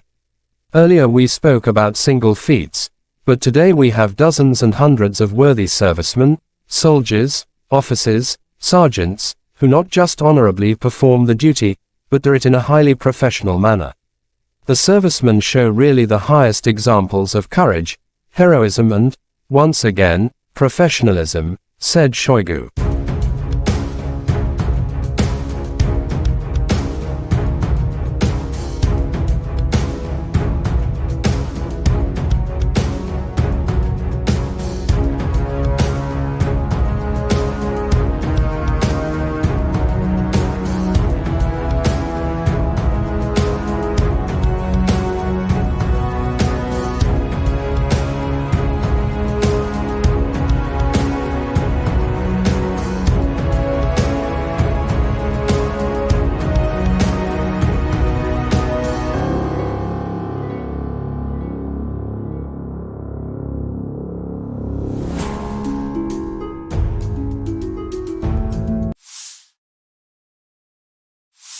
Дорогі українці, українки, сьогодні о 7 вечора завершена рятувальна операція в Кривому Розі на місці удару російських ракет. Це були 2 ракети «Іскандер», балістичні ракети проти житлового будинку. В одному під'їзді зруйновані поверхи з 4 по 9, просто проти цивільних людей, звичайних людей, проти дітей. Це тероризм, який ніхто в світі не назве інакше.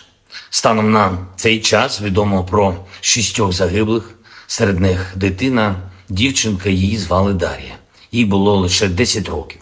Разом з нею загинула її мама, її звали Наталія. Звичайна родина в звичайному місці, чиє життя було знищене російськими вбивцями. Мої співчуття усім, хто втратив рідних і близьких. 69 людей постраждали, десятки зараз у лікарнях, серед них є і ті, хто у тяжкому стані, усім надається необхідна допомога. Я дякую кожному і кожній, хто бореться за життя людей. Рятувальна операція була складною, падали частини конструкції будинку на рівні 4-го поверху, пожежа загалом до порятунку. Були залучено понад 350 працівників ДСНС, поліції, комунальних служб. Допомагали волонтери, вдячний всім.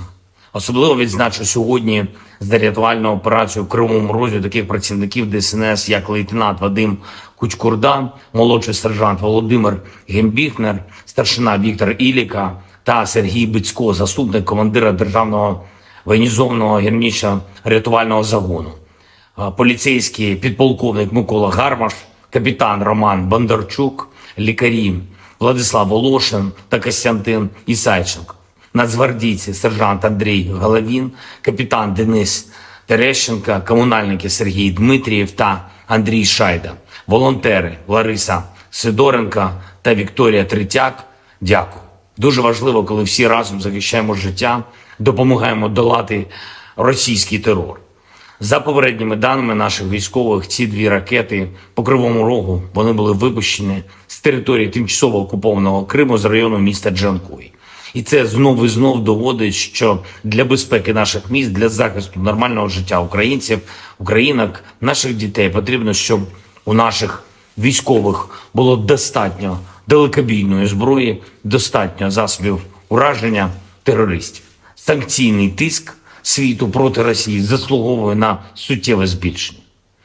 І зараз з'являється все більше і більше відкритої інформації, зокрема розслідувань журналістів про те, як держава-терорист обходить глобальні санкції та отримує критичні компоненти для виробництва зброї. І, до речі, ми неодноразово надавали таку інформацію нашим партнерам в закритому режимі. Треба діяти всім разом, суттєво посилювати санкції за терор, суттєво обмежувати канали доставки в Росію критичних компонентів для виробництва ракет та відповідати рішучістю в постачанні Україні необхідної сучасної зброї, зокрема далекобійних ракет, щоб ми могли зняти цю терористичну загрозу, яку Росія створює проти наших людей, проти наших дітей. Сьогодні ж російські нелюди обстріляли Херсон із артилерії, загинув працівник поліції, мої співчуття. Поранені 9 людей, серед них дитина, 4 волонтери громадського об'єднання «Місто Сили». Попри будь-який російський терор, попри будь-які спроби Росії шантажувати світ, спільної нашої сили, усіх в світі, хто цінує життя, достатньо, щоб подолати зло. Ми можемо не лише завдати поразки держави-терориста, а й забезпечити перемогу справедливості, коли усі, хто винен в терорі, нестимуть відповідальність. Але для цього потрібно щодня, щотижня, щомісяця збільшувати нашу співпрацю та збільшувати тиск на агресора. Я дякую всім в світі, хто саме так робить. Я дякую всім, хто захищає свободу, людяність разом з Україною. І, звичайно, наші воїни. Бахмут, увесь Донбас, Оріхів, усі наші південні позиції, кордон і кожен, хто береже спокій регіонів нашої держави, наші захисники, захисниці неба. Дякую вам, наші герої. Працюємо над новою зброєю для вас. Разом наближаємо перемогу. Слава Україні!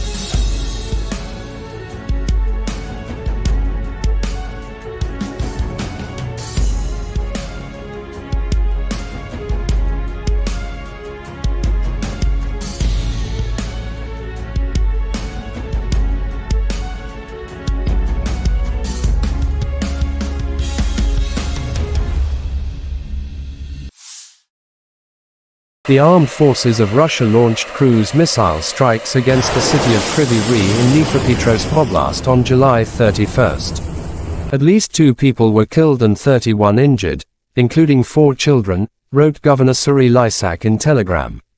One of the missiles targeted a 9-story residential building, damaging parts of its 4th to 9th floors and starting a fire in an apartment on the 4th floor, the State Emergency Service reported.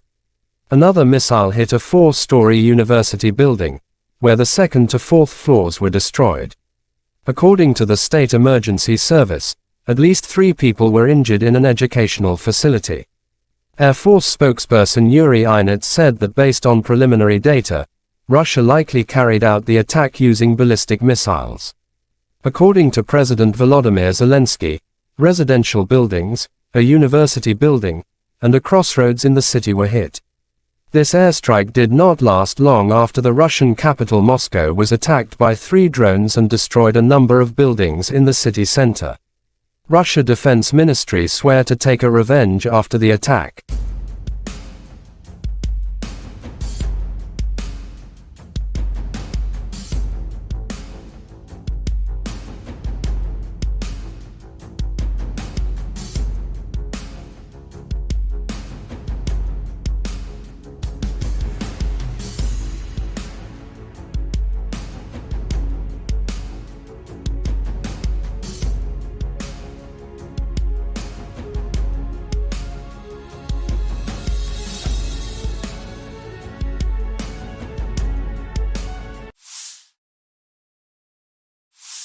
The armed forces of Russia continued to focus its main efforts on the Kupyansk, Lymansk, Bakhmutsk, Avdiivka and Mariinsky directions.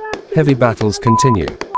Deputy Minister of Ukraine Defense Hanna Maliar July 31st said during the last week, more than 170 battles took place in these directions between 2 sides. In the Kupyan direction, the enemy stormed and searched for weak points in our defense. He actively tried to advance in the areas south of Novoselivsky in order to push our units beyond the barrier line of the Oskol River. But unsuccessfully, our defense forces are powerfully restraining enemy troops, added Maliar.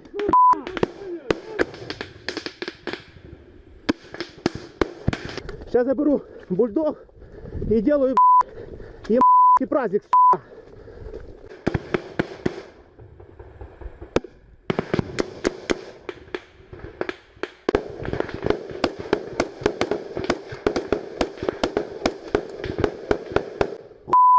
номер 8, это пи***ры, блядь. The armed forces of Ukraine reported on July 31 that Russia had lost 246,190 troops in Ukraine since the beginning of its full-scale invasion on February 24, 2022 last year. This number includes 490 casualties Russian forces suffered just over the past day. According to the General Staff of Ukraine's armed forces, Russia has also lost 4,211 tanks, 8,188 armored fighting vehicles, 7,292 vehicles and fuel tanks, 4,816 artillery systems, 699 multiple launch rocket systems, 460 air defense systems, 315 airplanes, 311 helicopters, 715 special equipments, 4,017 drones and 18 boats. Lieutenant General Igor Konashenkov July 31 said, "The armed forces of Ukraine have been losing in total 458 airplanes, 245 helicopters, 5,381 unmanned aerial vehicles, 427 air defense missile systems, 11,048 tanks and other armored fighting vehicles. Also 1,140 fighting vehicles equipped with MLRS, 5,678 field artillery cannons and mortars, as well as 11,989 special military motor vehicles have been destroyed during the special military operation."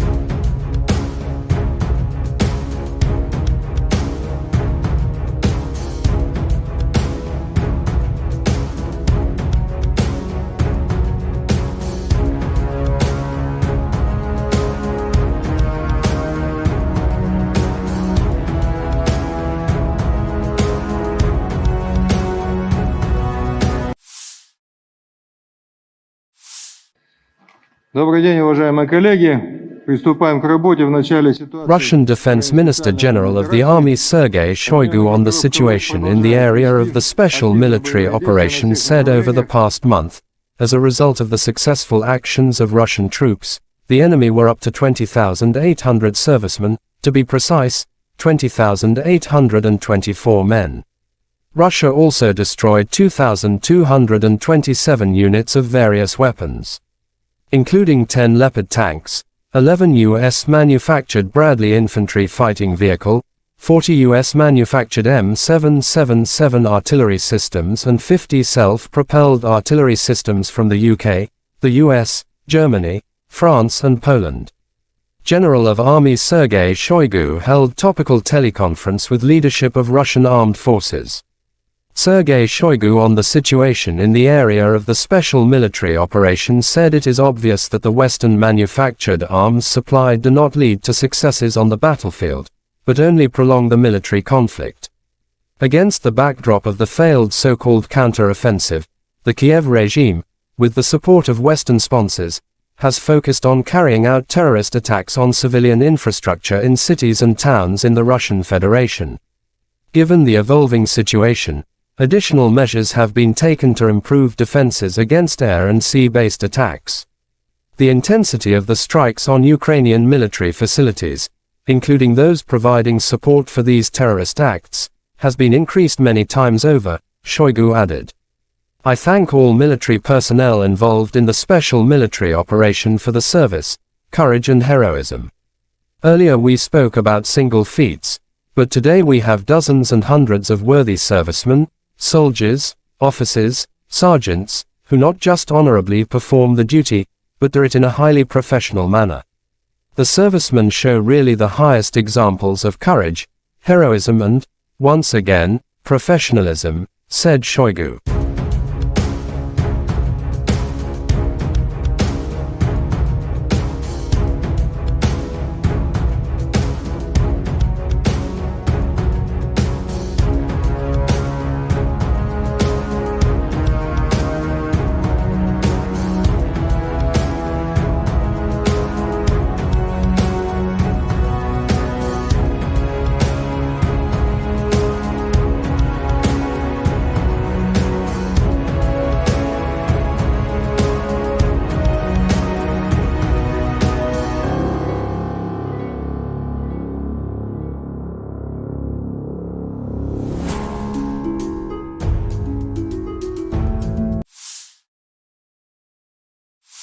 Дорогі українці, українки, сьогодні о 7 вечора завершена рятувальна операція в Кривому Розі на місці удару російських ракет. Це були 2 ракети «Іскандер», балістичні ракети проти житлового будинку.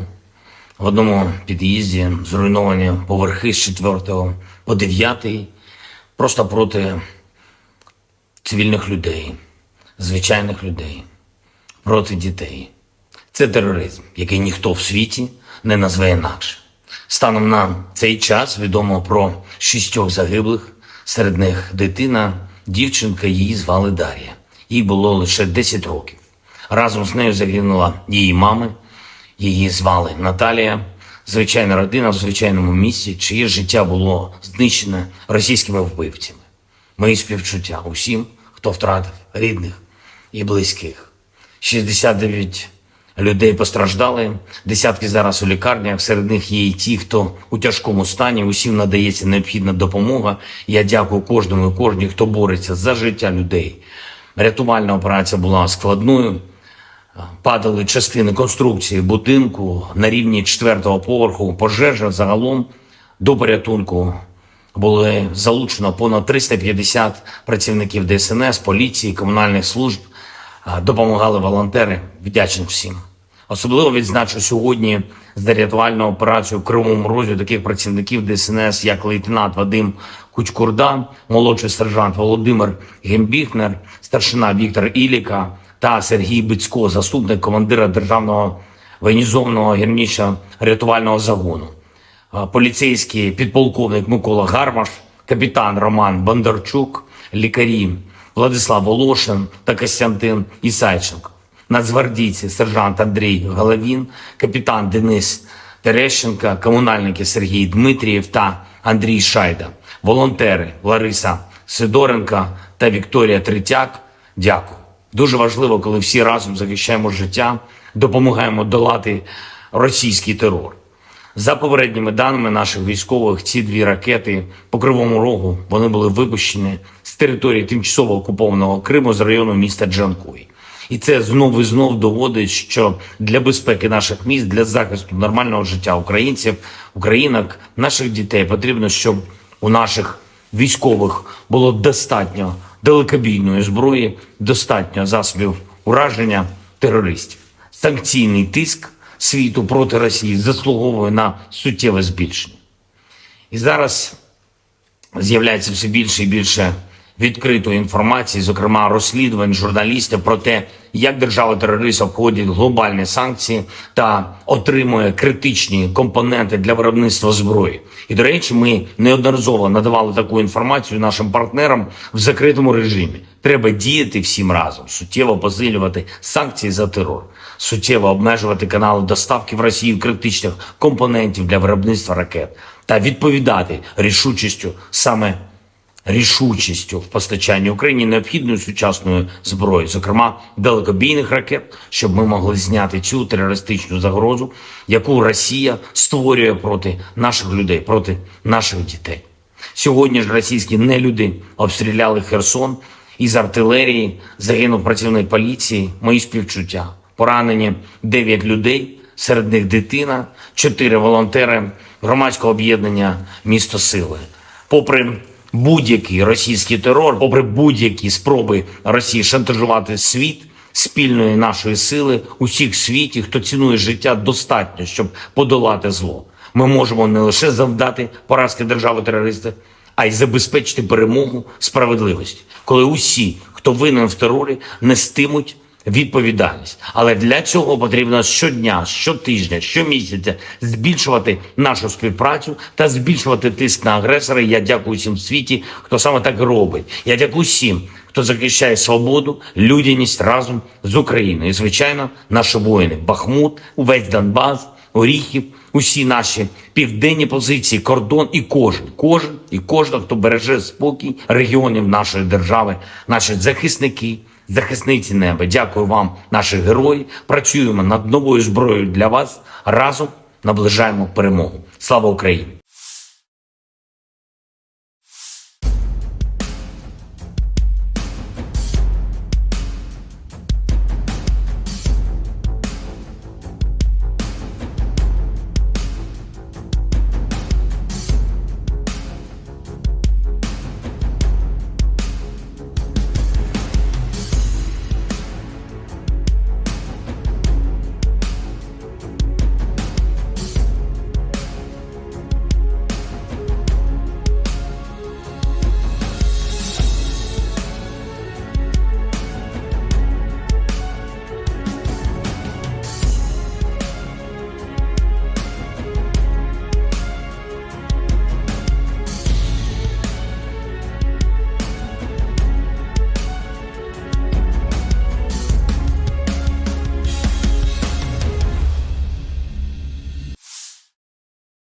The armed forces of Russia launched cruise missile strikes against the city of Kryvyi Rih in Dnipropetrovsk Oblast on July 31st. At least 2 people were killed and 31 injured, including 4 children, wrote Governor Kryvyi Rih in Telegram. One of the missiles targeted a 9-story residential building, damaging parts of its 4th to 9th floors and starting a fire in an apartment on the 4th floor, the State Emergency Service reported. Another missile hit a 4-story university building, where the 2nd to 4th floors were destroyed. According to the State Emergency Service, at least 3 people were injured in an educational facility. Air Force spokesperson Yuri Ihnat said that based on preliminary data, Russia likely carried out the attack using ballistic missiles. According to President Volodymyr Zelensky, residential buildings, a university building, and a crossroads in the city were hit. This airstrike did not last long after the Russian capital Moscow was attacked by 3 drones and destroyed a number of buildings in the city center. Russia Defense Ministry swear to take a revenge after the attack.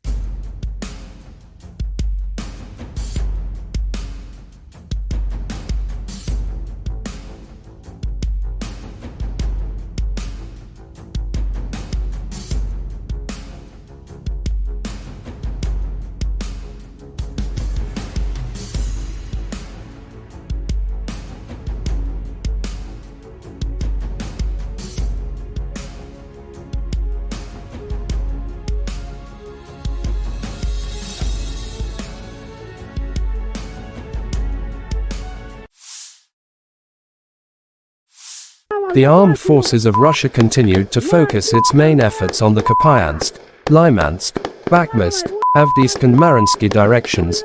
Heavy battles continue. Deputy Minister of Ukraine Defense Hanna Maliar July 31st said during the last week, more than 170 battles took place in these directions between 2 sides. In the Kupyan direction, the enemy stormed and searched for weak points in our defense.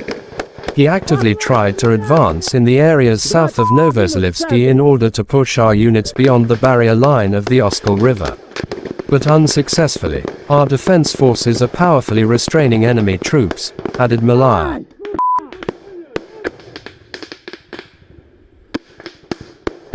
Сейчас я беру бульдог и делаю праздник.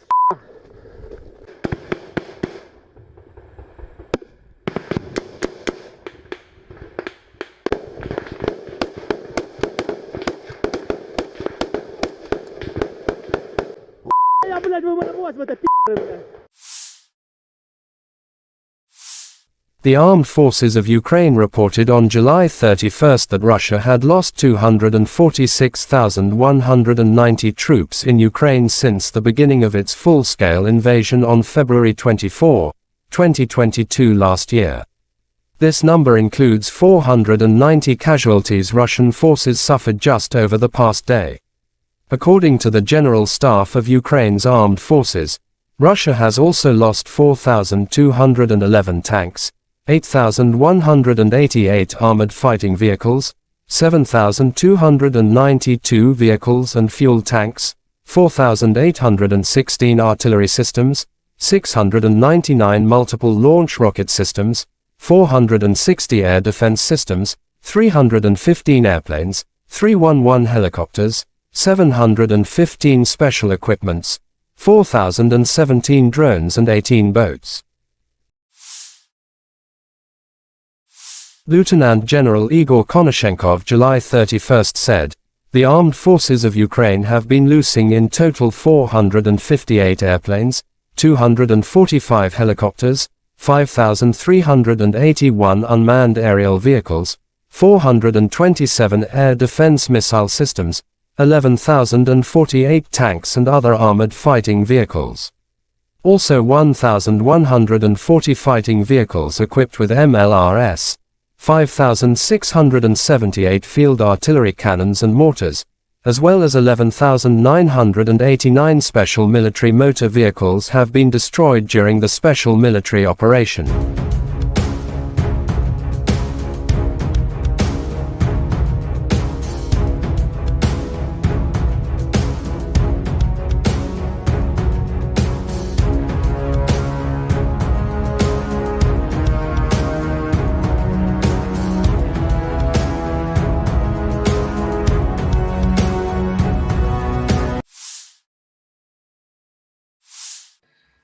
Добрый день, уважаемые коллеги. Приступаем к работе в начале ситуации. Russian Defense Minister General of the Army Sergei Shoigu on the situation in the area of the special military operation said over the past month, as a result of the successful actions of Russian troops, the enemy were up to 20,800 servicemen, to be precise, 20,824 men. Russia also destroyed 2,227 units of various weapons, including 10 Leopard tanks, 11 U.S.-manufactured Bradley infantry fighting vehicle, 40 U.S.-manufactured M777 artillery systems and 50 self-propelled artillery systems from the UK, the US, Germany, France and Poland. General of Army Sergei Shoigu held topical teleconference with leadership of Russian armed forces. Sergei Shoigu on the situation in the area of the special military operation said it is obvious that the Western-manufactured arms supplied do not lead to successes on the battlefield, but only prolong the military conflict. Against the backdrop of the failed so-called counter-offensive, the Kiev regime, with the support of Western sponsors, has focused on carrying out terrorist attacks on civilian infrastructure in cities and towns in the Russian Federation. Given the evolving situation, additional measures have been taken to improve defenses against air and sea-based attacks. The intensity of the strikes on Ukrainian military facilities, including those providing support for these terrorist acts, has been increased many times over, Shoigu added. I thank all military personnel involved in the special military operation for the service, courage and heroism. Earlier we spoke about single feats, but today we have dozens and hundreds of worthy servicemen, soldiers, officers, sergeants, who not just honorably perform the duty, but do it in a highly professional manner. The servicemen show really the highest examples of courage, heroism and, once again, professionalism, said Shoigu.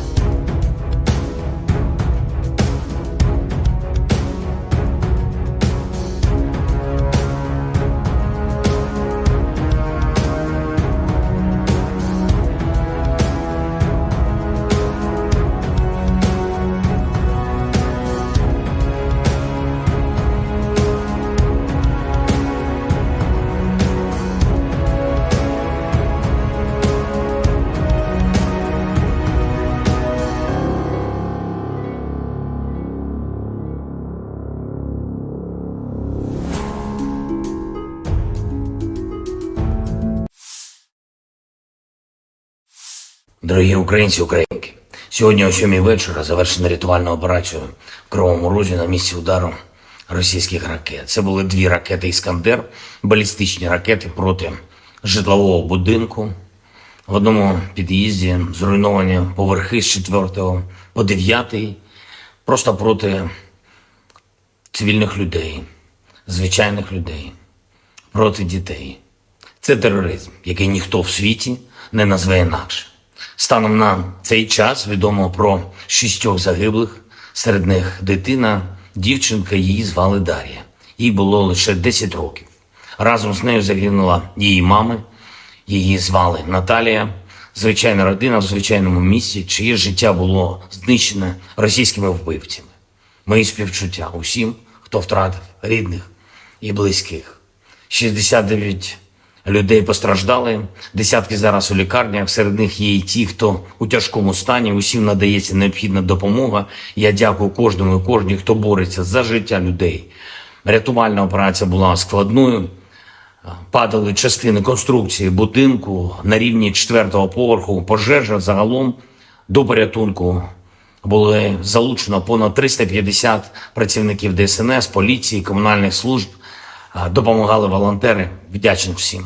Особливо відзначу сьогодні за рятувальну операцію в Кривому Розі таких працівників ДСНС, як лейтенант Вадим Кучкурда, молодший сержант Володимир Гембіхнер, старшина Віктор Іліка та Сергій Бицько, заступник командира Державного воєнізованого гірничо-рятувального загону, поліцейський підполковник Микола Гармаш, капітан Роман Бондарчук, лікарі Владислав Волошин та Костянтин Ісайченко, нацгвардійці сержант Андрій Головін, капітан Денис Терещенка, комунальники Сергій Дмитрієв та Андрій Шайда, волонтери Лариса Сидоренка та Вікторія Третяк. Дякую. Дуже важливо, коли всі разом захищаємо життя, допомагаємо долати російський терор. За попередніми даними наших військових, ці дві ракети по Кривому Рогу, вони були випущені з території тимчасово окупованого Криму з району міста Джанкой. І це знов і знов доводить, що для безпеки наших міст, для захисту нормального життя українців, українок, наших дітей потрібно, щоб у наших військових було достатньо далекобійної зброї, достатньо засобів ураження терористів. Санкційний тиск світу проти Росії заслуговує на суттєве збільшення. І зараз з'являється все більше і більше відкритої інформації, зокрема розслідувань журналістів про те, як держава-терорист обходить глобальні санкції та отримує критичні компоненти для виробництва зброї. І, до речі, ми неодноразово надавали таку інформацію нашим партнерам в закритому режимі. Треба діяти всім разом, суттєво посилювати санкції за терор, суттєво обмежувати канали доставки в Росію критичних компонентів для виробництва ракет та відповідати рішучістю в постачанні Україні необхідної сучасної зброї, зокрема далекобійних ракет, щоб ми могли зняти цю терористичну загрозу, яку Росія створює проти наших людей, проти наших дітей. Сьогодні ж російські нелюди обстріляли Херсон, із артилерії загинув працівник поліції, мої співчуття. Поранені 9 людей, серед них дитина, 4 волонтери громадського об'єднання «Місто Сили». Попри будь-який російський терор, попри будь-які спроби Росії шантажувати світ, спільної нашої сили, усіх в світі, хто цінує життя, достатньо, щоб подолати зло. Ми можемо не лише завдати поразки держави-терориста, а й забезпечити перемогу справедливості, коли усі, хто винен в терорі, нестимуть відповідальність. Але для цього потрібно щодня, щотижня, щомісяця збільшувати нашу співпрацю та збільшувати тиск на агресора. Я дякую всім в світі, хто саме так робить. Я дякую всім, хто захищає свободу, людяність разом з Україною. І, звичайно, наші воїни. Бахмут, увесь Донбас, Оріхів, усі наші південні позиції, кордон і кожен, хто береже спокій регіонів нашої держави, наші захисники, захисниці неба. Дякую вам, наші герої. Працюємо над новою зброєю для вас. Разом наближаємо перемогу. Слава Україні!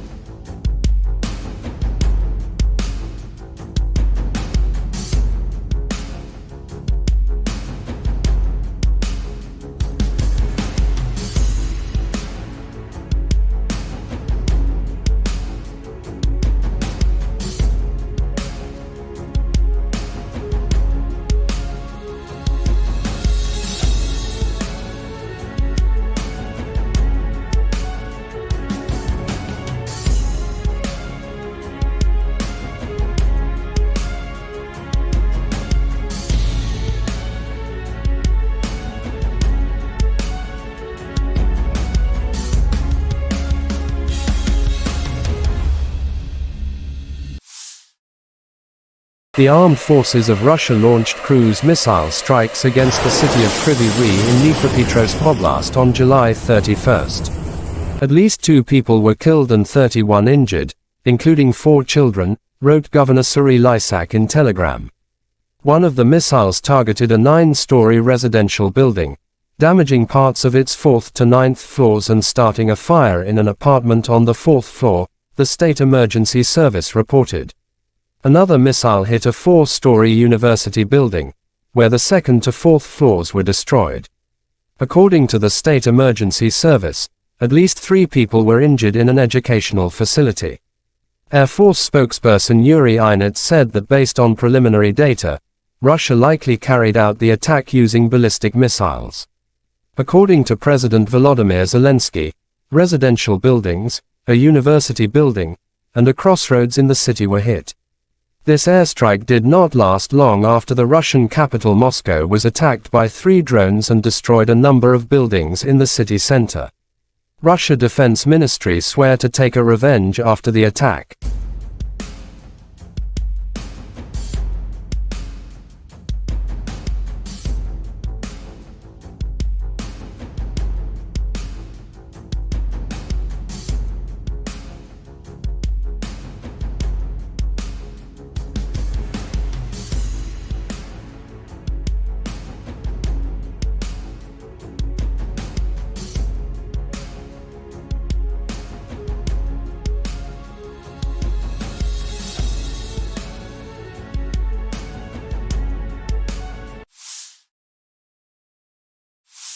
The armed forces of Russia continued to focus its main efforts on the Kupyansk, Lymansk, Bakhmut, Avdiivka and Mariinsky directions. Heavy battles continue.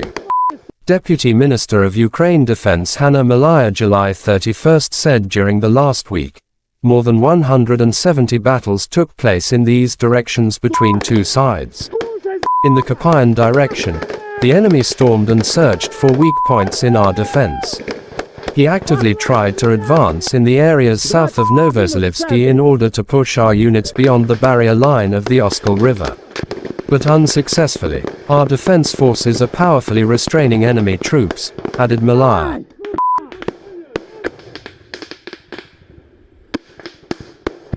Сейчас я беру бульдог и делаю праздник.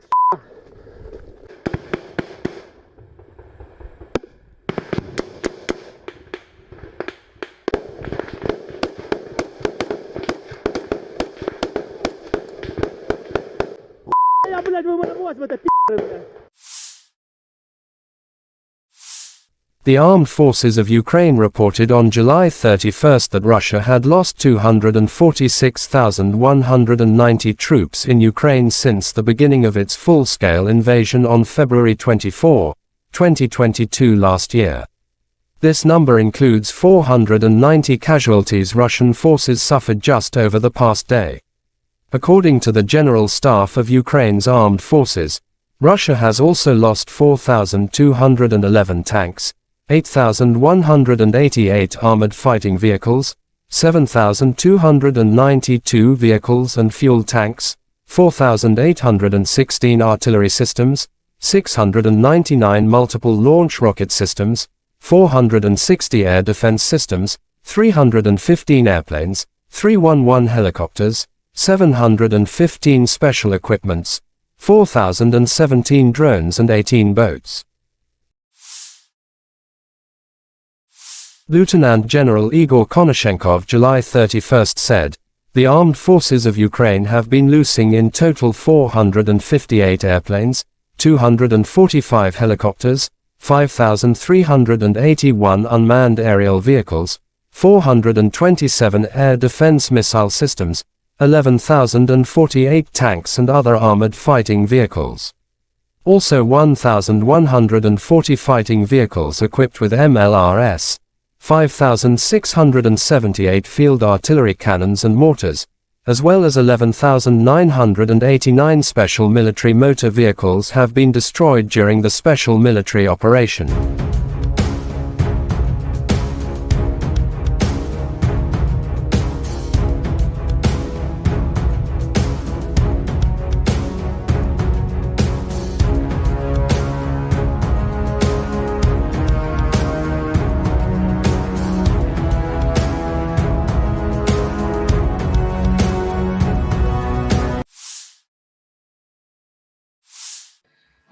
Добрый день, уважаемые коллеги.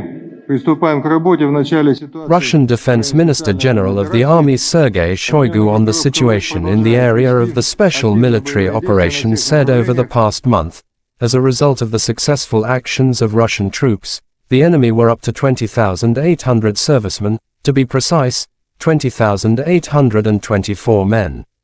Russia also destroyed 2,227 units of various weapons, including 10 Leopard tanks, 11 U.S.-manufactured Bradley infantry fighting vehicle, 40 U.S.-manufactured M777 artillery systems and 50 self-propelled artillery systems from the UK, the US, Germany, France and Poland.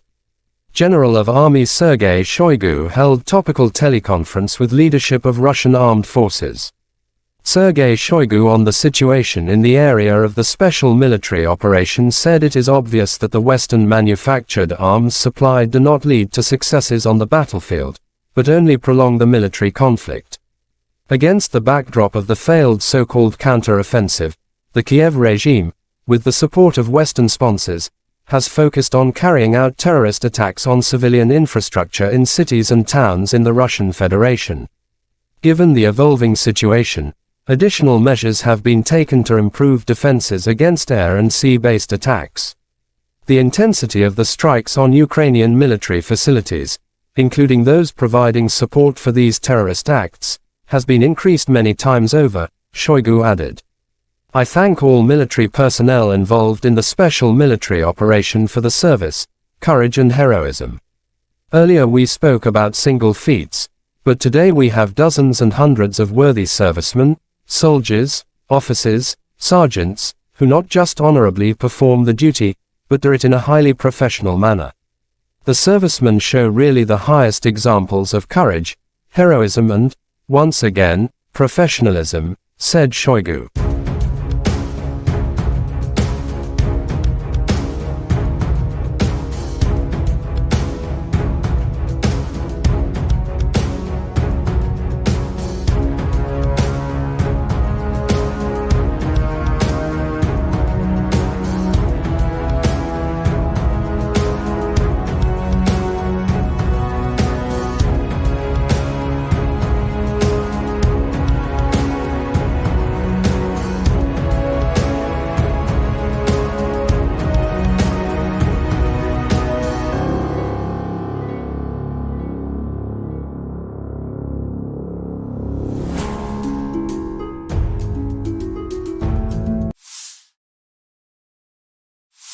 Дорогі українці, українки, сьогодні о 7 вечора завершена рятувальна операція в Кривому Розі на місці удару російських ракет. Це були 2 ракети «Іскандер», балістичні ракети проти житлового будинку. В одному під'їзді зруйновані поверхи з 4 по 9, просто проти цивільних людей, звичайних людей, проти дітей. Це тероризм, який ніхто в світі не назве інакше. Станом на цей час відомо про 6 загиблих, серед них дитина, дівчинка, її звали Дар'я. Їй було лише 10 років. Разом з нею загинула її мама, її звали Наталія. Звичайна родина в звичайному місці, чиє життя було знищене російськими вбивцями. Мої співчуття усім, хто втратив рідних і близьких. 69 людей постраждали, десятки зараз у лікарнях, серед них є і ті, хто у тяжкому стані, усім надається необхідна допомога. Я дякую кожному і кожній, хто бореться за життя людей. Рятувальна операція була складною, падали частини конструкції будинку на рівні 4-го поверху, пожежа загалом до порятунку були залучено понад 350 працівників ДСНС, поліції, комунальних служб, допомагали волонтери, вдячний всім. Особливо відзначу сьогодні за рятувальну операцію в Кривому Розі таких працівників ДСНС, як лейтенант Вадим Кучкурда, молодший сержант Володимир Гембіхнер, старшина Віктор Іліка та Сергій Бицько, заступник командира Державного воєнізованого гірничо-рятувального загону, поліцейський підполковник Микола Гармаш, капітан Роман Бондарчук, лікарі Владислав Волошин та Костянтин Ісайченко, нацгвардійці сержант Андрій Головін, капітан Денис Терещенко, комунальники Сергій Дмитрієв та Андрій Шайда, волонтери Лариса Сидоренко та Вікторія Третяк. Дякую.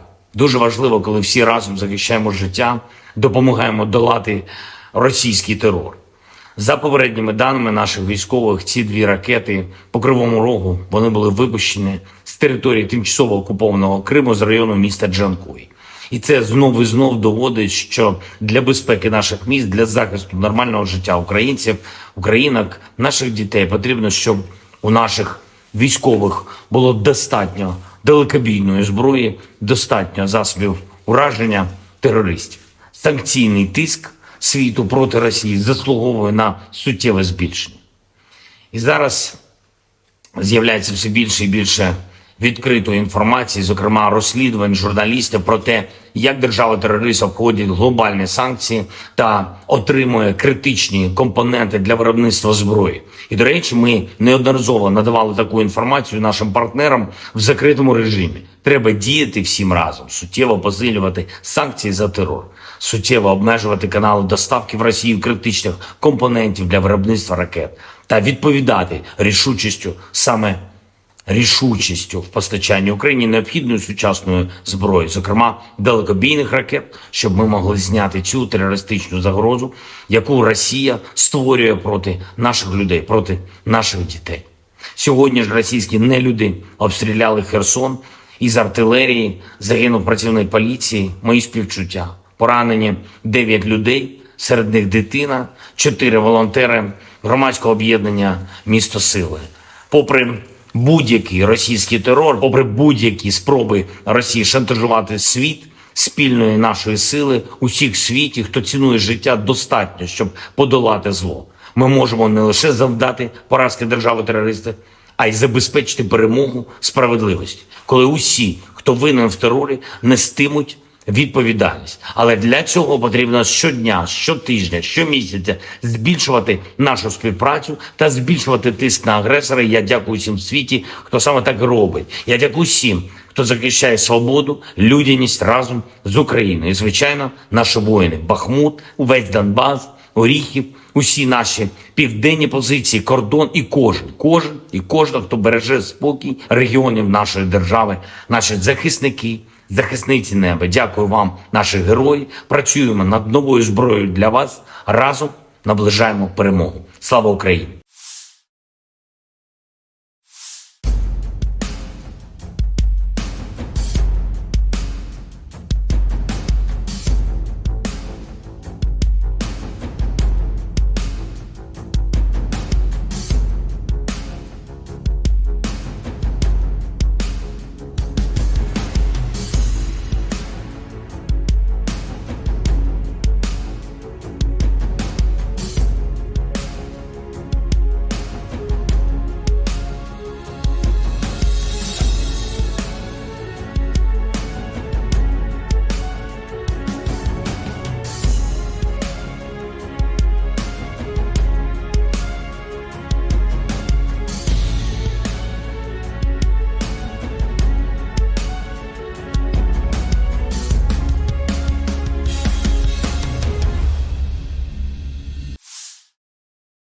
The armed forces of Russia launched cruise missile strikes against the city of Kryvyi Rih in Dnipropetrovsk Oblast on July 31st. At least 2 people were killed and 31 injured, including 4 children, wrote Governor Kryvyi Rih in Telegram.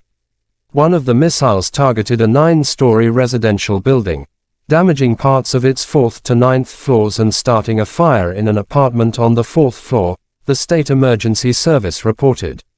Another missile hit a 4-story university building, where the 2nd to 4th floors were destroyed. According to the State Emergency Service, at least 3 people were injured in an educational facility.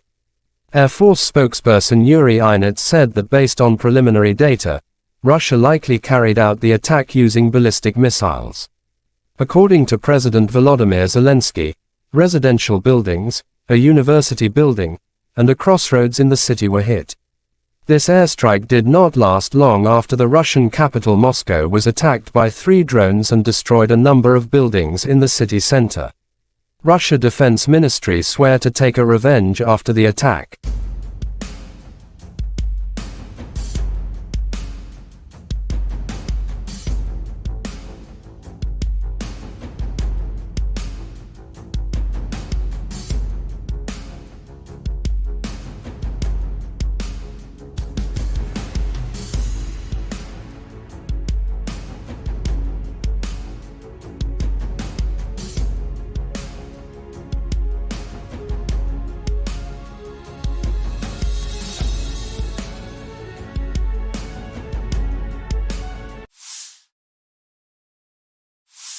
The armed forces of Russia continued to focus its main efforts on the Kupyansk, Lymansk, Bakhmut, Avdiivka and Mariinsky directions.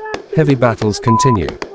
Deputy Minister of Ukraine Defense Hanna Maliar July 31st said during the last week, more than 170 battles took place in these directions between 2 sides.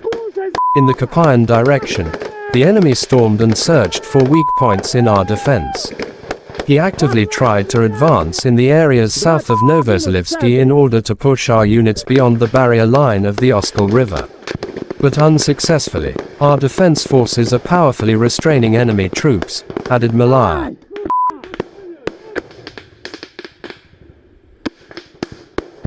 Сейчас я беру бульдог и делаю праздник.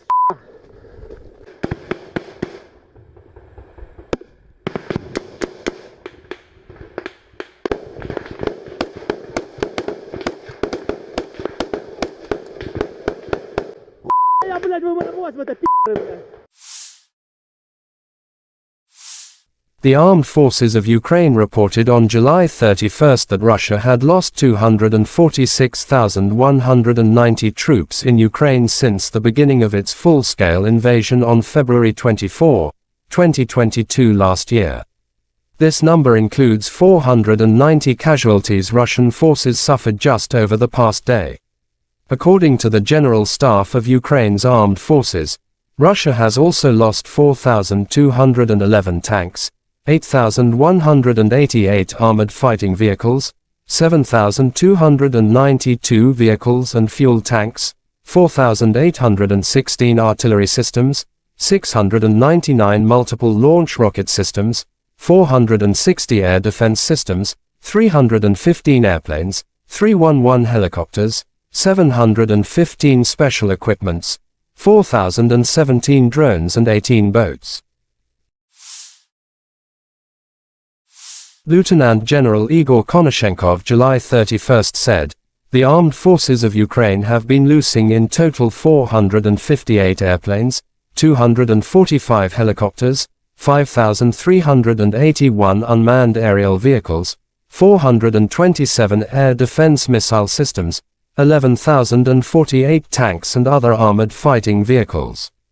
Also 1,140 fighting vehicles equipped with MLRS, 5,678 field artillery cannons and mortars, as well as 11,989 special military motor vehicles have been destroyed during the special military operation."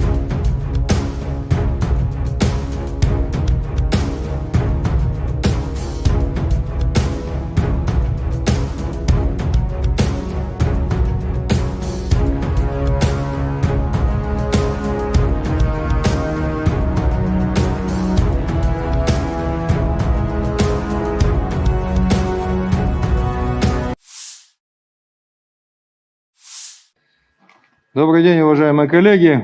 Приступаем к работе в начале ситуации. Russian Defense Minister General of the Army Sergei Shoigu on the situation in the area of the special military operation said over the past month, as a result of the successful actions of Russian troops, the enemy were up to 20,800 servicemen, to be precise, 20,824 men.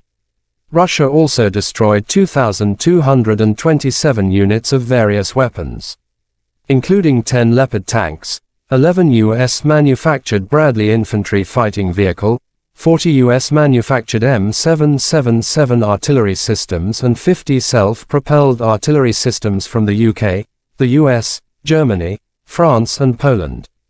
General of Army Sergei Shoigu held topical teleconference with leadership of Russian armed forces. Sergei Shoigu on the situation in the area of the special military operation said it is obvious that the Western-manufactured arms supplied do not lead to successes on the battlefield, but only prolong the military conflict. Against the backdrop of the failed so-called counter-offensive, the Kiev regime, with the support of Western sponsors, has focused on carrying out terrorist attacks on civilian infrastructure in cities and towns in the Russian Federation. Given the evolving situation, additional measures have been taken to improve defenses against air and sea-based attacks. The intensity of the strikes on Ukrainian military facilities, including those providing support for these terrorist acts, has been increased many times over, Shoigu added.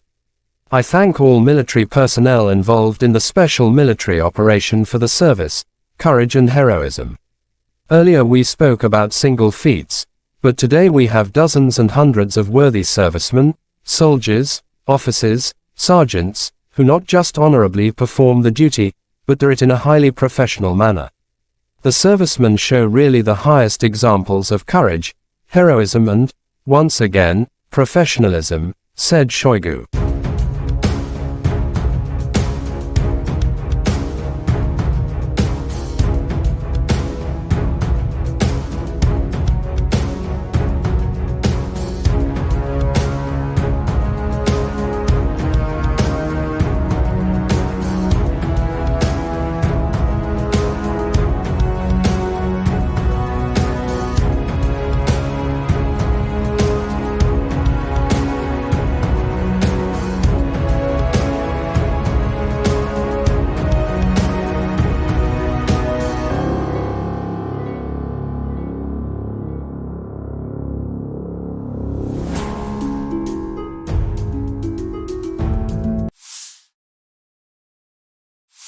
Дорогі українці, українки, сьогодні о 7 вечора завершена рятувальна операція в Кривому Розі на місці удару російських ракет. Це були 2 ракети «Іскандер», балістичні ракети проти житлового будинку. В одному під'їзді зруйновані поверхи з 4 по 9, просто проти цивільних людей, звичайних людей, проти дітей.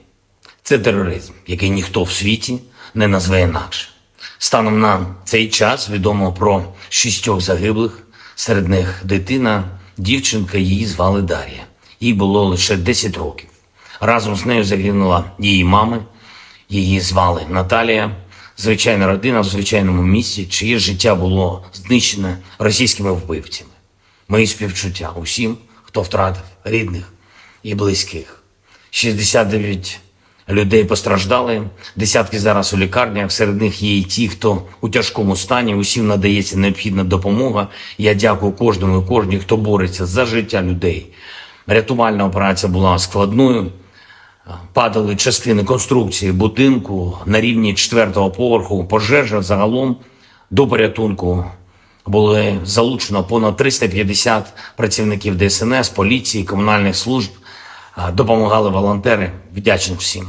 Особливо відзначу сьогодні за рятувальну операцію в Кривому Розі таких працівників ДСНС, як лейтенант Вадим Кучкурда, молодший сержант Володимир Гембіхнер, старшина Віктор Іліка та Сергій Бицько, заступник командира Державного воєнізованого гірничо-рятувального загону, поліцейський підполковник Микола Гармаш, капітан Роман Бондарчук, лікарі Владислав Волошин та Костянтин Ісайченко, нацгвардійці сержант Андрій Головін, капітан Денис Терещенко, комунальники Сергій Дмитрієв та Андрій Шайда, волонтери Лариса Сидоренко та Вікторія Третяк.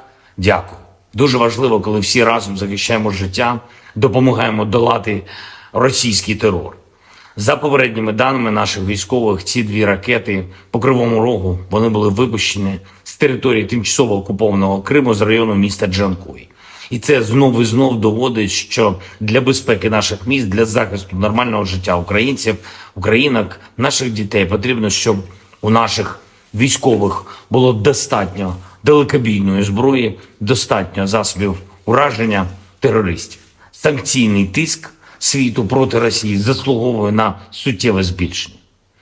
І зараз з'являється все більше і більше відкритої інформації, зокрема розслідувань журналістів про те, як держава-терорист обходить глобальні санкції та отримує критичні компоненти для виробництва зброї. І, до речі, ми неодноразово надавали таку інформацію нашим партнерам в закритому режимі. Треба діяти всім разом, суттєво посилювати санкції за терор, суттєво обмежувати канали доставки в Росію критичних компонентів для виробництва ракет та відповідати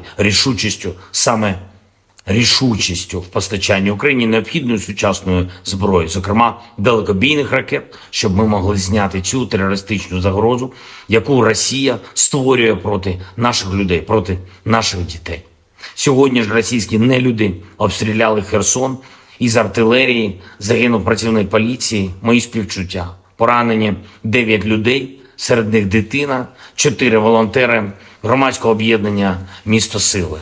Попри будь-який російський терор, попри будь-які спроби Росії шантажувати світ, спільної нашої сили, усіх в світі, хто цінує життя, достатньо, щоб подолати зло. Ми можемо не лише завдати поразки держави-терориста, а й забезпечити перемогу справедливості, коли усі, хто винен в терорі, нестимуть відповідальність. Але для цього потрібно щодня, щотижня, щомісяця збільшувати нашу співпрацю та збільшувати тиск на агресора. Я дякую всім в світі, хто саме так робить. Я дякую всім, хто захищає свободу, людяність разом з Україною. І, звичайно, наші воїни. Бахмут, увесь Донбас, Оріхів, усі наші південні позиції, кордон і кожен, хто береже спокій регіонів нашої держави, наші захисники, захисниці неба. Дякую вам, наші герої. Працюємо над новою зброєю для вас. Разом наближаємо перемогу. Слава Україні!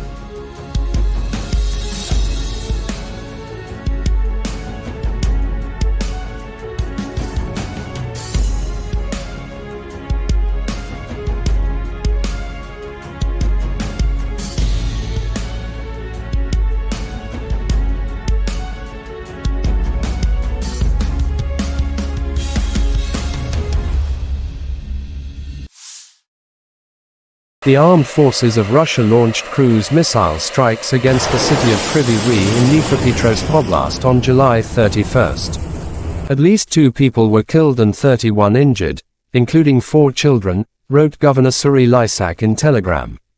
One of the missiles targeted a 9-story residential building, damaging parts of its 4th to 9th floors and starting a fire in an apartment on the 4th floor, the State Emergency Service reported.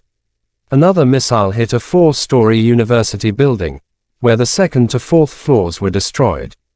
According to the State Emergency Service, at least 3 people were injured in an educational facility.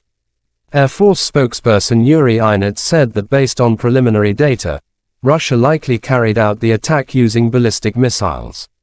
According to President Volodymyr Zelensky, residential buildings, a university building, and a crossroads in the city were hit. This airstrike did not last long after the Russian capital Moscow was attacked by 3 drones and destroyed a number of buildings in the city center. Russia Defense Ministry swear to take a revenge after the attack.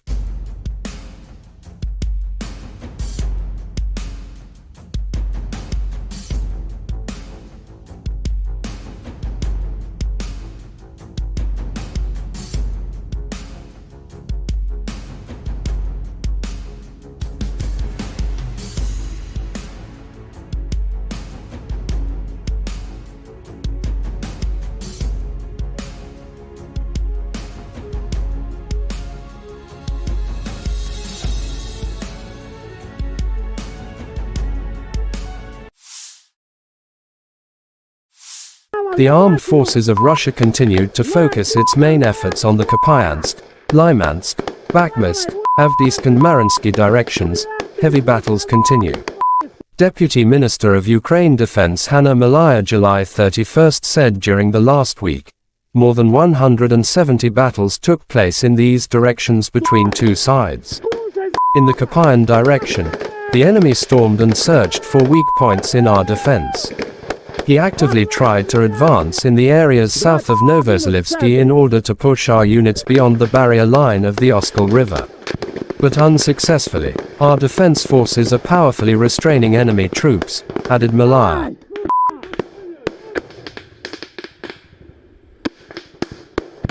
Сейчас заберу бульдог и делаю праздник.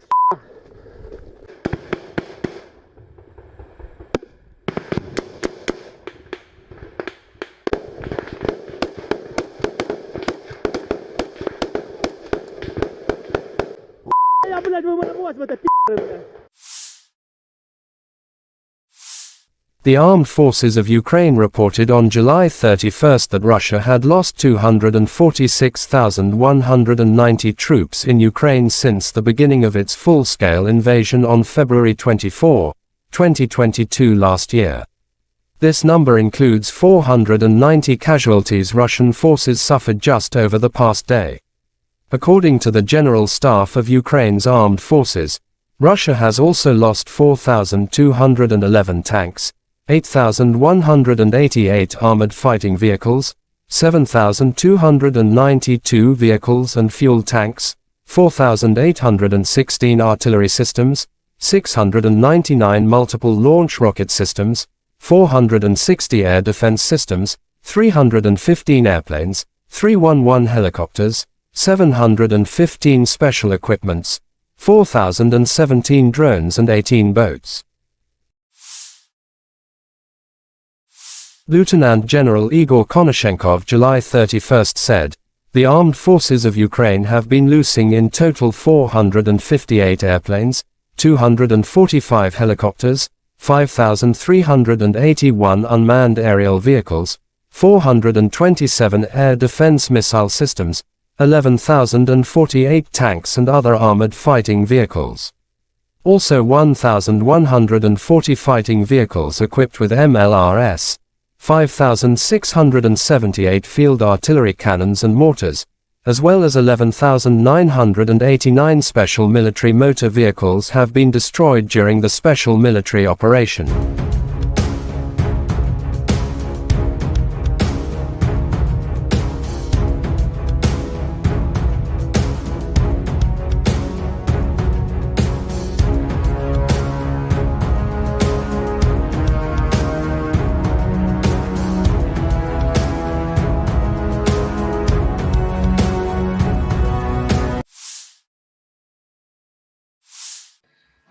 Добрый день, уважаемые коллеги.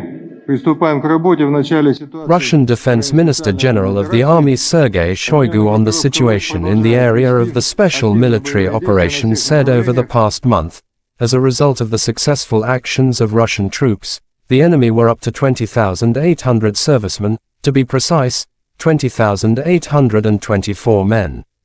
Russia also destroyed 2,227 units of various weapons, including 10 Leopard tanks, 11 U.S.-manufactured Bradley infantry fighting vehicle, 40 U.S.-manufactured M777 artillery systems and 50 self-propelled artillery systems from the UK, the US, Germany, France and Poland.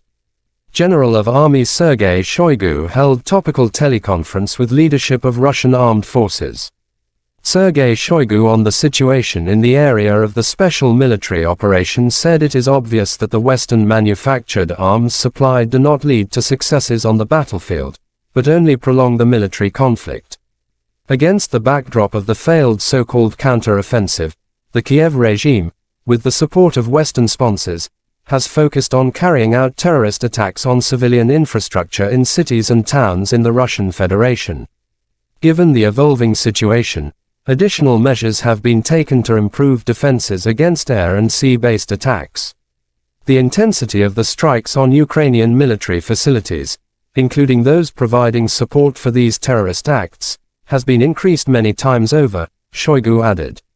I thank all military personnel involved in the special military operation for the service, courage and heroism.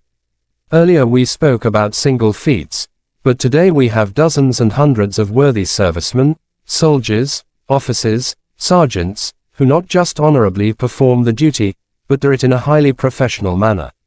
The servicemen show really the highest examples of courage, heroism and, once again, professionalism, said Shoigu.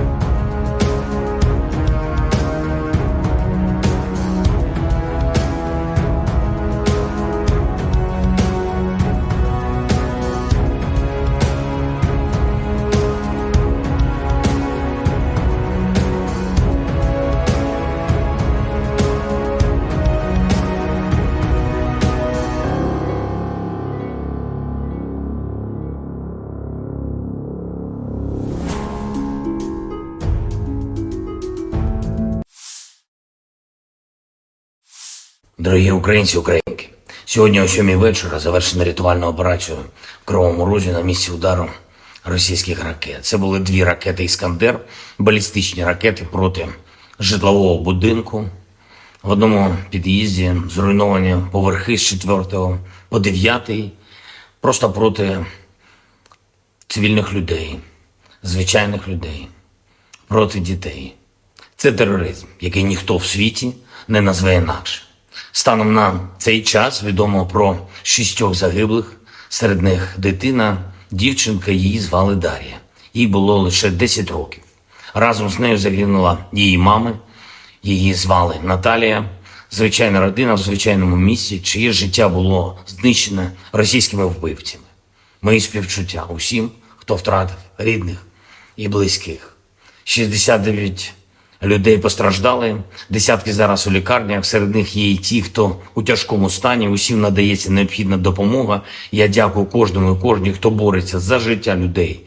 Рятувальна операція була складною, падали частини конструкції будинку на рівні 4-го поверху, пожежа загалом до порятунку. Були залучено понад 350 працівників ДСНС, поліції, комунальних служб. Допомагали волонтери, вдячний всім.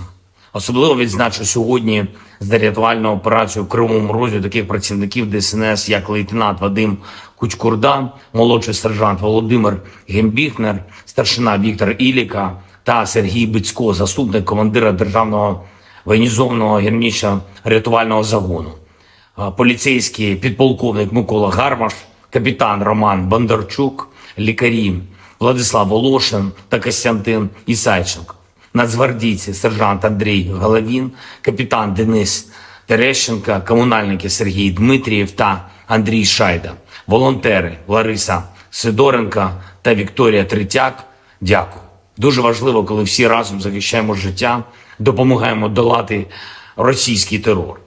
За попередніми даними наших військових, ці дві ракети по Кривому Рогу, вони були випущені з території тимчасово окупованого Криму з району міста Джанкой.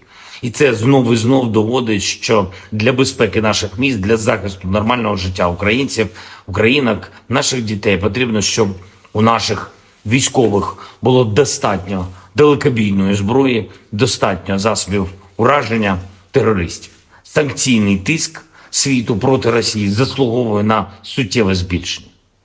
І зараз з'являється все більше і більше відкритої інформації, зокрема розслідувань журналістів про те, як держава-терорист обходить глобальні санкції та отримує критичні компоненти для виробництва зброї. І, до речі, ми неодноразово надавали таку інформацію нашим партнерам в закритому режимі. Треба діяти всім разом, суттєво посилювати санкції за терор, суттєво обмежувати канали доставки в Росію критичних компонентів для виробництва ракет та відповідати рішучістю в постачанні Україні необхідної сучасної зброї, зокрема далекобійних ракет, щоб ми могли зняти цю терористичну загрозу, яку Росія створює проти наших людей, проти наших дітей. Сьогодні ж російські нелюди обстріляли Херсон, із артилерії загинув працівник поліції, мої співчуття. Поранені 9 людей, серед них дитина, 4 волонтери громадського об'єднання «Місто Сили».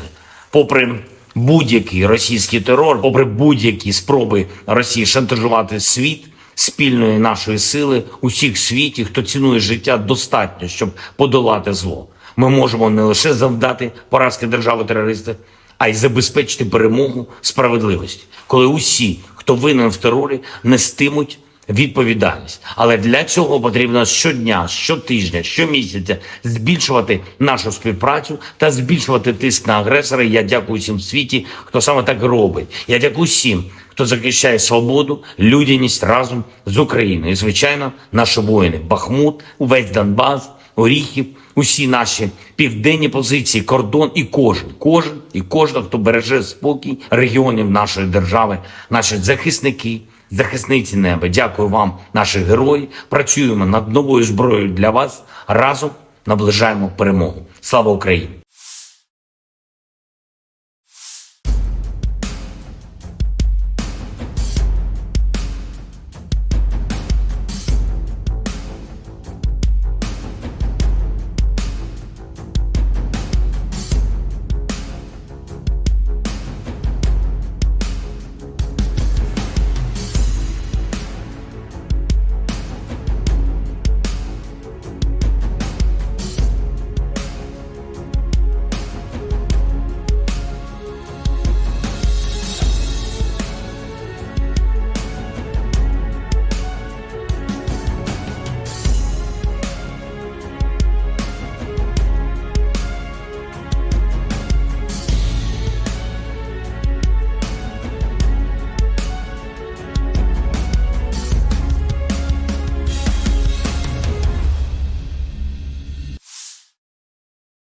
The armed forces of Russia launched cruise missile strikes against the city of Kryvyi Rih in Dnipropetrovsk Oblast on July 31st.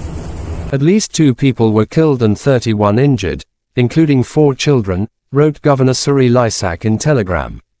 One of the missiles targeted a 9-story residential building, damaging parts of its 4th to 9th floors and starting a fire in an apartment on the 4th floor, the State Emergency Service reported. Another missile hit a 4-story university building, where the 2nd to 4th floors were destroyed. According to the State Emergency Service, at least 3 people were injured in an educational facility. Air Force spokesperson Yuri Inet said that based on preliminary data, Russia likely carried out the attack using ballistic missiles. According to President Volodymyr Zelensky, residential buildings, a university